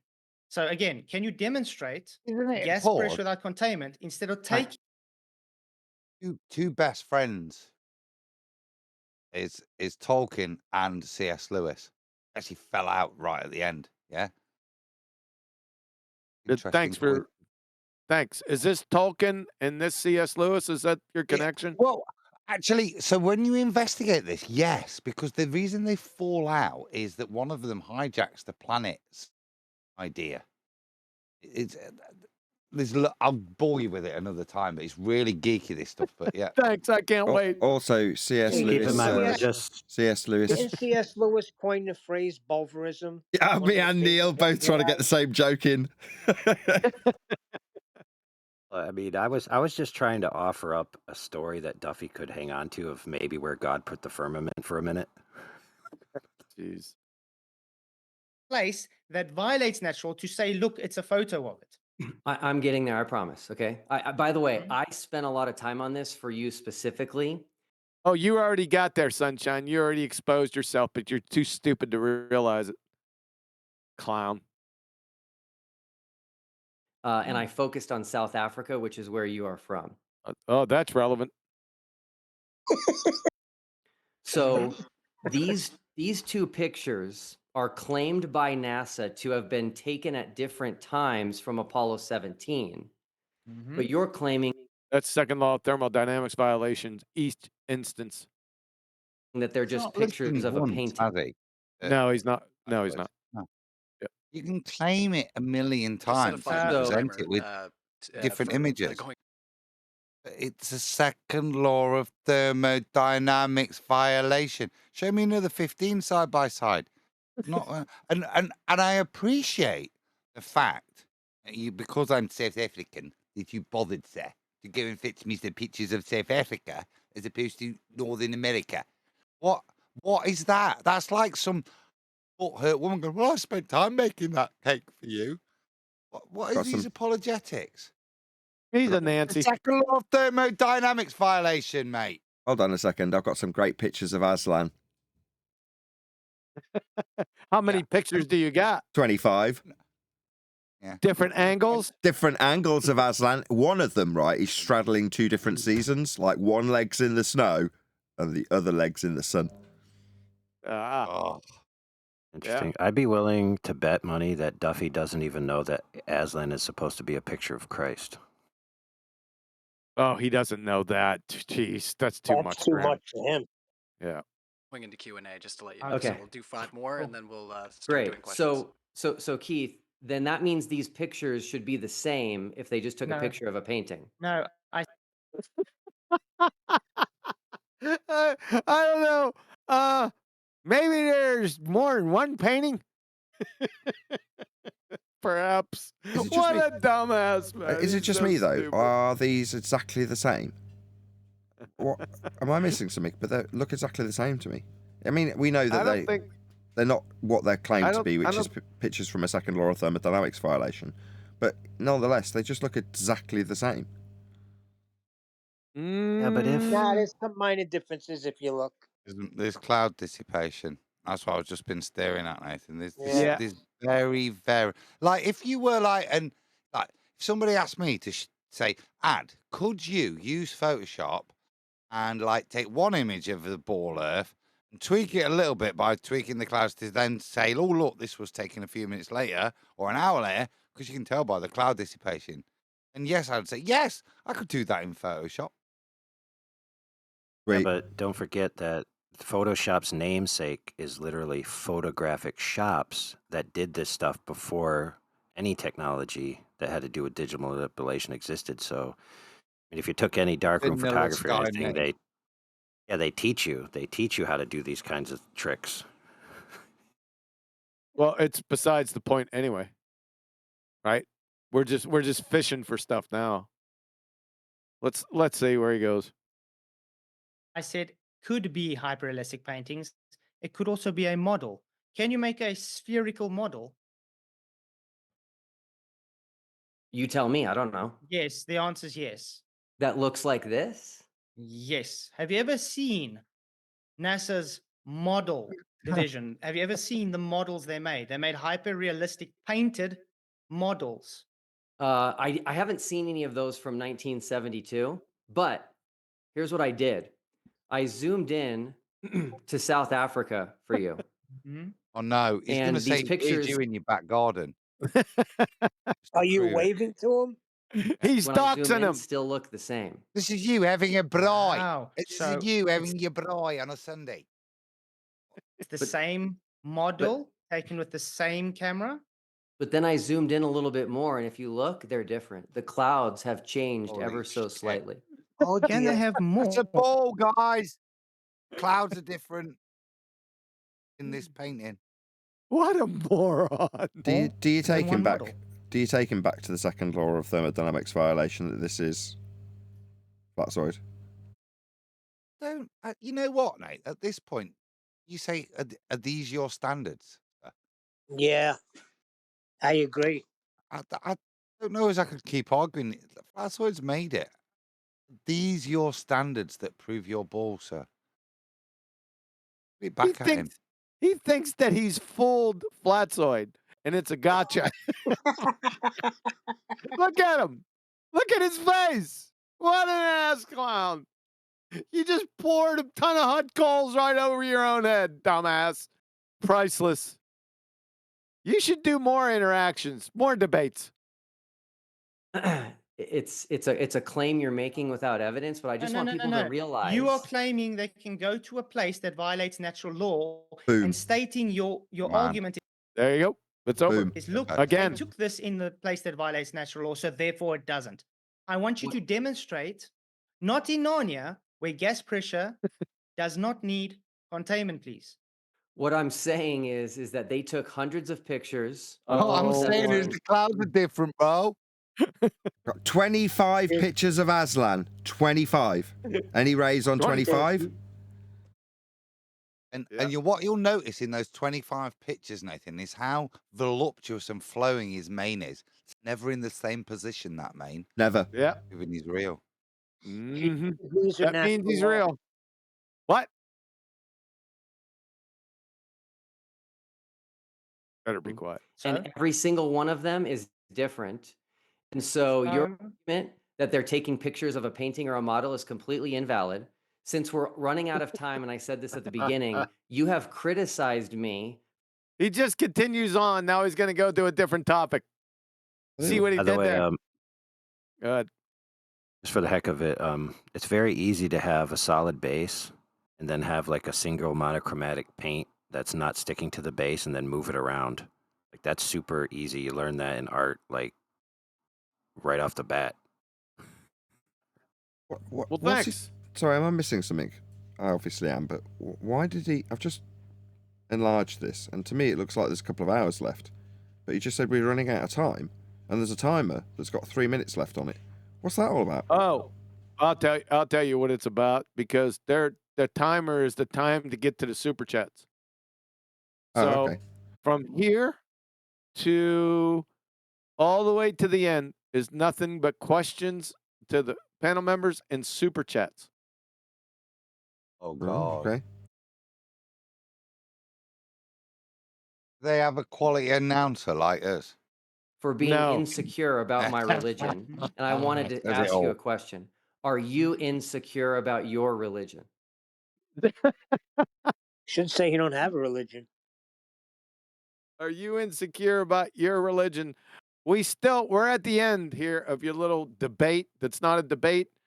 I didn't hear one of your Antarctica predictions. Not one. Not a single one. Funny that, huh? Just false advertising, Ryan. What do you want? I'm really lost. Are they both Bible believing Christians? And our objection. So that's like a Catholic saying, "Are you happy about being a Catholic? What's going off?" Who knows? I don't understand. I don't know. Let's find out. Definitely not. Please. Are you a Jehovah's Witness? Definitely not.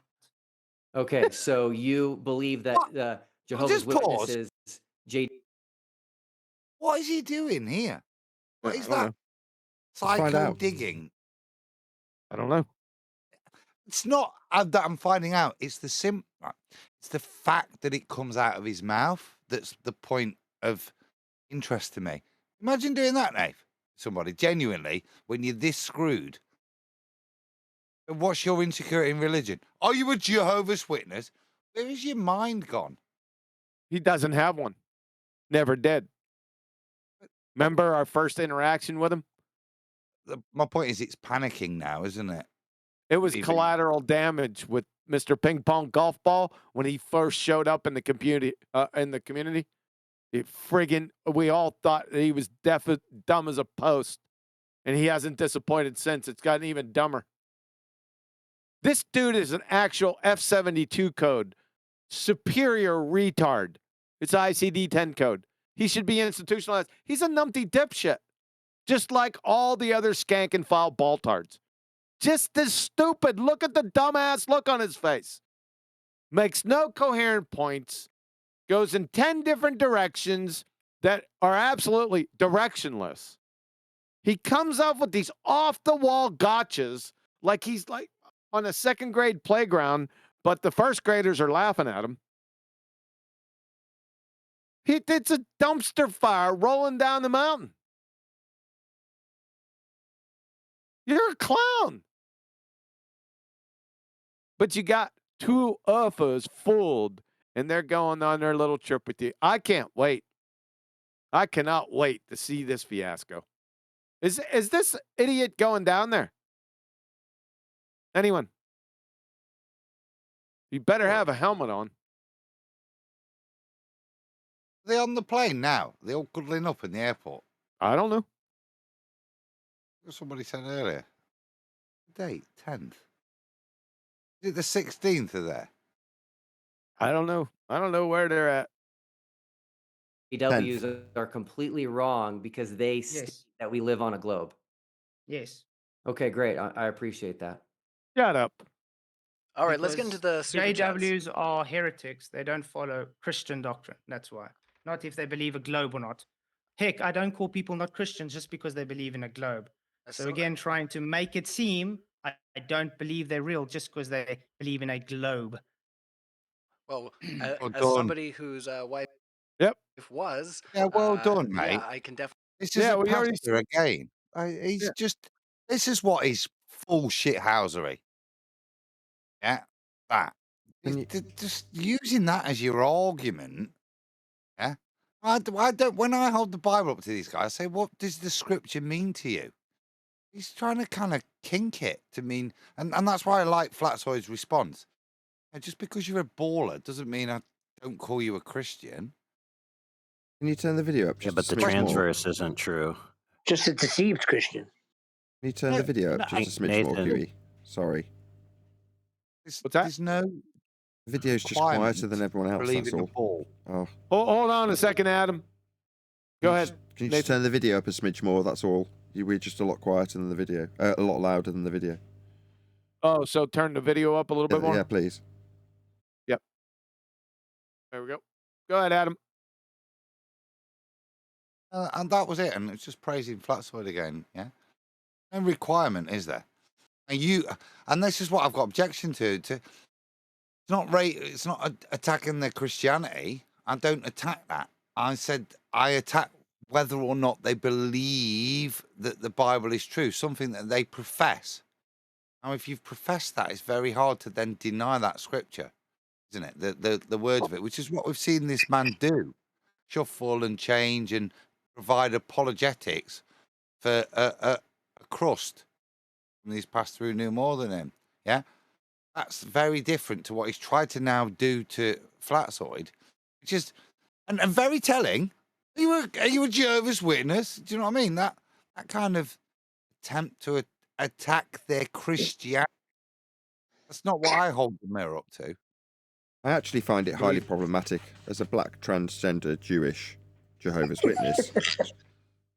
He might be. He's from Kingdom Hall, right? That's the name of his church. Yeah, but Black fair point. But transgender trans Jewish, do verse. you believe in the Bible? Is it the word of God? If it is to you, then you shouldn't mitigate against it, should you?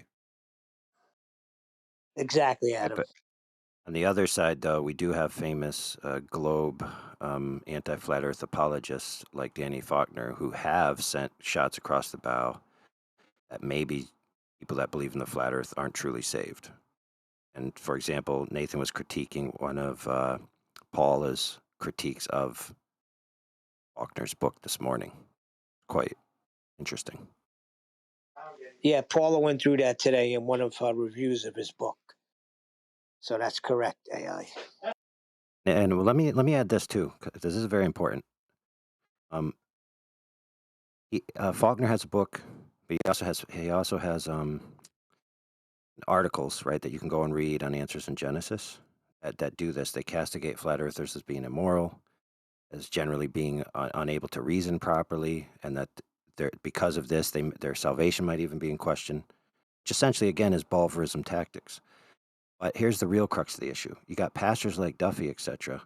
Duffy's actually kind of involved in the flat earth globe earth thing, but a lot of pastors across the United States, and some that I've experienced personally, when talking about this topic amongst their congregation or when singling people out for individual conversations, basically say, well, no, I'm not really into knowing all of that stuff. So I just, I trust Answers in Genesis to give me what I need to know about, the flat earth issue. Completely abdicating their responsibility to their flock for an actual issue that may or may not matter to their congregation at this moment. And I find that very interesting. Yeah, people are lazy, including but not limited to Christians.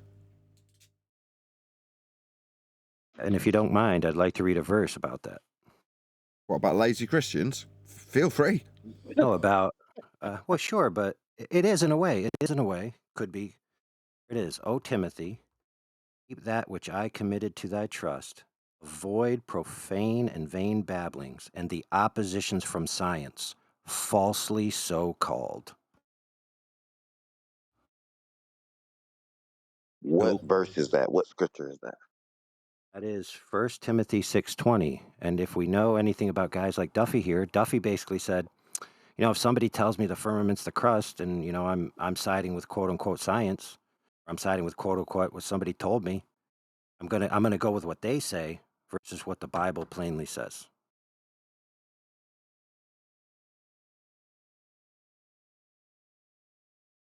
Well, fortunately for Duffy, Flatsoid hasn't gone on the personal attack vein, or however you describe it. Will Duffy has, but Flatsoid hasn't. So, based on this particular interaction, I can't say, Will Duffy's not a true Bible believer, because good for Flatsoid in this regard, he's not pulled that thread, has he? Wouldn't say. If I didn't know he was a pastor, I would say he didn't believe in the Bible. You understand from his words tonight, Flatsoid's tried to point out parts of scripture, and he said, "No, they didn't mean that. It's 2024." Yeah. So, for me, as a neutral, just on this and that alone, if the only question was which person believed the Bible literally, then it would be quite clear to me, I think, where most people would vote. Which person's the pastor? People would probably guess the same answer, flatzoid. Sure. Is it? I would ordinarily, as an outsider or non-Christian looking in, maybe agree with you. But given that the first thing I did was approach my Christian pastor uncle to ask him all these questions about the earth and the nature of it in the Bible, I got the same, or not the same responses, but a similar line of type of response from my pastor uncle, which shocked me. But until you find out that that's where this all came from, it's come down from the Roman Catholic Church in the first instance. So, yeah, makes perfect sense when you think about it. If the creation account is wrong, if the creation account is wrong, then God's a liar. Yeah. In 2024, there's no firmament. So right? saith, hold on, just one second. Yes, AI. The hell so, you say, sir? Hold on one sec. Yes, AI. So saith your modern Christian. Go on, Adam. And make it Just looking at the snappy. implications of what he said. He's already thrown out there that it's 2024. So clearly there is no firmament anymore to unfurl when we all see the returning of Christ. Yeah. And it will descend from the that's it. The New Jerusalem's going to descend from the vacuum of space. And everyone will see it, even though some of them will have this big ball-shaped thing obstructing their view. Yeah. This is what I say. I'm not this Bible-believing Christian that he's portrayed himself as previously. Maybe not tonight. Ethan. There's certain fundamentals within Scripture that are, if you are of that ilk, and like I say, I wouldn't hold them up as proof of a flat Earth. But if you are of that ilk, you have to make a choice. Do you follow with mainstream rhetoric? Or do you stick with your Scripture, as uncomfortable as that can be? It seems to be taking the former. I'm sorry, Adam. I thought No, you didn't. You know me, Chalk. Well, I'll just add real quick. What AI say almost kind of triggered me a little bit. Like, flat earthers are immoral, and that's coming from Christians. That's almost rich, being that aren't you supposed to believe in the Bible, right? And the Bible doesn't say anything about the earth being a globe, right? You believe, as a Christian, I would assume you would believe that God created the earth and God created us, meaning he gave us the senses that we have. And for me to accept the earth for what it presents itself to me as, using the senses, the very senses that God gave me, that makes me immoral? Bruh. That's insanity. And coming from a Christian. Wow. Not only him, Danny Faulkner says you're not saved if you believe in flat Earth. So for Chocolate's benefit, so obviously we had him on the guest on 24/7 quite often, sometimes he comes and hangs out.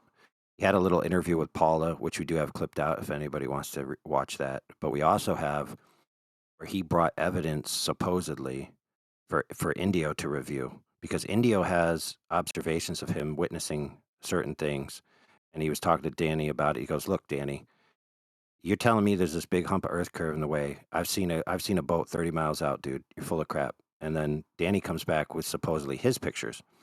And if you know anything about Indio, as soon as you give him a photograph, he's going to start putting it through his forensic software. Very quickly, he discovered that Danny was being deceptive with his photos. Right on the spot, he called him out. Dude, you're trying to lie to me right here in front of everybody, dude. Flat earthers are the ones who are immoral, bro. What, can you remember what he'd done to the photo? Just out of interest. Okay, so depending on where you hold a photo, since photos aren't gyroscopic, that it changes the plane of the perspective effects, like the ground, where it's going to be, the midline, all of these types of things. And he noticed very quickly that Danny had done some of that just by eye, and then he started doing a little bit more forensic stuff. If you wanted even more details than that, I'd have to find the video for you. So was it horizon manipulation then? Is that what you're saying? Something to do with that and something to do with the scale of the boat at distance. So he was falsely manipulating the scales to make it appear more dramatic or something. Okay. But regardless, it was pretty self-evident on its face that he was intentionally misrepresenting what occurred. Yeah. Wow. This is the kind of crap they project straight onto us, isn't it? Yes.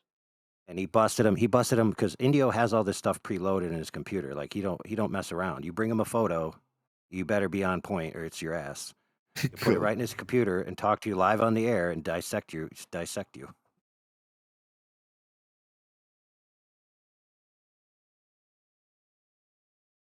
Right, QE, get a move on.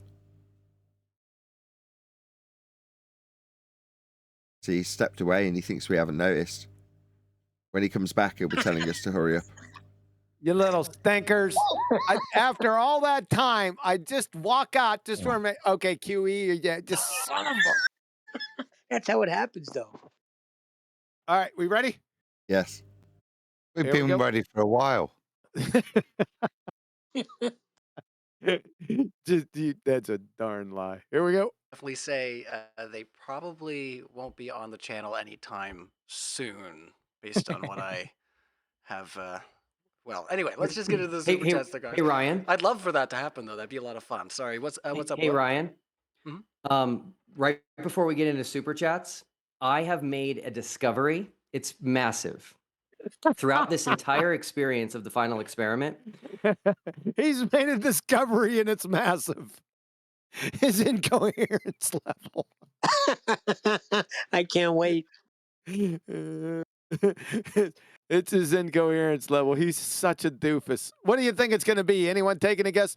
Anyone just guess that hasn't watched this? What is it going to be? An animation. A Dalmatian? No, I'm pretty sure he's heard on the grapevine. I'll bet. I got a bet. A cartoon. Go on, you go first then. What's your bet? All right. I bet he's going to say that the yellow crayons taste better than the red ones. No. I suspect down the grapevine he has heard about my 26 shots of Aslan. He's about to launch into that. You think? Yeah. All right. Anything else? No. Let's find out. What has he been doing the whole time? Well, he's an anti-flat earther, so this could only be a few things, couldn't it? If we're realistic about what he could do next, it's either going to be a personal attack on someone unrelated to this discussion, or it could be a personal attack on Flatsoid, or that generally comes under poison in the well. It sounds like he's lining up to deal with someone else, so he's probably about to poison the well or personally attack somebody, right? Or non sequitur, complete segue away from everything that's been said formally onto something totally unrelated. That's a possibility. Baseless assertion. Could do one of those. Could be a baseless assertion. There you go. How many other things are in that list? I think it's ad hominem because he's been doing it the whole time to Flatsoid, but he's done it so many times to Flatsoid. But if you heard what he said, he said it was like in a big news general sense of everything, right? So he's gonna. I go with Brian. When it comes to these things, there are overarching motivations to attack people personally. That's what Brian tends to suggest with anti-flatties. So I would say that if my money was to be put on the line here, I'd say this is going to be a personal attack on someone. Let's see. Flatsy just came in and said he's a prick. A prick? I dozed off. Yeah. With Prick. a G? P-R-I-C-K. Oh, I was going to ask you to spell it. Oh, ask you to spell it. Stop it. That's rude in I fell Britain. asleep, guys. Very rude. For the record, prick is clearly in the Bible, so it's good to go. Yeah, kick against the prick. Okay. Focus now. Focus. I know we've been here for a while, right? Come on, gather yourself. Go ahead and push the Adderall a little harder into the central line. Right? I wonder where you were going to say we should be pushing it. So, like I said, let's focus now. He said he learned something massive out of his whole experience with the non-experiment, right? So it's got to be like an ad hominem flat Earth. What else? Now it could be something non sequitur, but That's where my bet's going. Let's go. I have noticed that the flat earthers do not Yeah, want to. flat earthers. There you go. Stereotype fallacy. Here comes an at-home. After that fallacy, you just grease the skids. This is it. What have you learned about make flat earthers? predictions. They do not. Hold on a second. So flat earthers don't make predictions about your claims. Is that what he said? Let's hear it. I have noticed that the flat earthers do not want to make predictions. Yep. Can I make a fast prediction? Yeah, go ahead, Neil. Feel free. We welcome that Out here. of his mouth is going to be stupid. Hold on a second. Hold on. I just want to appreciate the irony. Neil's just made the penny drop. So, before he said that statement, QE encouraged all of us to make predictions about what he'd say next. And what he said next was flat earthers don't like making predictions. Ah, and there's the difference, isn't it? Who could have called that? Well, but that's right. So that's the difference. We'll do that as a point of ridicule for entertainment, as a methodology, distinguishment of reality. No, we don't do that. Yeah. And for him to have had that amazing dawning realization, we don't make predictions. Yeah. It's kind of worrying why he still doesn't comprehend why we're not on board the HMS dipshit to see whether or not we'll see the sun or not. HMS dipshit. Oh my I'm god! still shocked that I'm still shocked the crayons wasn't right. You know, Yeah. I put a lot of thought into that. It's because you hate making predictions. You're terrible at them because you hate making them. He's so right. We just hated doing that.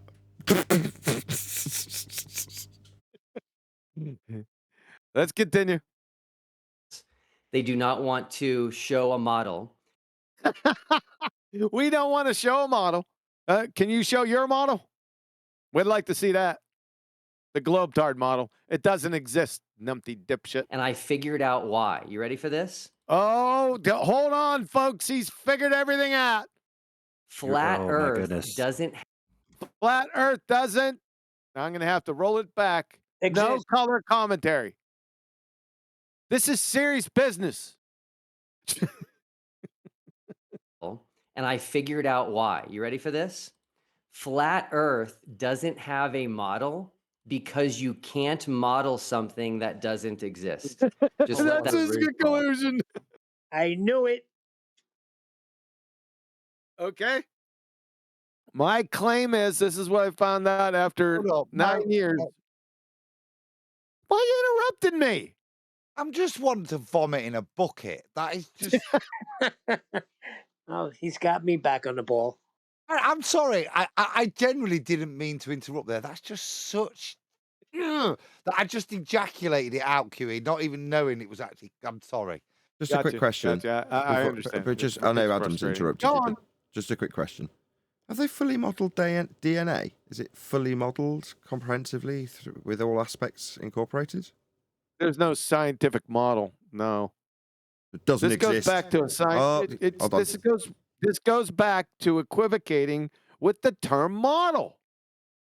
So hold on. No model of DNA by Duffy's standards. It doesn't exist then. If you had the full encoding of DNA, you wouldn't need a model, would you? So you're saying there's no model, Adam? I'm asking what is the purpose of a model in this arena, in this genre. And I'm saying that sounds very much like a no. Therefore, DNA doesn't exist. Will Duffy standards? I'll go with that. Yeah. He doesn't know what a model is. This is just nonsensical horseshit. So that means that he has a model. Since the globe exists, right? So let's see his model. Let's see it. That sink in, everyone. Thanks. Yeah, I'm sorry. Did that sink into your dumbass? Show your globe-tard model. Let's see if flatzoid's all over this. Well, that's also in defiance of the statement he made. He's saying his statement was flat earthers don't like showing models, end quote, Duffy. And what are you ranting at him back? Show us the model. So you're in not only in defiance of his sentiment, but defiance of the words he used. No, literally, in response to it, Q is screaming at you to show us this model. The problem isn't that we don't like showing them, as Will Duffy's asserting. It's you haven't got one to show. Exactly. Let's see if Flatzoid jumps all over this. Another false statement. Thank you. All right, let's just get into those super chats there, guys. So thank you to both of our speakers. I just said another false statement. He didn't do anything with it. Does anything happen in this section, in the super chats? We're going to go through it. I don't know. I haven't watched it. We're going to go through it because Flatzoid definitely said stuff happens. I heard a scathing review that I saw a super chat, guys. Hominums get worse. Yeah, I heard a lot of people considered Flatzoid to get wrecked on this debate. What? On the panel for having a lively... Well, I love wishful thinking. Someone told you Flatzoid got wrecked. I've assessed this now. As far as I'm concerned, the interactions late into the show, after the back and forth and the introductions, the debate is over, right? They're now into super chats and responding to people's Q&A, right? That's essentially what we're into now. That was an outstanding performance, right? As that is the end and the guy's time is up, right? Props to Flatzoid. Outstanding. Yep. Keep going for 2 minutes. I agree, Nathan, but I'm reading chats and some people that have been coming in to your show and leaving remarks saying Flatzoid got wrecked. Good job, Flatties. Whatever. These people are delusional. It's wishful thinking. That is to say, if I just say Flatzoid did badly, then that means he did badly. No, he didn't. We've just assessed it. He did fantastically, in fact. But Duffy was a complete basket case and all over the shop and useless. And that has been aired. We've all discussed it. And we are highly critical of our own side and their side, right? So Flatzoid hasn't just got favourable treatment for whatever reason. Far from it. We were going to be hypercritical, and we have been. And I would say he did exceptionally. So anybody saying he's any other opinion other than that in regards to the debate, which is what's just been concluded, are wrong and idiots and delusional, and it's just wishful thinking. Yeah, even in Flatzoid's chat, too, we had to deal with a bunch of them. But look, they're all going to come out and say that anyway. They're ballers, anti-flat earthers. I think he did a good job. Yeah, exactly. There are certain people that will watch their favourite race car driver smash into the wall and roll over 6 times and go, woohoo, didn't he do well? Not if you bet on him, you won't do that. Oh, other idiots will leave the stadium telling others that that person that rolled 6 times won.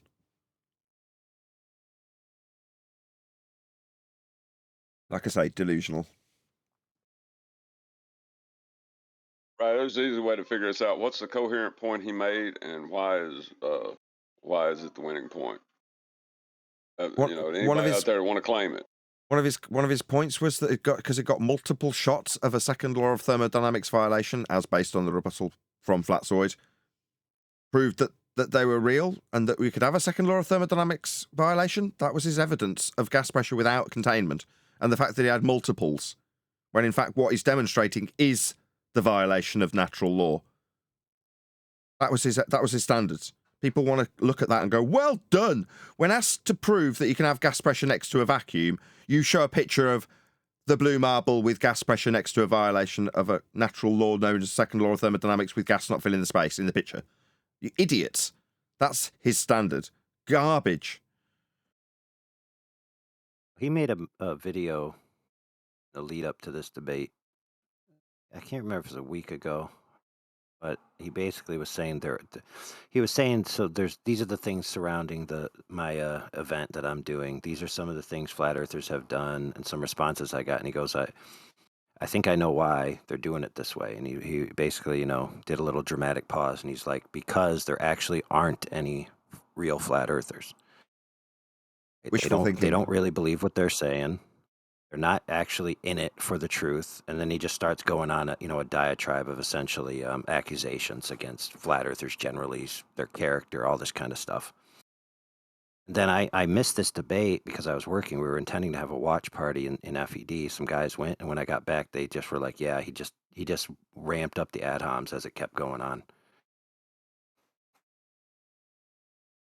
All I'm hearing is more wishful thinking. I remember Simon Dan doing it, telling his audiences that I wasn't a flat earther.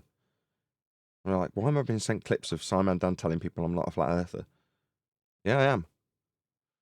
Wishful thinking? Maybe.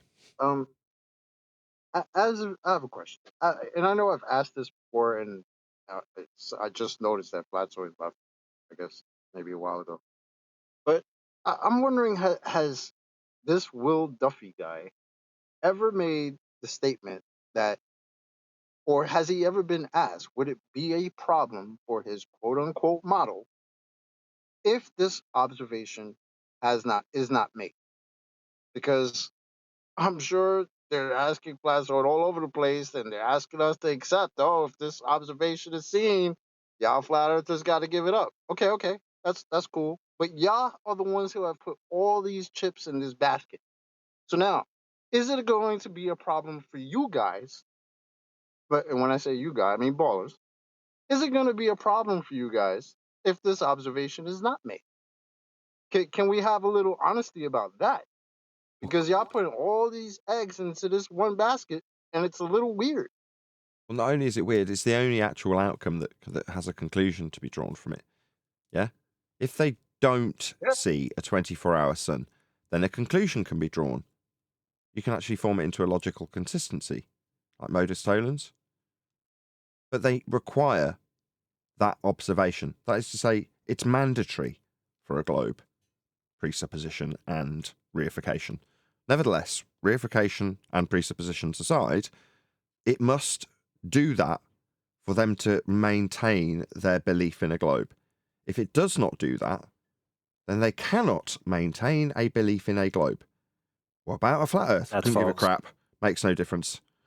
Doesn't make any difference what the sun does in that regard for a flat Earth. We're observing Earth flat. We measure Earth flat. That's all.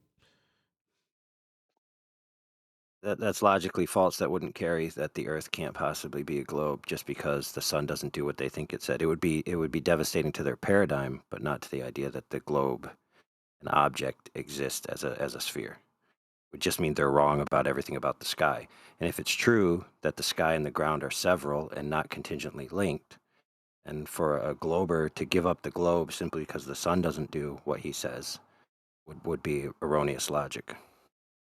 And that's Why? my problem. When you say a globe, hold on a sec. Just when you say to give up a globe, no, they've got a fixed in stone paradigm with the globe at 39.59, with the bottom section of it pointing towards the sun, offering a 24-hour sun, and only that circumstance must be fulfilled for their globe paradigm to be true. Are you suggesting that even if that doesn't preclude a different spherical reification? Is that what you're suggesting?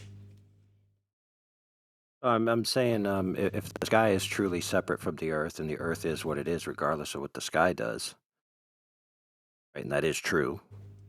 So if that carries, and if the sky doesn't do what you think it should do, wouldn't change whether the Earth is curved or not. Well, that's not their argument. I got you. No, let me just clarify. You're saying if I can suggest that it makes no difference, the sky is not the ground, there's a causal disconnect in that assertion. Therefore, if the sky doesn't do something, the same causal disconnect exists, so I can't say it isn't spherical based on what it doesn't do in the sky also. Yeah, you're right. Fair enough. I concede. That's perfect. If you can get that admission, you can get that. I'll come to you, like, if you can get that admission, and they're done. Because what you have to remember is everything that the ball Earth does is an excuse for reality, seasons, etc. So suddenly it's a ball, but it's not doing actually what we're suggesting. All of these, it's fine. If your end point is to send them into a state of nonsense, you can take them. But all you've got to do is demonstrate to them that fundamental point. If you take them there, then they have to unpick all of their paradigm. Now, ultimately, they could come to the conclusion that it's still a ball. Everything else that explains reality, seasons, etc., is undermined by these points. So it's the paradigm. Yes, the paradigm, the globe's heliocentric paradigm is undermined if they don't observe it, because it's sky dependent in terms of their description of that paradigm. Correct, and it works Well, backwards what would be the too. point going down there if that's true? If they accept that it's true, why go down there? I mean, why go to Antarctica if they accept that as true? Well, because they think that they're gaslighting the flat earthers into believing that what the sun does or doesn't do is going to arbitrate the proposition. Like that's their motivation, it seems. Yeah, we're only there to have See, their check- fears projected onto us, right? Exactly. So if the only consequence is globe in terms of whether it works in their paradigm, as we've just discussed, yeah, then what does that mean for the average glober? It means that this is a painful time of worry and stress and hope that it will do what they believe it will do. But they need to project that onto someone, don't they? Well, they need the flat earthers there. Well, can you accept that it will bugger up your model if it goes wrong for you? So you can have this stress and we can ridicule you up until the point that we go down there and check. Because we need to check. I don't need to check. I already know it's flat. This is inconsequential but think to me. about all the think about all the guys that have cut their stakes on this. So, for example, I think Mattoon did, but there were definitely some of the more prominent attendees to the 24/7 and politics discords who have said, if I don't see the 24-hour sun, then I'll have to concede the Earth is flat. Now, if you know anything about their arguments, what they just did was say every single argument I ever gave you about the horizon. Hold on, I've got to interrupt you. I'm really sorry to do it. I'm really sorry to do this. But that's also not logically sound. You've just put this to me. So to suggest that not seeing it would take them to be conceding a flat Earth, it's like, well, then you're no better than the people we critique on a daily basis as being flat Earth believers, because that is also not causally connected, is it? You've just had me on that.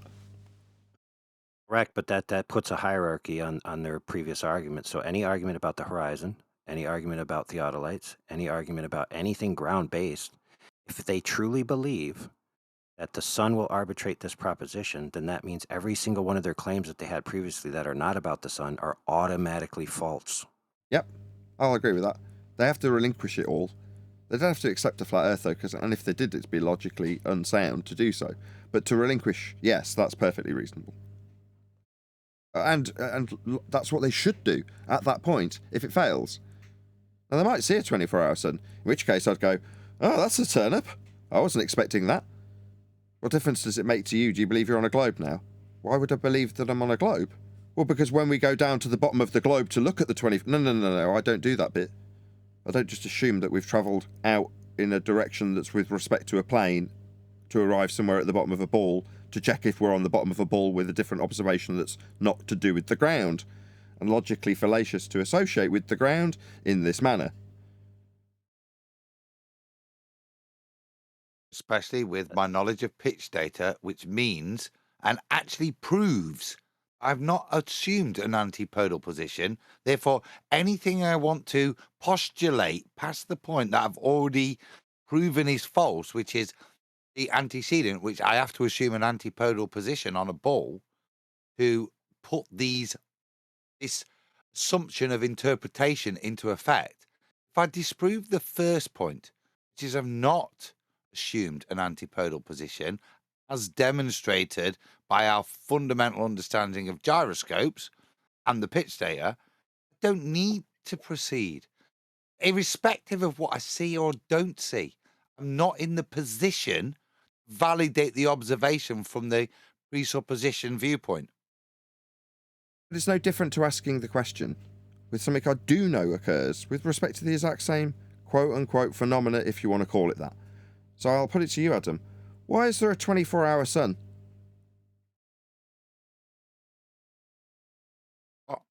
Sun's always 24 hours. It never turns off. No. I mean, I'll just have to clarify. I was hoping you'd go with me without any further... I didn't get your point, hence this. There is an observed 24-hour sun that we can observe if we don't travel far from where we are now. Correct, Adam? That does occur once a year, right? Oh, God, yeah. In 2024. Right, okay. That's all I need. Why? Because it's there. Why does that happen? I don't know why it happens, but right. To observe Okay. That's what I needed. I'm leading you. Yeah, you don't know. Neither do I, Adam. So we definitely know that there is a 24-hour sun. I didn't want to add in the north because it caveats it too much.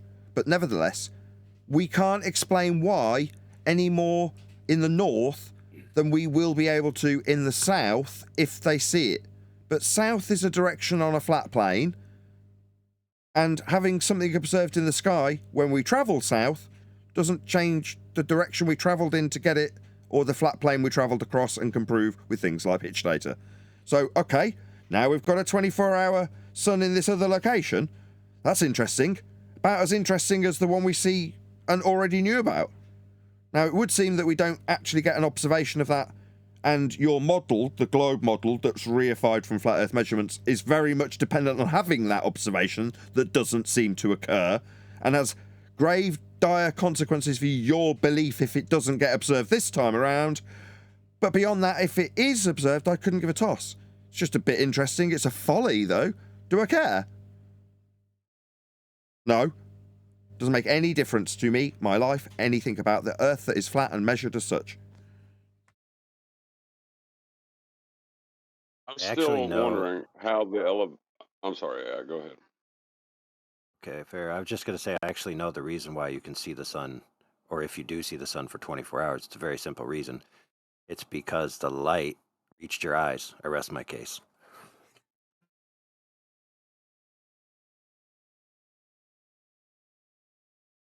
What are you trying to say? There's an ether. Yeah, trying to tell you there's an ether out of that, yeah. I knew it. I knew freaking AI was an ether. Freaking AI mole the whole time. Well, if you look at 24-hour sun, the only thing that you can say is you've seen it for 24 hours. That's really it. I don't know what else. That's correct. That's absolutely correct, Eli. That's what you can say. Well, I saw it for 24 hours. Okay? So we conclusively showed that you saw it for 24 hours then. Yep. Right. Yep, the elevation angle of the sun stayed above the horizon for 24 hours. Awesome. That's a flat Earth description when you include the... You want to break that down for us, John? He's just turned it into a flat Earth proof by saying the angle with respect to the horizon remains above the horizon. Well, that's described with respect to a plane.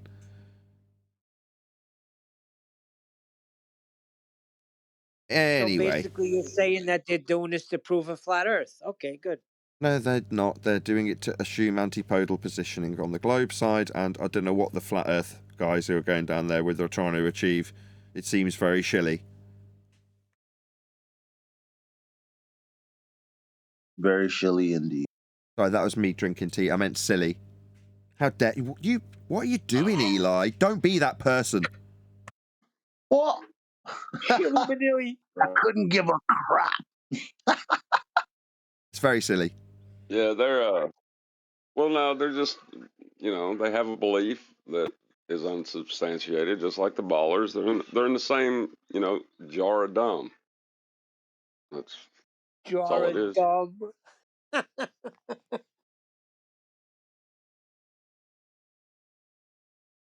You know what we keep in that jar? Will Duffy. Ping pong golf ball. Crayons and Will Duffy. All right, you guys all tuckered out yet? And remember, children, mud spelled backwards is dumb. Shut up, Neil. You guys tuckered out yet, or are we going? Yeah, play on. We've been waiting for you to play. Discussion, making space for each other to make your points. It was a lot of fun. We got a lot of people tuned in right now. Almost 900 people have already voted in the poll. So let us know what you think. Will there be a 24-hour sun in Antarctica? 70%. Let's have a vote. What a clown. Have voted yes, 22% have voted no, and then 9% have said, I don't believe in the sun. They just don't play by the rules, and you know what? Whatever. We're just going to read those super chats, so keep them coming in. I set an hour on the time. Oh, I bet you are just going to read those super chats. How many people said they don't believe in that? What the? 20%. Just stupidity. Oh, the 24-hour you mean from south? So we're going. No. They don't believe in the sun. Period.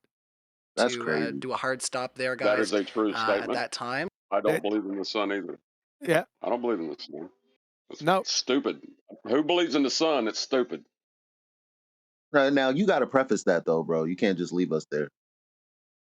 Yes, he can. He just did. Just being sarcastic, Eli. If people don't understand it, that's their problem. Really, it is. Believe in the sun. What kind of stupid crap come out of his mouth? I believe I have 2 feet. That's begging a Elijah, question. do you accept without evidence that you have 2 feet? I heard you, QE, and that's hilarious. I believe we have 2 camps. Let's continue. To apologize in advance if we don't get to read any of your super chats, but with that said, let's get right to it. Roger Ledwell, thank you so much for your super chat. Roger, Will, right you out the have sent gate. me on the flat. See, Nathan, this might be fruitful. Roger's right out the gate. Is he in here? I'm here. Roger, Oh, Roger. Rog. You know what's coming then. Here we go. Super cat Watts. He misreads it. He goes back over it again. Shocking surprise. Flat Earth experiment, or the flat experiment. What? Or the final experiment. should Sorry, have I see said FE. Sorry, in these debates. I see Yeah, FE and my brain just goes.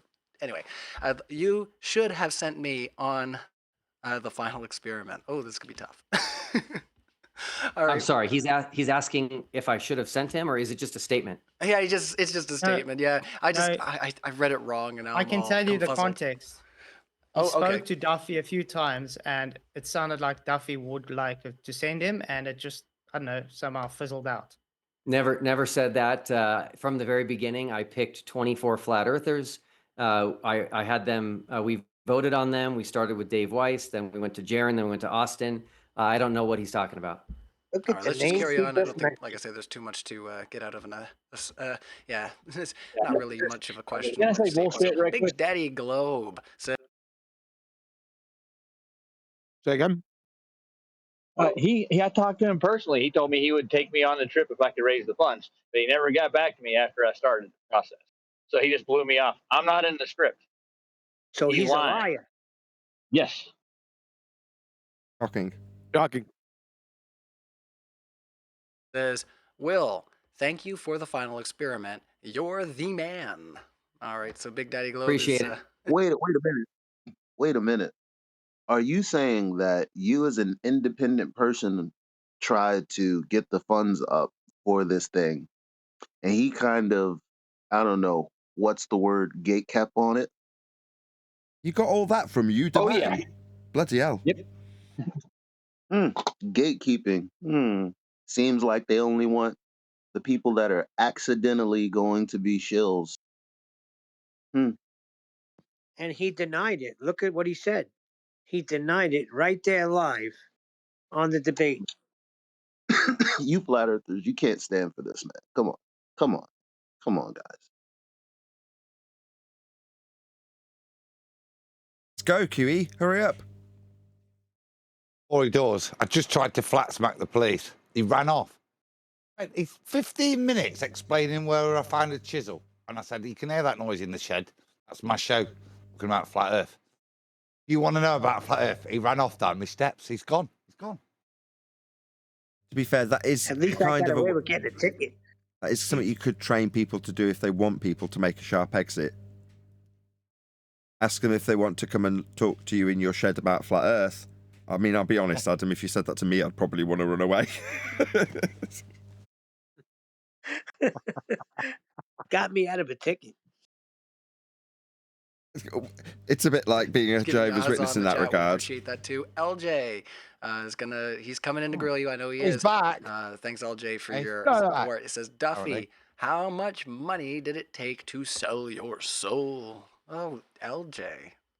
I don't know. Oh, Who's he putting that to? You can So, tell LJ to fly off if you want, but it's up to you. That's outrageous. Yeah, no one's paying me. Worth Haven't noting. sold my soul. Oh, Fucking yes, you outrageous. have.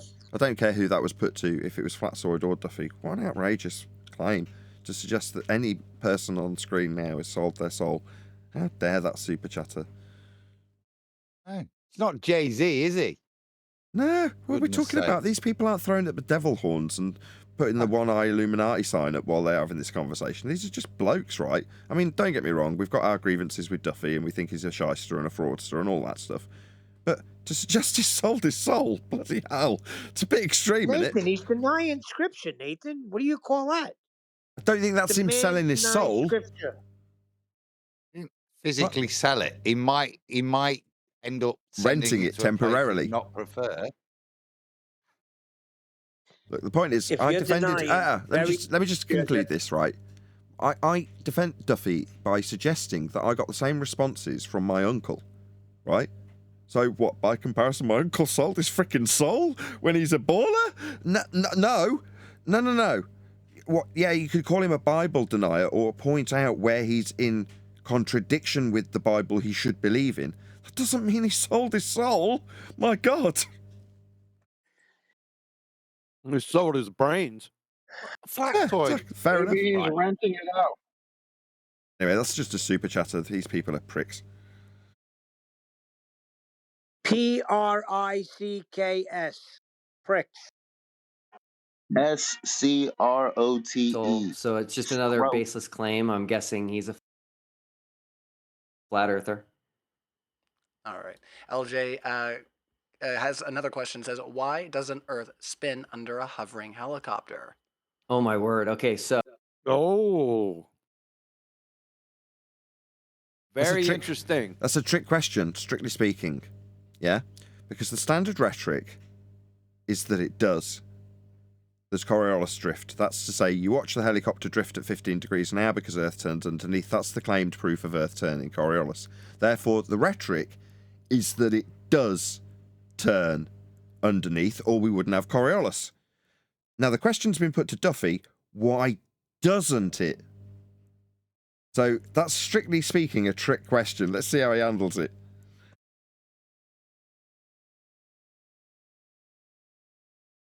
So this is definitely complete ignorance about the globe model. Well, show the globe model. No, he's right And so then far. we'll He's doing well. Hold on. As far as the globe is concerned, I'm going to caveat this. I understand. He's doing well. Let's see. Then you show it. Hear me out, right? I understand what he should be claiming as a glober. And where he's doing well, when I say doing well, I mean he's maintaining the actual globe position as far as what proves a globe with Coriolis. That statement is congruent with his position. So I'm saying he's doing well for a glober. He's on track with his actual claim. Just let me go. Let me do it.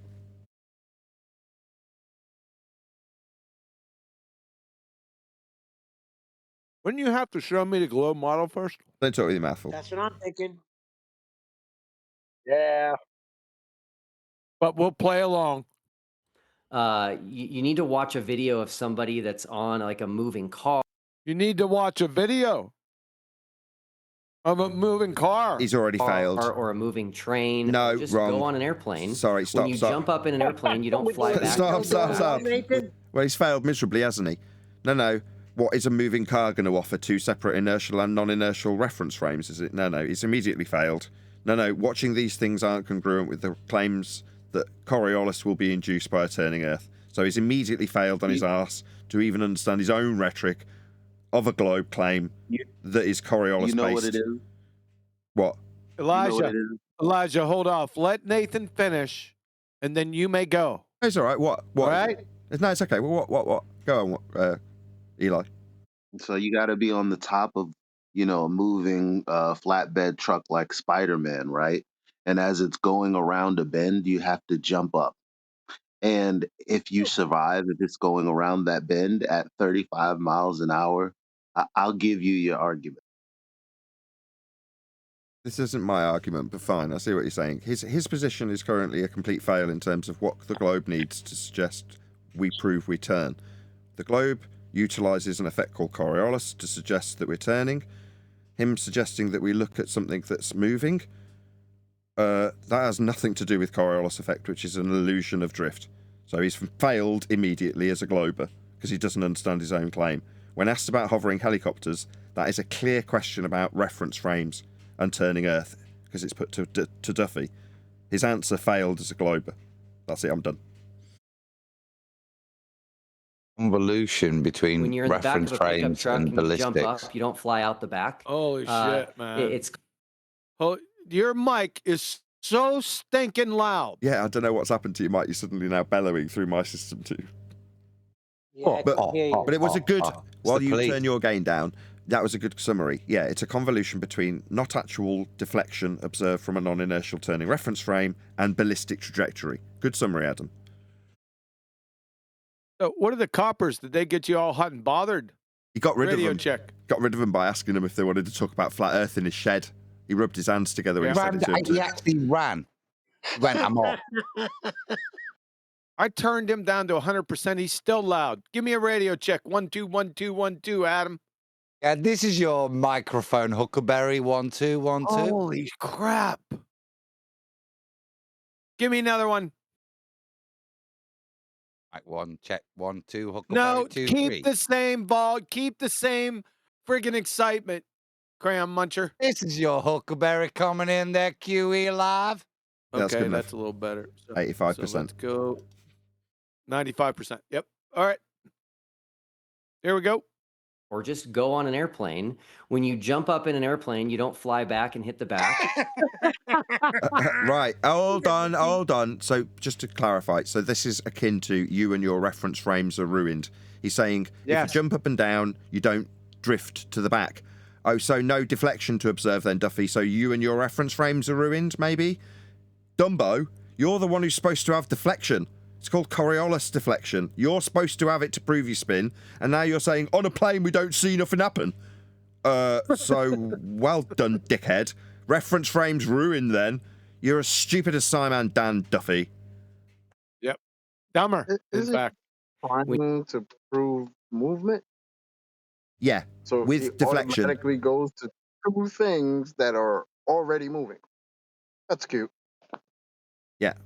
His claim is not actual deflection induced from the non-inertial turning reference frame that Earth is supposed to be. You're supposed to be proving Earth is that non-inertial turning reference frame by observing things seem to drift. That's the supposed proof of his turn. Not mine. Not Flatzoid's. Not my reference frames. Not we wouldn't expect to see drift. The globe claims we will see drift. He's just denied that you'd ever need to see it and give an example of not seeing it. Like Dan sending me a tweet of a man on a tractor towing a trampoline with a man bouncing up and down, not drifting, with the quote, "You and your reference frames are ruined." It's like, hello? You're the one who needs drift, you stupid dickhead. Yeah, this is the best self-wig snatching that the ballers do.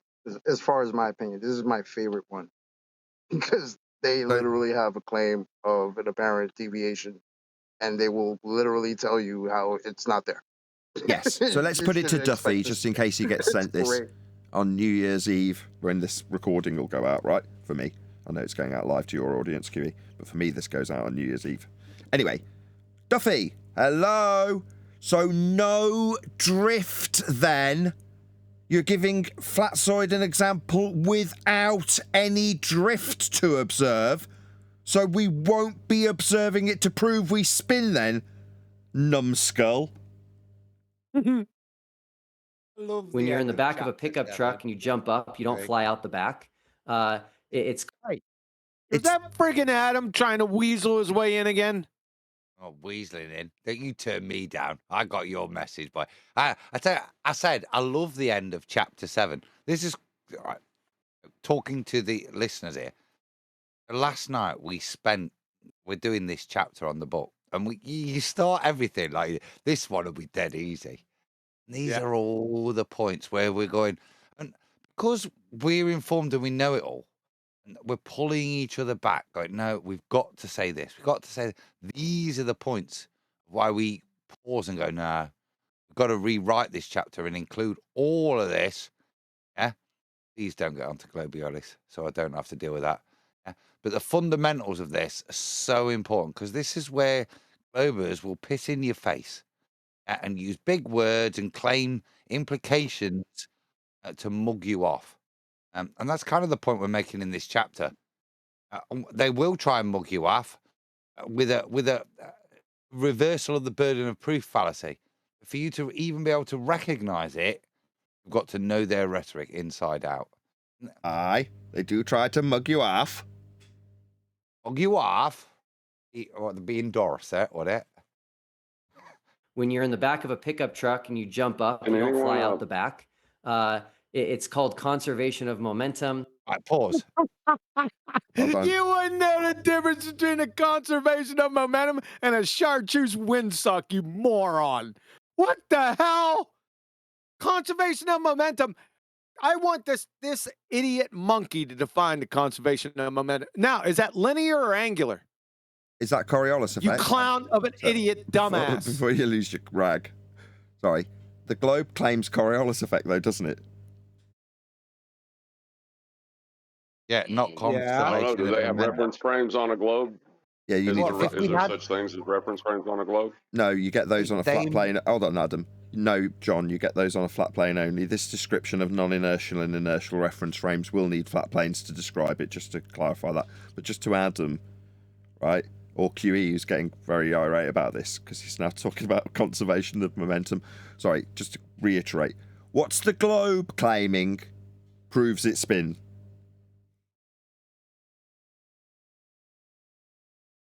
Is that a rhetorical question? No. Say it again. What does the globe, that is to say the people who believe in it and utilize the paradigm, what is suggested by the high priest of globe proves the globe spins? Coriolis. Coriolis is a Deviation. Coriolis effect. Right. Thank you, Neil. And what did he just say in his example? Did he say Coriolis effect? Did I hear Coriolis effect? Nope. Negative. No. So he's saying conservation of angular momentum proves we spin. No, he didn't say angular. Did you just say conservation of momentum? Yes, he did. That's Okay, next. that's stand corrected. He said conservation of momentum proves we spin, does it?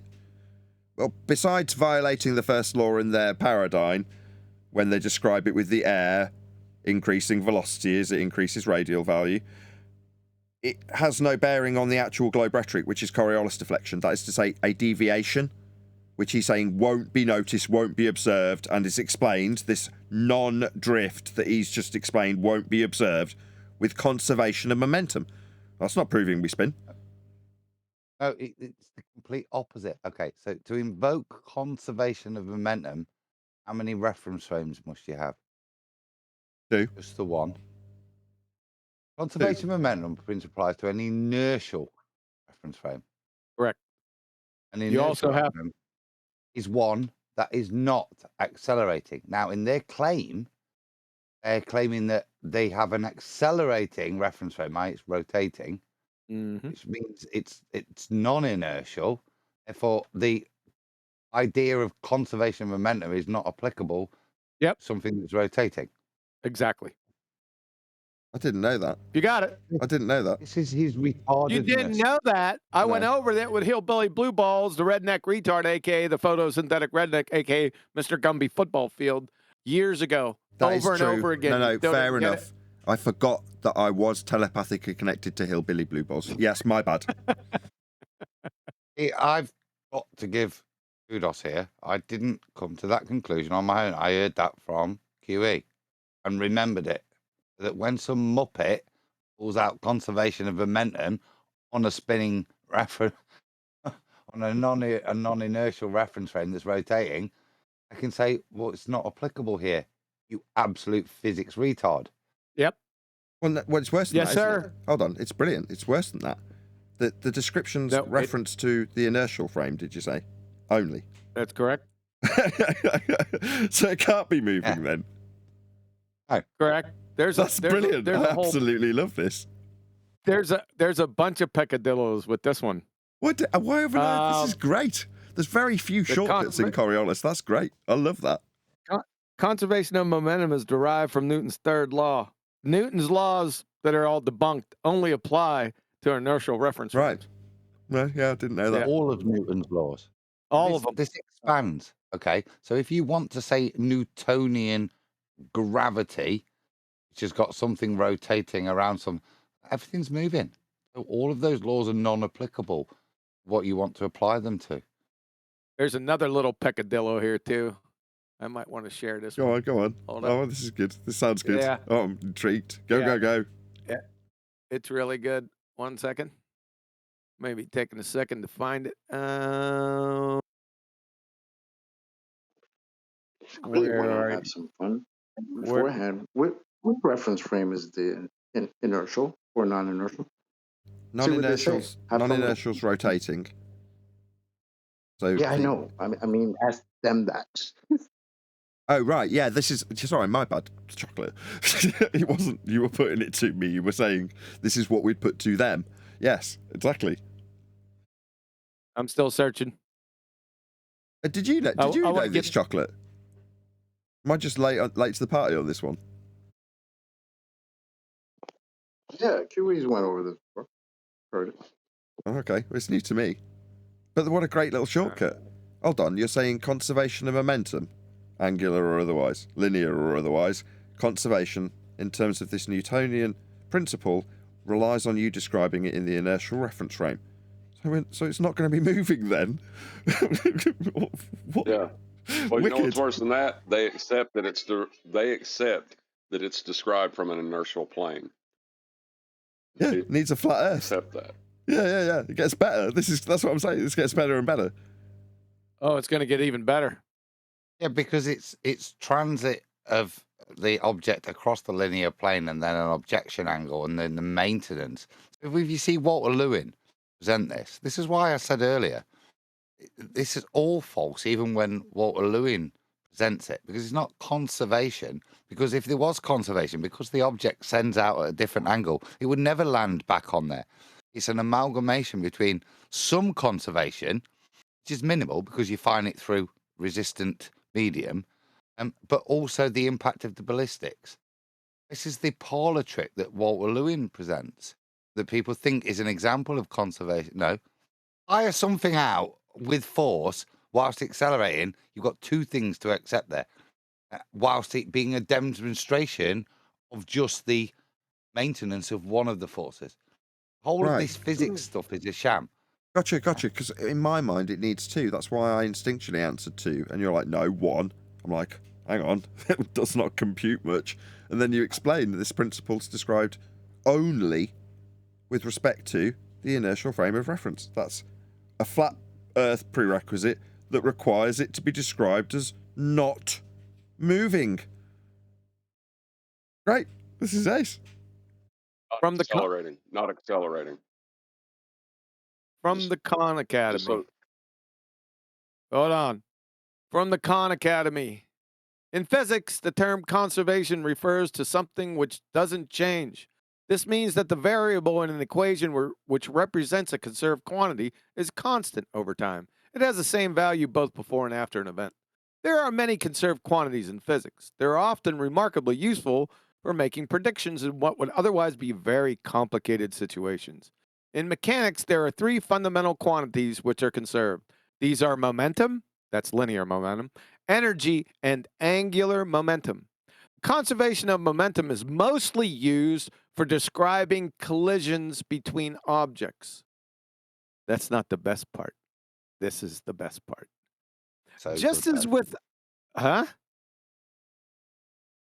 said that is so good though. Listen to make that statement again so people understand where it's applicable to. Yeah, I know. I was going to stay there, but I wanted to get somewhere else Let's first. do the But next that bit. is really good.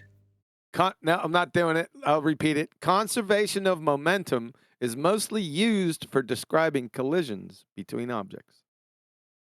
Where's the collision between objects in your example, Duffy? It's not there. But this is going to be your huckleberry, and it's going to show what pretender clowns you idiot baltards are. You ready for this one?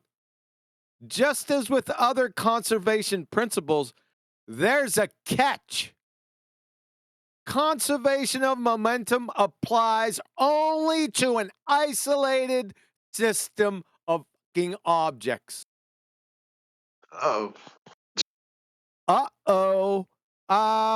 Isolated systems? Their definition by Georgia State University? I even got it here? No. There is no existence of an isolated system as far as we know in nature. SpaghettiOs! You dumbass clowns. You're clowns. Yep, This is the key statement right here. This one right here. That baby right there. Think about it. I'd How make can you? Go ahead. I'd make the claim that other than at the point of release, there's no other demonstration of the conservation of momentum. You dumbass baltards have fallen for this horse shit.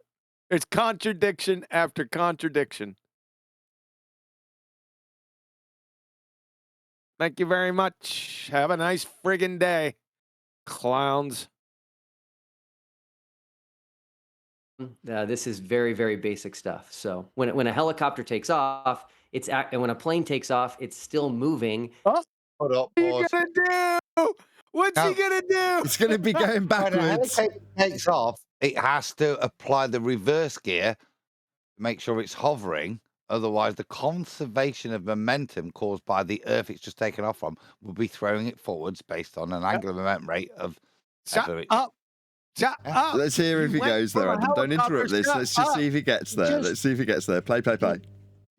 He just did by saying by invoking conservation of momentum in his paradigm, and then saying it takes off. The only way it can take off is by decelerating backward, isn't it? In reverse. Yeah, we're gonna get there. Just let him go. Just getting extricated. I'm sorry. Just let him go. He first said helicopters, and then he switched it to airplanes. Let's get this. I'm going to pull the fiver. Let's hear this. Mr. Plane's flying backwards, idiot. Let's go. Do it for us. So when a helicopter takes off, and when a plane takes off, it's still moving at the same speed as the rotation of the Earth. Oh, shit. They're going backwards, aren't they, baby? No drift then? No. Planes flying backwards. Chocolate. Because if that plane from Charlotte, North Carolina, and the Earth is spinning at 860 miles an hour, and typical takeoff speed is 175 miles an hour, so you observe what he's just said without saying it. The implication is if you observe that friggin' runway where that plane's taking off, and you're in a helicopter in the inertial reference frame, and you're observing that plane, so you got 860 miles an hour. It's going east, but it's taking off directly west. So that would mean it would be flying backwards at about 680 miles an hour. That's what he's just said. That is what he's saying. Oh, chocolate. No, I was just giving a shout out to the original planes fly backwards guy. Yep. Yep. That's what dumbass Will Duffy just said. Do you think he won't? That Flatsoy's not going to catch that. He's not going to catch it. No way. His Himawari satellite would be filming if it was actually taking photographs. Yep. Providing composite pictures. Yeah. Because it's in the inertial reference frame. Anything in the inertial reference frame, he's going to see, according to what he just said, that plane's flying backwards at a considerable speed. 600 and some, 680. What is it? 860 minus 175. You do the math. Oh, boy, Will. Thank you very much, you dense dumbass. Look at your smile on your face. What you cockamamie cuck. The thing is, fucking idiot. This would be demonstrable, wouldn't it? Yeah. If it was real. Think about it. I'm going to go to a satellite and I'll watch this plane, right, go backwards, moonwalk, like Michael frickin' Jackson, baby, as it takes off. No, you just don't need to be in a satellite. Just be in the inertial reference frame. Just be in a helicopter watching the runway. Yeah, but they can make the objection that you're in the atmosphere. I mean, use that word specifically, purposefully. Yeah, they can make that, right? Try and this is the quandary. It'll catch him. Go ahead, say it. It'll catch him. Go ahead, say it. It'll catch him because in doing so, they remove the secondary reference frame, therefore Coriolis, all of it. No, they removed the second reference frame, removing the conservation of momentum. Yeah, no, it's only yeah. Then they because could have it. You can't describe the conservation of momentum without an inertial reference frame. So if the Atmo and chopper is spinning with the Earth, then there would be no need to define the conservation of momentum. It wouldn't exist.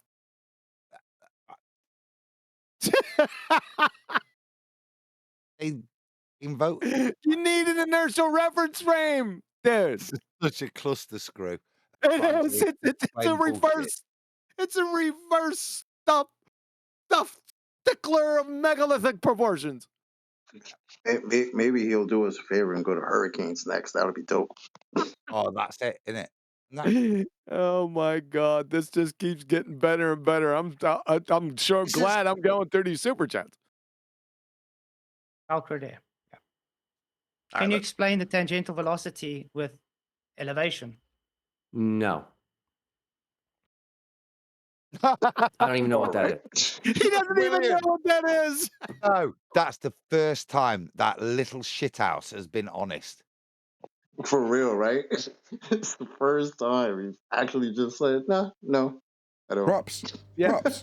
So if he was being fully honest, he said he should have gone no, and I didn't even understand the question. Yeah. Props to Flatsword for the question. He's taking him to the first law of thermodynamics violation, isn't he, with that question? Props. Yep. Sounds like it, doesn't it? Personally, I don't think he knows what tangential velocity is. No, he doesn't. He has no clue. He's lost, mate. So, Look, he's even lost his the smile. message. Hey, Speed up to there you keep go. Watch that as right. To watch his smile, pick in and out. Give me a J. Watch the question and watch his face. Then watch the smile come back. That's that. Okay. Can you explain the tangential velocity with elevation? No. I don't even know what that is. So. He admitted he doesn't even know what it is. Wow. What are you doing here, you freaking numpty? He's an idiot scrote. Look at his face. What are you looking down at? You ain't going to be able to find it without a microscope. All right, play on. No. All right, let's ask the It next means it super has to chat. speed up to He just smiled like you said, Adam. keep with the rotation. The higher it goes up. Therefore, it is invoking extra energy. You're looking for the all right. He's got his notes in alphabetical order. At least you'd hope, and he's gone down S. T for tangential. Is there anything under tangential? I've checked twice. Give me something tangential. I've got a rebuttal. Goes against the first law of thermodynamics. Like the sun has to go faster around the Tropic of Capricorn because it's 4 times the distance in the Tropic of Cancer, kind of like that. What's that? No, 4 times the distance? What? Like a totally different example that wasn't just put to you by Flatsword? No, like the example he just gave you. Like you're going faster the higher you go because of an increased radial value. Flatsword doesn't phrase it like I phrase it. He means the exact same thing, and I understood it before he got to the end of the statement. But yet this guy says, do you mean how the sun travels through Capricorn? No, because he'd have said that. No. And that's somebody feeding him then, isn't it? And so we're not looking down at a pre-printed sheet. We're looking down at a chat feed. Really? So, yeah, because what you've got there is what Nathan's spotting, what we've tangential talking about first law of thermodynamics. So what you've got there is a very intelligent rebuttal. So it's to recognize this point. So in your case, what you're saying is, if you're saying the sun transits between the two tropics and goes up and down in terms of its altitude, with regards to even with respect to its GP, actually having a different altitude, which makes all these things up, does that not violate your first law of thermodynamics? Yeah, that's what what he's invoked is the transit of the sun, which in of itself is to imply that it's just actually submissive to that point, which it isn't because it's powered by itself. Yep. Whatever the sun does, it isn't what's been invoked by Flatsword. Yeah. It's an idiot red herring. It has nothing to do with what Flatsword said. Which is what he's pointing out, which is to point in you spinning top atmosphere, which is in of itself a first law of thermodynamics. They got more energy, you've got to gain more energy to go on a further transit, i.e., the further you have to go around a ball, the higher you are, the greater the circuit to maintain the same speed to see in the lockstepness, which is the removal of the secondary reference frame, which you've tried to invoke but want to actually get rid of. Holy I say shit, when Adam. you do that, you then break the first law of thermodynamics. Yes, we had that, Adam. Thank you. That It's good to reiterate how No, this is a shithousery and total false nonsensical it is. equivalence. Because we've got a chapter to write. Yeah, he said there's a total false equivalence. That's what Flatzoid said, so he's correct. The point, I'm only talking to Nathan and you, QE. See what we've got to cover now in this chapter. No, we're not covered. No, we're Oh, not. you've got to. It's because this is it. This is it.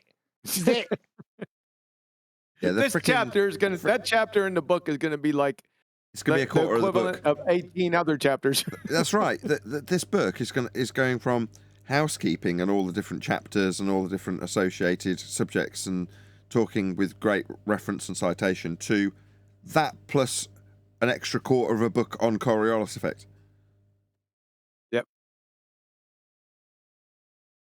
Dealing with the bullshit. Is about your Velcroed air, which you're claiming is moving in lockstep with the Earth. He can't claim that because there would be no conservation of momentum. He can't claim, but he doesn't know that. He's too stupid. He can't claim that. It contradicts his position. Plane flying backwards, idiot. The higher you go up, the faster the air has to travel with the Earth. So in other words, it has to get energy to keep up with the Earth, and therefore it violates the first law of thermodynamics. His face. He's got nothing. Did you see that? He's got nothing. Do you see his shoulders? Rewind and watch his reaction. His reaction was entirely non-verbal. Give it a J. You want a J now? Just because I've never seen that. He didn't answer. There was no words, and his response was entirely.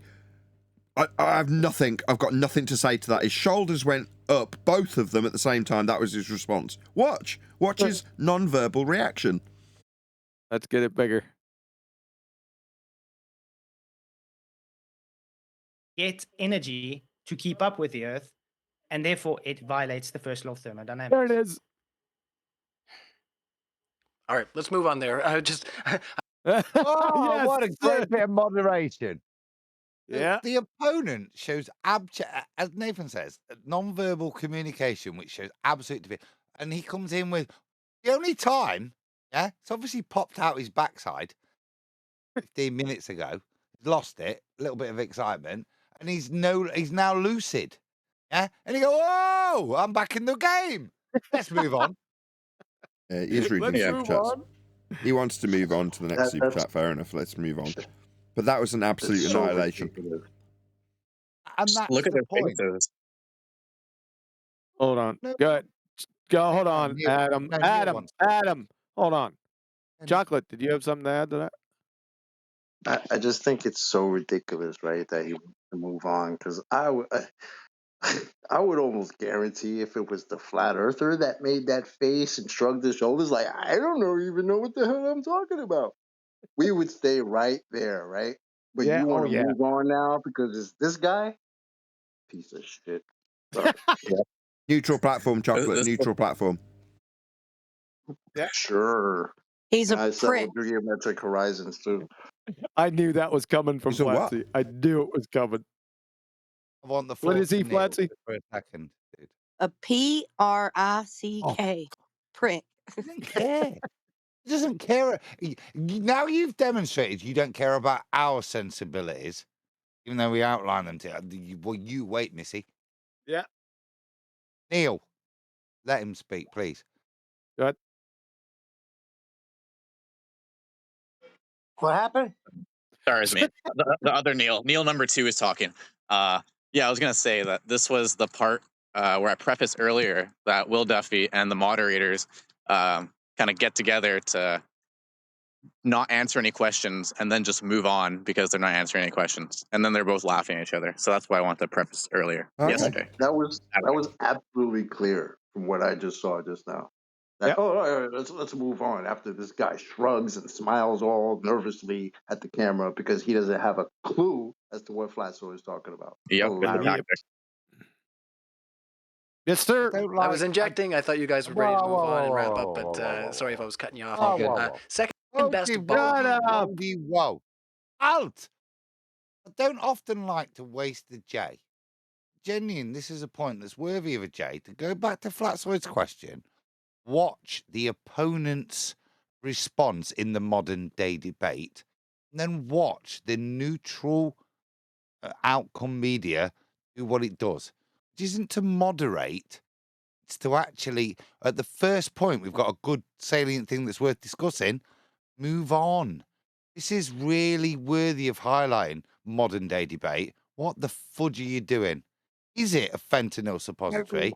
Or do you have, which is tongue in cheek? I'm not suggesting you use drugs, It's an analogy to recognize how bad your so-called moderation is. If anything, you're demonstrating a bias here. Exceptional bias, as Chocolate's just said. That's why I asked for the J, because okay, let's hear it then. Hold on, hold your tongue then, Adam. This is where we're at, guys. How and what we do, even the moderator will shit on us when we've got a good point.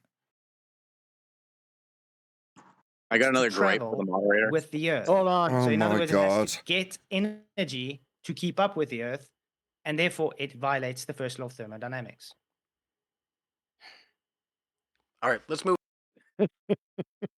Nothing. Wow. Let's move on. Yeah. That's That's not the time to say, let's move on.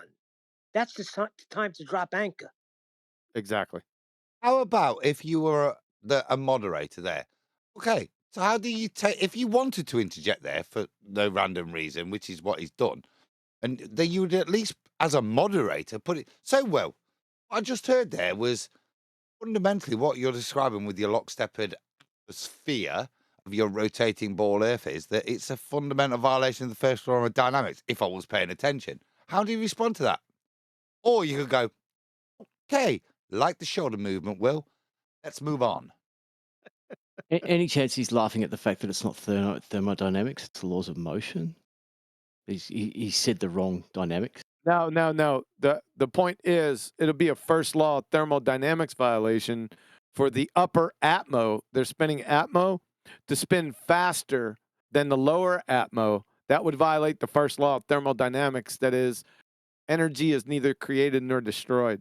Yeah, and the point being that has just been argued by Flatsoid, and that that entirely demolishes this argument in full and puts a full stop at it. And when that's put to Will, he shrugs his shoulders, and the reaction from the moderator isn't, well, are you going to answer him? Your argument was that we have this lockstep motion, no drift. And Flatsoid's just pointed out that it violates the first law, and you just shrug your shoulders.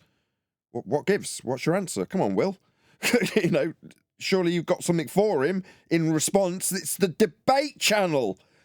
So when he's got nothing in debate, it's move on with the super chats. Yeah, just to summarise everyone's objections. Can we move on now?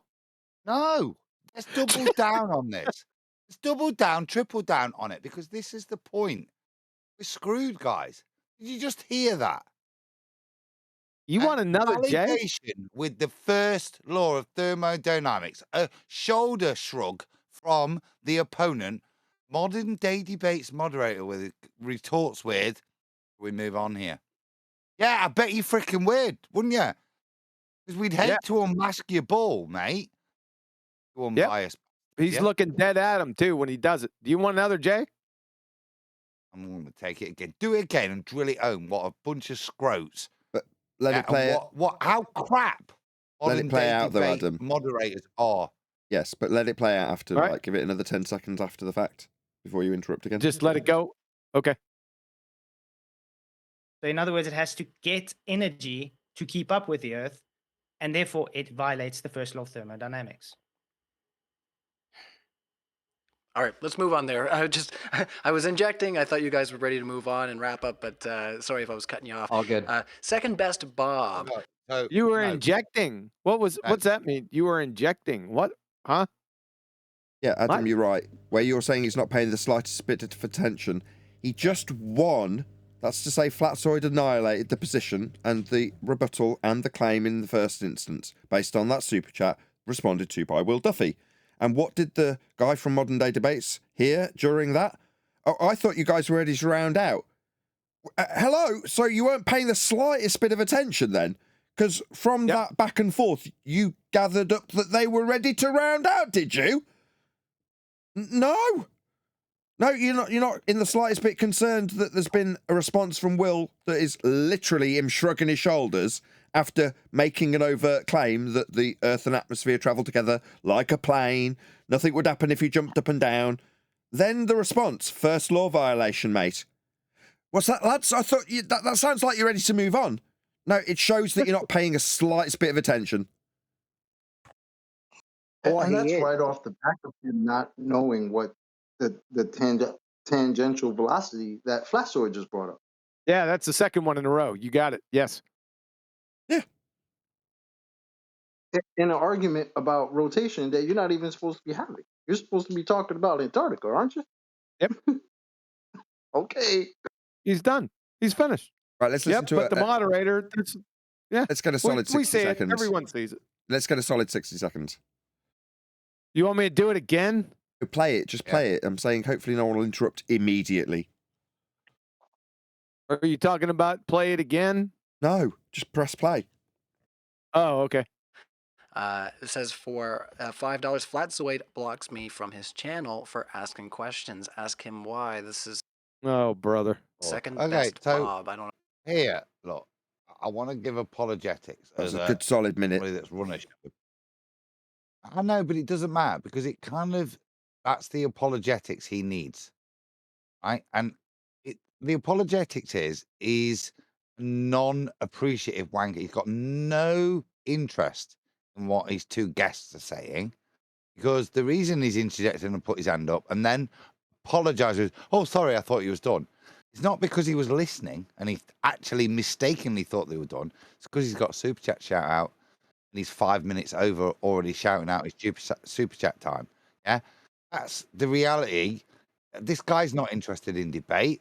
He's interested in revenue. He's just demonstrated that to me now. No, well, and as Adam's interjecting and we are already paused, have you just lost our spot, QE? Yeah, watching a video of the 24-hour sun. I lost the spot. So go ahead. I'll find it again. Oh, well, that's going to be it, isn't it? No. You reckon you'll be able to find the spot? I'll find it. Okay. Anything can keep it in the sky. How do we know? Way.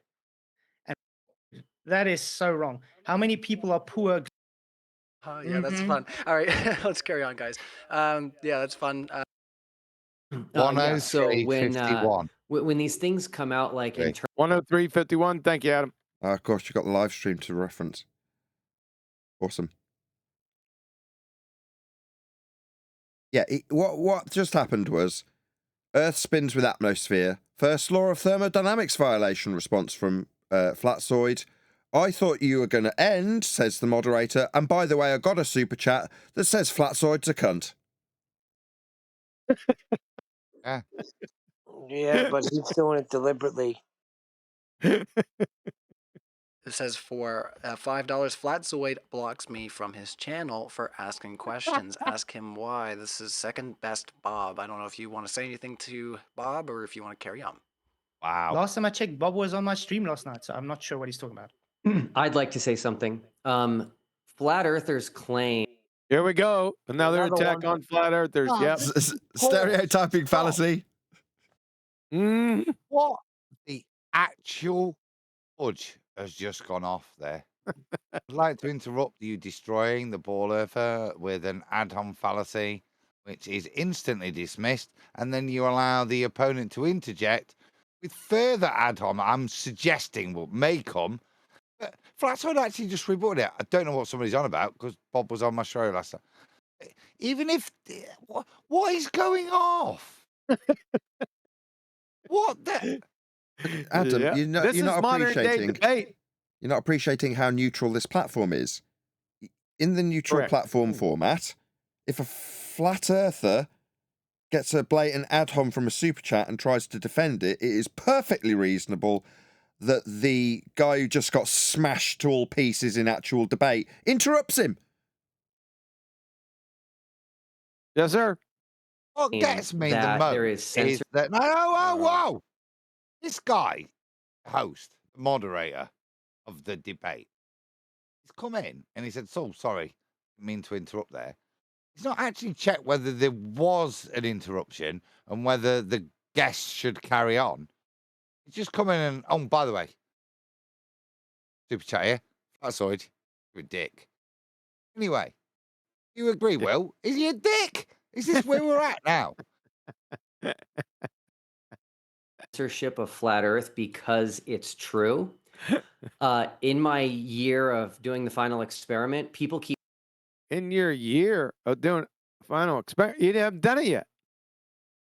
Takes a year, doesn't it? That's why it's the final one in his year of doing it. Listen to this guy's language. It's nonsense. Everything he says Gentlemen, I'm sorry. doesn't relate My bad. to reality. Come on, Roger. Yeah, Rog. Oh, this is really bad, dude. He goes into everybody with this. Just keep playing. You'll get he makes me want to puke, dude. He really does. Is Nathan Oakley in here?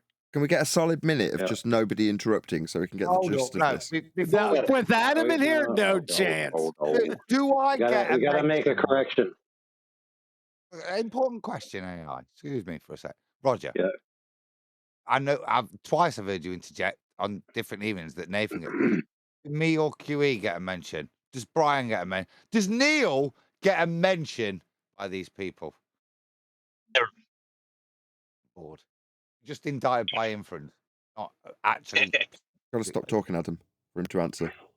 Yeah. So, Can you stop talking, Adam? the correction. What I found useful there was the guidance that I received. Oh my God!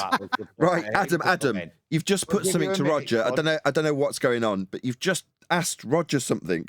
At some point, you must stop talking for us to hear his answer. The show host, Nathan Oakley. Heads up. When I was the show host, I was pointing out that whilst you pointed out to me that I might have been over talking the question I asked to Roger, I found it ironic that I found the need to answer there. Really? Oh God! Yes, he fucking. Oh no! Can I just stop you both for a second? I just need to have a little prayer. Dear Lord Jesus, please do not let this descend into all hell and chaos. Amen. Go ahead, Roger. You invoke whatever you want, lad. Go ahead, Roger. Oh, I was just saying it's nauseous. The next statement he makes about flat earthers in general and just general people, he makes me sick, dude. And everybody else that heard this at the end of this debate, along with changing the Bible and making it say whatever you want, this is the cream right here. This is the worst part. What he's about to say about people in general. All right. Duffy's a turd, dude. Yeah. Oh. Yeah. Oh, hold on there a second.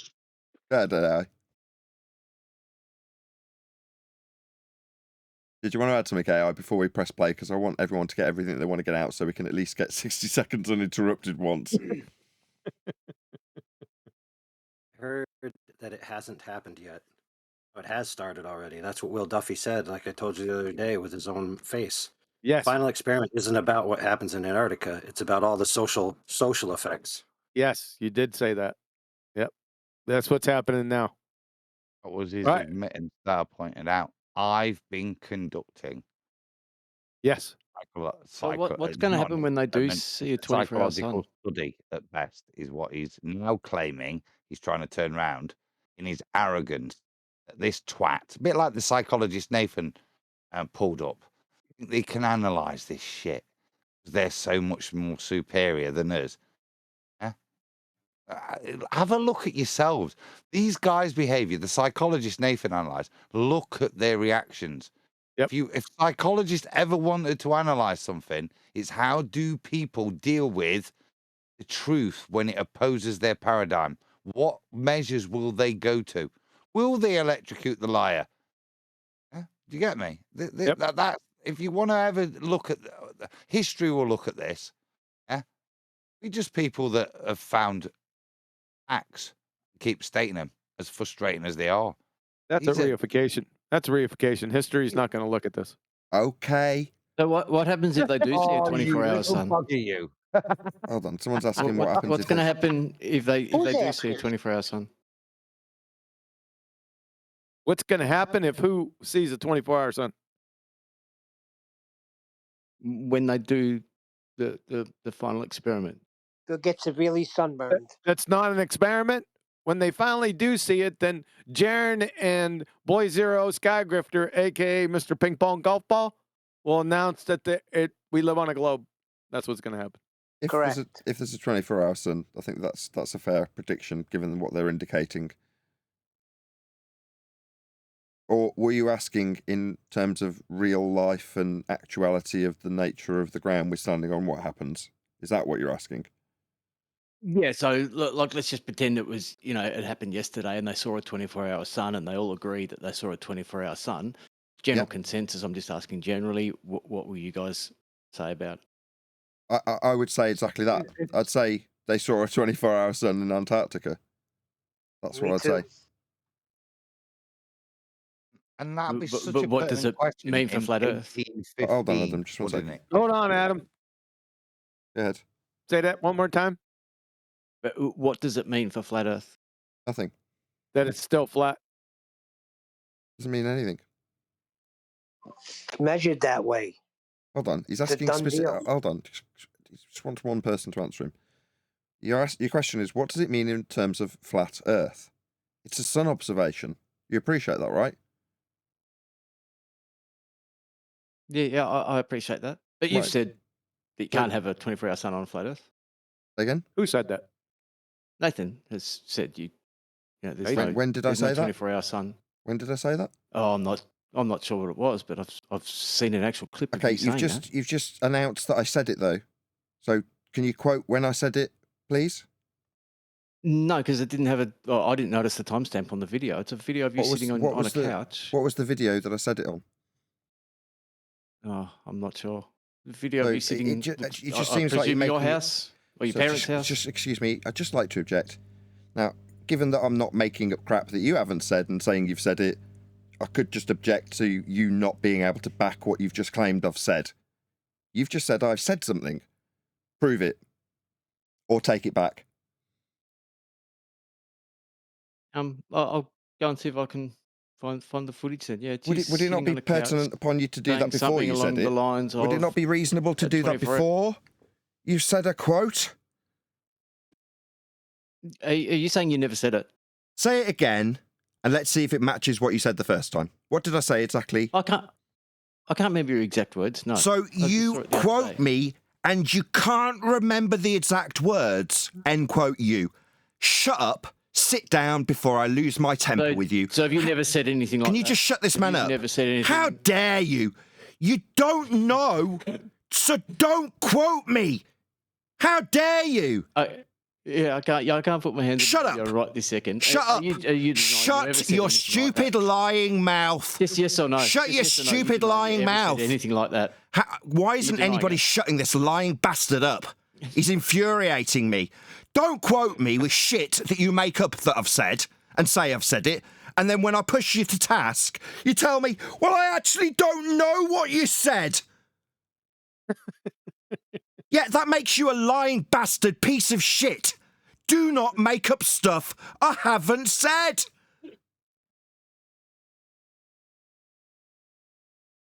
Yeah, lying shit. I didn't say that, you lying shit. Do you want to go and get a quote of something I did say before you charge me with saying stuff that, quote, you don't know I've said? Yeah, don't be quoting me then. Prick. It's a lesson. It's a lesson. So if you don't charge somebody with saying something unless you know it for an absolute fact and you got it in your hip pocket, don't do it. That's the lesson. Here we go. Keep contacting me and they're like, hey, Will, this flat earther has blocked me. This flat earther has banned me. This flat earther won't let me post on his channel anymore. The biggest censorship I've ever seen in my entire life comes from flat earthers. And if that's not saying something, I don't know what is. What's it saying? Nice smile. Baseless assertion fallacy. That's what it's saying to me. He says to me, he's got absolutely no point. Oh, this is this a hurling? Alice, yeah. So now it's not anything to do with your argument. It's like flat earthers censor people more on a a statistical ratio that I can't support. Therefore, they don't tell the truth because they censor people in their comments. Well, this is what. No, you're adding words he didn't say. Hold on. Why'd you do that? It's three anecdotal. You're adding stuff he didn't say, Adam. All it's that three is. anecdotal fallacies. Yeah. Is what it is. Yes. You asked me what it was. I just told you.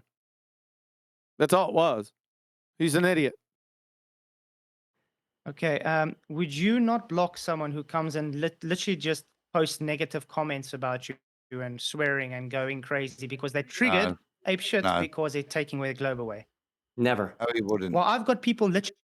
Say again, Adam. What did you see his head there? No, I wouldn't. I wouldn't block anyone ever, no matter what they said.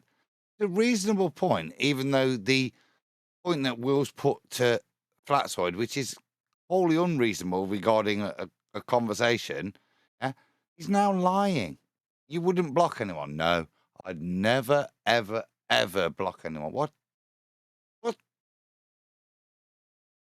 I think in Flatsoy's case, I think a couple of these guys were in his chat and going after his family.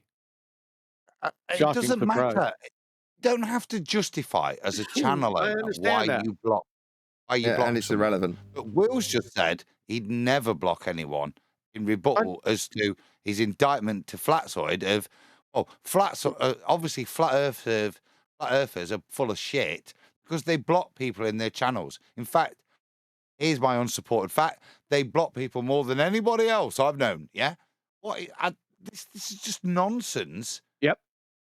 Yep. Can we move on from the nonsense? I'm just going to pay a little bit of tribute. That's all I didn't say. Dude, you're very calm. I'm not as calm. Actually obsessed with me that they literally try and get information about me. It's crazy that they even bring my wife and children into it. This is how crazy I knew that. That's why I block them. Yep. All right. When Next you get one. stalkers, then you talk again. All right, let's just ask the next question before we get down into a different rabbit hole. JSS Tiger. Moving on without addressing the point. Yep. Okay, what about the rabbit? What about this rabbit hole? Hold on. Antarctic predictions. What about that? Hold on, QE. Just Rabbit one sec. I know you want to go on to something else, but so again, with respect to what's just happened, Flatsoy's just accused somebody of stalking him and saying that he's had his family attacked. That's what he's just levelled on the show. And the reaction wasn't, oh, my bad, I'm really sorry, guest of my show, that I have facilitated this stalker to attack you via my super chats. I'm so sorry. Moving on. No, just moving on. Good point. Yeah. No, he wait blew there. it right I've got off. one more. Will's point was flat earthers are disingenuous, have to be liars because they ban more people. Flatsoid, you've banned people, right? Therefore, you're a liar. No, I ban people because actually they invoke my family into this. Moderator, moving on before this gets a bit too tricky. What, you have to deal with the bullshit that Pastor Will Duffy's just put to Flatsoid? This is pathetic. On the left-hand side, hitteth liketh, support the streameth. Stream meth, mate, you guys. Yeah. Hitteth the liketh, the supporteth the streameth. That's not a debateth. It's a fiasco of a clown show. You're under a carnival tent. And Ryan's the maestro. Can Flatsoid explain how divergent sun rays are different from parallel railroad tracks appearing to converge at a vanishing point? Yeah, simple. Yeah, you Sunlight, can put a train physically diverging on a railroad track. Is that it? So my response to this. I know. I want you to analyze the question before you analyze his response. Listen to the retard question. Can you explain how sunlight's different to a railroad track, QE? Yeah, they're different things. Yeah. Yes, they're entirely different things.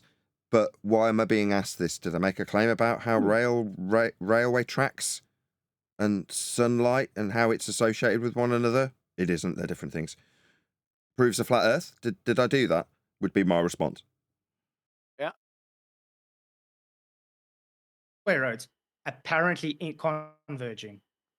One's optical, one's physical. Any response on the other side, or you want to carry on? Nope. All right, no worries. Well, thank you to our panel. I'll just quickly say Flatzoid and Will for answering the questions. We are answering. What now, Adam? Will should have a response, shouldn't he? He should, but he didn't. Didn't he have a? They're not diverging. They're parallel. Should be Will's response, shouldn't it? As a baller. Yeah, that's a total fail. Correct. Yes. He's not But he very had good. no response. Yeah, no response. I don't stereotype. He's not a very good baller. That's the conclusion, Adam. I didn't ask you to draw a conclusion. I just stated the facts. He had no response to that question. Way above his level if I was to want you to draw a conclusion. But Yes. Yeah. Just like tangential velocity and the first law of thermodynamics. Same thing. feel my shoulders moving on his behalf from our already. live audience. So remind you once again, in case you forgot how YouTube works, hit the like button, boost us up in the algorithm. I see that. Wow, you're not a debate channel. Yeah, it says Flatzoid. Wouldn't a 24-hour sun in Antarctica be harder to reconcile on a flat Earth than on a globe? No, because we haven't made a claim. Okay, compared to a globe, no, because internal reflection can explain it. So no, not really. Any thoughts on the other side, or carry on? Hold on, that's a hold on, Yeah. hold So on, stop. when these That's a bit of a problem. Stop is reliant on the quickness of my friggin' mouse. So relax. Okay. Yeah, that's a problem. So Flatzoid's double spoke. Yes. He said, no, because I don't need to make a claim. Then he hesitated and then made a claim about internal reflections explaining it. Yes. Yeah. So one or the other. If you want to put your stake in. You got to give him a break, though. This is an hour and 6 minutes. He's been waterboarded by retardation, so I can give him a pass. Okay. these things come out like internal reflection, that's a claim, number one. That's a claim that will be that there will be no evidence given for, just like the claim that there's currently a dome in what? What's wrong with this? In the sky. Perfectly reasonable. So there is a double standard here, which is the dome in the sky, because you're breathing. You didn't understand it, right? Because you're an empty dipshit. The reason why there's a container containing this earth is that you are breathing. That is the compelling factor in the matter, Your Honor. We're dealing with an agent. That's why. You just didn't understand it. It's an argument from incredulity. Personal.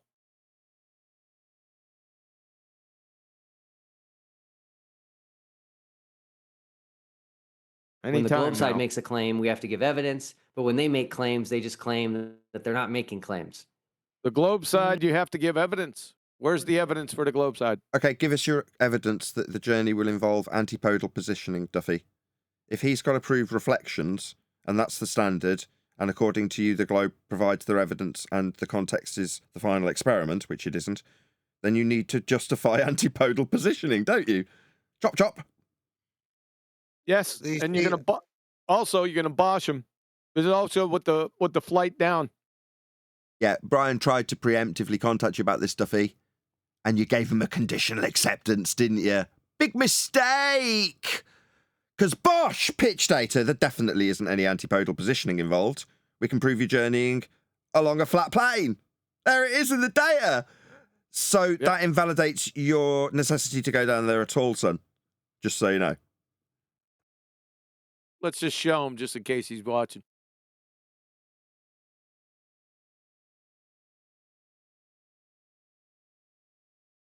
Bosh! I just boshed you. Right there, baby. Let's get in a little closer. Let's do this. See this? This is, wait a second, let me back up. So this is 2 hours from 08:05 in the morning to 10:05. See that right there? That's 2 hours. 2 full hours traveling at 500 miles an hour, right? Let's look down here. You see the altitude. Unfortunately, this is for the QE live stream only, so he doesn't share it with his Discord server. Bummer, we don't get to see it. See this pitch? And for 2 hours. Where's your globe tart here? See the zero line? Let me back up. You see over here, it says pitch. And if you notice, this line right here that it's on is 2 degrees. 2 degrees sunshine. That means it's 2 degrees above that blue line. You know what that blue line is right here? That one right there. You see the brown line and this blue line? That's horizontal. So, how can you acquire pitch data on a globe tard? You can't. Bosh! Earth's flat. There's the proof. It's on screen now. Boshed you. Yeah, Q, it's not Bausch. It's Bosch. I said Bosch. Not the Bosch. first time. I said Bosch the first time. I'm not talking about today. Oh, Jesus. Shut up. Can I read something real quick? I think you'll like it. You can't read. Okay. Let me tell you something. I won a spelling bee in the 8th grade. I can't believe I used to follow Jiren and Witsit before discovering FED. This panel has strengthened my understanding and ability to argue this subject. You guys rock. Much respect from Canada. And this guy's going to school. He's a studying engineer. His name is Red. Thank you, Red. Can I read something just in the interest of balance? Neil is really annoying. You should boot him off your show. I hate him. That comes in daily, though. Neil, you're telling me that Adam had to add something here. I'm confused because Neil's just said that even Canadians get this. So what's wrong with Will? Canadians? Are they like the Northern American ones? They're like the Irish for us. They're communist Americans. No, we do have evidence. It's called the law of entropy, which you failed to prove against. I was mentioning your claim that there is reflected suns and a dome. Yeah, the reason we know we have a dome is the law of entropy. The reason we know we have reflection is because the dome. Ah. How do you know the dome is a reflective material? Did you say pause? Yeah, please. No, but Flatsoid's now firm in the consequence. Hold on. He's fell into this trap that you said I'll give him a pass on. Now he's affirming the consequent for it. Exactly. That's my point. If he did not, I know you gave him the pass because he has been, and he's done so well. But this is the point. This is what they press for. Smiley butt face over there. Yeah, that point where you concede, and this is where he's got a pressure point now because he's now going to focus on how you could see. You've already reaffirmed the thing that he's off to validate whether it does or doesn't happen. That's all you need to say to him. I'm not going to do it. If afterwards you want me to make a load of shit up as to why I can see it, fine, dude. But let's see it first. Because until then, it's not part of my claim. It's nothing to do with me. And then fundamentally, it's only a part of your claim that hasn't, in the year 2024, been validated, which is why you're spending so much money. So let's see that first. Yeah? But more fundamentally, on your journey, gather that pitch data for me, son. Blah, blah, blah, blah, blah. Yeah. Yes, sir. Or Nathan, did you want to add something before we move on? Well, it's something that answers a question in terms of my most previous show, right, which preceded this that we're doing now, which is to say that we'll argue to the nth degree about someone, personality, motivation, justification for their argumentation, their reasoning behind critique of others. All of this is really fine nuance. And sometimes as an onlooker to yours or my show, I'm speaking to your and my audiences, right? They look on this and go, why do you go to such efforts? Why do you go to such lengths? And it's because of things like this, right? We're very, very, very hard on everybody in Flat Earth for a reason. Now, what's happening in the moment now for Flatsoid is he's been caught out. He's been caught out and he's made a claim that he can't back. Now, instinctually, QE's, wants to nurture him because QE's very maternal like that, and has said, I'll give him a pass in this regard. And I'm going, no, that's a mistake, because he's now going to latch onto it. What was the word you used, Adam? He's going to pressure point or something you said. I can't remember how you phrased it, but absolutely. Yeah. This is now going to, he won't let go of this. He's been trying to push for him to make a claim for about an hour straight. And then in the super chats, reflective dome. Oh, you could see the relief on Duffy's face. He's like, I've been waiting all night for this. Yeah, you're right. Just like the Bible says. The Bible says the dome is Crystal molten reflective looking material. glass. How do There you know go. it's not You a see? reflective surface? That's the It doesn't first exist, time, so I pause, first time he used scripture to support his argument. And correctly so. I'm not saying it, but isn't it interesting? Oh, the Bible says the firmament is a reflective dome. Well, no, we all know that that's not true, don't we? Yeah. And that's the first time he sat there and used the Bible. So he knows the Bible, doesn't he? Be quick off the mark like that with that response, yeah? He's very selective when he'll use the Bible to support his argument or, yeah, more importantly, ignore what the Bible says. This is the point for a pastor. All right, for me to cherry pick, I don't say, yeah, I don't cite it as proof. He's a pastor. He has to surely hold that above whatever the shape of the earth is.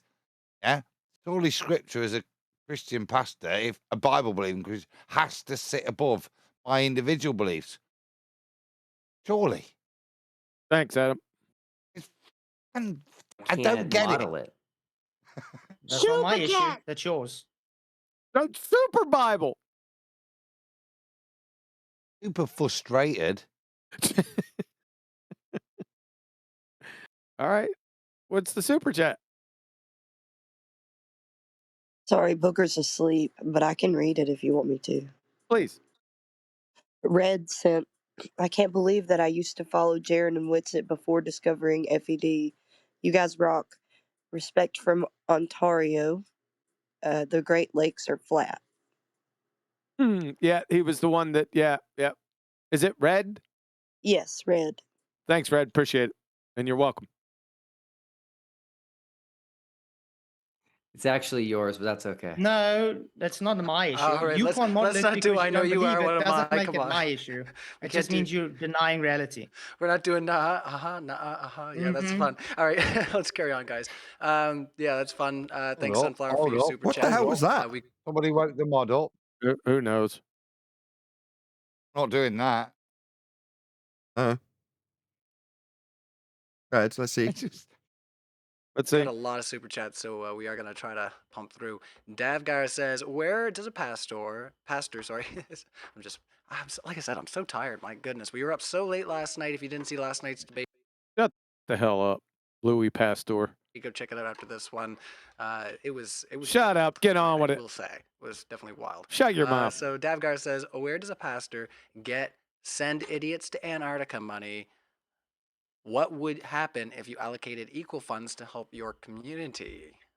Boom. Yeah, so people don't realize how much I'm actually going to be helping the community, meaning worldwide community, with the final experiment. There's the famous proverb, right? My Give a man a God. fish, you'll feed him for a day. Teach a man to fish, heard this? you'll feed Give him for a a man a lifetime. fish. Something. Holy shit. Holy Hold on, shit. can we hear this? Can we just hear? I want to hear the full. No, Yes. let us just over. Oh my God. Yes, we need to hear it back from the beginning. But No, we don't. I just want to hear it seriously. all without interruption, ideally. This section now, I heard him give a man a fish. Yeah, let's just hear how he draws the comparison and then comment on it, not in the middle of him saying it.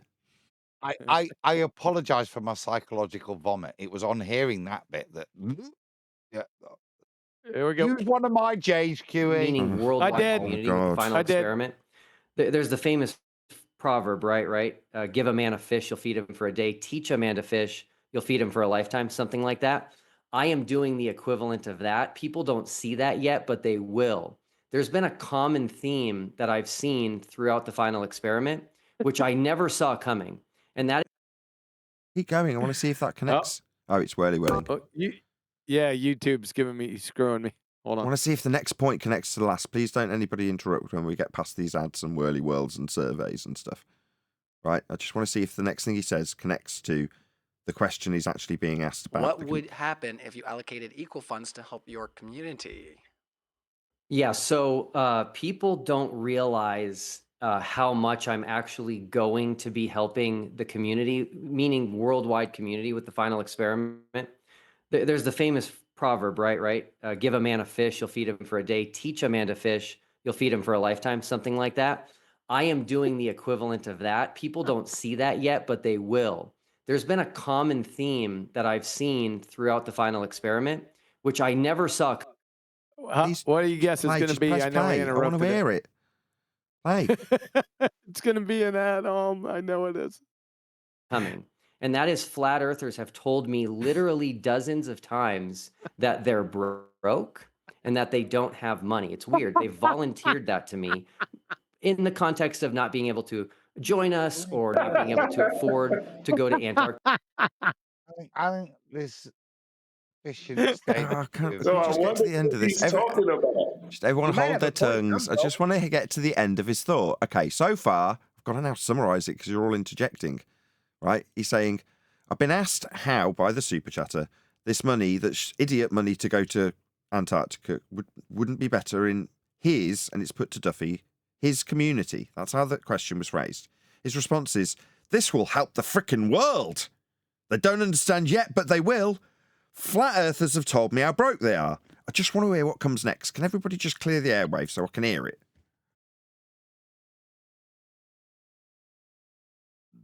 Antarctica on their own. And so I think it's possible that wasting time on flat earth, becoming obsessed with flat earth and making it your life actually makes you broke. And so I'm hoping to free flat earthers from that through the final experiment. What? Nathan, you accurate.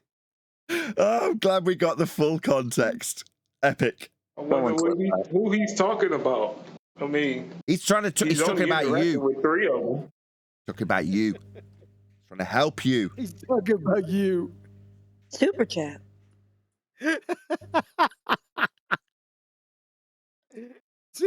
Oh wow, he's helping our poverty.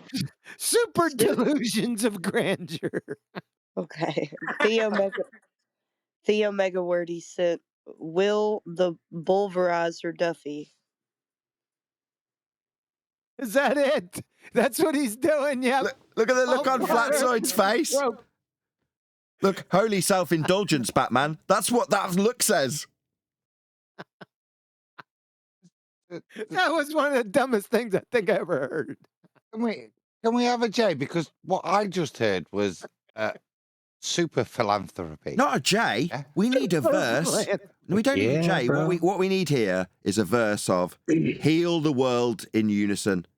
Heal the world, make it a better place. 'Cause Duffy is here for the entire human race.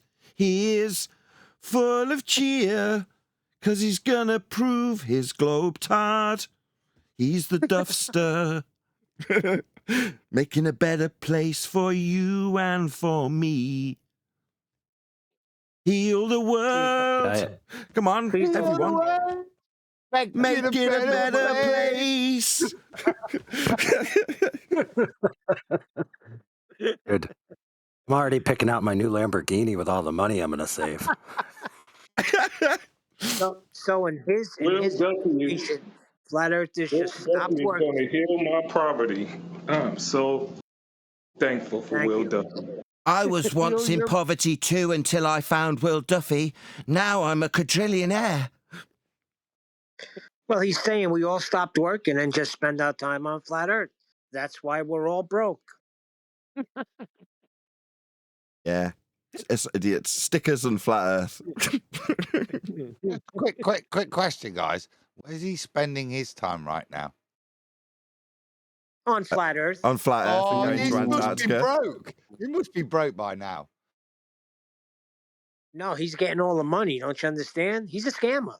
Oh, no. He just said if you spend your time on flat earth, you end up broke. He's spending his time on flat earth. And I've seen the amount of money he's raised. Seems contradictory. He's on the flat Earth. He's earning coin. Their coin. This isn't fair. How dare you accuse someone raising 40 grand for a 15 grand ticket a scammer? That's not fair. No, that's not what I'm saying. I'm not implying a scam here. I'm saying implying a contradiction. If you spend your time on flat Earth, you'll end up broke. He's raised tens of thousands of pounds for people on the premise of flat Earth. Contradiction. I can't wait to hear Flatzoid's response. He's just going to laugh his head off. It's nonsense. At him right now. Hey, gentlemen, hold on a second. You know, he's hawk up to his eyeballs to bed, right? You know, he's indicted on several accounts, so he ain't making money. He has to do this. He's going to get his butt put in a Fed pen. That's what's going to happen. Oh, you cheeky conspirator. I like it. Not that we're aware of Pastor Will Duffy's charges of fraud and etc. in the financial markets. Hey, let's not do this. I said Flatsword was commendable for not tugging at that thread. So let's not highlight his what do you mean? commercial fraud. I'm sorry. Right. If the charges against him when he used to work in the financial markets were that he'd done a sexually inappropriate act, it wouldn't be relevant in this field. No. But he's actually being accused of being a bit of a con man. Yeah. Yeah. So it is appropriate here to raise those charges because they're commensurate with what we are smelling, which is trying to con us here. So now I've got no problem with bring up, if you want to bring up something of my past to indict my position on reality, go ahead and do so. Yeah, because you're welcome to do so. If there's somebody like this that's that duplicitous, and they've been demonstrated in the other real world that they've been shown to be a bit of a shyster, and then they come over here and they're a bit of a shyster, is it not reasonable to actually point out that they're a shyster? No, you call it spade a spade. Exactly. Like yes, I say, Adam. if there's unproven charge, criminal charge, but no, but there is equivalency here that means, sorry, mate, you're a bit of a in fact, when we came on, what did we say? Look at him, he's like a double glazing salesman or a timeshare salesman. Well, these are all relevant. And if actually you've got standing charges against you that are relevant to mugging people off, I still think it's unreasonable. Should be mentioned. This casts, we've not. It is unreasonable because it casts a very unreasonable shadow on double glazing salesman and timeshare salesman when compared to this guy. I'll take it all back. Thanks. Can I move on? Yeah, but would you like to buy? It's only 3 weeks. Let's just get back in the mood. Heal the world, make it a Duffy play. Yeah, I'm there. Let's go. Oh, you've angered me. Well, that's a very bigoted statement to make. Because flat Earth, therefore poor. Dude, that is so wrong. How many people are poor globers? Does that now make them poor because they're a glober? Yeah. How many poor globers are there?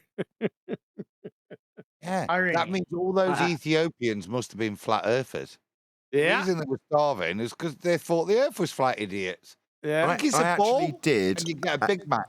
I actually did, or found on a video I read, a completely official, not at all made up on the spot survey of tramps, and it turns out that all tramps are globe believers. Who'd knew? What a clown you are, Duffy. Yeah, all I'm saying is I never saw this coming. I never would have thought of it, but it was. All you said you never saw this coming. What? The poor globers? Idiot. What a clown. It's volunteered to me, and it's just an interesting insight that I've made. And I started thinking about it. When I look at Flat Earthers' content, it's hours and hours and hours and hours and hours long. And I'm like, okay, this does make sense. They're obsessed and they're wasting their life on it. And so if I can free them from that, that's a good thing. Oh, so he was spending the hours. I think So what was he Oh, I doing? think You know, I used to get that with guys working. He told me one day, you know, I've been watching you all day and following you. You haven't done a darn thing. So I said, then you haven't done a darn thing if you're watching me. So he hasn't done a darn thing if he's watching hours and hours of video. This is hilarious. You haven't done anything at all for hours. I've been watching. Oh boy, this is really circling the drain, boy. This is really bad, Globers. Making sustainable jobs will actually feed them, but okay. Well, let's. I think we've answered. How you giving those dumbass Globers fish? How do you Or hear teach them? that? Did you teach those dumbass Globers the fish? I'm still looking for the parable he's talking about. Yeah. Too funny.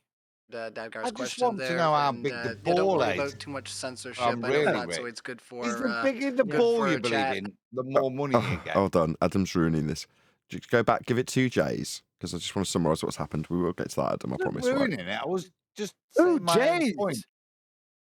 2 J's. That's a bit. Yeah, because oh, there's something important that's just happened. But it's excessive, don't go you ahead, think? Adam. I've no pertinent point to make. It's just obscene, this. And the point of interjection only was again there, your moderator. What is going off? Listen to just how Will's just. I mean, That's where I was going to go. Can I do it concisely? Yeah, go on, because I'm just. You're exasperated. Yes, let me just do it concisely. What's just happened? Okay, we've just had the parable of Will Duffy and him being the saviour of the universe. Then we've had about 4 seconds of Flatzoid defending himself, and then the moderator stepped in to tell us that we should all move on. So unimpeded, I am the saviour of the universe versus, hang on a second, aren't I being called a shitbag? Oh, it's time to move on! You listen to what just happened. That's what Adam was about to object to, right, Adam? Yeah, I was going to finalise it with the point that ultimately what he's saying is, I'd let children starve in my village, make sure that this message got out. That was the super chat that was put to him. Honestly, genuinely, Brian surmised it. You don't need to do this. The point of the question, could you spend this money as a Christian better? Well, it should have been answered yes, shitload better. But it's my ego. Or what he actually said was, no, I am the new Messiah, and I will bring people out of poverty. All right, By watching their videos. All right, I gave you 2 J's. Here we go. They're obsessed and they're wasting their life on it. And so if I can free them from that, that's a good thing. All right, I think we've answered that I one. think making sustainable jobs will actually feed them, but okay. Well, let's. I think we've answered Dadgar's question there, and yeah, don't worry about too much censorship. I know Flatzoid's good for. Good for. He's gone for it. No, it's about to ad hominem, isn't he? Listen to the next 3 words out of his mouth. It's the hand wave dismissal of what's just been said. Genuinely, listen. He didn't even let Flatzoid finish. This guy is Ron Burgundy in extreme. He does not hear anything. All he's got is his agenda. And he just moves on politely. It doesn't matter what had been said. Yeah. Actually, what is pertinent modern day debate modern day, is this guy's just claimed the purpose, the final experiment, as Will Duffy says, is, when put the question, couldn't this money have been better spent on young American children and helping them? No. I have perceived that this will bring actually financial liberation to all of humanity. And people just don't understand that yet. Yeah. Can we have a full J on his claim, QE? No. That we should, because you know what? No. He's only asking because I asked for 2 J's. You're going to regret it. No. Man. It's a future fallacy. After we do that, can I have a 4th J? See, you've set AI off now. I blame you, Adam. J's is satanic. We all know 3 J's. Lovely. You asked Brian about 4 J's. Satanic. Numerology AI. Satanic. Oh man, I'm about to convert to to pre-J Judaism, so there are no J's. I've had a word from Brian, and he says we need 9. You're not getting any J's. We're moving on. Chat. he's had some pretty hot takes from the live audience in the past, so he takes it with grace. LJ says, "Why can't I purchase a ticket to watch a rocket land?" Huh? Is that question for me? I would imagine from LJ, it is probably for you. So I have no idea what he's talking about. I'm pretty sure you can watch rockets land for free. I will say that the video that Red's Rhetoric made. Red's Pretenderic. What the fudge? You can watch. Right. You just lied again. You can watch. Can you? Where? You have to go, be northern Kamchatka, because they always land there. Or you could charter a boat to follow Elon Musk's land ship that can land something on a moving platform. They can't land the shit on land. They have to do it where no one can see it. But apparently you can go and watch shit land. Nobody ever watches shit land. This is the indictment that was put to Flatsoid. The one time that a little bit of landing was supposedly caught, it was shown to be demonstrably false, and then when shown so, they attacked Flatsoid for editing Super the chat. video. Yep. Super duper. Go for it, Flatsy. Eddie Wayne sent guys a full-on sausage. Deary me. I like it. A full-on sausage. We had this debate whether a sausage is better or worse than a plum. And Nathan said that he calls his daughter sausages. Not sausages. No, I don't pluralize this. Each of them may get called sausage, singular. Oh. Please forgive me. That again, Super chat. Keith took 11. Super chat. Yep. Theo Megawordy sent, I is the new J, or was J the new I? Jesus is Lord. Thank you. Depends which gravestone you're looking on. There's a lot Frames about out I's of and J's. does show something landing into the ocean, and it shows it actually going behind the curve of the Earth. What? Oh my God! That's exactly what I was alluding to. Right? This guy's a scrote. No. I know that. I know that's not a revelation. You. Look at you. Yeah, I heard that. Very good, Adam. Meanwhile, Black Swan. Moving on. I have a question for you.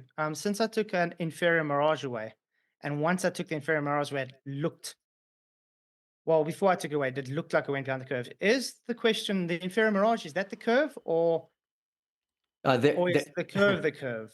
There actually isn't an inferior mirage because the splash would have been hidden by the mirage as well, but it wasn't. It goes through the entire thing.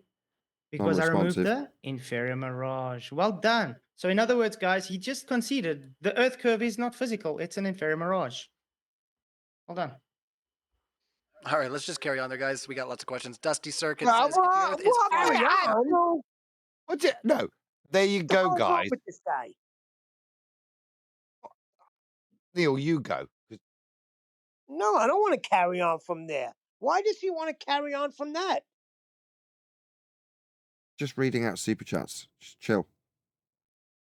Right. How do you account for satellites? Anyone can test this with a simple $20 SDR and a directional antenna. Nice. Where's the satellites at? Sorry, directional antenna. So the direction will be with respect to a plane then. Satelloons. There's definitely. Yeah, it'd be with respect to a plane, yes. And the satellites will be in a second law of thermodynamics violation. You didn't get that up till now? Idiot super chatters. Geocentric satellites and things floating up in the sky, but are they in the place that violates natural law? No. So there's definitely satellites. They're just not in space, in a space vacuum. Any thoughts on the other side? Do you want to carry on? I've seen Starlink travel across the sky at night, and those. What does that mean? Non-responsive. But it doesn't matter what he means. What Flatsoid said that was perfect. Yes. Maybe there may be things up there, but they're not. And I was waiting to make sure he said, but they're not in the vacuum of space. Okay. That's the only important. It's not for us to defend telecommunications and that they're all land-based, because most of them are. Yeah, it's not for us to say there aren't ways to communicate via shit that's up there. It's for us to point out to them that if they invoke they're in the vacuum of space orbiting a spherical Earth, that's the second law of thermodynamics violation. So all that matters, they cannot be in the medium that you state they're in. Now, after that, we can argue whether they're there, what they do. That's an irrelevancy as to where you claim they are to do thing. Yep. Those are definitely not balloons.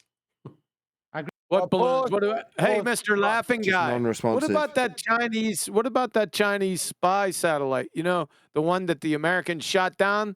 Was that on a balloon? No. You dumbass You missed cracker. what he said. You missed what he said. What he said in response, right, is completely non-responsive. It's non sequitur. He said, "Yes, I've seen stuff in the sky." Likewise, when presented with this argument previously, here's pictures of the blue marble. No, that's non-responsive. The argument is you can't have the gas we're breathing without containment. Response initially, here's pictures of the blue marble. Now it's come up again. We must have containment for us to be breathing, is essentially what Flatsoid's argument is. Response, I've seen stuff in the sky. It's completely non-responsive. Yeah, I want non sequiturs. Yeah. I want a J. That balloon. I want to hear that balloon response properly, because that sounds like he's lying. In terms of what you just said, in terms of the Chinese, yeah. So let me hear his qualification of what balloons. Any thoughts on the other side? Do you want to carry on? I've seen Starlink travel across the sky at night, and those are definitely not balloons. Okay, you can't argue with that. I'm not saying I might ask him why he can make the definitive statement they're not balloons. Who cares? That's not the argument. The argument put to him by Flatsoid was sky's not a vacuum. No, I'm not listening to Flatsoid there. I'm listening to pick up whether this guy lies. He's very clever in his retorts. What? A good way to pick up a deceiver is to notice how much they lie. Now, that statement isn't a lie. You understand? Fine, it? clever. Starlink, and Starlink isn't on balloons. Well, that's a non sequitur response. That doesn't mean that the Chinese didn't have shit on balloons, does it? Yep. Nope. He smiles, and it's true what he said. Yeah, that's the trait of a deceiver. He's not addressed the question, and you instantly said, "Well, what about the Chinese?" Something he must be aware of. Yeah, because it was internationally known. This event, I don't think they are aware of it, because I've been hearing this a lot lately about no balloons, no balloons, no balloons. Did you crayon munching idiots fucking pay attention 2 years ago? It was sort of a national story. Yeah. You're 2 years ago. From America. 2 years. I'm from Europe. About 10 years ago, when we were showing footage of them launching the satellites on helium balloons. We've got footage of them doing it. Right. But I thought that everyone would get, because it's a secular society, they watch the news and stuff. They would have kind of connected the dots with the Chinese satellite balloon that they shot down. No, nothing. No, idiots. Really not. No, but that's my point. That he's a deceiver, because he didn't address that. He said Starlink isn't on balloons, which may or may not be true, but it doesn't address the point. Yep. Yeah, he's a liar. He's a cheat. He's a deceiver. He's a moron. Which then buy their I bloody said they were. I fruits. said we do have balloons, not they are balloons. What is Starlink? Your sister's secret messaging service? Idiot. Satellites, as you put it, but they're not in space. Where are they? By the way, Starlink sucks because I'll tell you where they're not. They're not in a second law of thermodynamics violation. That's for damn sure. Okay. Stop. This is a training point. Stop. Right, so he's asked Flatsoid, what's Starlink? Did I make a claim about it? Is the response. Not. Well, it's a satellite. Sorry, are you making claims about Starlink, Flatsoid? If you're not, you don't have to answer any questions about it. You tell me. You're the one saying you saw it, would be my response, or something to that effect. Sure. Yep. And then when he Super says, "Well, chat. that's a satellite in I know a lot space," of planets that have Super, sun. hey, super. This exceeds all your expectations, super chat. Sasha sent, you can't have balloons flying over flat surface. yeah, Why you not? can. Yeah, you can. It's a joke. Because Yeah, he's saying Sasha. they're up there. They No, can't have because the balloons balloons fly don't or fly. describe them because their altitude will be respect to a plane when describing its altitude. If that's what he's saying, then yeah, it will. But you can have balloons fly over a plane, and he's saying you can't in the super chat. Balloons don't Thanks. fly. Shut up. And they They suck float with their due to reception when they're density streaming. If disequilibrium. they're Shut not in up. space, though, where are they? That felt so In the genuine. sky. Flatsoid. And what's keeping them in the sky 24/7? Your sister? Anything can keep it in the sky. How do we know? There's a lot No, of that- technology that's not actually available to the public. What about you can have electropropulsion, electromagnetic I propulsion? see. How do you Told know you. it's not just Pause. Yeah. So where I Nathan's say right. no, what you don't need to get into this wrangle dangle if you're not making a claim about it. Identify what is or isn't your burden. And in this case, now you're having to defend this crap. Flatsoid, that is. Yep. He's doing. He's flip flopping between putting Link- out space and then trying to substantiate telecommunications that there may or may not. They may just stick a shopping trolley in the sky to trick you. I don't know. That is what I would say. Yeah. But as he's already alluded to, wherever they're sticking a shopping trolley, whether that helps telecommunications or not, right? It's not in a second law of thermodynamics violation. So I'm not that bothered because how my phone works, whether it comes through a shopping trolley in the sky, strapped to a balloon, yeah, or just through cables and land-based towers, is irrelevant to whether or not you can have high-pressure gas next to a vacuum without containment. Precisely. Yes, sir. linked to the dome. Whatever, it doesn't really matter. It could be quantum locked for all we care. I'm not making a claim what it's doing. All I know is I see stuff in the sky and I don't need to make a claim on what it is or where it's coming from. All I do know is it can't violate natural law, so therefore it's not in space.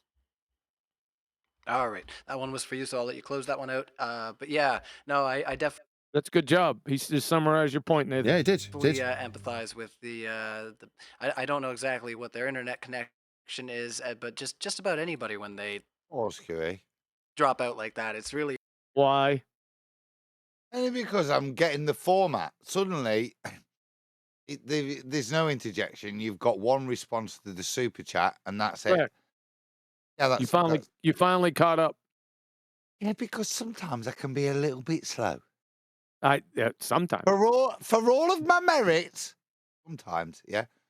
For all of your demerits. And for all of my That's criticism slow, to flat, measured. for all of my criticism of Flatsoid, he's actually done the same thing as he's done consistently throughout this entire show. Appear as though he's chasing down the chaff. And when we pause, I critique him for the chaff he's seemingly chasing. And then he goes back on the tail of the plane he's chasing and guns it down, which is what he's just done. So well, brilliant job. Yeah, he's done it consistently throughout. Because we've been hoodwinked by it. Now, a couple times he's left some peccadillos out there, but for the most part, he's done what you said. Yes. It's very sad. Anyways, Andrew Johnson, flats. How many meters are there in 35 kilometers? Son of a bitch. Why is he asking Nathan, you should Flatsoid answer that? this. Shouldn't he be asking me Let if me I was answer on there? Why is he asking Flatsoid that? Because it's an inside flat tard joke between those idiots, and you are the vehicle. Yep. I'm the butt of the joke, but they're asking Flatsoid. I don't get it. Why are they asking Flatsoid? Because he's a flat earther, and since one flat earther screwed it up, then all flat earthers will screw it up. No way. You're telling me this is pocket stereotype. You're telling me that they're indicting Flatsoid for my gaffe by stereotype? Yeah. No way. Yes, they are. Because you said it once 8 years ago, all flat earthers now think there's 1,000 kilometers in a meter, or whatever way you got, whichever way on the moment you missaid that relationship. Yeah, that's all of us now Because that's what flat earthers do. Yeah. Let's see what Exactly. happens. Let's see if he stumps him. 3,500. Oh, he's right on it. 3,500. Correct. So there you go. 35,000. It's not 35,000. All right. 35,000. Cool. All right. JSS Tiger says, if observation doesn't constitute science, then why do flat earthers use observation of a flat horizon as a default position? That's a category error and fallacy of division. Oh, do it, damn. Giant. That was a pretty stupid statement there, Super Chatter, you dumbass cracker. Let's hear it again. That was a good one. Says, if observation doesn't constitute science, then why do flat earthers use observation of a flat horizon as a default position? The whole thing didn't make any damn sense. It didn't, but when it's not that we flat earthers use a flat horizon as a default position. A flat horizon is a default position, and it's used in principles like navigation. That's not flat earthers. That's the horizon and its useful practical application. It's a stupid question. You're missing the context. You're missing the context. Let me do another $5. Geez, oh man, you must be getting a little slap happy. One in the morning. Let's try it again. JSS Tiger says, if observation doesn't constitute science, then why? If observation doesn't constitute science, observation doesn't constitute science. That's a composition fallacy. Super composition fallacy. Eddie Wayne sent shopping trolley. I'm dead, mate. I was going to say something about the shopping trolley, but I didn't want to say anything and ask him a question because it would have taken him like 8 minutes to describe it to me, and I was just going to take the 0. Where I'm saying fallacy of division, I always get these two mixed up. Is that actually a composition fallacy that I'm misidentifying? Yes. Damn. Yes. You know what I meant, though, right? Yeah, I know what you meant. Yeah, every time you say fallacy of division, I don't even have to think about it. I know it's a composition fallacy. Bloody hell. It's my default. It's my default. Yeah, so observation is part of natural science. Actually, it's not. Observation of a natural phenomena is part of science, but is not all of science because hypotheses aren't observations. Simple, dumbass. Now, back to to the second part. Why do flat earthers use observation of a flat horizon? Well, because this is not science. We use observations of a flat horizon, which is painfully redundant because horizontal or horizons are flat. They're horizontal. So this is a potpourri of nonsensical horseshittery. Before you press play, I was going to ask you to just elucidate why that observation is it's not unrelated to the scientific method, but where it sits within it. Yes. That's Yeah, observation of a natural phenomena is the first step of the scientific method because that provides you your dependent variable. The second half of the hypothesis. The first half is the independent variable, your supposed cause. It's a predictional supposition into natural cause and effect. That effect, that is the natural phenomena observed and your dependent variable. Good? I'm not just observing an apple. Yeah, you can't observe an apple or a tree. Those are concrete nouns. You have to observe a natural phenomena. It's an action. It's verb in a verb sense. Because if you just observe a tree, I look at, well, there's no trees back in my backyard. I had them cut down. I have them in the front yard. So if I just go out and I observe a tree, and then I say, well, what's the cause of tree? That's non sequitur. Follow? Totally. That was the point I want you to elucidate, which you did perfectly. Thank you. You're welcome. Here we go. As a default position. Is that for Duffy? No, it says if observation doesn't constitute science, then why do flat earthers use observation of a flat horizon as a default position? That's a moron question. I already Because the dealt with flat it. horizon is a default position. Because Well, everything you pause. measure off is a flat Earth. Why would looking at the horizon be science? It's not. That's It why I isn't. said it's not. Doesn't have anything to do with it. Even the globe they base off comes off of a horizontal plane. I got So, another question. by definition, I got another question. How can you have a horizon on a globe tard? You can't. Sphere tard? Can't have it. It's impossible. It's a paradox. it's literally flat. A horizon as well is a plane circle. Horizons aren't plain circles. Horizons aren't circles. Where'd you get that at? I never seen that definition. Any thoughts on the other side? Do you want to carry on? Yeah, the horizon on a globe is a circle. No. Horizon on a globe. No. You can't have horizons on globe tards. According to the slope-intercept formula, y equals mx plus b, all horizons, all horizontal lines which are derived from horizons have a rate of change of slope of 0. The ball tard's IQ, your IQ too, Duffy. But the problem is the definition of curvature, according to the United States Naval Academy, is the rate of change of slope, non-zero. So 0 and non-zero cannot exist at the same time. It's a paradox. You're a moron. Bye-bye, globetard.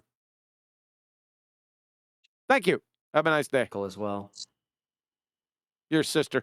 All right, let's just carry on. The grumpy old mechanic says, Flatzoid, what is your evidence that the Roald Amundsen expedition's meticulous observations of the 24-hour sun at the South Pole were faked? Sorry, say again? Some of the Anyone know about this expedition? No, but because it's getting pretty late on, can I share a 1-minute video with you to round this out? Because we're getting well into just hearing his super chats over and over again, which is wonderful and all, but we've obviously got to end at some point.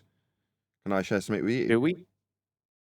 Can't go on forever, but can I share something with you? No, we do have to end, and it's 1 minute. It's 11 minutes past 1. All right, give me a minute because the cat's hungry, so I got to go feed the cat, and I'll be right back, and we'll do a minute. All right? Yes. Yeah, it's a good point to stop. Well, hold on. I need to do administrative. non- Has he just immediately ran away? Because I need to do administrative stuff to get my screen Yeah. shared. Super chat. Oh, good time. Super kitty. Eddie Wayne sent observe an apple laughing emojis. I've been observing an apple today. I didn't eat it all though. Okay, what do you need, Nathan? Need you to share my screen. Share my screen with the audience. You want to share? So okay, hold on. You see my screen in Discord? Hold on, relax. No, I'm not in Discord yet. I just sat back down. I was halfway out the door. Relax. I got double live. Crazy. He's got double live. All right, hold on a second. Old school. You were bald back then? Oh, we got to pick the different live now. Okay, hold on. Double live, baby. Double live.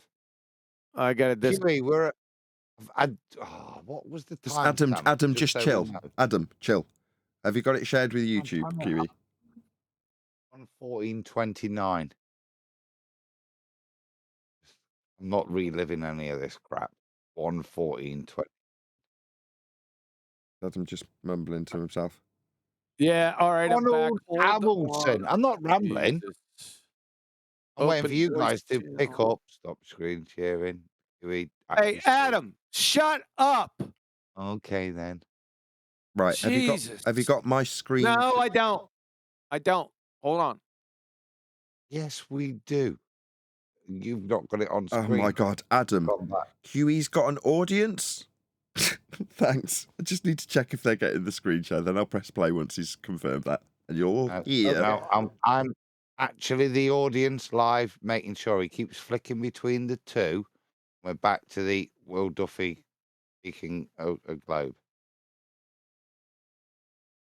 Exactly as slick as I was hoping this would be. Well, I was happy to, before you presume anything, talk about Ronald Amundsen, why you got your shit together, guys. But what you thought was more fun would be to pretend I'm interjecting. Why she got your Okay. shit together? Go. Okay. Go You ahead. got your shit together? Go ahead, You Nathan. Let's check if I can get You're Adam on. under control before I press play. Can we all pop ourselves on doubt mute? Under Doubtful. control. Highly I'm doubtful. just being ignored, not under control. Hopefully I can get everyone to mute just for about 60 seconds where I play this little clip. Eruptions. They're gift eruptions. Ethan, can you tell me when I'm on? You're presenting. I had just a few minutes last night, so I put this together. The Earth is a globe. The universe is infinitely huge and constantly expanding. Citations. Quote, the Earth is definitely a giant ball. Stephen Hawking, certified genius. Quote, the Earth goes around the sun, unless you want to think of it as relative motion, then nothing really goes around anything, but regardless, nothing is going around the tiny Earth except the moon. Albert Einstein, Nobel Prize winner. Quote, the flat Earth is for utter morons. The rumpus, assistant... Rumpus citation. That's rumpus. to the Grand Pontiff. And now for the cowbell. Now for the cowbell. Puts the cowbell on screen.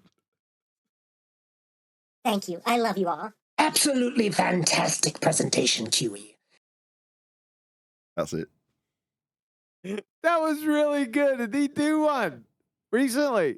No, these are old. Oh, too funny. I like that. Okay. All right, Adam, what do you want? I'm What of it completely now? miserable, San Diego. Oh, man. You're not Adam Banner. I blame Betty. Oops. Nah, you can't ban Flatsy. She's not a dick like you. Oh, God. Look, Jesus. I prayed. Speaking of dick, I got a song all about Quantum Eraser. Well, 40% about Quantum Eraser that I know he's gonna love.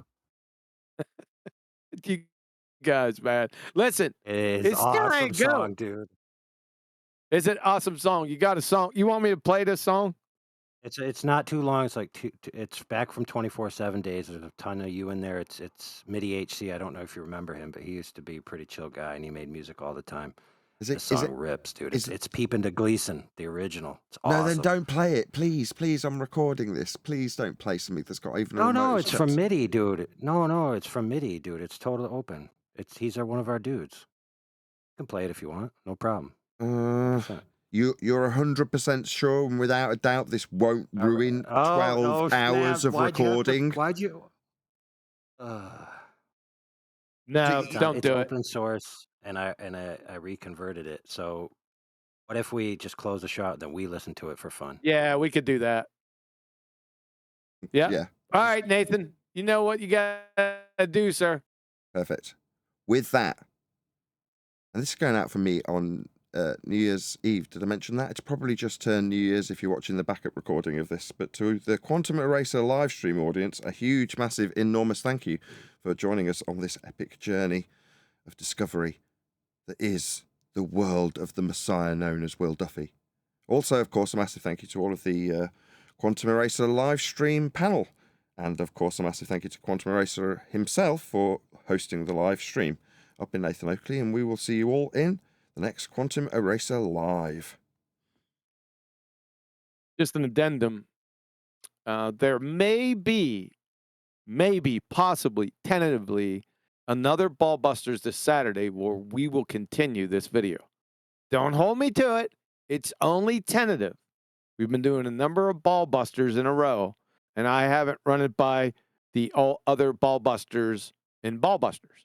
So let's just say tentatively Saturday, but if it's not Saturday, it's next Tuesday. So thanks, guys. Appreciate it. Did you show yet? Out. No.